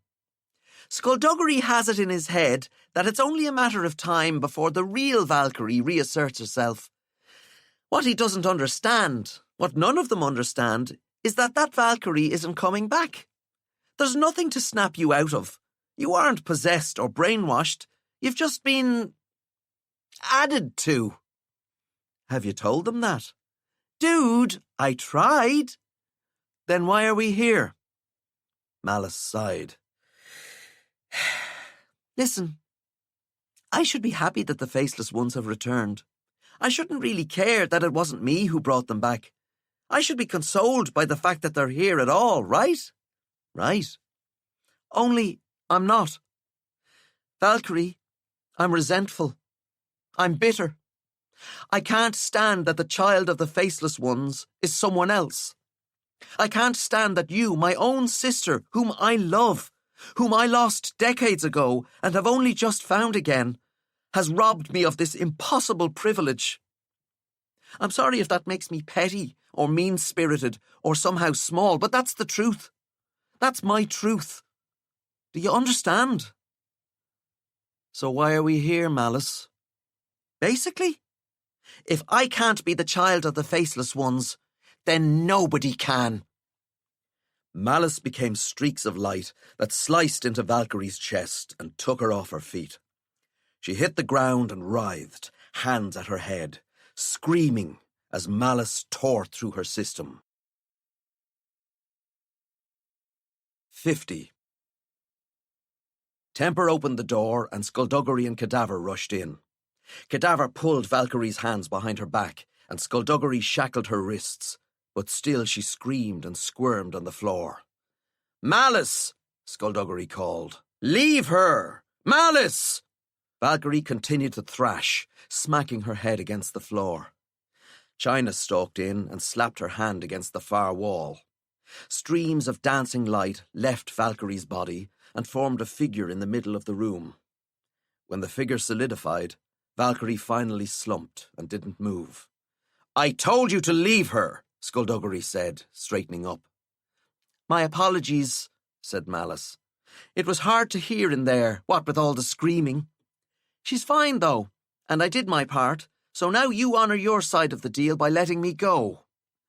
There is no our side of the deal, Skullduggery said. Then why did I help? You didn't, Cadaver said. You did what you did out of bitterness and resentment, remember? I'll have you know that what you heard was part of a private conversation and should not be used against me. Cadaver took the soul catcher from his coat. Back you go. I can help more if I stay out here, Malice said quickly. Being stuck in that thing is, well, it's boring, and it's weird, and it does things to your thoughts. It's not nice. And after what I've done to further the cause of freedom and justice and other noble ideas, I think I should be allowed to roam free. I'm energy, for God's sake. What harm can I do? A lot, said China. Malice glared at her. You know, I preferred you with scars. Back in the soul catcher, Cadaver said. I have more to offer. Back. I've got insight. Literally, I was inside Valkyrie and I saw all kinds of stuff in there. Stuff that not even she knows about. Useful stuff. Skullduggery tilted his head. Such as? Malice tilted her own head. First, I want guarantees. You're bluffing. How dare you? If you have something useful to tell us now. We'll decide how useful it is and figure out what to do with you then. She thought about it, then shook her head. No, I've changed my mind. I'm not going to tell you. Okay. Aren't you going to argue? No, Skullduggery said, and Cadaver tapped the sigil carved into the soul catcher, and Malice howled as she was sucked into it. There was a moment of quiet. I believed her, Temper said. The others looked at him, and he shrugged. I did. She sounded like she'd seen something important, then decided not to tell us. I believed her too, said Militza from the doorway. The question then, said China, apart from what it is she saw, is why did she decide not to share it? Leverage, Skullduggery said, using the air to lift Valkyrie off the floor. Or she's protecting the Faceless Ones, said Cadaver. Skullduggery nodded. If she saw something, A way to hurt them that Valkyrie doesn't consciously know. We'll need that information. She won't tell us, said Cadaver. She saw an opportunity to gain her freedom, then thought better of it. We can't waste time on that now. We're deep in enemy territory, and we need to get Valkyrie out of here before we're discovered. We can't afford to let things go horribly, hilariously wrong right now. There'll be plenty of time for that later. 51. Frightening Jones was tied up in the basement, and Tyler's dad wasn't letting anyone down there to see him. The handcuffs that the fake FBI agents had with them, the ones inscribed with all those weird symbols, seemed to stop Frightening from using his magic to escape. But even if he'd managed it, he'd still have to deal with a locked basement door and Tyler's dad, who was now camped outside that door with a handgun in his lap. He was not taking the magic thing well. Tyler's mom wasn't either, but at least she was handling it better than her husband. Mila spent most of her time making Tyler repeat what he'd seen that night at the Madison farm. Like hearing the same story over and over again would let magic suddenly make sense. "Sorcerers," she said, keeping her voice down. They were in her room, and she was cross-legged on her bed, and Tyler was sitting on the floor. "There are sorcerers. Good and evil sorcerers." "He didn't say evil," Tyler corrected. "He just said bad." Tyler wasn't altogether sure why that mattered, but it just felt like it did. "Bad sorcerers," Mila breathed. "That is messed up." "Yeah. And Dad won't even let us talk to him. I mean, this would change the world. Do you realize that? If this got out, it would change everything." Tyler did realize that, but he pretended he didn't because Mila looked like she was thinking things through. "What does that mean for religion?" she asked. "If there's magic in the world, if it's actually real, does that mean there's a greater chance that there is some sort of God out there somewhere, or a lesser chance? And if people find out, will they start worshipping these sorcerers? You know what people are like. Religions and cults start at the drop of a hat. Will we all start worshipping Frightening Jones?" She wondered at that and shrugged. "I mean, that wouldn't be altogether bad." "What? He just seems like a nice guy. Why do you have that stupid look on your face? God, grow up, Ty, would you?" "Sorry." "And what about politics?" Mila continued. "There'd be a new bad guy, wouldn't there? So all the old enemies and rivals that exist now, would they reach out to each other to face a new threat? This could lead to world peace." "I don't think they would," Tyler said. "I think they'd shrink back instead of reaching out. It'd probably make things worse." "Maybe." Mila was quiet for a bit. "You know, if we could get into the basement, we could record what Frightening says, maybe put it online. We could show people what's really going on. I mean, we could actually change the world, Tyler." "We can't." She made a face. "Why not?" "Because of the bodies." The bodies of the fake FBI agents were wrapped up and stored in the freezer shed while Tyler's parents decided on the wisest course of action. "Ah, yeah," said Mila. "That's like hiding evidence or something, isn't it? It's definitely disturbing a crime scene." He nodded. "The crime scene was definitely disturbed." Mila sagged back. "So we can't change the world and become super famous and get endorsement deals all because our folks moved some corpses into a shed? Typical. Typical. I swear, though, if anyone else announces the discovery of sorcerers while we have a real live one chained up in our basement, I will sue our parents for, severe loss of potential earnings." "That's a good idea." She flopped back onto her bed. "I'm full of them." 52. Duenna and Vice Principal Noble walked towards the chapel, exchanging a few words as they went, but mostly staying silent, Funny how none of the teachers would walk with them. When they got to the doors, they gave the city guard their phones, and Uena also handed him the remote, which he placed immediately in a bag that he folded and placed in a tray on his desk. Omen followed Uena in, keeping an eye on the cop as he passed. Now that the woman in charge was gone, the guard went back to slouching, his gut once again smoothing out the creases on his uniform. He didn't even look at the students as they filed in. He just stared into empty space, bored out of his mind. In the chapel, Omen found a spot to kneel between Never and Exelia, and when the priest started to drone, they began to whisper.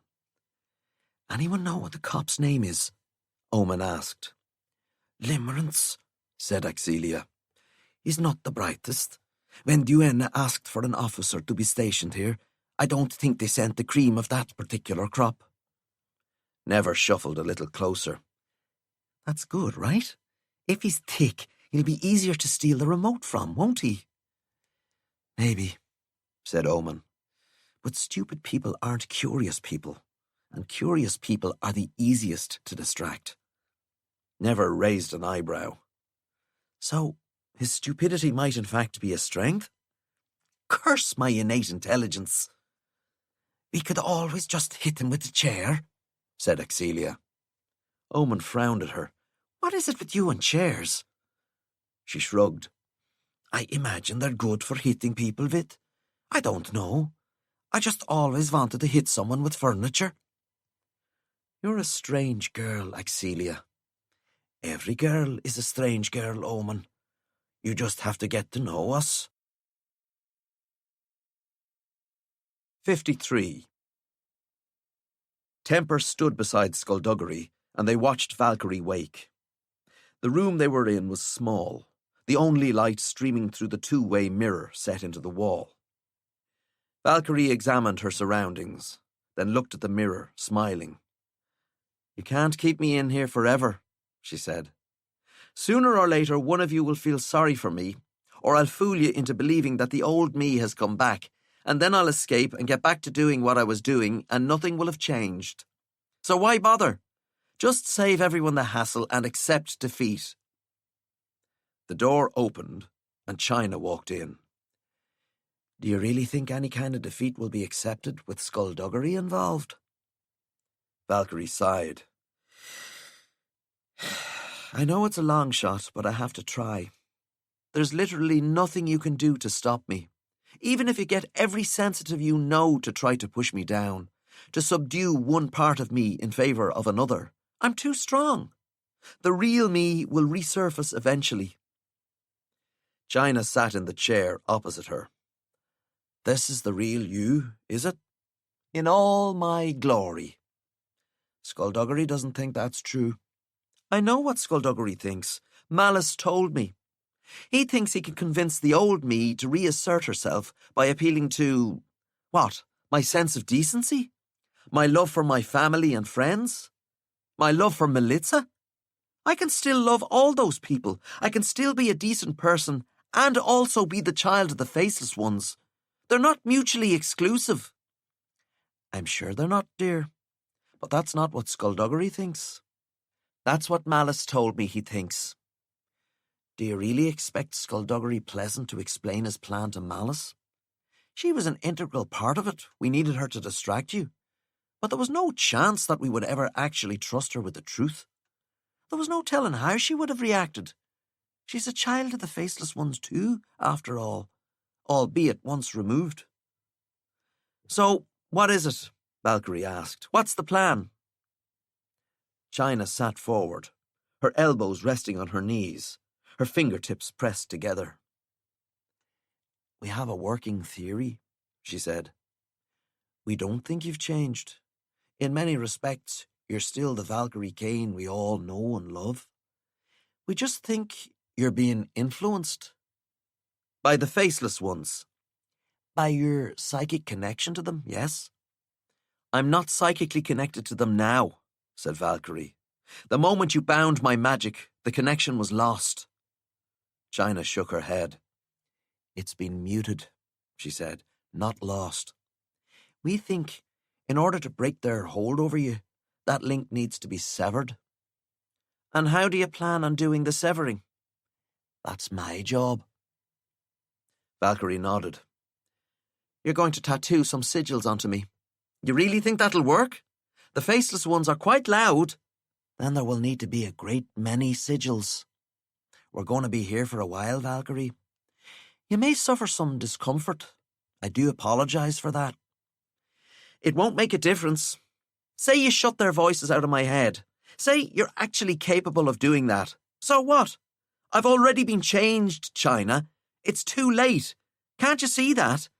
Don't you understand? I'll still be the child and the mother of the faceless ones, even if I can't hear them. True, China said. But that's a problem we'll deal with once we have the old Valkyrie back in control. There is no old Valkyrie, Valkyrie said, losing her patience.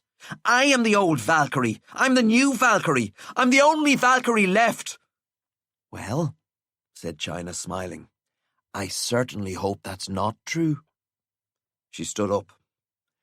Let's get to work, shall we? We should leave them to it, Skullduggery said. Temper nodded. He had no great desire to watch China carving tattoos into Valkyrie anyway. Is everything in place? The building has been scrubbed, but keep an eye out for anything we've missed, Skullduggery said. Evacuation is in an hour. I won't be late, Temper said. He passed rooms of maps and files and notes, all carefully arranged to look as authentic as possible. The real files were already off-site, safe in boxes stacked in a corner of their next temporary base. This whole resistance thing was one long pursuit, slowed down enough so that it was both unbelievably dull and terrifyingly tense. Temper stopped, a frown on his face. Light danced beneath the closed door of a room that should have been abandoned. He drew his gun and crossed over to it, moving quietly. He listened at the door, then pushed it open. Cadaver Kane lay on the floor next to the soul catcher containing Malice. His clothes still had a shape to them. They still looked like they were worn by a normal flesh-and-blood person, but his skeleton itself was flat on the floor. The soul catcher pulsed with crackling light, and then some of that energy flowed from the soul catcher into the skeleton, and the bones clicked and realigned, and Cadaver sat up suddenly, tilting his head at the gun levelled at him. "What the hell were you doing?" Temper asked. The air rippling around him, Cadaver floated to his feet. "Investigating," he said. "Malice had information we needed. I decided to get it." "You run this past Skullduggery? China? Anyone in charge?" "That must have slipped my mind. You can put the gun away." "I don't think I will. It looks like you've forgotten the terms of your parole. You do nothing, without express permission from one of us first." "You mean to say that you still don't trust me?" "I mean to say." "Then you won't be interested in what I learned, I presume." "Why don't you tell me and I'll decide?" Cadaver adjusted his sleeves, pulling them down ever so slightly. A short while before the activation wave was triggered, Valkyrie and Skullduggery broke into the Dark Cathedral with the Scepter of the Ancients, planning to use it to destroy the Eye of Rast and derail Creed's plans. "They told me," said Temper. "She tried to use it and the damn thing exploded." Cadaver nodded. "The black crystal that powered the scepter, the catahedral, shattered." "So?" "When it shattered, it released all of that catahedral energy." "So?" "Energy like that, Temper, doesn't just evaporate. It has to go somewhere, be stored somewhere." "And where'd it go?" "Into Valkyrie." Temper frowned. "But that would have killed her. Anything that black lightning touches, it turns to dust, even gods. Everything, it seems, apart from Valkyrie Kane." "How's that possible?" "My theory is that the energy chose a vessel that had already demonstrated its ability to contain and wield massive amounts of power. So she absorbs it without being damaged by it, Temper said, lowering the gun. And it's still there? That's what Malice detected when she was poking around. Valkyrie probably isn't even aware of this energy inside her, but it's there, and I think it can be called upon. She'd be able to wield it? To use the black lightning without it killing her? If it hasn't killed her yet, I doubt it will do so now. Wait a second, said Temper. Are you actually saying that Valkyrie might be able to kill the faceless ones? Cadaver tilted his head happily. Isn't magic wonderful? 54. The straps and chains and ropes held Valkyrie down, while China's fingertips moved over her skin. Her touch hot, but not painful. Not exactly. China linked the new sigils with some of the ones she'd already tattooed onto Valkyrie's upper arm.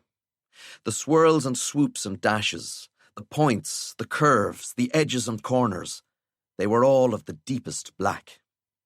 Her hands and arms, her shoulders, running down her chest, her back, swirling across her belly, down her legs, around her feet and up the other side. Her neck too, and her face, and across her eyelids and over her ears. One day became two, and China took breaks often, and every time she left the room, pale and exhausted, Valkyrie shouted at her and cursed her and begged her to stop.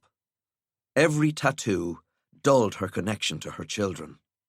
She couldn't hear their thoughts, not with her magic bound, but the channel between them was open, like a radio searching for a signal.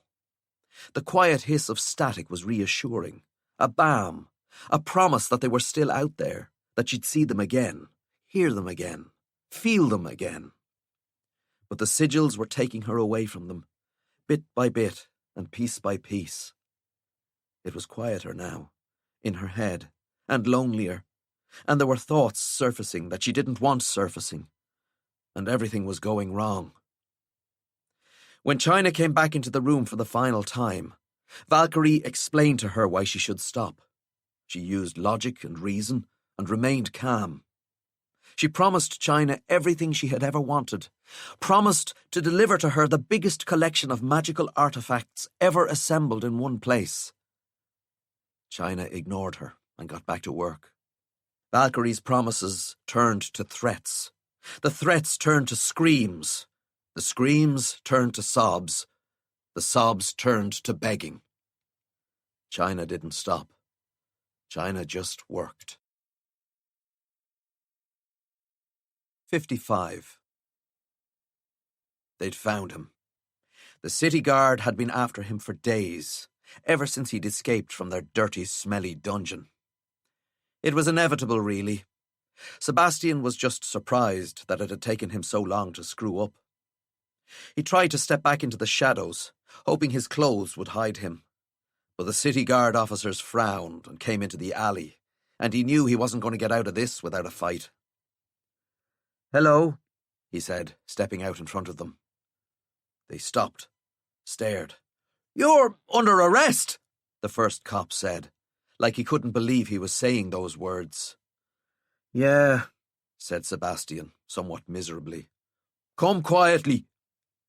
"No," said Sebastian, even more miserably. The first cop went for his gun, and Sebastian flung his hat into his face and followed that with a punch that sent the cop stumbling. His partner backed off, fumbling at his holster, and Sebastian lunged, jabbed his fingers into the guy's throat. The gun clattered to the ground, and Sebastian hammered his fist into the hinge of his jaw. Sebastian turned, and the first cop fired point blank into his chest, and it hurt like hell, but the bullet didn't go through. They grappled, and Sebastian put him on the ground and hit him until he was unconscious. He made sure both guards were out of it, rubbing the soreness out of his chest as he did so. He retrieved their guns, dismantled them, and let the pieces fall, then put his hat back on. "Unnecessary," said a voice behind him, and Sebastian spun. Nuncle stood there, eating a stick of celery. "Should have just walked by them, boy. That's what I would have done. Saves on all the hitting, you know. How did you get out? Sebastian asked, frowning. Out of where? I've been to many places, so you're going to have to be a tad more specific. The dungeon, said Sebastian. How did you get out of the dungeon? I followed you, didn't I? Sebastian shook his head. You would have been caught. I was almost caught, and you were well behind me. I was. But I have a knack for blending into the background, so I do. I passed right by them. Sebastian checked around him, making sure no one was sneaking up, then glared. You want to know what I think? I think you're working for the city guard. Commander Hawk, Damocles Creed. I think you were sent in to spy on us, and you told them what we were planning, and now you're here to lead them to me. All right, said Nuncle. So I'm a spy now, am I? I think so. That's exciting. I've never been a spy before. I hope I enjoy it. If you're not a spy, then how did you find me? I never lost you, boy. I was behind you the whole time, more or less. No, said Sebastian. You weren't. I could teach you if you want. Old Nuncle makes a grand teacher, so he does. Look, just what do you want? Why are you here? Nuncle smiled. Why are any of us here? That's a question for the ages, is it not? Why are we here? What is our purpose? I know what my purpose is. You think you do? Hey, look, you're free to hang around here and ramble on, but I'm leaving before more cops come to arrest me. Nuncle nodded and smiled, and Sebastian made his way to the rooftops, where Nuncle was waiting for him. Sebastian stared. How did you do that? I just want to talk to you, lad. Are you a teleporter? I'm just an old man looking for a conversation. Sebastian sat on the low wall, running along the edge of the rooftop. He was tired of running and hiding. The truth was, he was tired of not having anyone to talk to either. Nuncle sat before him, cross-legged. The universe is waking up. Sebastian raised an eyebrow behind his mask. Was it sleeping? Oh, aye. What was? It's been sleeping since it was created, but now it's waking. You and me, we are part of that. We are part of its brain. You're obviously the crazy part. Nuncle laughed. I'm sorry, said Sebastian. Do you actually believe the universe is waking up? Or is it just something you say so people will think you're interesting? The universe isn't alive. Course it is, boy. It's alive. It's waking. And it's becoming aware. The universe is not a person. But it is sentient like a person. It's cosmic dust and rocks and suns and gases and a whole lot of empty space. That's all. That's depressing, that is. Is that really how you view existence? Tell me this and tell me no more. Are you sentient? You are, aren't you? You're aware of yourself? You're aware of your own existence? Right? You think, therefore you are. So you are sentient. But is your foot sentient? What? Or your hand, said Nuncle. Or your rib cage? Or are you sentient because your body contains a sentient mind? Yes? So, for the universe to be sentient, all it needs is for something within it to possess this quality. And that is what we are. We are the sentient mind of the universe. And because we are so young as a species, the universe is still in the process of waking up. Sebastian blinked at him. Uh-huh. And what happens when it's fully awake? Nuncle smiled. Then we expand. Our thoughts begin. Our synapses fire. We look around and we understand. A being of Darkess's power. She knows this. She is this. Darkess isn't a universe. Not yet. You're being confusing just to confuse me. I'm sorry, lad. Sometimes that happens. I've lived a long time, see? How long? Nuncle shrugged. How long have you got? 56. While Valkyrie screamed and threatened and cursed and begged, a part of her didn't mind so much what was happening.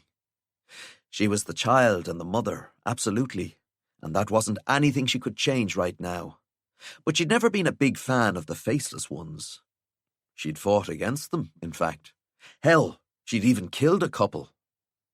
And she knew that all this love she felt for them had been imposed on her. It had taken almost a week for it to seep through after she'd absorbed the activation wave. The first morning she woke up, she was fine. Nothing had changed. The second morning, pretty much the same. The third morning, she was feeling a little odd, like a new side to an old argument had opened up in her consciousness. From there, it snowballed, and she found herself taking their side in discussions with others. Militza found that very upsetting, and they broke up. Skullduggery found it upsetting, but he figured the best thing to do was stay by her side so he could at least try to steer her in the right direction. It was a nice thought, but ultimately fruitless. He'd have been better off doing what Militza had done. Valkyrie missed Militza. She missed a lot of things about her old life. She missed her friendship with Skullduggery, and she missed her family and her dog. So China worked away and Valkyrie raged, but at the same time she smiled in a secret place and willed China to work faster. With every hour that passed and every new sigil tattooed, she felt a little bit more like herself. But then it all went wrong. Through tear-streaked eyes, she watched the door burst open.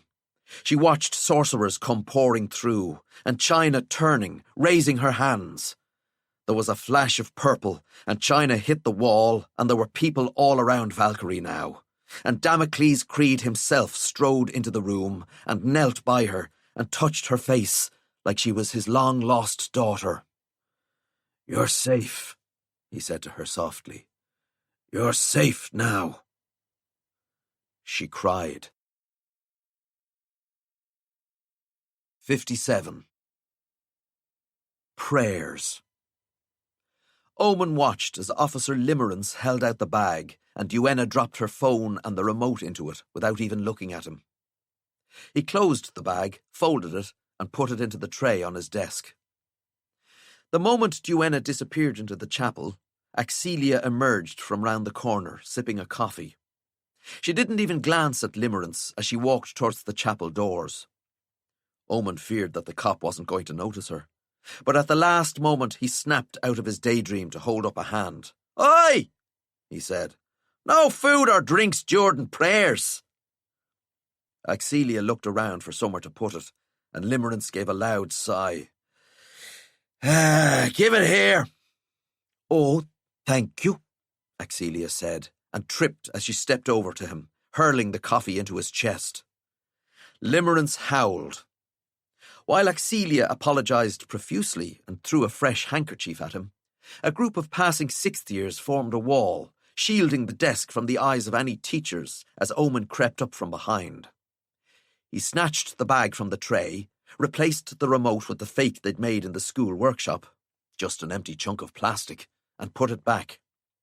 Then he scrambled away, the remote in his pocket, and the wall of sixth years drifted casually apart. Omen joined them as they filed into the chapel, Axelia coming up behind him. "Wow," she whispered. "Your plan worked." "You sound surprised." "Aren't you?" "Yes," he admitted. "I'm bloody astonished." 58. Watching China being interrogated by the sensitives was not a pleasant experience. She sat in a room not unlike the one they had been in that cold resistance headquarters, with her wrists chained to the table, her black hair plastered to her face with sweat. The sensitives were sweating too. China's defences were formidable. The door behind Valkyrie opened and Creed walked in, joining her at the window. "She'll break," he said. "Everyone breaks." "You might need a few new sensitives to do it, though," said Valkyrie. "Looks like she's wearing out these two." "Possible." A moment passed. "And how are you feeling?" She looked at him. "You're worried." "Not at all." "You're worried China managed to block my link to the Faceless Ones. You're worried that your only line of communication has been cut." "A reasonable concern." "You can relax," Valkyrie said, tapping her arm. Sigils appeared, rising briefly to the surface of her skin before fading away again. Even if it would have worked, China didn't have time to finish. Besides, your little project seems to be coming along nicely. Pretty soon you won't even need me. You'll be communicating with the Faceless Ones yourself. "The Nexus helmet is intended to be an emergency backup, in case anything does happen to you. I pray that we will never need it." They watched as one of the sensitives broke away from the silent interrogation, blood running from his nose. Creed pressed a button on the wall. "Get those idiots out of there and send in people who can do their damn job." "Yes, sir," came the nervous voice on the other end. A moment later, the heavy door opened and the two sensitives left, allowing China a moment to sag in her chair. "I want to talk to her," Valkyrie said. Creed hesitated. "Do you think that's wise?" "No interruptions," Valkyrie said, walking out. She stepped into the interrogation room and closed the door behind her. China looked even more tired up close. "You had me in a room just like this," Valkyrie said. "It even had a two-way mirror. Did that make you feel secure, knowing you were surrounded by the resistance?" "How many did they catch in the raid?" China asked. Valkyrie could have lied, could have picked a number to see if the expression on China's face changed. But she decided to tell the truth. "None," she said. "They must have seen what was coming and teleported out. We managed to grab a few documents, though, so our people are going through those as we speak." She sat. "How are you feeling?" "I have a migraine." "Having those sensitives bashing against your mind like that can't be much fun. You could make it easy on yourself, you know. You could let me in. I'm not as good as they are, but I'd be a hell of a lot gentler." "I'm sure you would, dear." "Is that a no?" "Sadly, it is." "China, this is inevitable. They will break into your mind. No matter how long it takes, they'll do it. The more you fight it, the more damage they'll do. You have a beautiful mind. Please stop resisting." A slight smile curled one corner of China's lips. "You still manage to care? Even after I spent all that time carving those sigils into you?" "You're my friend," said Valkyrie. "You were doing what you thought was right. You think I'm under the Faceless One's control, so of course you're going to try to free me. How could I be mad at you for that?"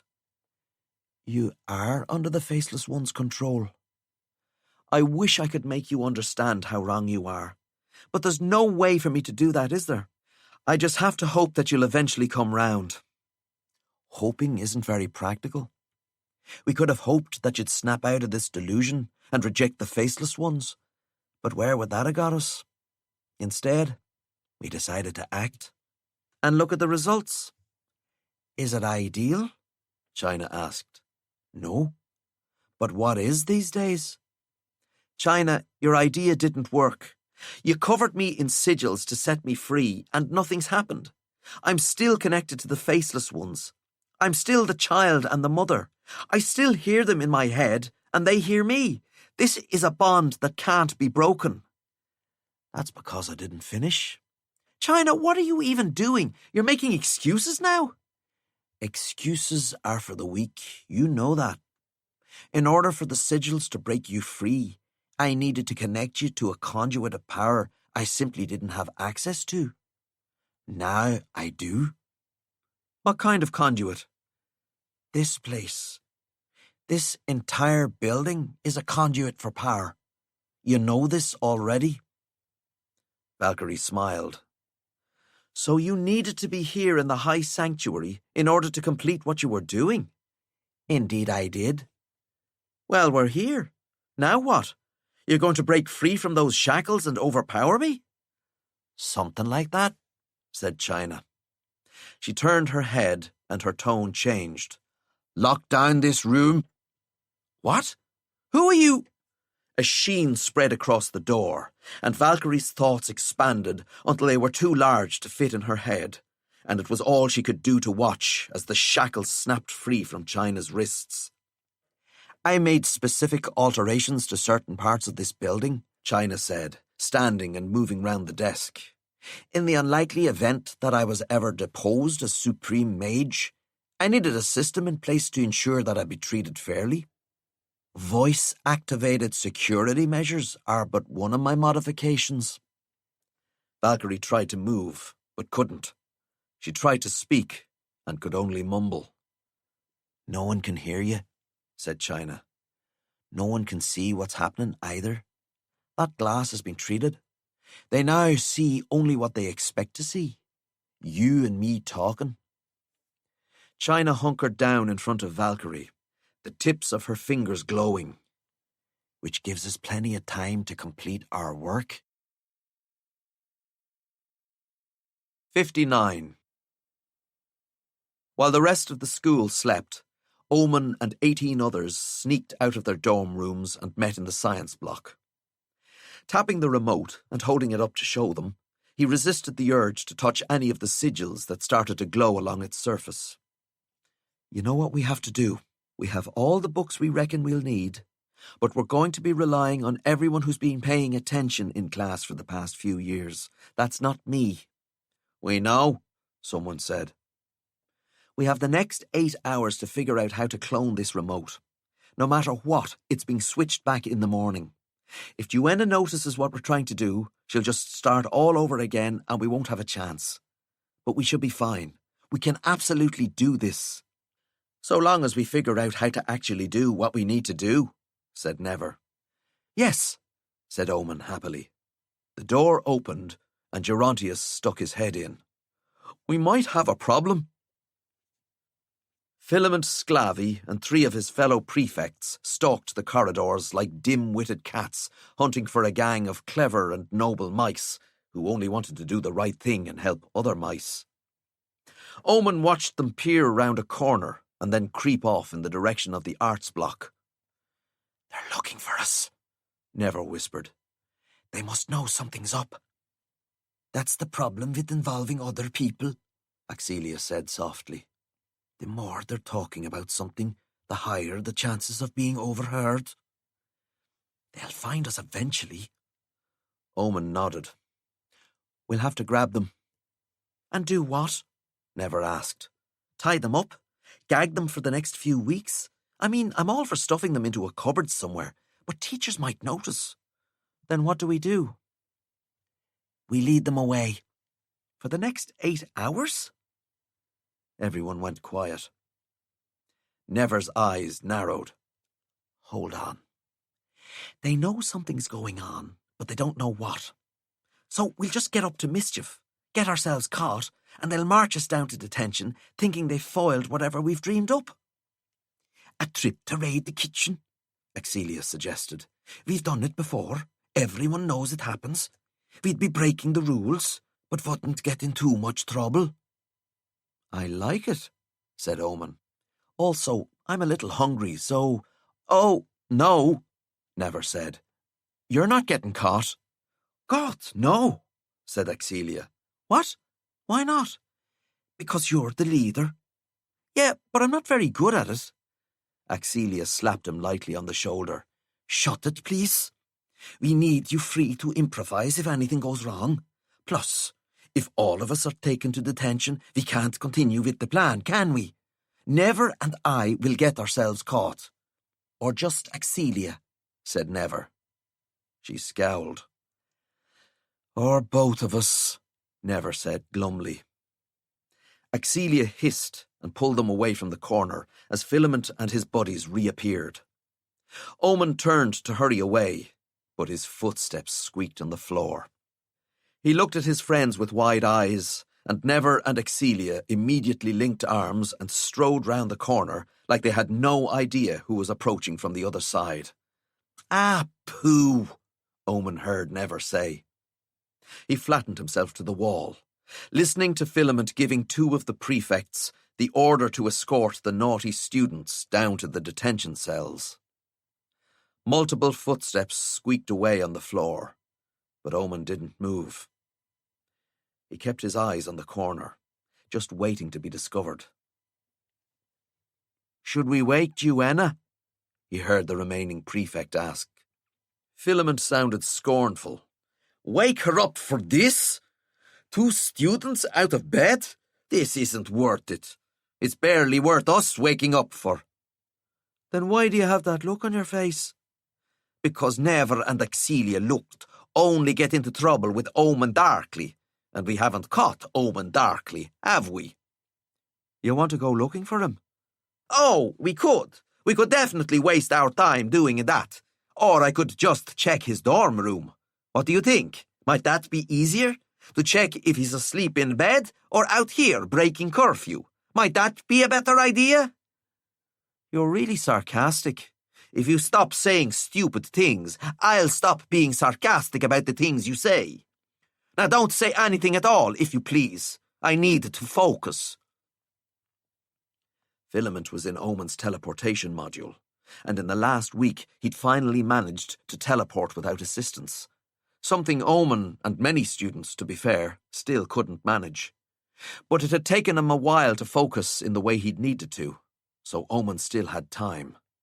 Not much time, but time. So Omen took off his trainers and socks, backed away from the corner, and turned and ran. He sprinted for the stairs, risked breaking both his ankles as he hurtled downwards. He cut across the combat arts block and took more stairs down, grabbing the banister at the bottom and whirling round it to sprint off towards the dorms. Bare feet slapping the floor, he burst through the swing doors and ran on, rounding the next few corners by ricocheting off the outer walls. He got to his corridor. The door to his dorm room was still closed. He got halfway there, and Filament teleported into the space ahead of him, and Omen put on the brakes, but instead of whirling and catching him, Filament lunged for the bin and puked into it. Omen crept past him, the faint sounds of his footsteps totally obscured by the violent upchucking into the trash receptacle. He made it into the room, whipped off his t-shirt and his jeans, and pulled on his dressing gown, messed up his hair a little more than usual, and poked his head back out of the door. Filament spat a few times, then straightened up and wiped his mouth. He turned and jumped when he saw Omen looking at him. "You feeling all right?" Omen whispered, squinting at him. Filament blinked, then pointed at the bin. "I vomited. I'm not used to teleporting." "I heard. What are you doing up? It's like the middle of the night. Do you usually walk around fully dressed in the middle of the night?" Attempting to claw back some of his authority, Filament glared. "You don't get to ask a prefect what they're—" Omen put his finger to his lips. "Voice down, man. Gerontius and Morven are still asleep." Filament's glare intensified. "Where are Never and Excelia?" "Sorry? Where do you think they are right now?" "Is this a trick question? Answer me, or I'll put you in detention." "Keep your voice down, Filament. I'm assuming Never and Excelia are fast asleep in their own beds, which is where I should be right now. In my bed, I mean, not theirs. That'd be weird." Filament folded his arms. "And you've been here all night, have you? Then why are you all sweaty?" "That's a very personal question." "You're breathing hard." "I sometimes dream I'm a dog, and so I kick out in my sleep a lot." "Do you have any witnesses to back up your claim that you've been here all night?" "I suppose Gerontius and Morven are my witnesses," said Omen, "although they're asleep too." He indicated Filament's chin. "You've got a bit of vomit on your—" Never mind. Filament wiped his sleeve across his chin. I'm going back to bed, said Omen. You have a nice night, okay? Before Filament could formulate a response, Omen closed the door. 60. It was working. It was actually working. The communication channel she'd had, that quiet static that let her know she was still connected to her children, it cut off all at once, and she could have cheered. But instead, she wailed. Could have danced. But instead, she struggled against the bonds that held her. That was a moment of victory. It was nice. Gradually, she took control of her body, and she stopped struggling. Taking control of her mind took a little longer, but like a conquering army sweeping over enemy territory, she planted her flag in every battleground until it was all her once again. The old Valkyrie. The real Valkyrie. "Is that you?" China asked. Her voice croaked with exhaustion. Valkyrie looked down at herself, looked at all the glowing tattoos on her skin. She smiled weakly. "It's me." "You're sure?" "Pretty much." "I'm going to have to trust you in that one," China said, and helped her stand. Valkyrie's stomach rumbled, and she needed to pee. Hobbling slightly, she turned to the two-way mirror. Practically every part of her body was covered in sigils. "These are all to keep the faceless ones out of my head?" she asked. "Among other things," said China. Valkyrie turned, looking over her shoulder at the rest of the tattoos. "Pretty cool," she said, and tapped the smallest sigil on her arm, allowing her fingertip to follow its curve. Like a light being dimmed, the tattoos faded to invisibility. "So what are your current feelings towards the faceless ones?" China asked, watching her carefully. Valkyrie took a moment before answering. "They're still my children," she said. "I don't have that blind devotion to them anymore, but I still love them. It's weird. On the one hand, I want to protect them from anyone who wants to hurt them, and on the other, I want to destroy them, because if I don't, they'll kill billions of people. So, I'm conflicted, you know? But I'm also aware that there's only one outcome here. They have to be destroyed. There's no argument to be made for anything else. These are the faceless ones we're talking about." "You're probably the only person in the history of the world, with the exception of Malice, who knows what they're truly like," China said. "Beyond the monstrous exteriors, beyond the death and destruction, and beyond anything that's ever been written about them. You know more about the faceless ones. You have a deeper understanding of their race than Damocles' Creed or Malevolent or any scholar could ever even conceive of." Valkyrie nodded. "Without getting too American about it, they're a bunch of jerks." China laughed. "I'm serious," Valkyrie said, too exhausted to join in. "That's exactly what they are. The faceless ones are nasty. They're my children, absolutely, but they're sadistic and petty and mean-spirited, and they're only happy when they're spreading fear. All those people who worship them, the faceless ones drink in that energy. They take it, absorb it, and they despise them for it. They actually despise their own worshippers. They think they're pathetic. And you've got no qualms about helping us destroy them?" Valkyrie sighed.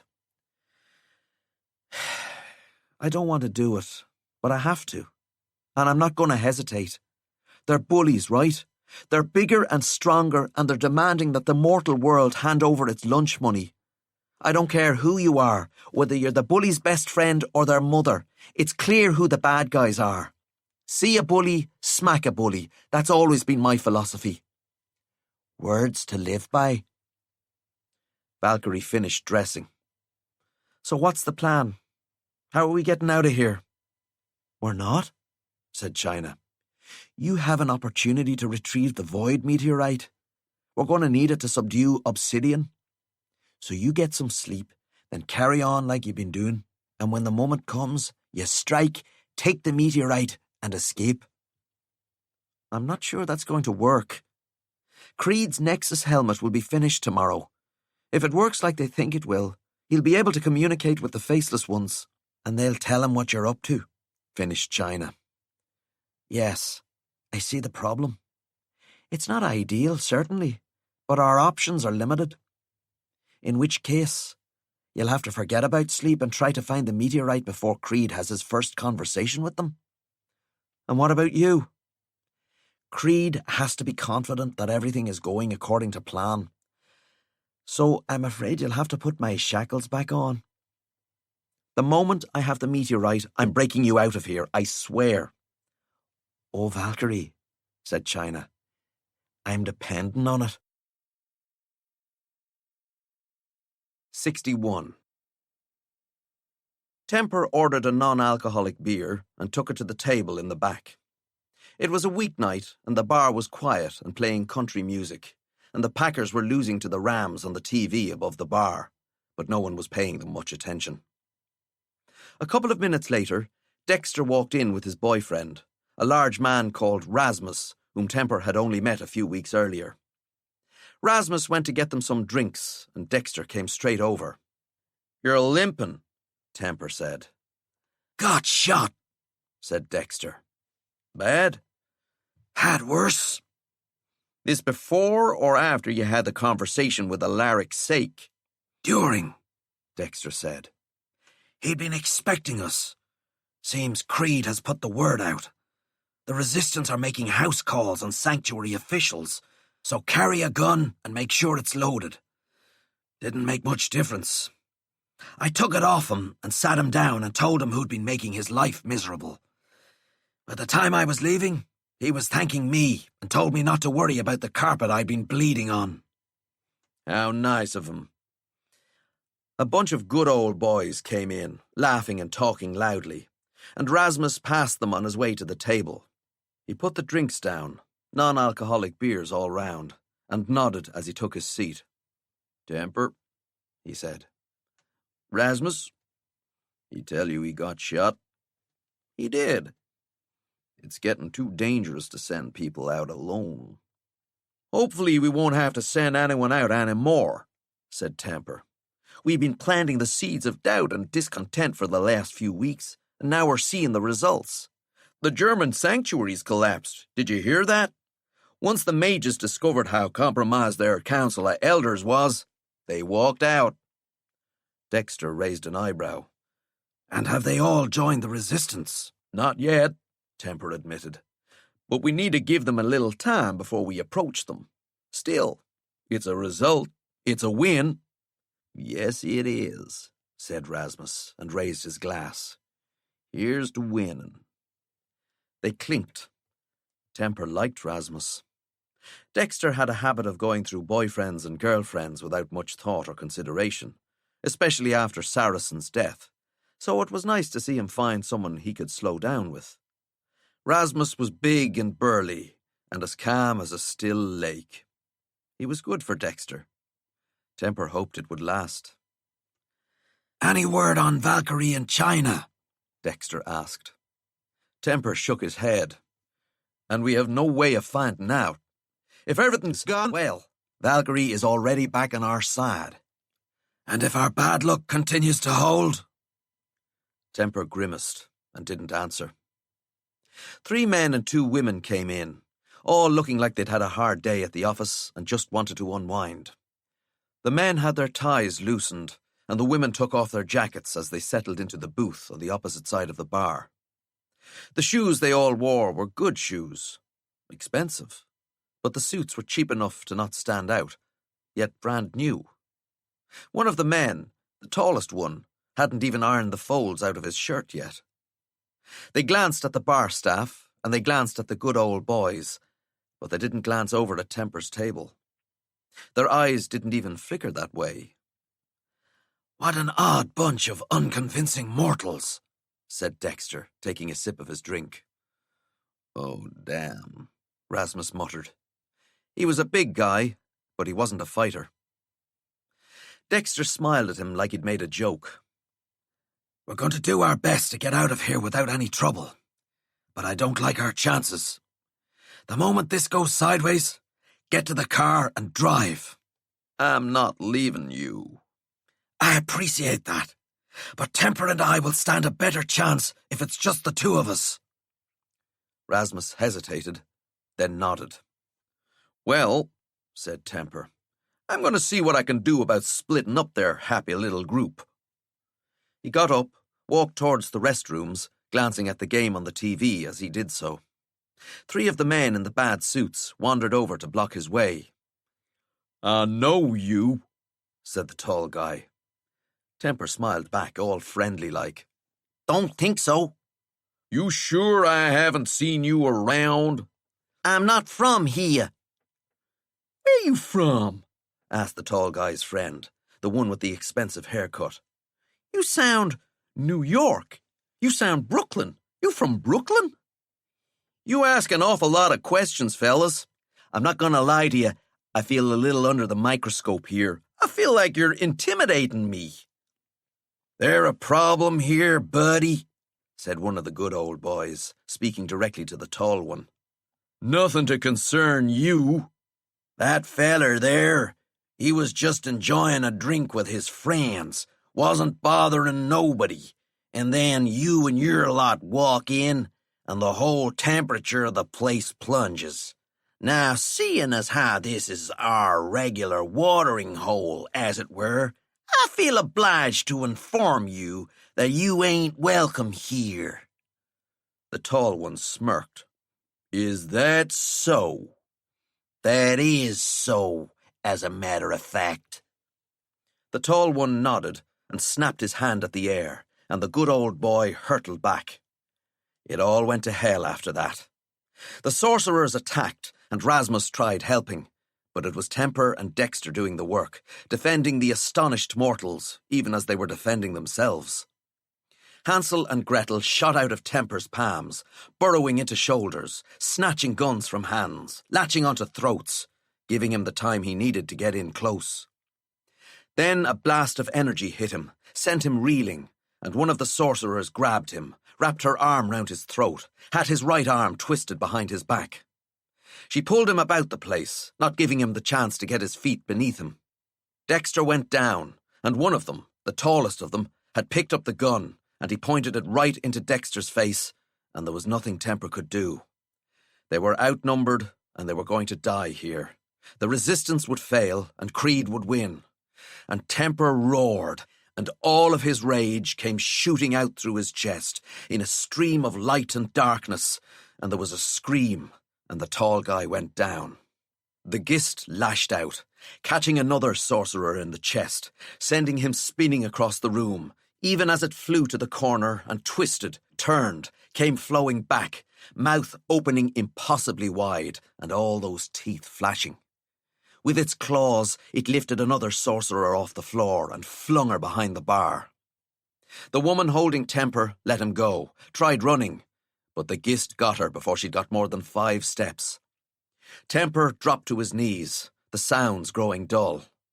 There were more screams and gunshots, and above it all was the terrible, tortured sound of the Gist itself. Shrieks that were becoming laughter.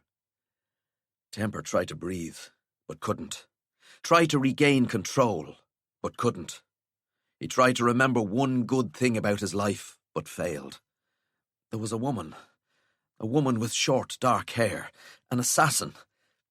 He couldn't remember her name. The Gist was too strong. The Gist took everything good about him and swallowed it. Temper tried to resist, tried to fight, tried to hold on.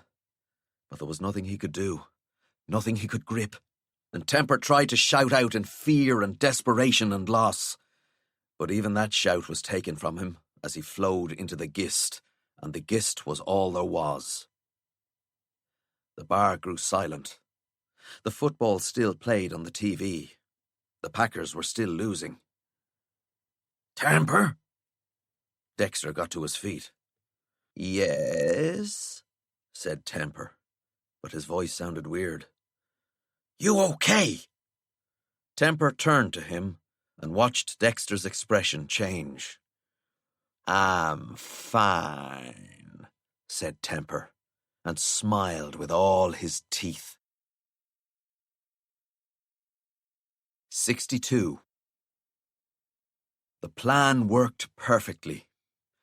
Omen was exhausted, but that didn't affect the plan one little bit. After he'd beaten Filament back to his dorm room, he'd snuck out again, rejoining the others in the science block as they worked to clone the remote control. Eyes bleary and thoughts clouded with brain fog, they finished it with a few minutes to spare. It wasn't pretty. It was a clunky little contraption with basic sigils carved into it, about the size of a phone, but they were all sure it'd work. Pretty sure, anyway. Relatively sure. But it was all they had, so they clung quite happily to the possibility as they sneaked back to their dorm rooms just in time to emerge for morning prayers. Omen kept the cloned control in his pocket. He wasn't going to risk anyone stumbling across it. It was far too important to take a chance like that. In his other pocket, he had the actual remote, the original. Granted, he didn't have Never or Axelia. They were both still in detention, and probably would be for most of the day. But he had everyone else in place to switch it with the fake remote. The fact that he was exhausted, and that everyone helping him was exhausted, had no impact on the plan whatsoever. Just like the previous evening, he watched Duenna drop the remote, the fake remote, into the bag that Limerence was holding out. He watched Limerence put the bag in the tray on his desk. He watched Case stumble into Mahala, and Mahala stumble against the table, and when Limerence got up to tell them off, Omen sneaked up unseen, whipped the fake remote out of the bag and stuffed it into his pocket, then dropped the real remote into the bag in its place. The plan worked perfectly. It was at that point that everything else went wrong. Limerence happened to glance back, must have seen Omen out of the corner of his eye, and whipped round. Omen froze, the bag containing the remote still in his hand, hovering over the tray. There was a moment when Limerence's expression didn't change, and Omen wondered if he might still be able to get away with this. But then Limerence frowned. "Hey!" he said. Then he roared. "Hey!" It was over. Omen knew in that instant that it was over. Being caught like this, with Duenna's remote in his hand, would mean more than detention. It would mean more than expulsion. It would mean arrest. It would mean questioning. It would mean sitting in a cell, unable to help, unable to do anything, unable to fight for Augur. He couldn't do that. He couldn't allow that. Omen threw the remote into Limerence's face and he bolted. The air closed round him for a moment as the cop attempted to stop him, but Omen's friends blundered between them, cutting off Limerence's hold, and Omen ran on. By the time he got to the stairs, an alarm was ringing out through the whole school. The doors started to slam shut. Omen lunged through the front door before it sealed, stumbled down the steps and out into the street. He wrapped the leather strap around his wrist, took off his blazer and tie as he walked quickly away, stuffing them into the first bin he came to. A city guard patrol car passed, braking sharply outside the school gates. Omen kept walking. He made it to the gym on Ascendance Street, a gym he'd never actually trained in, but where he was a fully paid-up member, and went straight to his locker. He got changed into jeans and a t-shirt, and transferred his phone, wallet, and the cloned remote into the jacket that he pulled on. He grabbed his go-bag. Crepuscular had taught him to always have a go-bag for emergencies, and put on a baseball cap with the sigil stitched into it that would disrupt any security cameras he happened to walk by. He left the gym and joined the flow of pedestrian traffic until he could hop on a tram. He had hoped to take it right up to Shutter's Gate, then grab a lift out of Roarhaven entirely. But the exit was blocked by the sudden arrival of extra city guard officers. Omen put his head down and the tram passed, looping round to take him back into the heart of the city. He ate at a cafe, then spent the day walking through various bookshops, examining each shelf, trying to look like he wasn't wasting time while he waited for something to occur to him. Having a go-bag was all well and good, he realised, but he also needed a plan for what to do once he'd grabbed it. He popped into another cafe to use the toilet. When he was done, he looked at himself in the mirror. He looked like a scared little boy. He realized his phone was in his hand, realized he was waiting for permission to call Crepuscular and plead for help. Permission from whom? He didn't know. He scowled at his reflection as he put his phone away. He slung his bag over his shoulder and left the toilets and walked straight into a city guard officer. The cop would probably have passed him right by, were it not for the fact that Omen jerked back and then froze. The man frowned at him. "You okay?" "Yes," said Omen. "Thank you." The frown deepened. "What's your name?" "My name? There's a co-rival student everyone's looking for," the cop said. "Is that you?" "I'm not a student," said Omen, attempting a laugh. "I mean, I was a student, but that was last year, so I'm not a student anymore. I'm 19 years old. Thank you. How old are you?" "What's your name?" Omen's mind went blank. "Did you hear me? What's your name?" "Derp," said Omen. "Derp?" "Filament Derp, yes." "What kind of name is Derp?" "It's French." "It doesn't sound French." "Do you speak French?" Omen asked him. "A little." "Do you, though?" "Not really." "Then Derp is French for irony." "Huh," said the cop. "I didn't know that." "Not many people do, apart from, 70 million French people." "Where are you headed now?" "I'm on my way home." "Where do you live?" "That way," Omen said, pointing. "I suppose you'd better get back then," said the cop. "Assuming you are who you say you are. There's no reason why you wouldn't be, is there?" "None that I can think of." The cop nodded, smiled, and then lunged, grabbing fistfuls of Omen's jacket and slamming him back against the wall. "Petit imbécile!" he roared.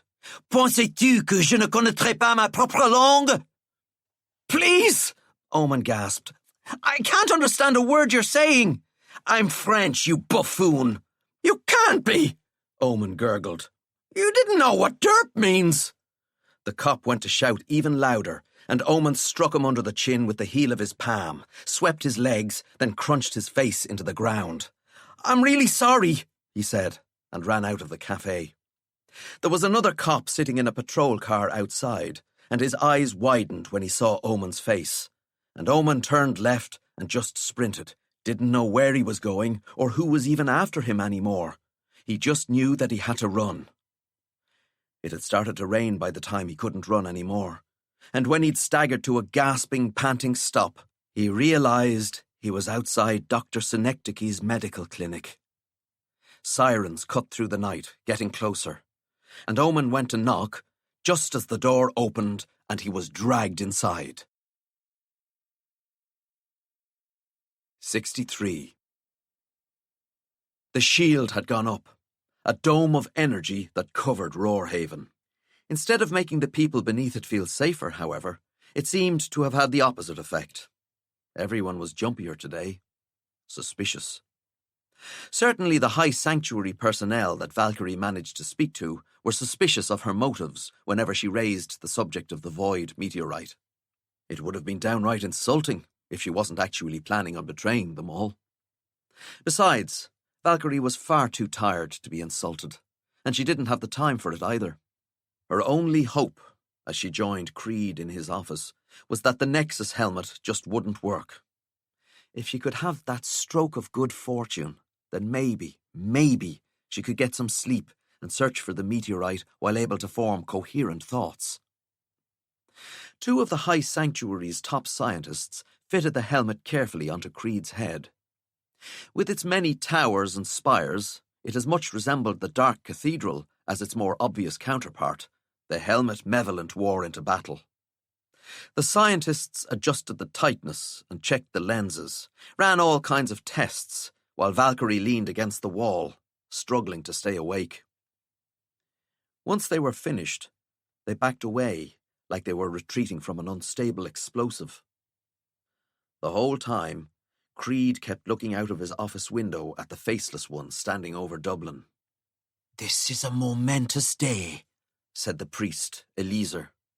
"A day that will live forever in legend and myth, when the mind of an exceptional sorcerer reaches towards the divine and makes contact with the faceless ones for the first time." Valkyrie yawned. "I'm literally standing right here." The priest blinked at her. "Sorry?" "I've already made contact with them." "Oh," said Eliezer, blushing.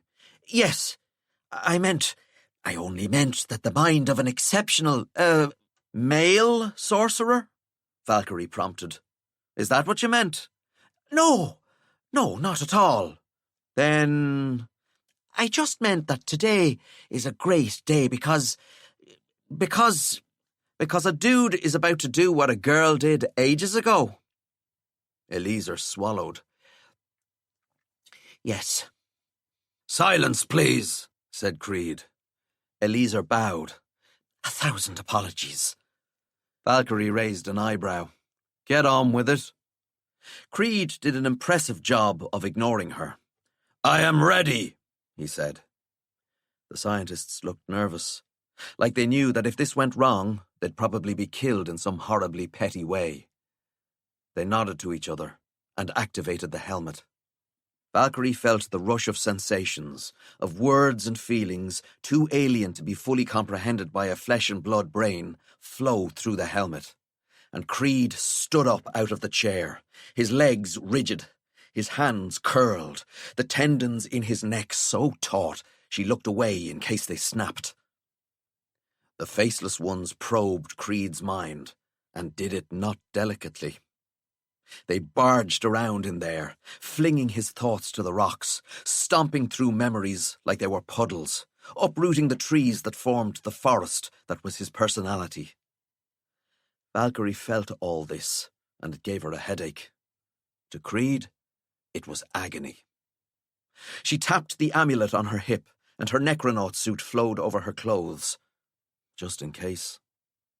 The stomping subsided, and some faceless ones withdrew from Creed's mind, and some remained, and she felt their curiosity and their puzzlement, and Creed's head turned, and he looked at Valkyrie, his eyes narrowing behind his helmet.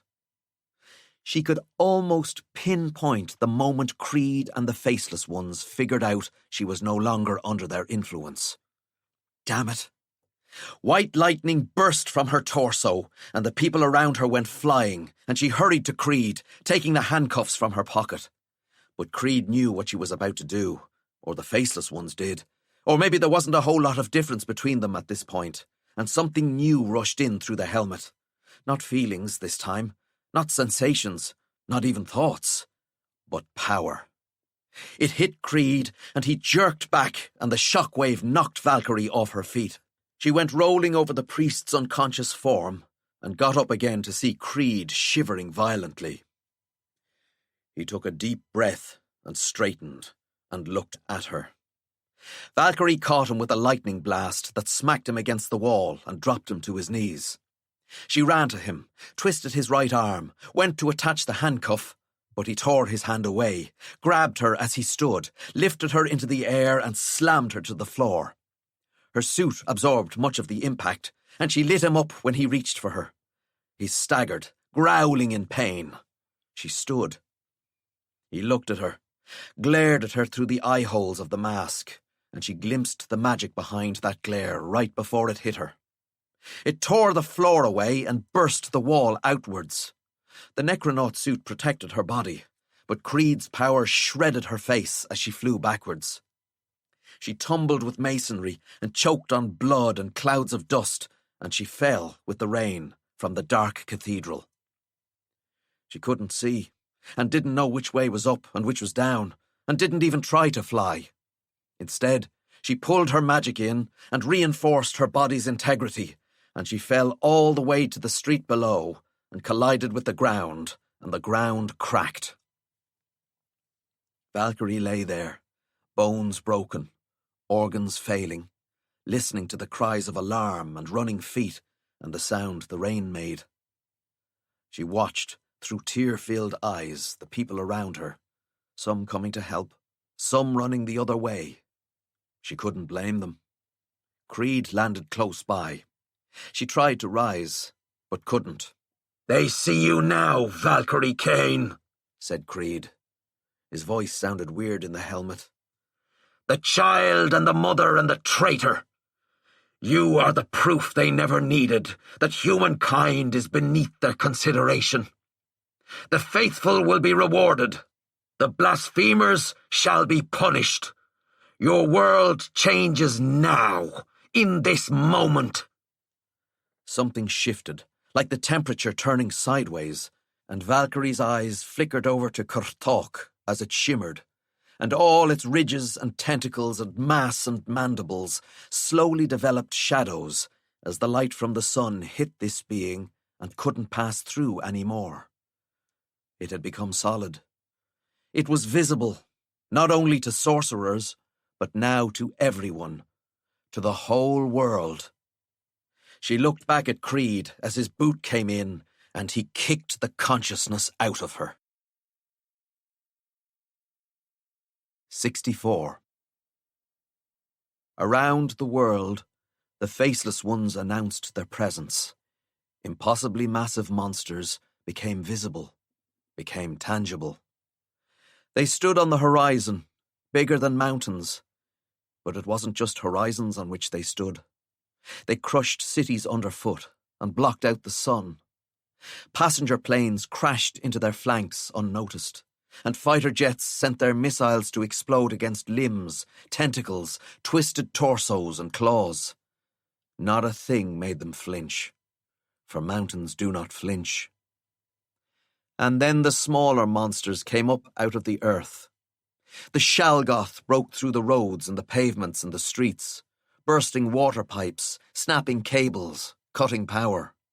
They swiped at cars and trampled pedestrians. They grabbed those who tried to run with their claws or pincers or tentacles. Those they flung away screamed, and the screams merged with the alarms and the sirens. Some climbed up through the floors of office buildings, crashed through homes and schools and hospitals. The Shalgoth emerged first in Dublin, a few minutes later in Melbourne, then Philadelphia, Moscow and Berlin.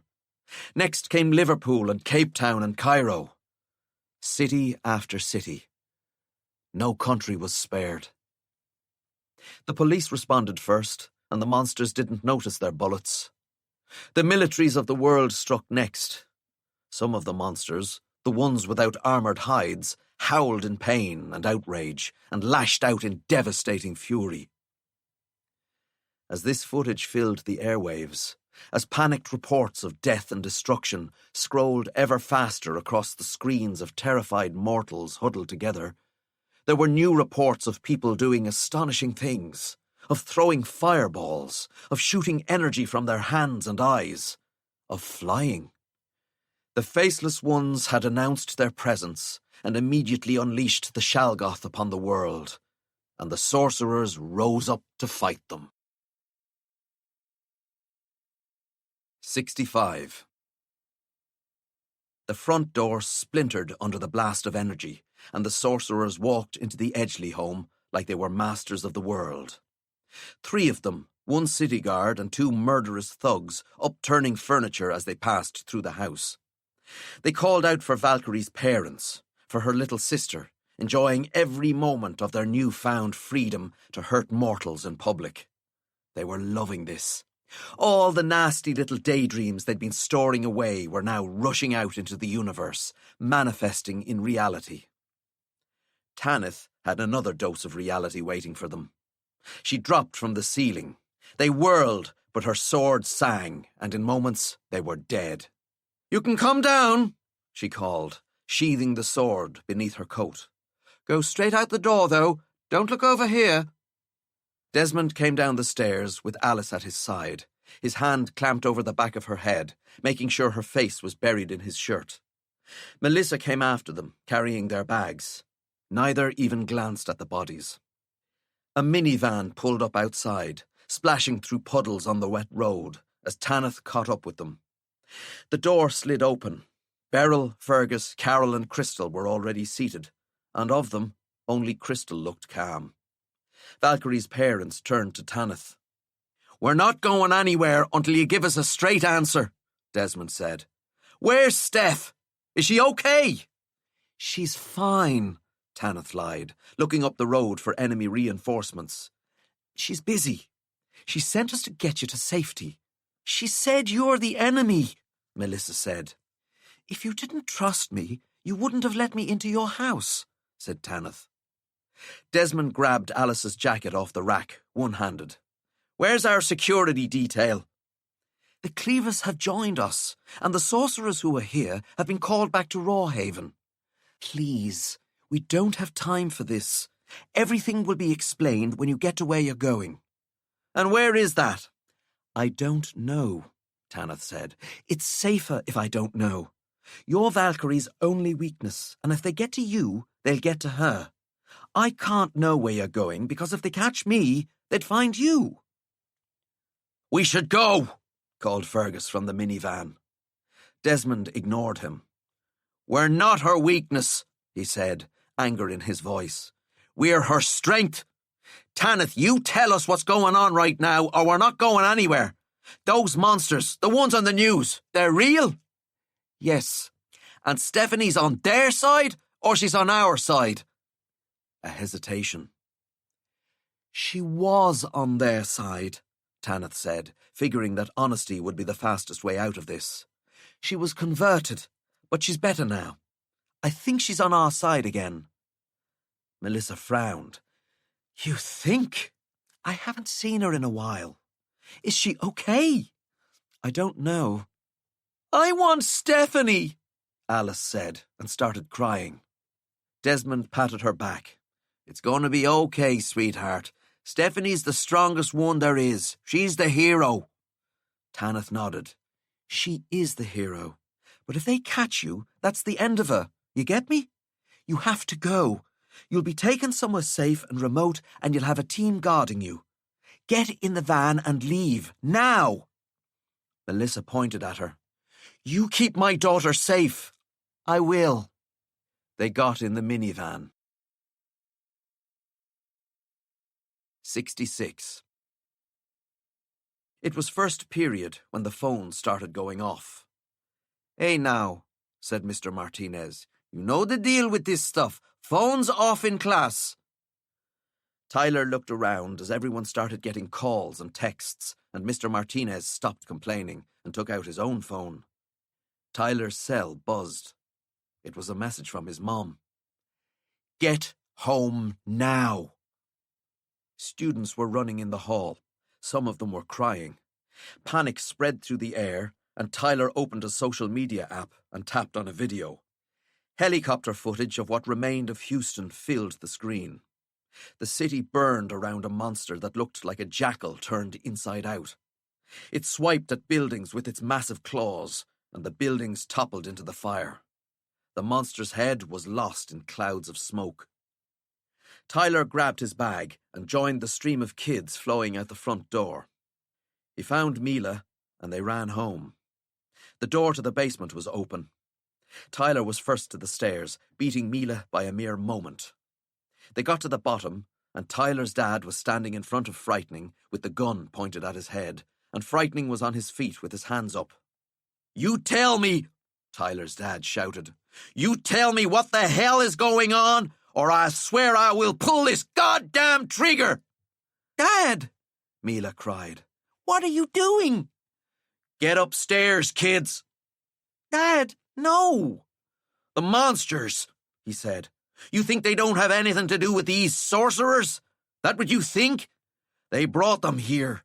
They probably unleashed them." Tyler stood between his dad and Frightening. "Dad, Frightening's a good guy. He's trying to help. He saved me, remember?" Tyler's dad pushed Tyler to one side. "Tyler, go upstairs. Both of you, go to your rooms." "Dad, no!" "Cooper!" their mom shouted. "Mom!" Mila yelled. "Down here!" Their mom came running down. "Cooper, what the hell are you doing?" "He knows something," Tyler's dad said, waving the gun in Frightening's face. "He knows what's going on." "So why are you pointing a gun at him? Put that thing down." "The monsters are killing people." "Yes," the mom roared. "I know, and everyone's scared and none of us know what to do. You know who else is scared, Cooper Clonston? Your mother. She's sitting at home right now, and you know that she's watching cable news, and it is blowing her little mind. She's alone and she's scared and she's waiting for her son to come fetch her and bring her back to this house where she can stay with family until the world figures itself out. Isn't that so, Cooper?" Tyler's dad stared at her. Then he said, "Yeah," and he stopped pointing the gun at their captive. 67. It was 3 weeks after the Faceless Ones had appeared to mortals, and thousands, tens of thousands of Shalgoth had crawled out of the ground to begin their attacks. Omen still watched the mortal news channels with a cold, sick feeling in his gut. He watched shaky camera footage of people running from the Shalgoth, cars being hurled into buildings, power lines being ripped down, and fires raging across cities on which Faceless Ones stood.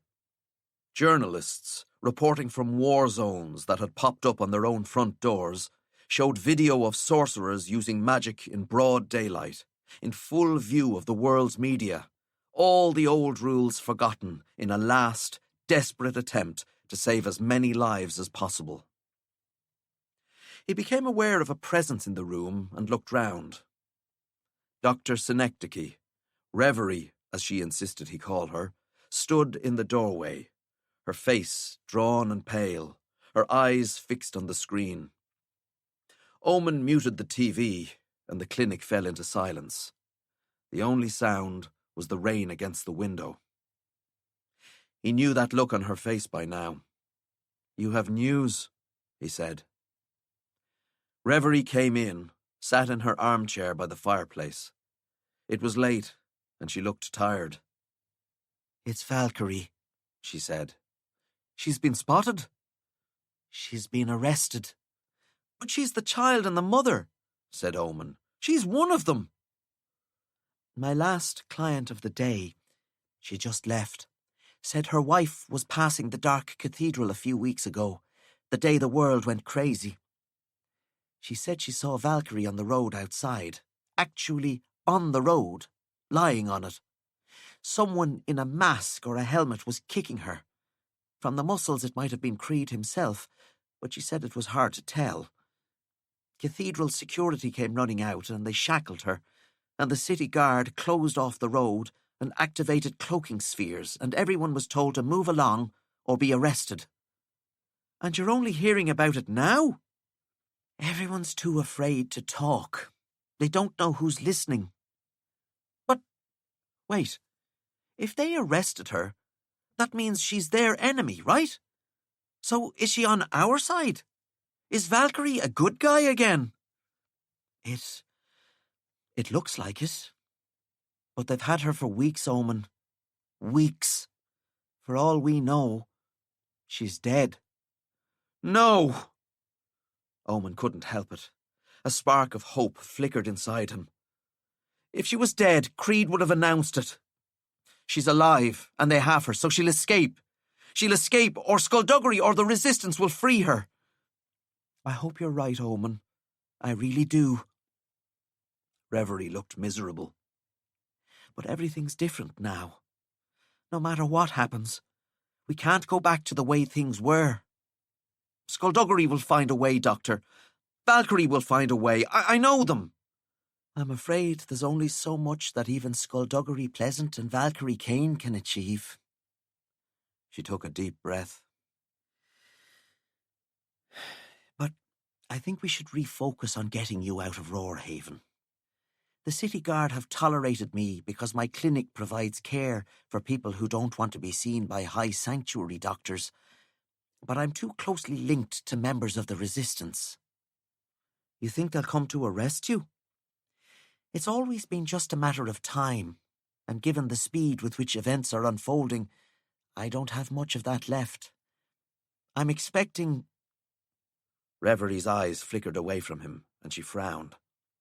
Omen followed her gaze and snatched up the remote to unmute the TV. "Away from school," his mother was saying. His father stood by her side, wearing the gravest and most serious of his expressions. They were making this statement from the steps of the high sanctuary. "Ever since he lost his brother, Omen's behaviour has been erratic and deeply out of character. He is not a troublemaker. He is not a rabble-rouser. He is not a rebel.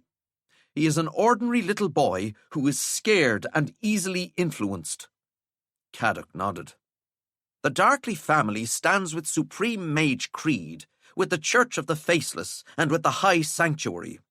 We have no tolerance for this ridiculous, murderous resistance, who are doing far more harm to the fabric of our society than they realise." He put an arm round Emmeline's shoulders. "We lost Augur when, through circumstances beyond his control, he became obsidian.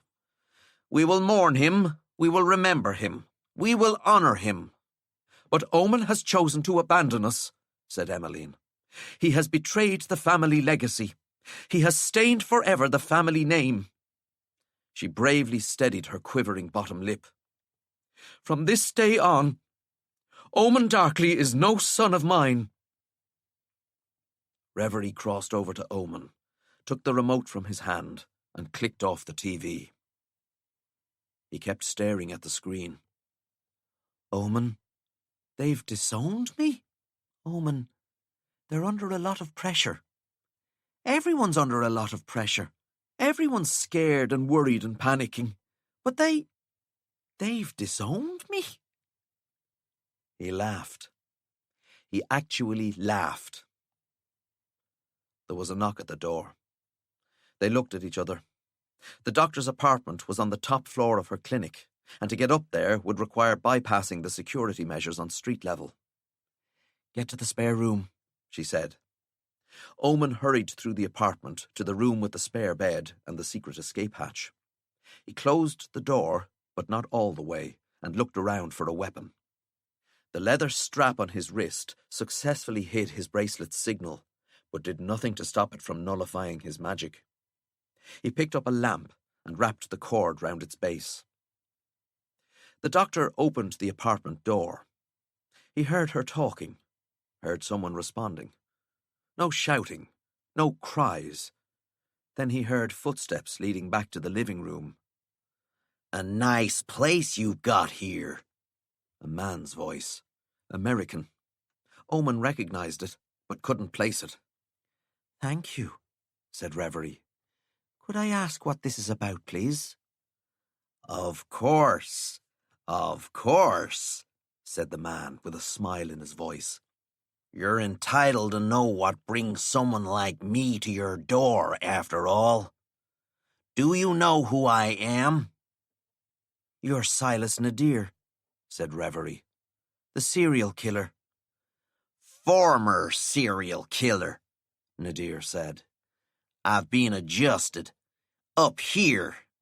3 sensitives went into my head and sorted me right out. I'm better now." "I'm not altogether sure that something like that is possible," said Reverie. "It is," Nadir responded, and his voice moved. He was walking round the living room, probably examining the books in the bookcase, picking up the framed photographs, and generally intruding into Reverie's home. "And now that I'm a productive member of society, I have dedicated my life to helping people find the true way into the light of the faceless ones." Reverie paused. "That's an interesting prosthetic." "Do you like it?" Nadir asked. "When my hand was cut off, I was upset. I was overcome with feelings of anger. I felt the need to punish everyone in order to gain some sense of vengeance. But it's when they were attaching the prosthetic that they sent the sensitives into my brain. They figured Since we're fixing one part of him, why not fix it all? It works well, does it? My brain or my hand? Nadir said, and chuckled. Both work great, thank you. My thoughts are nice and clean, and, as of today, my new appendage has yet to spill innocent blood. And why are you here, Mr. Nadir? Ah, to the point, Doctor. I like that. A student called Omen Darkly, I believe you know him, has run away from Corrival Academy, and I am one of many who have been asked to find him. His parents are very worried about him. The world has changed. It's a lot more dangerous than it used to be. And you care, do you? I laugh.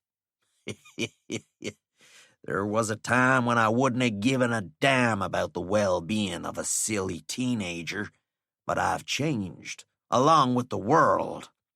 Now, all lives are precious to me, especially the life of one so young. My childhood was not a happy time for me. In many ways, it made me the person I became. So, if there is anything I can do to help this missing student, I am willing to do it. And why did Omen run away? Reverie asked. Now, Doctor, whoever said I was looking for Omen Darkly? Asked Nadir, a note of triumph in his voice. There was a short silence. You did, said Reverie. I did? At the start, yes. Omen could just picture Nadir shrugging. Oh. Well, who knows why he ran away? Kids are stupid. I used to run away all the time. And do you think he came here? Do I think who came here? Omen Darkly. That note of triumph again. Whoever said I was looking for Omen Darkly? Mr. Nadir, are you feeling okay? There was another pause. Nadir cleared his throat. Yes, I'm fine. Thank you. I'm checking here because the boy knows you and might come to you if he's in danger. Why would he be in danger? I didn't say he was in danger. You said he might come here if... I know what I said, Nadir snapped, and Omen tensed. A moment passed. I'm sorry. That was rude. Mr. Nadir, you've gone quite pale. Just a headache. I don't know where Omen is, Mr. Nadir. I haven't seen him. I get headaches. If you give me the name of your doctor, I can call to... What do doctors know? Nadir snarled. They don't know what the hell they're talking about. They try to get me to stay in that little room for more observation. Look at me. Do I look like I need more observation? I'm of no use to anyone talking about how I'm feeling or what I'm thinking. I should be out here, helping people by knocking on doors. Where is he, Doctor? I don't know. At the sound of a stumble, Omen left the room and took 5 long, quiet steps towards the living room doorway. I know he's here, said Nadir. You think I'm stupid, Doc? You think I came up here without knowing what I know? What kind of serial killer do you think I was? A goddamn amateur? I stalked. I planned. I took my damn time. Omen Darkly's been missing for weeks, and most of the people sent to look for him think he made it out of Roarhaven. But I know better. I've been talking to people. All kinds of people. I spoke to your neighbors. I spoke to your clients. Some of them really didn't want to tell me, but I made them. What did you do to them, Mr. Nadir? I asked them some questions, Nadir said, his voice tight. asked them if they'd seen anything, heard anything, suspected anything. Mr. Nadir, you're hurting me. I'm gonna do more than hurt you. Where are you hiding him? I'm not hiding anyone. You think I won't kill you, Doc? You think I won't? There was the sound of someone being hit, and Nadir grunted, and there was a scramble, and Reverie cried out, and Omen ran in. Nadir had Reverie on her knees, his left hand yanking her hair, his right arm raised. Instead of a right hand, he had what looked like a large spider made of black metal sprouting from his wrist, and all of those thin arms thrashed at the air.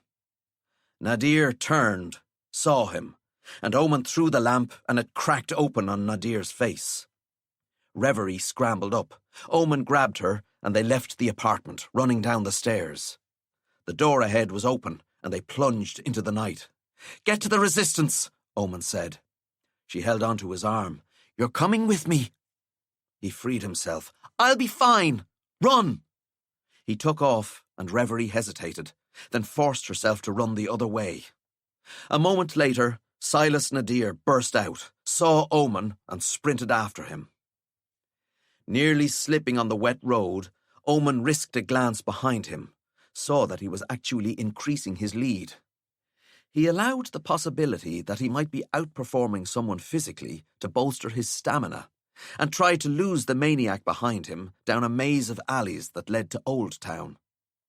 It was going pretty well until 3 gunshots went off like explosions, and Omen came to a staggering stop, his hands up as he turned, wincing, expecting to catch a bullet in the chest.